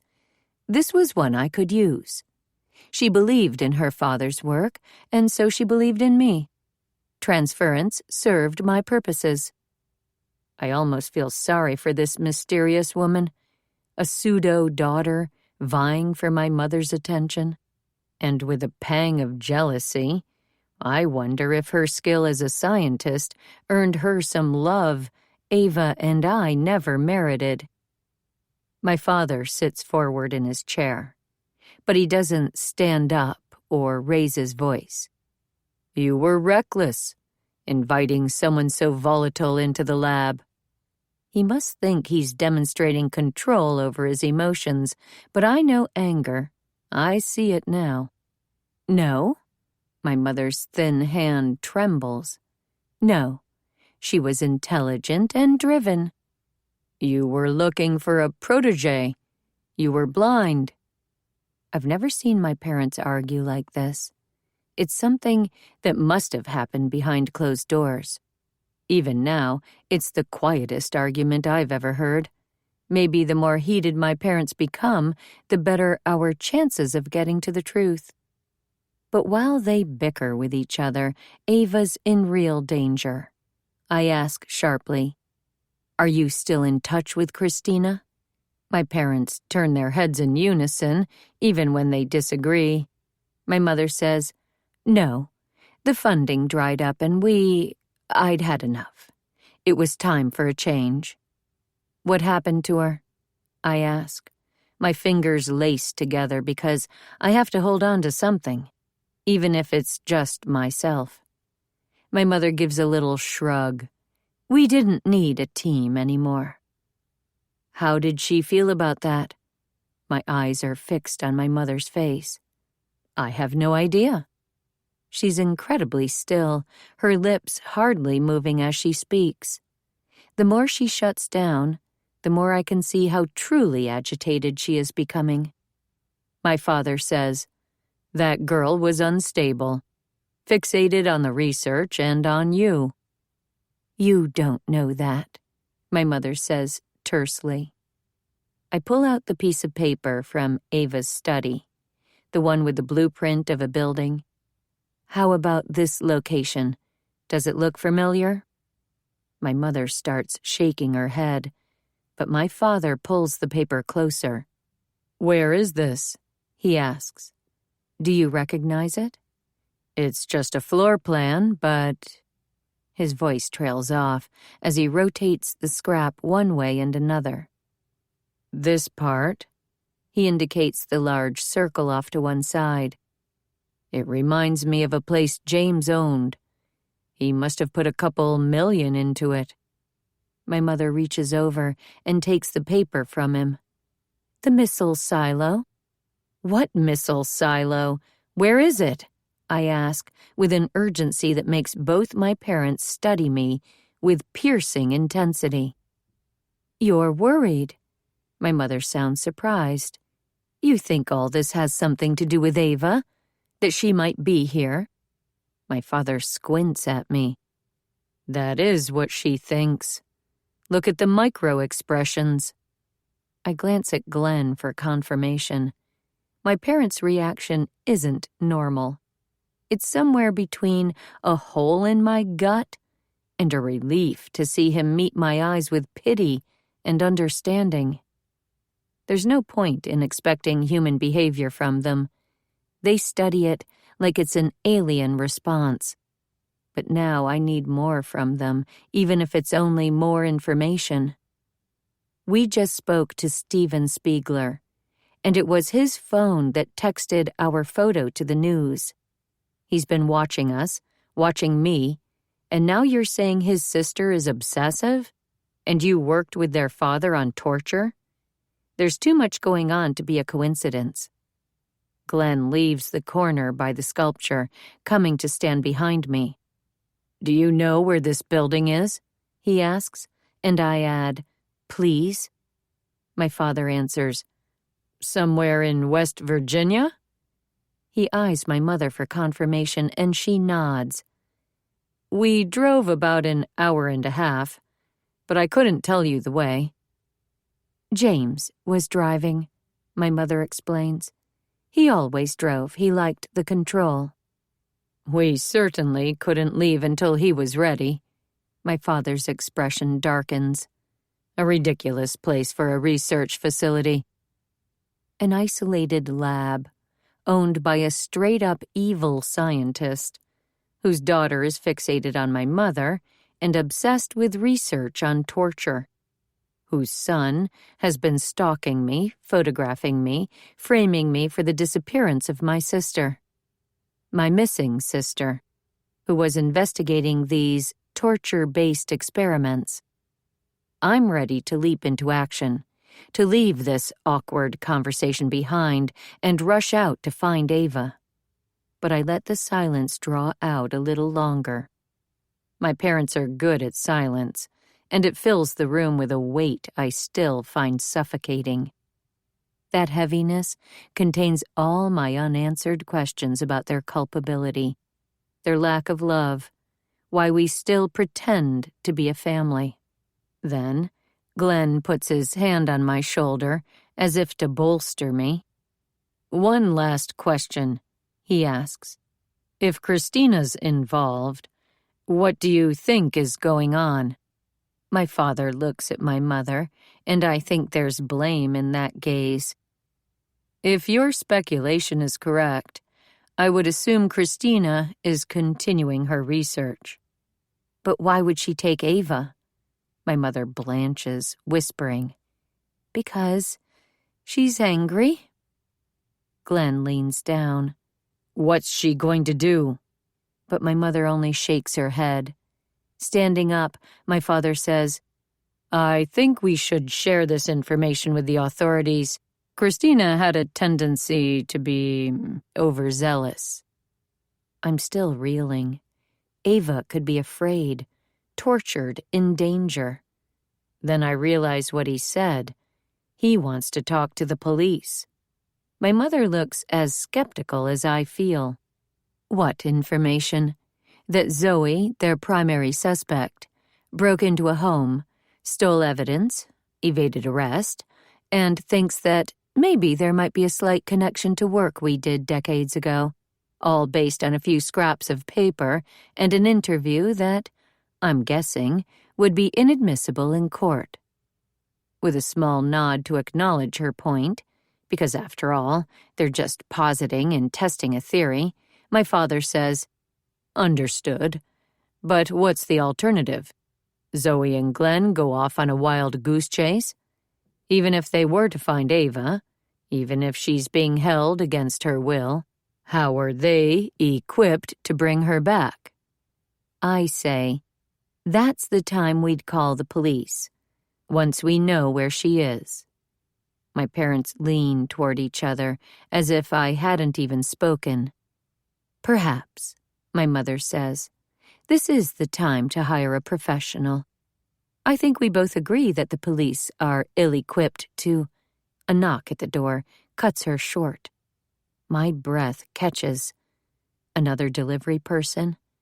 Other than that, no one comes to my parents' house. Did they call the police somehow? But no, they appear just as startled as I am. Don't answer it, my father says decisively. We're not expecting anyone. As if to argue, the pounding gets louder, and the doorbell buzzes. Ava! My mother stands up, letting her glasses fall to the floor. It's about Ava. It's the cops. They've found me. Or, and my buzz of adrenaline runs cold, it's a death notification. They've found my sister too late. I barely register rising to my feet. My mother hurries to the door in an awkward gait, almost a run. My father stands, but he doesn't follow her. His hands clutch at each other, and he looks at me. Zoe, he says, you should go into the kitchen, just in case. He's saying that I'm wanted by the police, but he's implying he wouldn't turn me in. This is the first time I've felt like my dad's protecting me, that he might actually care. Shaking off Glenn's hand, I shrink back so I won't be visible from the hallway. But not before I see my mother is opening the door to two figures silhouetted against the fading daylight. Mrs. Hallett, did you know your son-in-law was involved with both your daughters? Reporters. Did a neighbor call them when we showed up, or is this just terrible luck? They're still shouting, do you know where Zoe is? Do you think Ava's alive? When my mother slams the door shut with more force than I thought possible. She pivots to face me. She's ghastly pale, and the corners of her eyes are drooping. Are you okay? I don't know how to answer. The reporters are just on the other side of the door, ready to strip my bones and declare me the villain. And if they know Glenn's here, they'll never leave. They can't get a picture of us, not another one. Glenn says, I'm going to check the back of the house. He disappears into the kitchen. I join Mom in the entryway, and Dad comes with me. His breathing as rapid as if he'd been running. Something else I never imagined seeing. He pulls a handkerchief from his pocket, one of the cotton ones he sends out with his shirts every week to be cleaned and pressed, and dabs his forehead. This isn't what I expected. Does he mean from me, or to happen this afternoon? But whatever he meant doesn't matter, because he sticks out a hand and, like someone touching an exotic animal, pats me twice on my arm. He clears his throat and then says, So, you have some sort of plan? I'm still reeling from his attempt to express concern. Yes, I mean, sort of, my mother says. If they think Ava's being held in James's old cabin, the logical way to find it would be to ask his son, the one they just interviewed. And she's right. That's the plan, I agree. We'll track down Steven Spiegler again, and this time I won't be stupid or blow my chance. I'll get every answer we need. Mom studies my face, and I see unfamiliar uncertainty in her gaze. Zoe, if your theory is correct, if Christina has anything to do with this, it could be said that my actions contributed. Does my mother feel guilty? If so, it's the first emotion we've ever shared. But I have to be honest, and there's no way Dad or Mom would have hurt us on purpose. Even after my years of rage, even after I ran away, they still took me home. Because as awful as they are at parenting, They have always tried to follow the letter of the law, if not the spirit.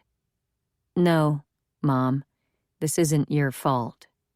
She shakes her head a little, unconvinced, and her eyes don't leave mine. I can't.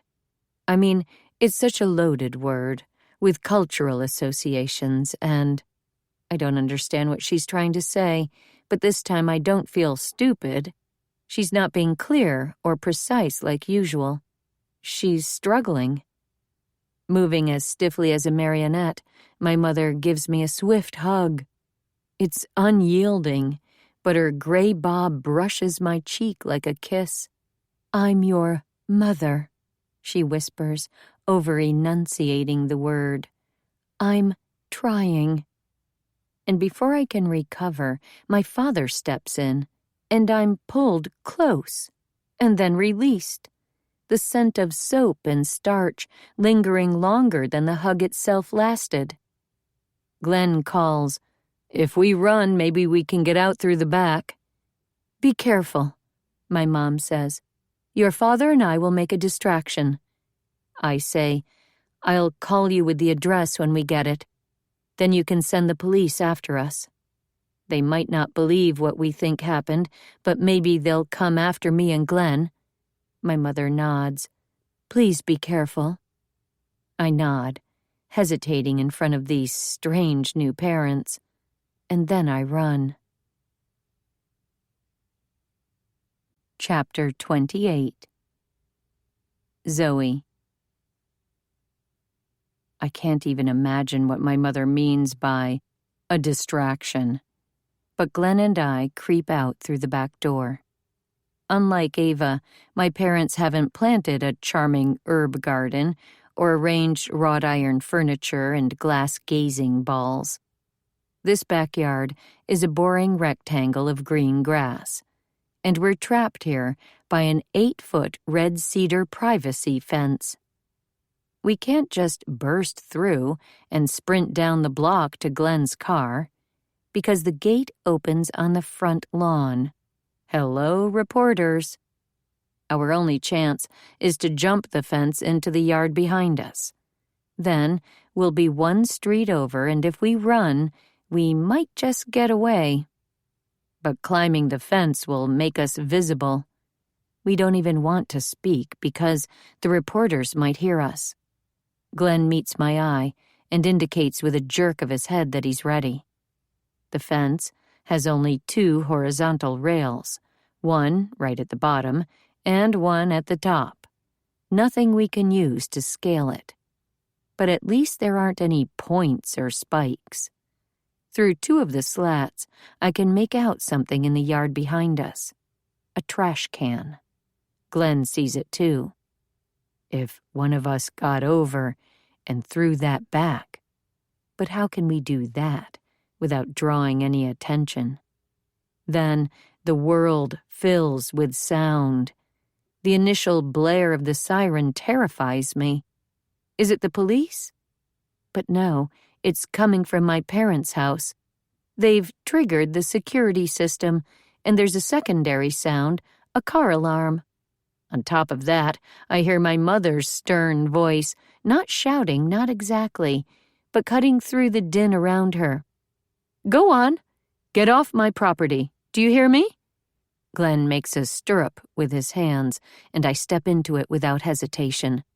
As he raises me up, the sprinkler system hisses on, and sprays of water rise while I scramble over the top of the fence. I land heavily, but immediately wrap my arms around the trash can, using my knees to lift it up. Struggling, I push it up the fence, using my shoulder when I can, pressing it up and up until the weight is gone and it falls into my parents' yard. From the shouting, I guess the reporters are too busy trying to stay dry to notice. In a breath, Glenn is up and over, hitting the ground with a grunt, and we are off, sprinting to the gate. I barely notice the elderly woman opening her back door, her gaping mouth already a fading memory, as we hit the street. Glenn's car in our sights. Once we're safe inside, we both start laughing, all the fear and the tension spilling out in near hysteria. Glenn passes me his phone. Guess you better search for Spiegler again. Spiegler Jr. My giggles subside as Glenn starts the car, carefully heading away from my parents' house and the mob of reporters. Hey, I say to him. Thanks. He squints at me from the corner of his eye. Just trying to find my wife. Me too. I lean over the phone. What I want to say is that I forgive him for not choosing me. Hell, I'm kind of grateful. If Glenn and I had stayed together, there would have been no Andrew for me, no Emma. I would always have been angry and guilty, the girl who'd stolen her sister's man. That guilt would have poisoned my future. And I didn't love Glenn, not the kind of healing, supportive, forever love I feel for Andrew. The only thing I was good at was self-sabotage, and Glenn was just another example. I need her to be okay, he says softly. Me too. Ava is my way out from under the mess I've made. She's my chance at a fresh start with Andrew and Emma, if I can convince him to give me one. But despite the terror and longing of that desire, I know finding Ava is about even more than my future. It's about our past. No matter how far apart we've grown, no matter how different I thought we were, she and I are bonded. The only two creatures in the world raised in an environment created by my parents. We share more than blood. We share a history of nights huddled under the same blanket, whispered stories and secret glances, an understanding that the world shouldn't be like this. And maybe it's good she knows I made it out. That piece of paper, with my Texas address on it, could be a sign she still cares somehow. I want to show her my life is different, and to know hers is too. We were formed by where we came from, but it doesn't have to determine our future. Not if I find her in time. Ava. I'm all alone. No one's coming. There's no one to see me release my grip on the metal cage, my fingers cold and sore from gripping it so tightly. No one sees me sink down to the floor, wrap my arms around my knees and sob. This is not who I am, not someone I'd let anyone see.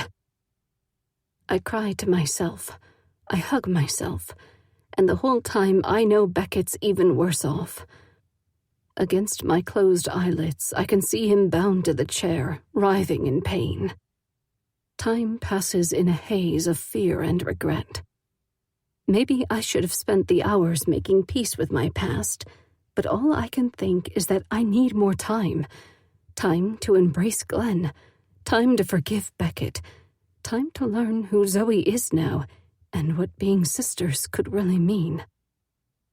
Once there were two sisters, separated from each other by a vast and thorny wilderness, who were never reunited. I'm still groggy when Phil comes back into the room, the cattle prod in his hand. Something inside whispers to me, "You're getting what you deserve," as he pulls me back out of the cage and zip-ties my hands behind me. "Can I put my shoes on?" I ask, and then, "Where's Christina?" But he acts like I've said nothing. When he shoves me through the door into a narrow stairwell, he keeps a firm grip on my two hands bound together behind my back. While it's true I could wriggle out of these bonds, I can't very well do it while being shocked by a cattle prod. I might have earned everything that's happening, but I'm no martyr either, walking placidly to my doom. No, resistance keeps building and building inside me. Every time my shoulders strain or I feel discomfort in my wrists, I want to step through the loop of my arms and snap the zip ties like I did before. Then I remember Beckett, and I choke that desire back down. Phil opens another door and shoves me through. Then I understand why he's holding so tightly to me. We're in the hollow shaft for the missile. I'm standing on a metal walkway edged with a thin railing that encircles a terrifying abyss, a column of pure nothingness. The light from the room behind us isn't bright enough to see the opposite wall, so all I can see is the railing and darkness. My feet make the metal grating groan, and it echoes again and again above and below us. He moves me along the metal walk, away from the doorway. Keep going. I shake him off. Where's Beckett? On the screen, he'd been in a small room. Nothing like this. The cattle prod pokes me hard, but Phil hasn't powered it up. I slip in my stockinged feet, stumbling forward until I feel the railing press under my ribs like a Heimlich before he yanks me back by my bound hands. Just go slowly. My whole body is humming with the shock of cold air rushing up and over my face. Phil gives me a little shake, his nails digging into my arms. Move. I slide my feet out one at a time, waiting for my eyes to adjust to the darkness, but they never do. We go only a few feet before he stops me. Right here. Phil releases me, and for a moment I stand alone in the dark. I know I could rush at the railing and throw myself over. I could, but that's how stubborn hope is. Even when it's clear I can't escape any other way, I just can't force myself to die. Suddenly, harsh light floods over me and I flinch, unable to tell if it's a spotlight or a desk lamp, but blinding white is all I can see, and my assaulted eyes sting. After the seconds it takes for my vision to adjust, I see the railing runs in a circle around a shaft about 50 feet across, and on the opposite side is a hooded figure who looks like he's standing in space. Squinting against the harsh light, I see that the figure is tied to the outside of the railing, hanging over the abyss. All the terror I couldn't feel for myself swamps my senses. My head and stomach spin as though I were the one hanging there helpless. All at once, I know this is what they're going to do to me. Beckett, I whisper, and the hooded head jerks upright, as if looking for me. Maybe this figure is too short to be Beckett. Maybe my desperate mind is grasping for non-existent proof it isn't, couldn't be him. But between the darkness of the abyss and my own panic, I can't tell. Why are you doing this? I choke. Phil grabs the back of my neck. Forward, he says. We start walking again, making our way around the perimeter. I swear I can feel a breeze rising up from the darkness that laps at the edge of the metal walkway, and a chill tendril snakes around my ankles. As we approach the hooded figure, I want to break free and rush to help. Now that I'm closer, the figure does look smaller than Beckett, and the clothes, silky black trousers and a fitted t-shirt, look feminine. They look, I realize with a chill, like my own. You feel sorry for him? Phil sounds mildly curious. You want to save him? Even through my confusion, I can't control the yes that escapes my lips like a sigh. Would you take his place? I stumble, my feet giving the answer I'm too proud to say. I do feel sorry for Beckett, or whoever this figure is, but I would do anything not to hang over that abyss. Even falling into it would be preferable to being suspended, helpless. We are standing a couple of feet away now, and I have just enough time to notice how thin the figure seems. Much smaller than Beckett, surely, before a chill needle pierces my neck. I sink to my knees, reaching for anything to hold me up, but darkness overwhelms my consciousness. I snap from oblivion to discomfort in the same second. My arms are now fastened separately, one out to each side, my shoulders pulled backward. Against my face, I can feel a dank updraft, and I'm afraid to open my eyes, afraid I won't see anything. I am standing on a surface, and my ankles are also bound to something behind me. A cold metal rod. My eyes are still squeezed shut, like a child afraid of the dark. I am not a child, but I am afraid. So afraid. When I open my eyes, I see the infinite open space before me. No railing, no wall.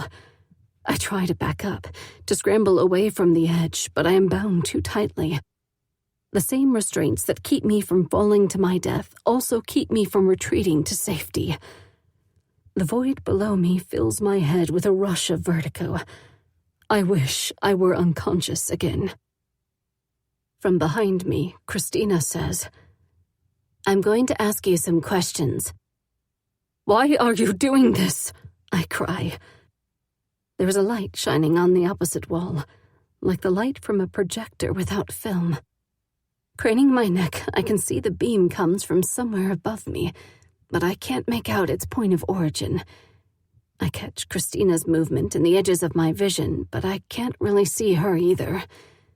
When she speaks, her voice is completely devoid of emotion. "Remember what I showed you on the computer? Now look straight ahead." My whole body is shaking, shuddering, and only the bonds on my wrists and ankles hold me upright. A film suddenly appears projected in the square of light on the wall, like some kind of documentary made with a handheld camera.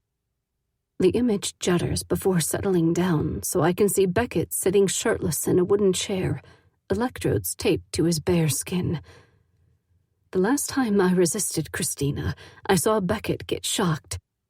Now I'm even less able to help him, but I'm so scared and disoriented, I forget to be smart. Horrified, I hear the words coming out of my mouth. "Your dad, he studied psychological interrogation, not torture. This isn't real." Christina laughs, thin and cold. "My father isn't here. Neither are your parents. This is real. Look at the wall. Do you believe that's really Beckett?" Panting, I stare at my ex-husband, his eyes wide with fear. It is Beckett, no question. But the hood. When I saw him jolted with electrical shocks, there was a hood over his head. Maybe that wasn't him. Or maybe this is my storytelling instinct, my liar's mind warping the truth, trying to escape this grim reality. "For the connectivity." Christina sounds like she might be smiling. "Would you gamble with his life? What would you tell me to save him?" The screen flickers, and the image of Beckett in a chair is replaced with one of the hooded man. Is his chest too thin? Are his trousers, his hands, his arms the same as my ex-husband's? How could I have been married to Beckett, known him so well, and still be unsure now? It's a damning indictment of our relationship, of all my relationships. I wish I could believe this is footage of someone else, that Beckett is okay. He has to be okay. But then the light goes off again, and a soundtrack comes on. There is no mistaking the voice I hear in the darkness. It's completely recognizable. Beckett is pleading. It's hard to make out individual words, but I hear my own name over and over again.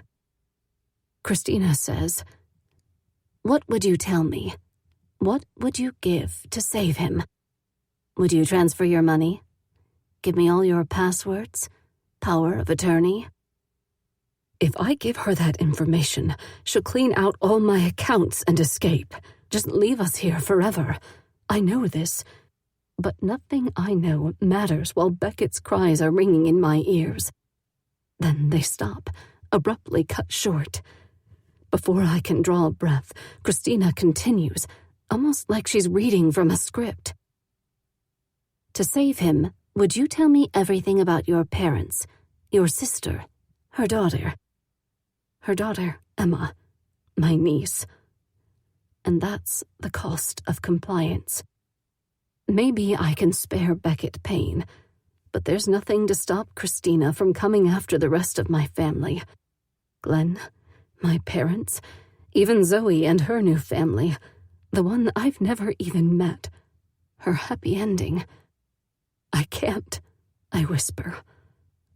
Something strikes the metal fence next to me, sending reverberations through my body and echoing through the hollow missile shaft.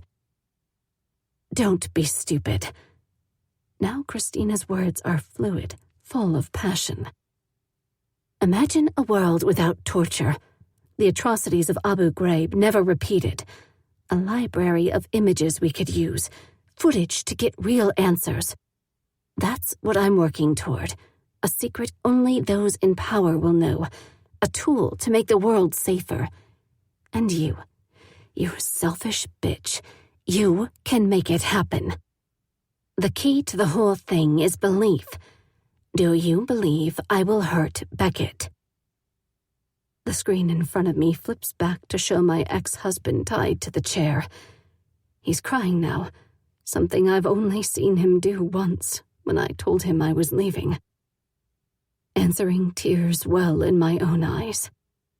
Yes, I whisper. She will hurt Beckett, and my words are all I have to save him. Then give me your answers. Tell me everything. Chapter 29. Zoe. Now, Glenn and I are headed for Spiegler, and this time I won't let him get away.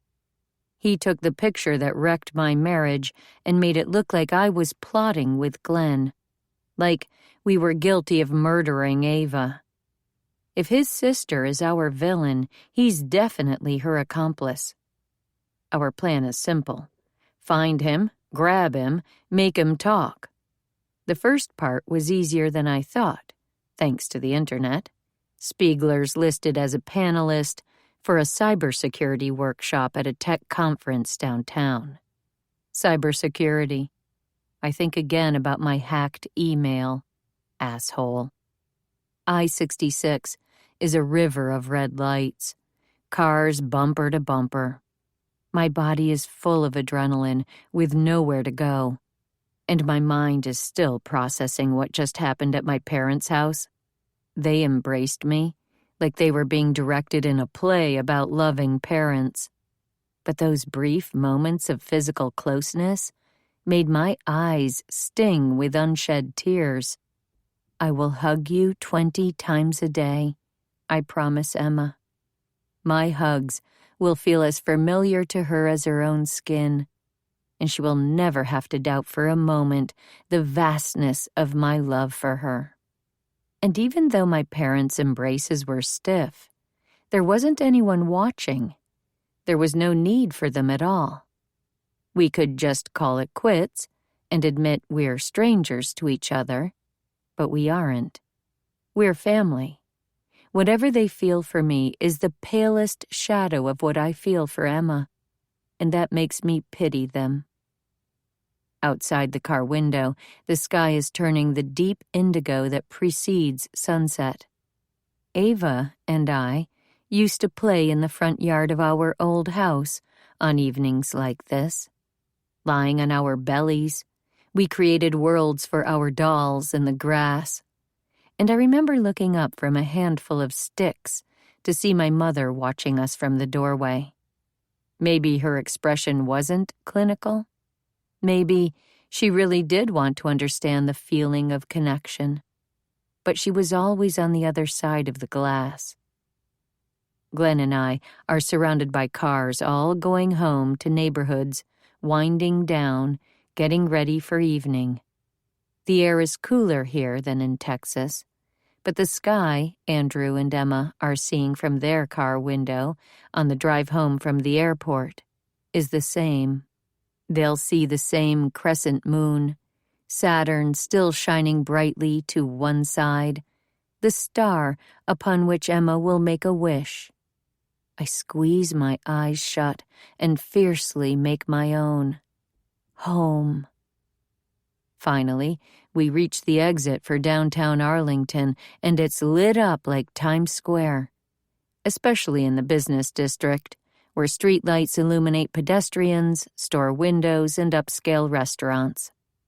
We pull up to a traffic light in front of the conference center. The scheduled parts of the event must be over, because the steps are littered with clusters of 20-somethings and 30-somethings, all wearing some variation of khakis and button-down shirts with lanyards and name badges. It's an unbroken panorama of tech people with phones in their hands and laptop bags on their shoulders. At the apex, right in front of the open double doors, I see Spiegler. In a sea of navy blazers, he's wearing lime sherbet. There! I tap Glenn on the shoulder and point. There's nowhere to park, not on this street. So when the light changes, Glenn joins the traffic creeping forward. He cranes his neck to look out the window. Lot of camera phones on those steps. That's the wrong place to make a move. I'm going to go around the block. As the car slows down, I catch a glimpse of a bar, surprisingly run down for this part of town. I get the impression of a dark space, a tatty awning, and the neon silhouette of a horse. Then we make a left turn down a little side street. Glenn whips the car out onto the next street to a cacophony of horns. As we drive back toward the other side of the conference center, it seems like the whole block is under construction. We can't snatch a man with 100 witnesses around. There has to be another way to get him. I remember the way Spiegler seemed so amused by my questions at his house. He must have known Glenn was the one calling when he said to me, "It's always the husband." The taunting calls in Texas, the creepy game of hide-and-seek outside my parents' house when I heard Emma's voice. This guy likes to play games. Maybe we can lure him into a trap. Anticipation flutters in my chest, the kind of buzz I used to get from sneaking out as a teenager. Glenn has Spiegler's phone number, but I'll use my phone, the anonymous burner, to contact him. I don't know what will happen if I text Spiegler. I don't know if he'll believe my blackmail threat. But I need him to take the bait. I can do this, I tell myself. Lying is easier when it isn't face-to-face.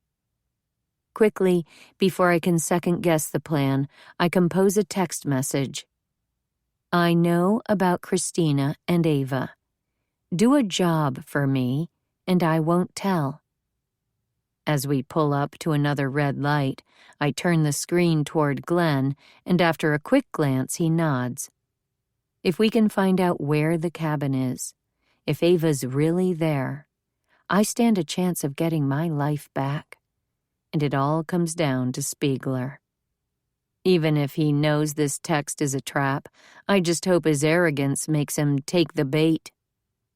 Glenn makes another turn, and I keep my head bent as we drive past the conference center. As we approach the bar on the corner again, I confirm what I thought I saw.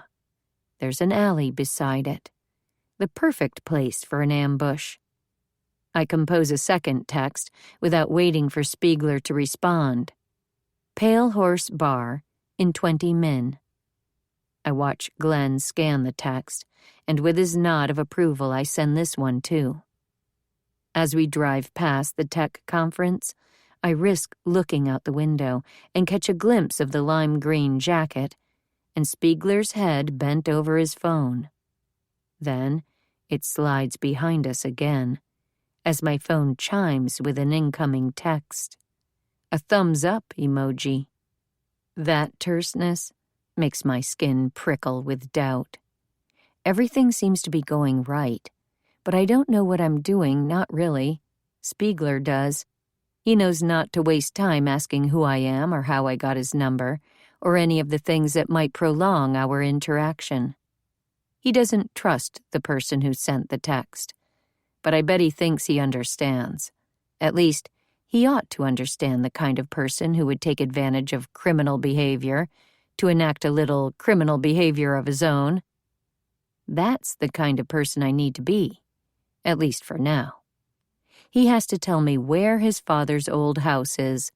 Ava has to be there. I can't bear the alternative. But in a flash, we are at the corner again, and Glenn has turned left. What's he say? He'll meet us at that bar we just passed, go around again, and pull into the alley next to it. As we circle the block, I see Spiegler striding along the sidewalk, his former insouciance gone. Now, he looks like an extremely overdressed delinquent. The kind of wannabe tough who'd steal a laptop but run away from a chihuahua.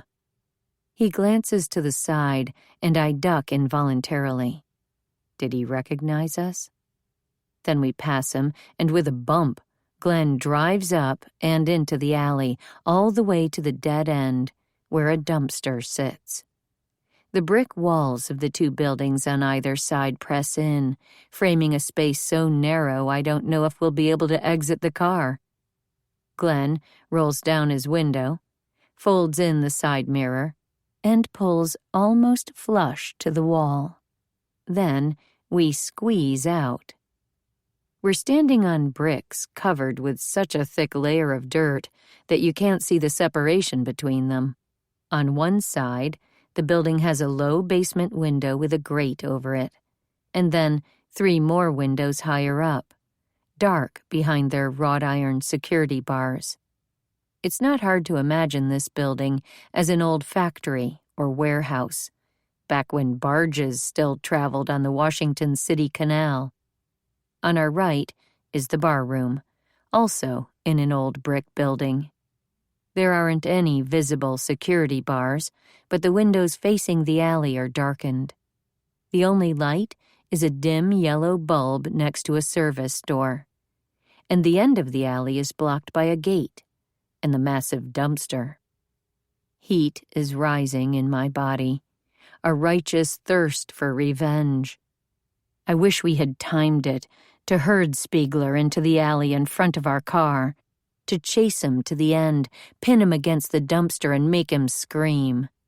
But we don't want to kill him. We need information. We need to find Ava. That's the path to everything else I want. My nostrils fill with the smell of damp stone, the faint undercurrent of cigarette smoke, and the tang of exhaust. I hate waiting. I hate Spiegler. Glenn stands at the entrance to the alley, waiting, but after 10 minutes, our target still hasn't appeared. Spiegler must have seen me. My plan has failed. Maybe he's called the police. I look down at my phone and type out another message. Where are you? Almost immediately it lights up with a response, at bar. He's already in there. I wheel around, ready to go charging after him, but Glenn grabs my arm. Wait, are you nuts? I'll bring him out. The hell, I think, angry he's holding me back. But he might be right. Thinking about the picture Spiegler captured reminds me of the vicious emails, the threatening calls, standing in front of Emma's school feeling exposed and vulnerable. Everything I've lost, all that fear, has curdled into something bloodthirsty in my gut. It's not about you, I remind myself. Glenn has tactical experience. At least, I think he does. Okay, I say, you do it. But I need your car keys. He doesn't hesitate, reaching into his pocket and tossing them to me. We'll get him, he promises, before making a crisp about-face and heading into the bar. Some clenched fist in my heart releases. I didn't realize how much I needed Glenn not to hate me. Now, he's actually treating me like we're on the same team. Music and laughter spill from the front entrance of the bar as I climb into the car and sit on the edge of the driver's seat. Without taking time to adjust anything or turn on the lights, I let it roll backward until it's at the very front of the alley. I've turned it into a trap. I slide back out, between the car and the side of the building. I'm coiled with rising excitement, swamping my fear. This is the moment we might make Spiegler pay and get the information we need. But I'll never forget what he cost me. And the door flies open. Spiegler stumbles down the steps. No, not stumbles. Glenn has a grip on the neck and hem of Spiegler's stupid green jacket and is giving him the bum's rush into the alley. My pulse leaps. Through the open doorway come the clanging of pots and shouting. Then someone slams the door. Glenn shoves Spiegler, who stumbles before regaining his balance. He stands and looks around in the dim light. When he sees me, his eyes widen. I ask, "Where are they?" With the sly glimmer of a smile on his lips, Spiegler says, "Who?" Glenn's hands form tight fists, and I reach out to grab his arm. "Ava and Christina," I tell Spiegler. "Don't be an idiot." Spiegler's eyes dart from one of us to another. I can practically see his mind calculating the odds.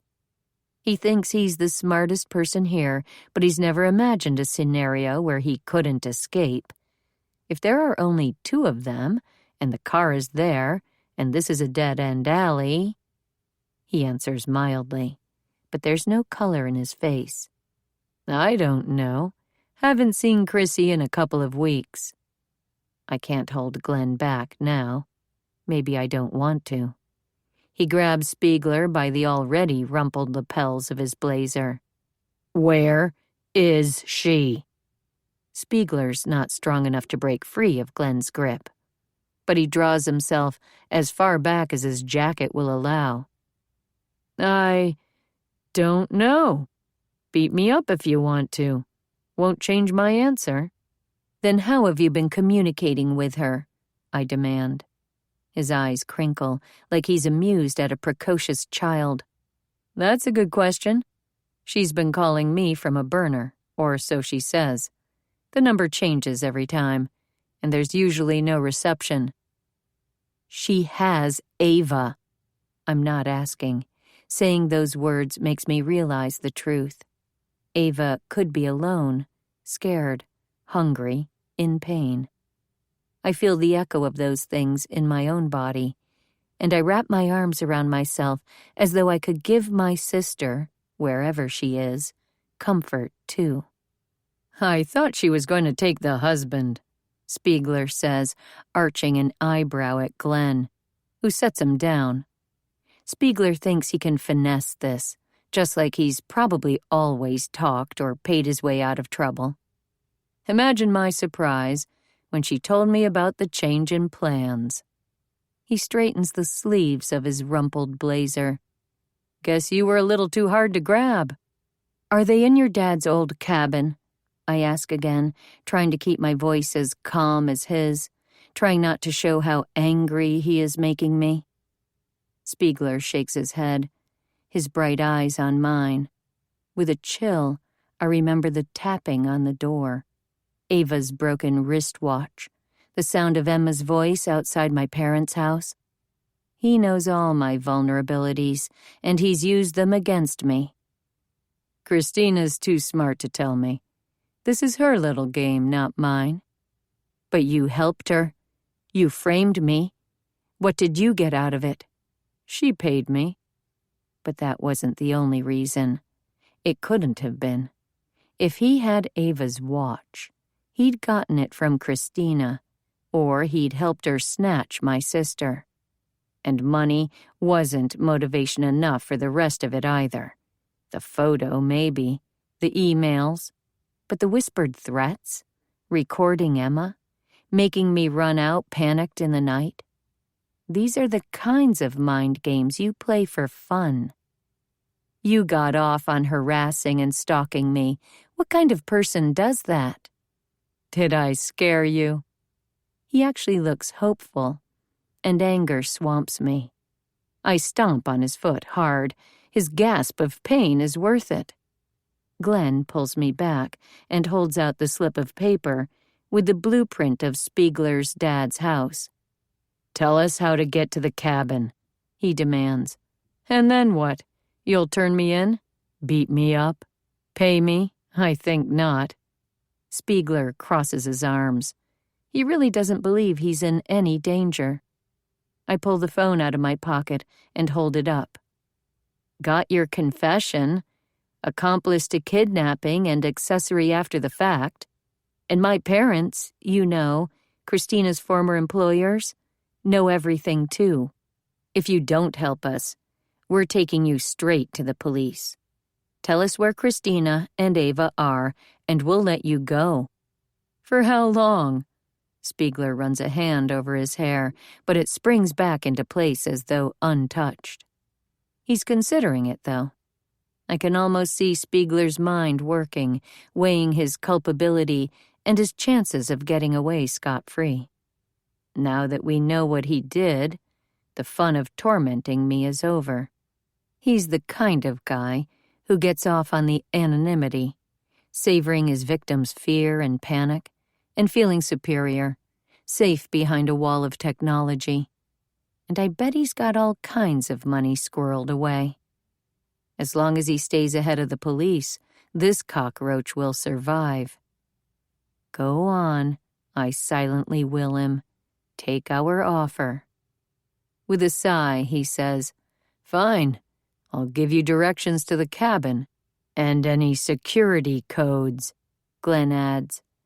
I pull out a pen and hold it with the blueprint of the missile silo in front of Spiegler. When his hand closes on them, I don't let go. "If you lie to us, if for any reason we don't find my sister alive, you're taking the blame for all of it." I let go suddenly, and he takes a step back, before recovering. He drawls deliberately slowly. "So dramatic, very impressive." But I can tell he's shaken. Assholes used to tormenting people from behind a computer screen. Has he ever been held accountable face to face? Spiegler scrawls a rough map and a few notes, then holds the paper out. "That's as close as I can get you. The last 3 turns don't have any road signs or markings, so I don't think you can make it in the dark." I snatch the paper and pull up a map on Glenn's phone, glancing back and forth at the instructions and zooming in on the screen, until finally I see it. A cleared space in the middle of the woods, roughly the shape of the building on the blueprint. Is that where Ava is? I set it as our destination and nod to Glenn. Spiegler starts inching away from us, edging himself closer to the street, and Glenn's hand shoots out, grabbing him by the upper arm. "Any security we need? Any codes or hidden keys? Remember, you only go free if we find her." Spiegler's not scared enough for me, not half as scared as I was, standing in that parking lot, sure I was going to lose everything. He holds out a hand for the paper and adds a series of numbers before giving it back to me. "I can't swear she hasn't changed the code. She's not stupid." I just want my sister back so I can go home. My whole life is there. My husband, my daughter, my friends. I have to believe I can rebuild everything my lies have shattered, and I won't let Spiegler make me lose sight of that goal. But there's a furtive gleam in his eyes, like he still has the upper hand. He knows something more, something about what Christina's done to Ava. He's amused at the thought of what we'll find after racing through the wilderness. Glenn doesn't let go. What if he contacts Christina the minute we're gone? He could warn her. I study Spiegler, his brown hair in a styled pompadour, his eyes wide in false innocence. He did say Christina called from Berners, implying he didn't have her number. But he's also a lying liar. I should demand his phone, but instead I ask, Why? Why's Christina doing this? Why take Ava? What does she want? Surprise flickers through his eyes before he says simply, Your mother? Christina wants to be her daughter. Her only daughter. But they haven't worked together in years. 3 years, almost to the day. That's how long she's been planning this. Why didn't she just kill us? Why is she playing games? Any hint of a smile is gone from Spiegler's face. This isn't a game to Christina. The science is her mission, and she thinks you and Ava are emotional distractions for your mother. A familiar pang hits my breastbone, and I feel unwanted, insignificant. A week ago, I would have mocked the idea that my sister and I mattered at all to our parents. But that was before they distracted the reporters, before their awkward expressions of love. Now, I think Christina must understand my mother better than I ever have. I can't linger on this regret. Why would she take Ava? Why not me? Ava was easier to find, and you were easy to frame. Using Ava as her guinea pig just makes her lab work that much more fun. Something in his expression makes me think he's been on the receiving end of Christina's crazy in the past. Maybe money and sadism weren't the only reasons he helped his sister. How do we know she's still alive? Until Christina finishes her experiment, your sister will be fine. How strong is Ava, mentally? Glenn's face has been getting grimmer as Spiegler has been speaking. Roughly, he yanks at Spiegler's blazer. Give me your phone, and turn out your pockets. Spiegler pulls out his phone and holds it up, allowing Glenn to take it. He digs into the pockets of his trousers, pulling out a slim black wallet and the off-white pocket linings. Nothing else. Not a tissue, not a breath mint. From his blazer pocket he produces a name tag with a tangled-up lanyard. Anything else? Glenn gives him a shake. That's everything, officer. Let me go. If you warn her, if you've lied about anything, you'll do what? Spiegler puffs his chest, and I can't help myself. He knew Christina took Ava. He helped frame me, and now if anything happens, if we get to the woods and Ava's already dead, he'll have escaped without any penalty. I get in his face, close enough to smell his licorice breath freshener. Put him in the trunk. If there's a problem, we can pull him out. Hell, maybe we can trade him for Ava. Now, Spiegler can't get away from me. Not with Glenn holding his arm, holding it so hard it probably hurts. He looks at me with fear, crinkling the corners of his eyes. But he addresses me as if we were the only two people here. What do you really want?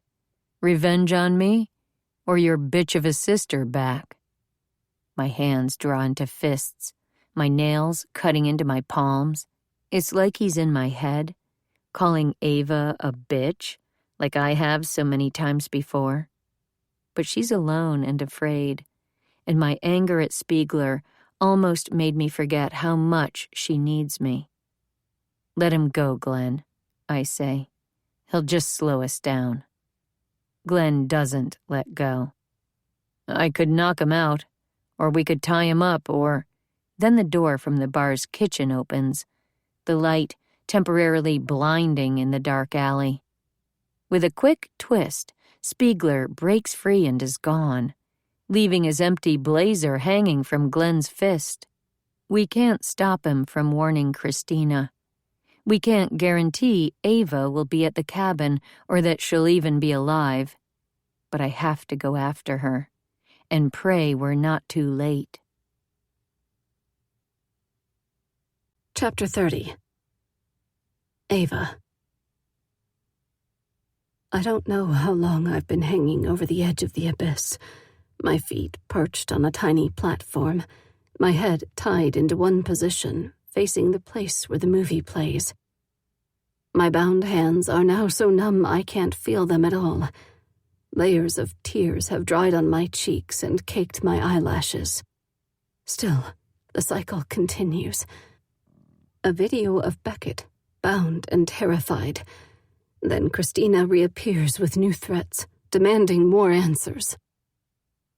What if I told you that we framed your husband for your disappearance, that he'll be arrested for your murder?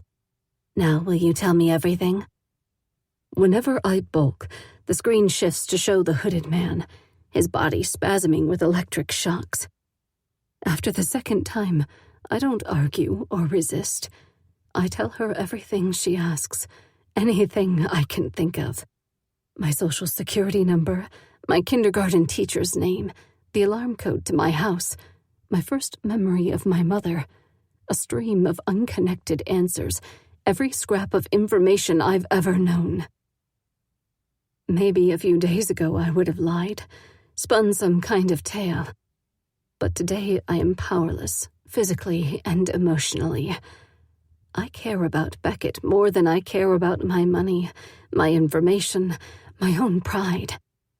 I didn't know I had this much caring in me.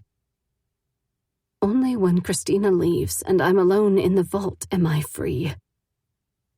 Please, I cry to the darkness. Please, let him be. I scream until my voice fails completely, but no one is listening. I am helpless to save myself or Beckett or anyone. Not every story has a happy ending. Zoe. As Glenn drives us through the woods at night, I feel like anything could happen. I've sent the map to my parents and told them we are on our way. The police might show up to help us or arrest us. We could find Ava, or we'll find her remains. Maybe we'll save her, or maybe we'll all be captured and tortured too. This is the moment when all endings are still possible. The darkness seals us into the car, and the tiny light from the map on Glenn's phone seems disproportionately bright. It highlights his lower jaw and the hard set of his mouth. If we're too late to save Ava, and the two of us are the ones who find her? No, I can't even think it. Nothing Glenn and I shared before means anything compared to this moment. We both love Ava, more than proving our innocence, more than our own safety. I know he must have regretted our affair, especially now, but the thought doesn't bring the stabbing pain it once did. It's diluted, like a childhood memory of a broken limb.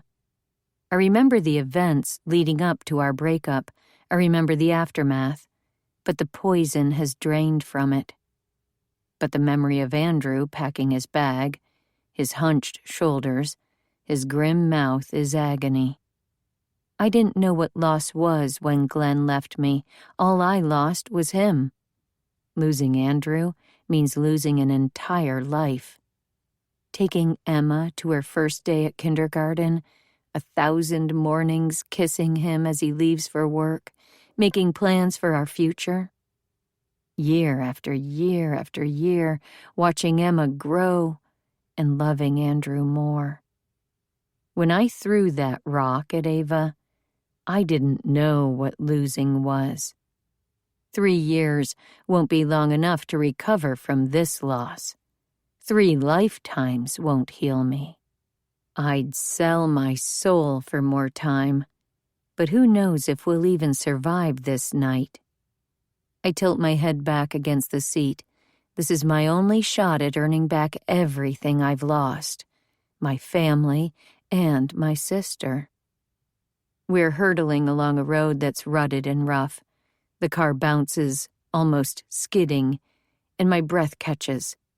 Don't wreck us before we get there. Glenn doesn't answer. I can't tell if he's slowed down at all between the blur of shadowy trees, the bumpy road, and the rising acid in my stomach. This is exactly how I used to feel on our way back from the boarding camp my parents sent us to every summer. For reasons known only to them, they'd chosen one in the Catskills. Each July, we made this 7-hour trip in a single shot. Ava and me together in the back seat. And I was usually the one who got carsick. No music, no radio, just my parents in a conversation we couldn't quite hear for hours. Ava had an iron stomach, and she would read out loud to me while I closed my eyes and tried to forget my queasiness. Her voice made the stories come alive. The thing that differentiated each year was not what happened on the drive. Nothing ever happened. But what she read to me. Now, the only way I can quell my nausea is by thinking of her clear, precise voice. And suddenly, it occurs to me that maybe she has been trying to talk to me all these years through those goddamn books. I look over to where Glenn is just a shadow, hunched over the steering wheel. Did she ever write about you the way she did about me? I can't make out his expression in the dark. The silence stretches between us, and I let it bloom, giving him space to answer. Finally, after a long sigh, he says, "Not directly." Why was she doing it? I mean, she was never interested in my life for real, just in her books. I don't know, Zoe. I'm not much for fiction. I'll tell you one thing, your sister does not waste her time writing about anything that doesn't interest her. I sit with that for a minute, letting it sink in. What about when she wrote about us, right after? No need to finish.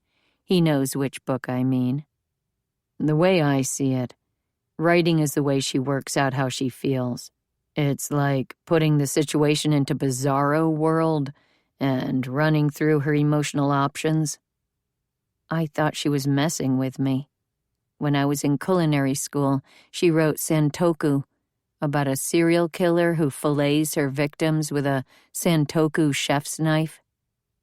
And with certainty, I know that if I told Andrew this story, he would laugh, hard, and none of the things Ava wrote would matter then because they aren't real. All those years she drove me crazy because the words felt like an indictment. Sometimes it was subtle, a crazy detective mispronouncing a word like I did, or creepy, like the time I got pulled over for speeding, and even though she couldn't have known about it, her next thriller featured a woman killing traffic cops, or really personal, like with me and Glenn. But it was all bullshit, just fiction, not true. We drive in silence a few more minutes, until watching the road disappear under the hood of the car starts to make me even dizzier. Then Glenn says, "If she wrote a book about your life right now, I mean, back in Texas, would you bail on it for something new?" Of course not. I've never been so instantly sure of anything. Then maybe all those other things were wrong choices in the first place. He's right. My life in Texas is the one thing I'm not willing to give up. Lying about my identity brought me to the core of my true self. Ava couldn't ever take this from me. If I lose Andrew and Emma, it's because of the choices I made. And just like that, all the nausea, the fear, and the adrenaline rush back, pulsing through me with nowhere to go. Wait. I squint at the phone, the light leaving dim halos in my vision when I look up. There's a turn. Without answering, Glenn wrenches the wheel, and we take a sharp angle. I'm thrown against the door, then the trees begin to thin out, and the pale light of a full moon filters through. Finally, we bump out into an open clearing and come to a stop. Through the windshield, I see a house, a sort of fancy hunting lodge with huge glass windows. A faint glow shines from an interior room. The porch lights are unlit. I don't see any other cars parked out front. I suck in a hard breath. This is the house in the horror movie. And we're the sacrifices headed straight inside. No, I can't think like that. Not a horror movie, a fairy tale, just like Ava used to tell, where two sisters defeat the evil witch. But in the chill air, happily ever after seems like fantasy. Glenn turns off the ignition. Before he opens the door, I blurt out, "Wait, do you have a gun or something because of work?" He looks back at me, surprised and a little defensive. "I'm an analyst. I sit at a desk." "But the government, you know," he says, opening the glove box. "Owning a gun increases your risk of being a victim of gun violence." He pulls out something small and presses it into my hand. "It's a multi-purpose tool," he says. "Big knife blade, also a screwdriver, pliers, and a corkscrew, just in case." "Don't you want it?" If I take this, Glenn won't have any defense. I don't care what he says. I'd feel safer with a gun. "I'll be fine." He gets out of the car and I follow. In the autumn night, a chill breeze raises goosebumps on my arms. Spiegler gave us the right directions, but did he somehow warn his sister? It's hard to imagine he wouldn't have. The house looks bigger here, looming above us, limned by the moonlight. Anything, anyone could be waiting inside, and it's quiet, quiet as death. Behind it, I can see more branches stretching out, and above that, stars glow sharply against the inky sky. There's a faint, milky spot I recognize as the Pleiades, the 7 sisters. Let it be a sign. But with the whispering forest stretching for miles around us and the menacing hunting cabin before us, hope seems very far away. Chapter 31. Zoe. We approach the house in silence. Without a keypad, the code Spiegler gave us is no good. I see the bubble of a security camera affixed to the wall and put my hand directly on top of it. Even if someone is watching, they won't know who we are. Glenn tries the knob, and the door's locked. If Ava weren't in danger, we could just knock, bluff our way in, but I can't forget the word seer and my father's description of Christina as overzealous. Glenn steps back as if he's thinking about breaking a window, then rushes forward, throwing his shoulder against the door. It shivers, but doesn't break. He pulls back, considering, and this time he kicks it hard, right by the knob. Once, twice, and the door flies open. A small piece of metal, the strike plate, hitting the ground at my feet. And we are inside, with an open kitchen to the right and a large living area to the left. Both dark and quiet. I run straight ahead to a back hallway, flinging open one door and then another, checking behind a shower curtain, under a bed, calling my sister's name. After all, we broke in the front door, so there's no point in being quiet anymore. This isn't the slow, methodical search I did of Ava's house. I don't care about the prim suitcase standing in a corner or the contact lens solution on the bathroom sink. Christina Spiegler isn't an enigma I want to unravel. I'm looking for my sister, and everything else is just visual clutter. Not in the closet, not behind the door, not here, not there. What if I find Ava's body? My heart grows cold. Not Ava. Our past, our future, gone? I hurry as if I can outrun my thoughts. I hear a panting, whimpering noise, but it's me, struggling to suck in air and expelling little sobs at the same time. Nothing. I find nothing. and it's like a nightmare of an abandoned world. Bedrooms empty, bathrooms and laundry room and closets all empty. I'm alone in the hallway. In the front room, Glenn's shoving furniture around, stomping on the floor, and listening after each thump. My puzzlement must show on my face because he says, "There's got to be a way underground to get to the missile silo. I've already been through the kitchen, and you opened the doors in the back, right?" I did. I know I did, but fluttery panic rises again. Turning, I see a rustic staircase leading to a loft. Even though the loft itself is visible from here, with plush leather furniture and bookshelves, I have to make sure Ava isn't lying helpless just feet above us. I take the steps two at a time, heaving myself over the last one onto the wide planks of the floor. There's a rug, the color of dried blood, and windows reflecting the interior light so completely that they seem to close the room off from the outside world. Below me, I can still see Glenn looking for an entrance or trap door. Ava's not here, but there is another room that opens off to the side, an open doorway through which I cannot see. It's so quiet up here I falter. Ava could be behind any corner in this house, just out of sight. I might find her, save her, and a future of possibilities would open. Andrew and Emma, and a life of reconciliation and joy. Or I might be too late. I can't imagine anything beyond that. Every surge of hope is met with biting fear. Quietly, I approach the doorway, the open floor plan type without a door, and slip through it. There's a dead deer mounted on a plaque above a large wooden desk. The deer's black nose is huge and lined with white, its mouth a harsh, bitter line, its antlers soaring up into sharp points.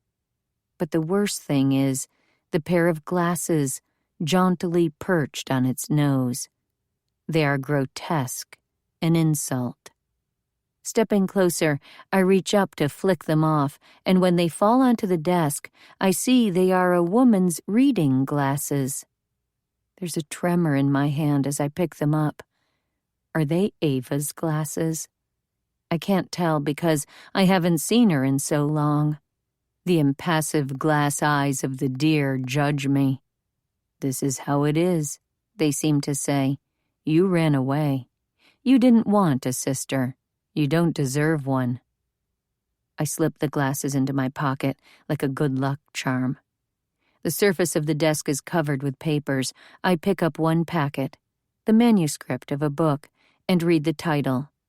New Directions in Information Acquisition, Solving the Human Problem. Ava's the problem, the human problem. The dead deer, the lab rat, she's the one they're torturing. Oh God, let her be alive.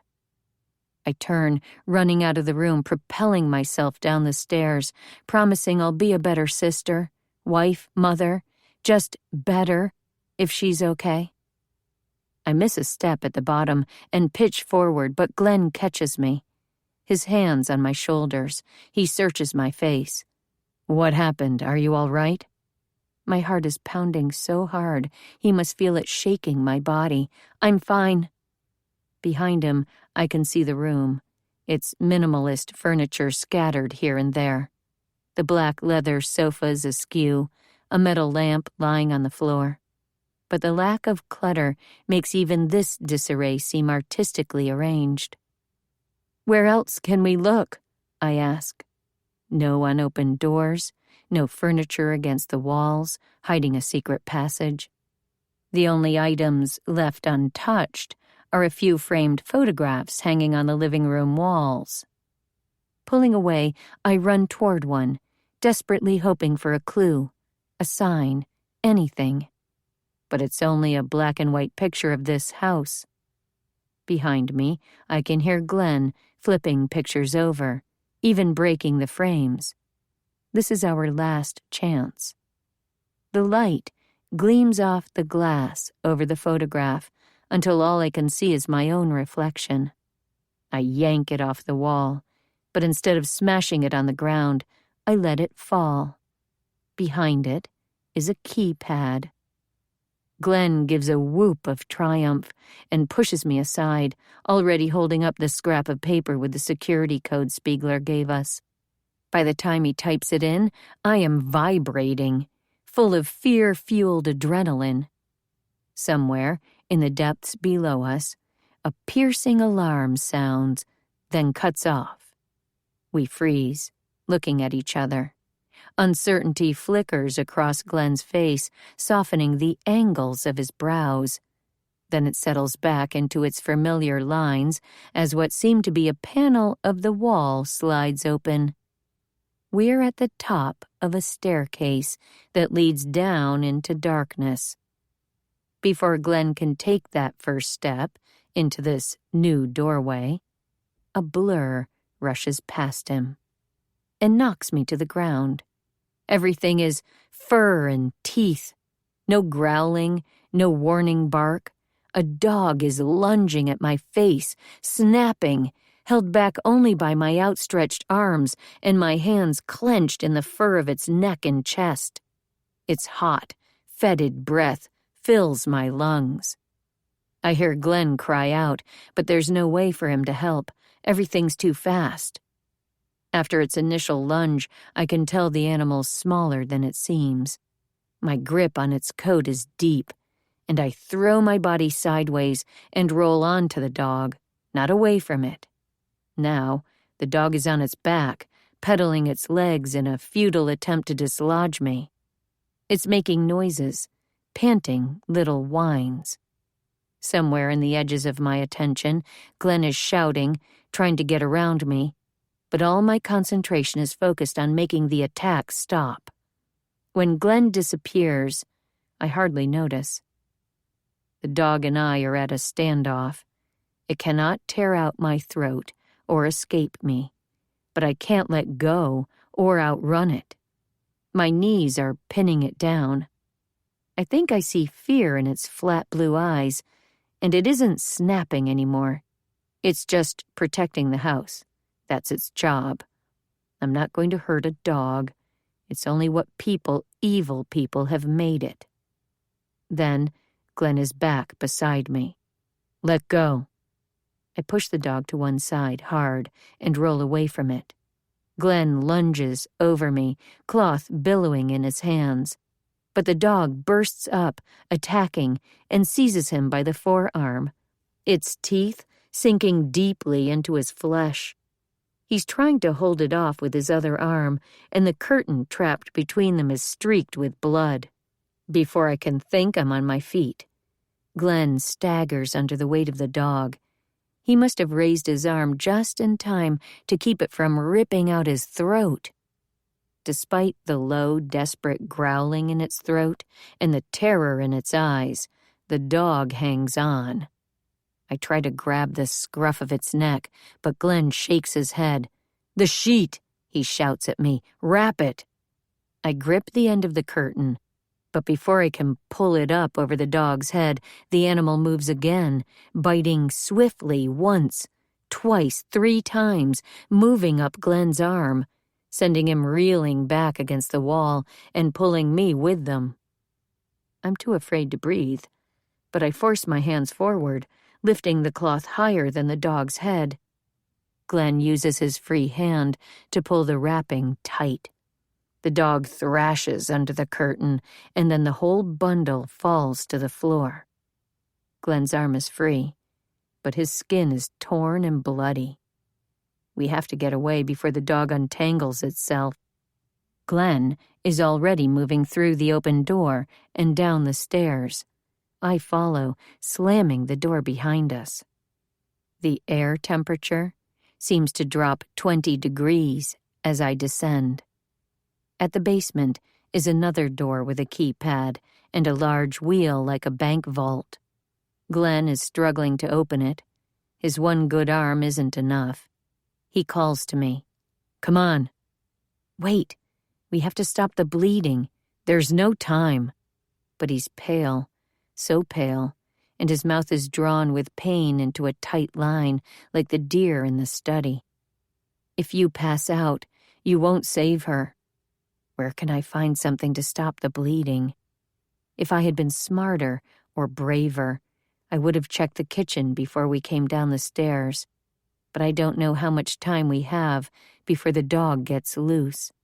My shoulder bag and cardigan are in the car, but I remember the all-purpose tool in my pocket.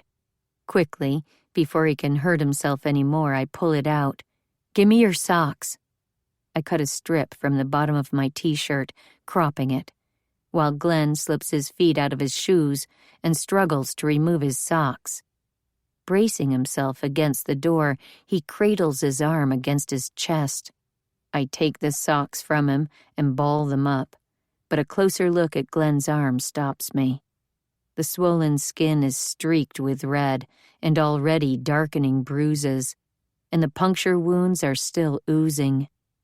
I pick the places where the bleeding seems heaviest and place the socks like pads there, then tie one end of my t-shirt strip around his arm and wrap everything as best I can. "Keep the pressure on and raise your arm up." I pull out my phone, frantically dialing 911, but I can't get a signal. Nothing. My whole body is shuddering, racked by the after effects of the attack. And I hear myself whispering encouraging lies. "It's going to be okay. You're doing great. Help is coming." But it's not enough. This is no skinned knee on a playground, or even a sliced finger at a kitchen counter. Blood is everywhere. My hands, the floor, and already seeping through the makeshift bandages.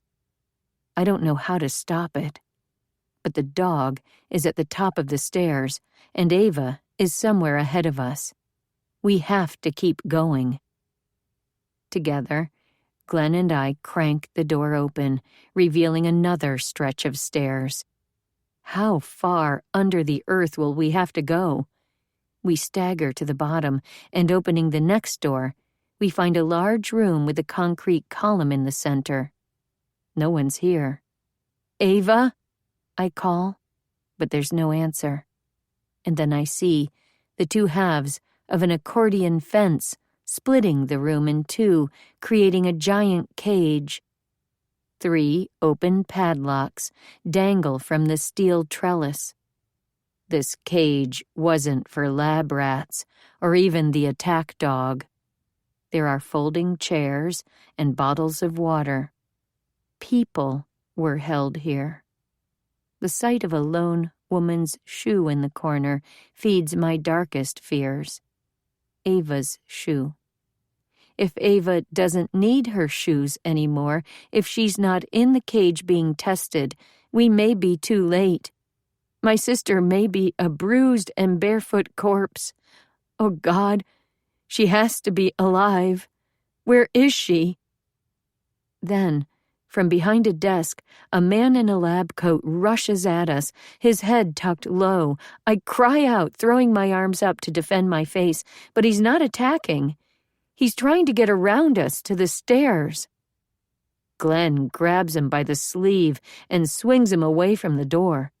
The guy stumbles back, and he's about my age, very thin, completely ordinary. He could be a delivery man or a bank teller, or the manager of my local grocery store. He's nobody I'd look at twice. But now he's in a defensive crouch, his eyes wide with fear. And he's in this secret lair, wearing a lab coat. My fear curdles into anger. "Where's Ava?" I ask. At the same time, Glenn shouts, "Where's my wife?" Lab coat holds his hands up, but we advance on him, and he backs away. "I don't know. Wait, just wait." On the desk behind him, I see medical tubing, charts, and a syringe. That's what's so awful about this room, not the things that are here, but the things that used to be. Caged victims, medical experiments, and a twisted psychopath. I'm getting answers. "Where's Christina?" Labcoat flinches. I don't know. And then he makes a break for the door. Glenn blocks him but cries out, even as he pushes lab coat away. The stranger falls heavily, and faster than I can process the thought that he's inside the cage. My hands are struggling to pull the sides of the fence closed. Desperately, I wrench the mesh together as lab coat scrambles forward. Glenn is right behind me, reaching around me to snap the first lock, then the second, and then the gate is secure enough that I can step back while he snaps the third. He fumbles this one, his fingers slipping before he gets it locked. "We know Christina did this," I say to the guy in the cage. At the sound of her name, a shiver ripples over him. "She isn't finished. If you spoil her results, she'll be unhappy." There's a disconnect between the word unhappy and the kind of person who keeps a killer dog and humans in cages. The kind of disconnect between action and emotion I've seen in my mother. He backs away from the fence, shaking his head. "I can't help you. I won't." Then beside me, Glenn sways and drops to the ground. Chapter 32. Zoe. Ignoring the man in the cage, I kneel beside Glenn, placing my fingers on his throat where the pulse beats. His breathing is steady, but his arm is still oozing cherry-bright blood through the crappy bandage I made. It's not gushing, but he's pale, and sweat beads along his hairline. I rush to the desk with the medical supplies, knocking the syringe and stethoscope to the ground. Under the medical tubing is some tape and a packet of gauze, tiny and useless. I take the tape and kneel beside Glenn. His eyes flutter open, and to my horror, he starts trying to get up. "Stay down," I order him. "You'll bleed to death." But as soon as he starts to move, his eyes roll back, and his head falls heavily on the concrete floor. I don't know what I'm doing. I've only practiced mom medicine, patching up invisible scrapes, and putting Band-Aids on minor bumps. But I have to do this. I take the tape and wrap it around Glenn's wrist. Maybe if I make it tight enough, it'll supply pressure. That's the only thing I know about wounds. You have to keep them under pressure. So I wrap the tape up his arm and then again back down, crisscrossing it over the sodden t-shirt bandage. When the tape is gone, I sink back on my heels, my stomach churning with the effort of holding my shit together. I can't fall apart. No matter how frightened I am, I'm all Ava has left. Glenn's completely vulnerable, but I have to go. We've checked the whole house. The attack dog can't get through the door. Lab coat is in a cage. Glenn will be fine. He has to be. Ava's still in danger. I rise to my feet and realize lab coat has been silently watching every move I make. I step right up to the cage. "If you don't tell me how to find my sister, I will leave you where you are. They'll never find you. You'll never get out."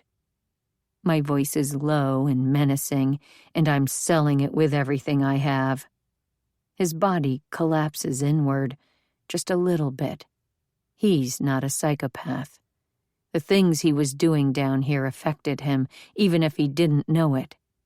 And his greatest fear is being the one in the cage, overlooked and alone. He whispers, "The police. The police will save you. They only care about Ava. We'll hide that secret doorway, and no one will ever see you again." I can't, it wasn't me. It was her. This whole plan, it was her. And nobody was hurt, not really. We used old footage and videos, but Christina took it too far. "Where is she?" Without Glenn, I'm afraid I'll be lost down here, running through a claustrophobic subterranean maze. But I can only go forward. There's no way to carry Glenn up the stairs, no way to get past the dog, and no future for me unless I find my sister. I don't know where Christina is. Ava. Where is Ava? Don't leave me down here. Let me out and I'll show you. But his gaze shifts past me, and I turn to see a door beside a file cabinet. I hurl myself toward it as Lab Coat shouts behind me. When Christina finds you, you'll wish you were in this cage. I open the door onto a metal stairwell like an indoor fire escape. My hand is already on the knob of the next door when I hear a thump coming over and over from above. Ava. I sprint up the staircase, each step clanging beneath my feet. Panting, I fling open the door of a room that's completely dark, except for a red light shining like an eye. I grope for the light switch, and an overhead bulb illuminates a small room, barely big enough for the wooden chair in the center of it. The chair, with a bound and hooded figure in it. Please, a man croaks, and it is a man, slight of build, wearing soiled khaki trousers and a stained pinstriped cotton shirt. Not Ava, but another human guinea pig. It's okay. I'm here. Gently, I touch the black cloth, rolling the bag over the man's head and exposing the contours of his face. Patchy dark stubble over his jawline, the blackened smudge of a bruise on his cheekbone. Only then do I look at his whole face, his brown eyes on mine. I think I know this man. Beckett? We are not quite strangers, although we never met.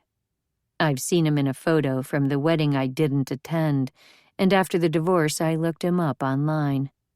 From his confused expression, I'm thinking he didn't do the same for me. Why is he here? Ava's my sister.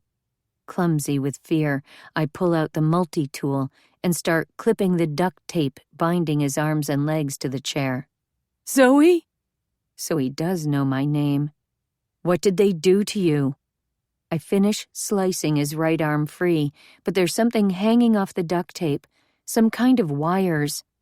Before I can move to the other arm, he says, "No, take it off, quickly." I work my fingers under the edge of the duct tape.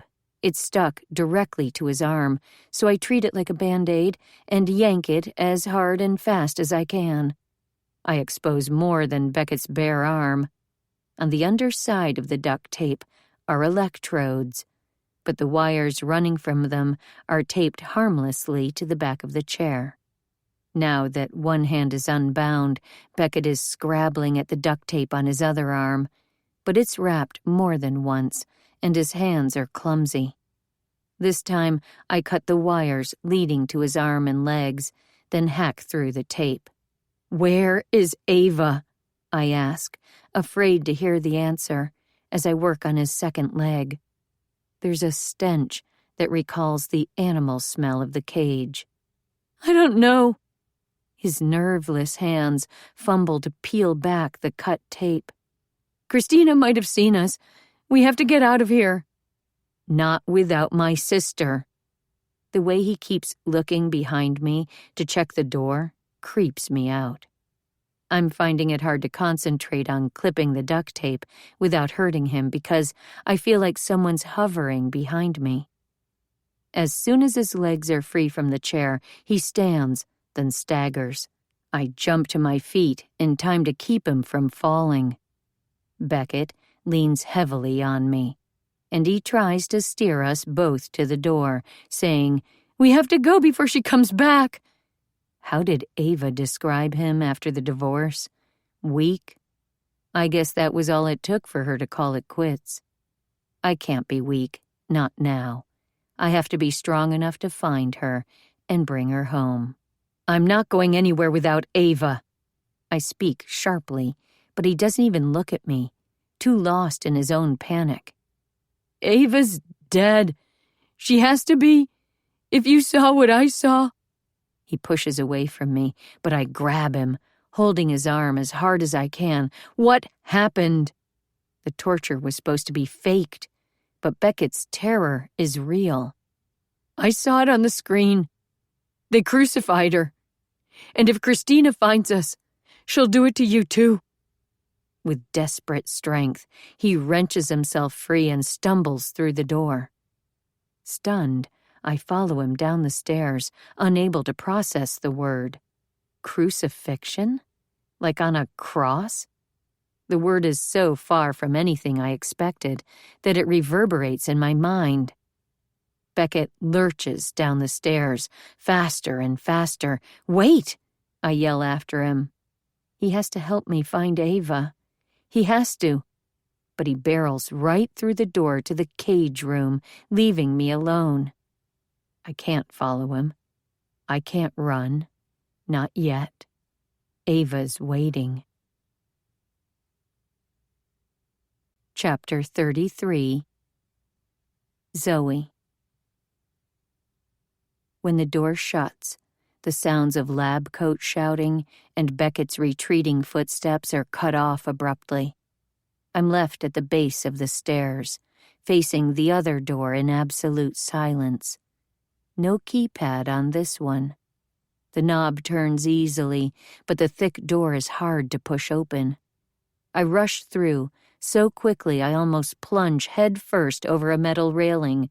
I catch myself just in time, but I can't look away from the void in front of me. The darkness has depth. It seems deeper the more I look at it. And there's the rising thrum of animal fear, the fear of falling, the fear of oblivion, the fear of death. My breath is shallow as I step back, dizzy with the close call and the rising sense of danger. I call for my sister, overwhelmed by the vastness of the space, and my voice echoes again and again, as though the world is crying out Ava's name. And then I see something, a figure standing on the walkway across the open expanse from me. No, not standing, hanging, out over the void, with its arms stretched out to either side and head raised. At the chorus of her name repeating, the head struggles, bound in a fixed position, and it's all I can do not to vault over the space between us. Ava.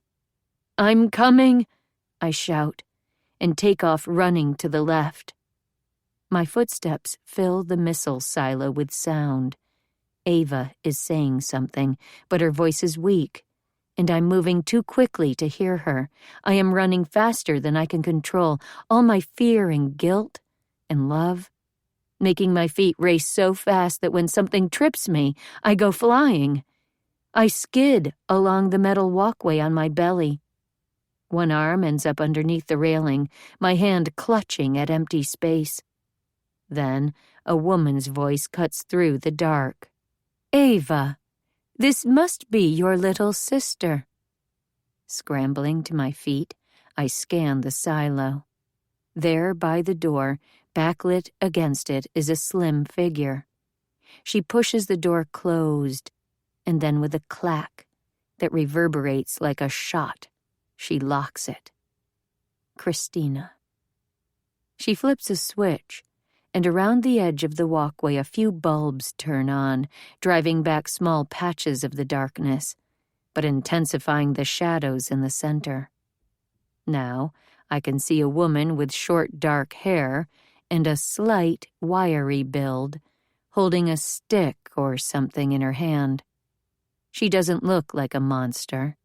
Just like her accomplice, she looks ordinary, except for the way she's paired silky black trousers with hiking boots. She could be a high school science teacher, a financial analyst, an optometrist, a neighbor who signs for your mail. But she is none of those things. Christina is the woman who took and tortured my sister. I have to stall her long enough to get to Ava. Christina, I say. Christina Spiegler. Stephen told us everything. The police are outside. Bull fucking shit. She strides closer, the heels of her hiking boots booming. You are such a screw-up. Just like my brother. What exactly do you think you can accomplish?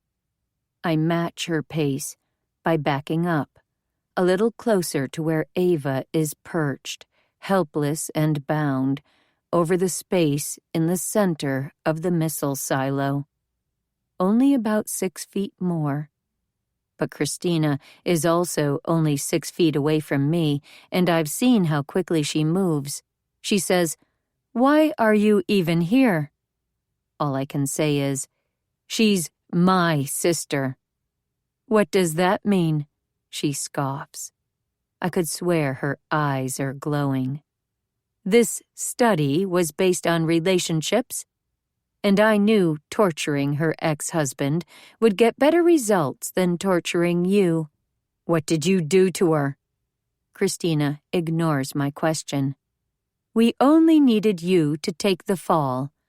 But here you are, on some kind of rescue mission. Maybe I misread your relationship after all. It's over now. You have to let us go. What makes you think it's over? She sounds chillingly indulgent, like she thinks I'm stupid, but she's willing to hear my explanation. My mother uses this trick, and it always makes me shrink inside. I'm not alone, but my voice doesn't sound convincing. The police are coming. And she laughs, a sound pure, clarion, and cruel. Do you really think this was my end game? A sample group of only 2 subjects? Your mother hasn't even seen my results, and this was just the warm-up. Then Christina lunges forward like a fencer, the stick in her outstretched hand. Instinctively, I scramble backward, and it hits the metal railing, sending a shower of sparks into the darkness. I hear Ava's scream, so weak it's mostly air. Christina takes a slow, deliberate step closer, her eyes drilling into mine. I think she missed on purpose, because it's more fun now that I know what she's holding. And if I turn to run, she will definitely skewer me with that shock stick. Your sister was the basis of my preliminary study. From here, I'll go to countries where no law can touch me, places with funding and disposable human subjects. Why are you doing this?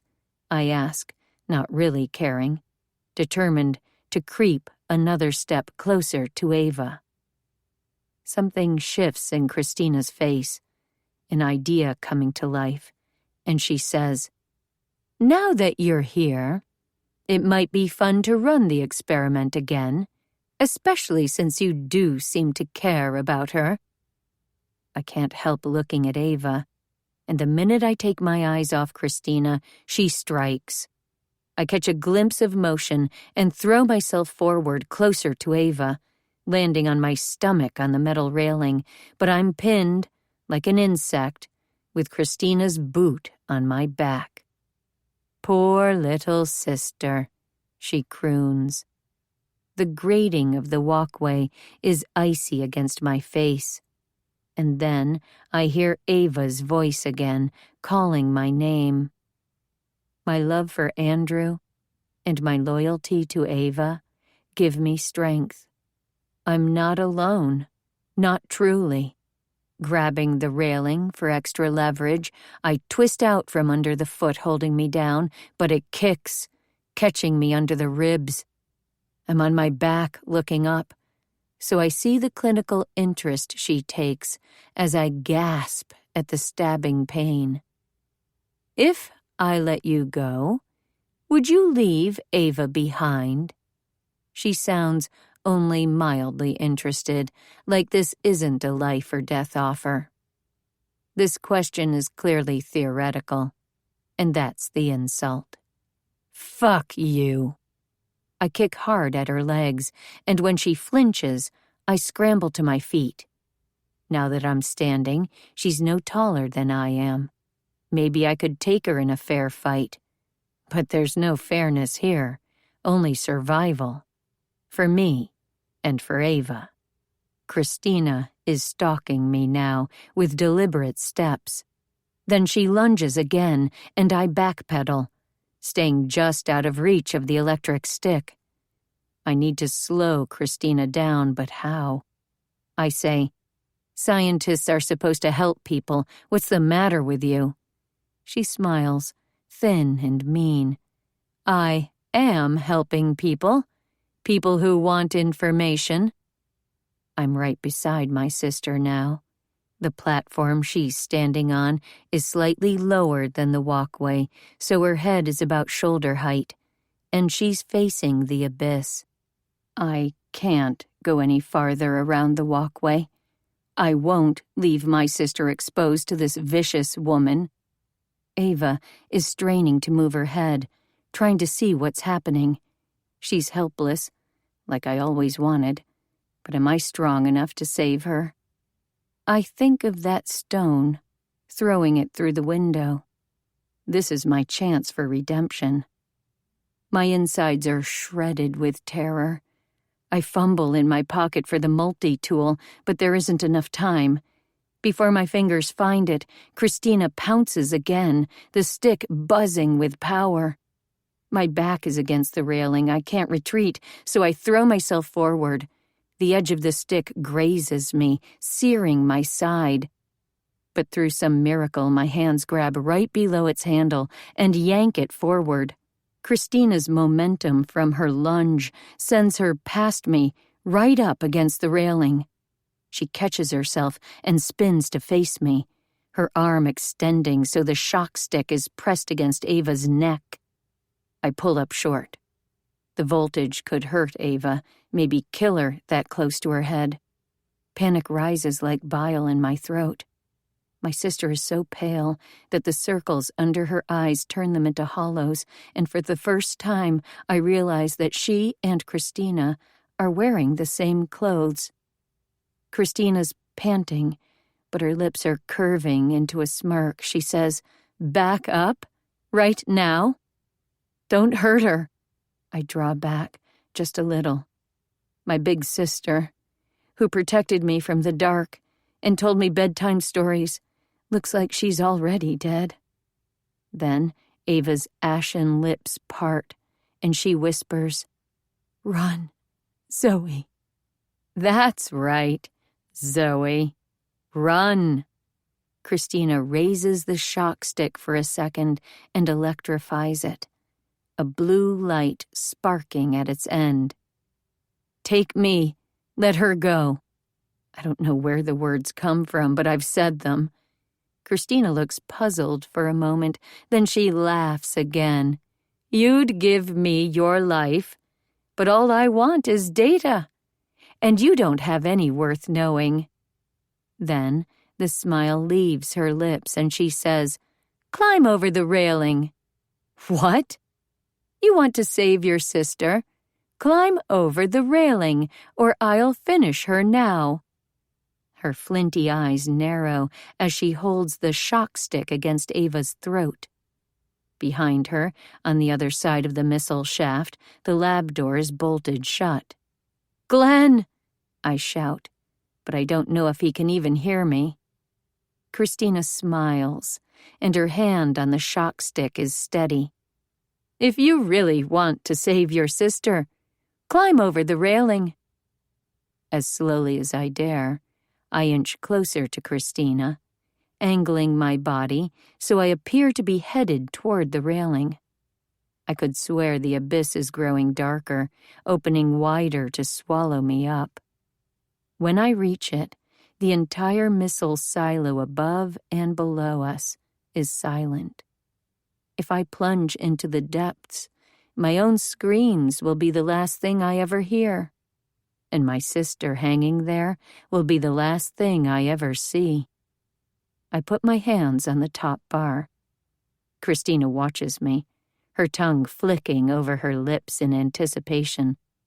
I swing a leg over, holding tightly with my hands, and then I'm standing on the wrong side of the barrier. One foot is still on the catwalk, the other hooked firmly through the railing like that of a child in a climbing frame. "Go on," Christina urges. I turn to face my death. The darkness is velvet, soft shadows that grow thicker, inviting me to look closer, closer. Ava and I are almost in the same position, our arms spread wide on the edge of oblivion. But I still have one leg painfully twisted through the railing. And then I let go with one hand and swing out, throwing myself to the side as hard as I can. For a single heartbeat, my body is out, over the pit below. Then I'm slamming against the railing. Even instinct says to grab tight, to hold on, to save myself. Instead, I reach for Christina. She loses her footing, and my weight tips her over head first. Her hands clutch at my face, my legs, even my foot, as she goes down, falling with a scream that sounds like 1,000 screams. A scream is ripping through me, too, vibrating through my entire body. Then silence. I'm hanging by one leg, hooked through the railing, cramping with pain. My breath comes in gasps, and the darkness looks hungry, ready for me. I feel like I'm falling. "Zoe," Ava chokes out. With a sob, I manage to get my hands back around the railing. Struggling, I heave myself over, then I can't resist. Leaning over the cold railing with a chill draft taking my breath, I look. But I can't see the bottom. Christina is gone. I'm shaking as I pull out the pocket knife and kneel to saw through the duct tape around Ava's neck. "You came," she whispers, like she still can't believe it. The tape comes loose, and I help her step up and back onto the walkway. But she's still on the wrong side of the railing. Then I start working on the zip ties that link each wrist around a metal pole. I can't saw through the restraints and hold on to Ava at the same time, and she is weak. I can feel her muscles spasming. What if I free her and she slips and falls? Then there's an explosive clang and the door bangs open. Glenn has smashed the handle off. Gasping, he runs around the walkway, reaching us just as the last of the plastic restraints give way. He puts his good arm around Ava, and together, we heave her up and over the railing until she's standing beside us. Then he pulls her close, whispering into her hair, "You're safe." She is looking over his shoulder at me when she whispers back, "You came for me." When I step out of the Houston airport, the steamy air envelops me like the warmest hug. I make my way to the car I ordered and slip into the back seat. We enter the swooping overpass, and I lean my head against the window. I can't begin to process everything that happened to Ava, but the experience changed her. When we sat at the police station going over the events, her hand found mine, and it felt like it did when we were little, how she used to hold my hand before we crossed the street. But now I was the one giving her safety and strength. It's too early to tell yet what this means for us, but she's safe with Glenn in her own home. Now it's time to discover what finding Ava means for me and Andrew. I've been texting him just once a day with updates, and he replied, which filled me with hope. I almost expected an offer to fly back to Virginia until the police wrapped up the part of the investigation that involved me, but he didn't offer, and I didn't ask. Instead, once all the interviews were over and I wasn't needed anymore, I booked a ticket back home. My mother drove me to the airport and even hugged me goodbye. It was only marginally awkward. The car slows, then speeds up, and I open my eyes. We're on I-59 headed for Sugar Land. The buildings on either side have become such a familiar landscape to me, taller than D.C., spreading out to the visible horizon. There's the exit for the roller skating rink where I took Emma for a birthday party. And there's the one for the restaurant where Andrew and I celebrated our 6-month anniversary. Being this close makes it real. The scope of my love for my family and the devastation I face if they won't take me back. I pull my phone out and type, "I'm 15 minutes away," hesitating only a moment before sending it. It's not the clothes in my closet, or the whirlpool tub or cooking dinner in the kitchen that makes Texas my home. If Andrew doesn't want me, there's no point in this journey. But he doesn't answer. Not as we exit the highway, not entering the manicured neighborhood, not on the final approach down my very own street. As the car pulls up in front of the house, I drop the phone into my bag, barely registering the buzz of an incoming text. Our front walk is short, but my heavy feet move so slowly, crushing the fallen blossoms of our crepe myrtles. The front curtains hang undisturbed, and for a panicky moment, I wonder if anyone, anything, is behind them. What if Andrew packed up and moved, if the house is abandoned, and I am too? Then I'm standing in front of the door, stretching my shaking hand to try the knob. I have barely touched it when it flies open. Andrew is standing there, love and relief on his face. He takes me in his arms, and in the fierceness of his hug, I can feel how afraid he was for me, how much he still loves me. Tears fill my eyes as he kisses my head and then pulls back to kiss me for real. "Lizzie!" Emma squeezes in between us, her arms around my knees, and I'm home at last. Epilogue. Ava sits beside me in the studio of America's biggest morning talk show. If it feels like a million eyes are watching us now, I can only imagine what it will be like when the interview actually starts. "Just breathe," Ava whispers, and I realize she's talking to herself. Her eyes are closed and her hands are clenched on her knees. All these years, I thought she enjoyed the spotlight, but instead, it's just the price you pay for being famous. A bestseller. I'm a best-selling author. That's something I never imagined. The PA adjusts a tiny microphone clipped to my collar. As she moves away, I smile at her in thanks. She smiles back and whispers, "I love the book, but it's so scary. That woman was insane."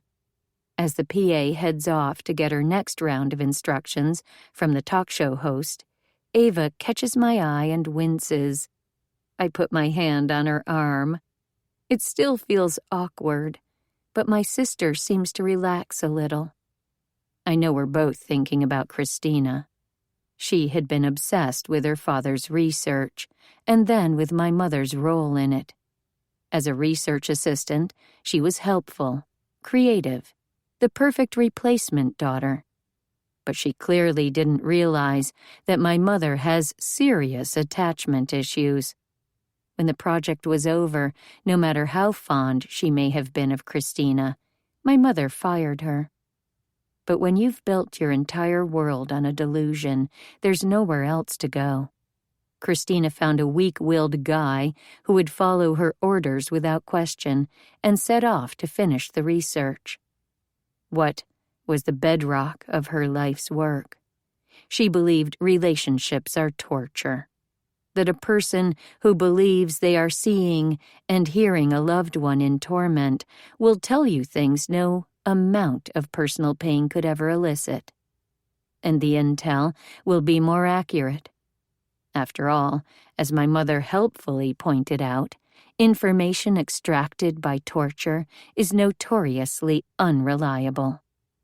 So, Christina drugged and kidnapped Ava and Beckett, made sure they were stressed and disoriented physically and mentally, and then started her pseudo-experiments.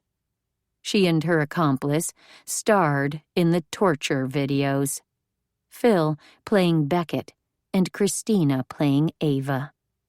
No control groups, no consistency. Christina believed she was coldly rational, but she was driven by her desperate longing for my mother's approval. If I hadn't ditched my past and started over, would my anger at Ava and my frustration with my parents have made me crazy too?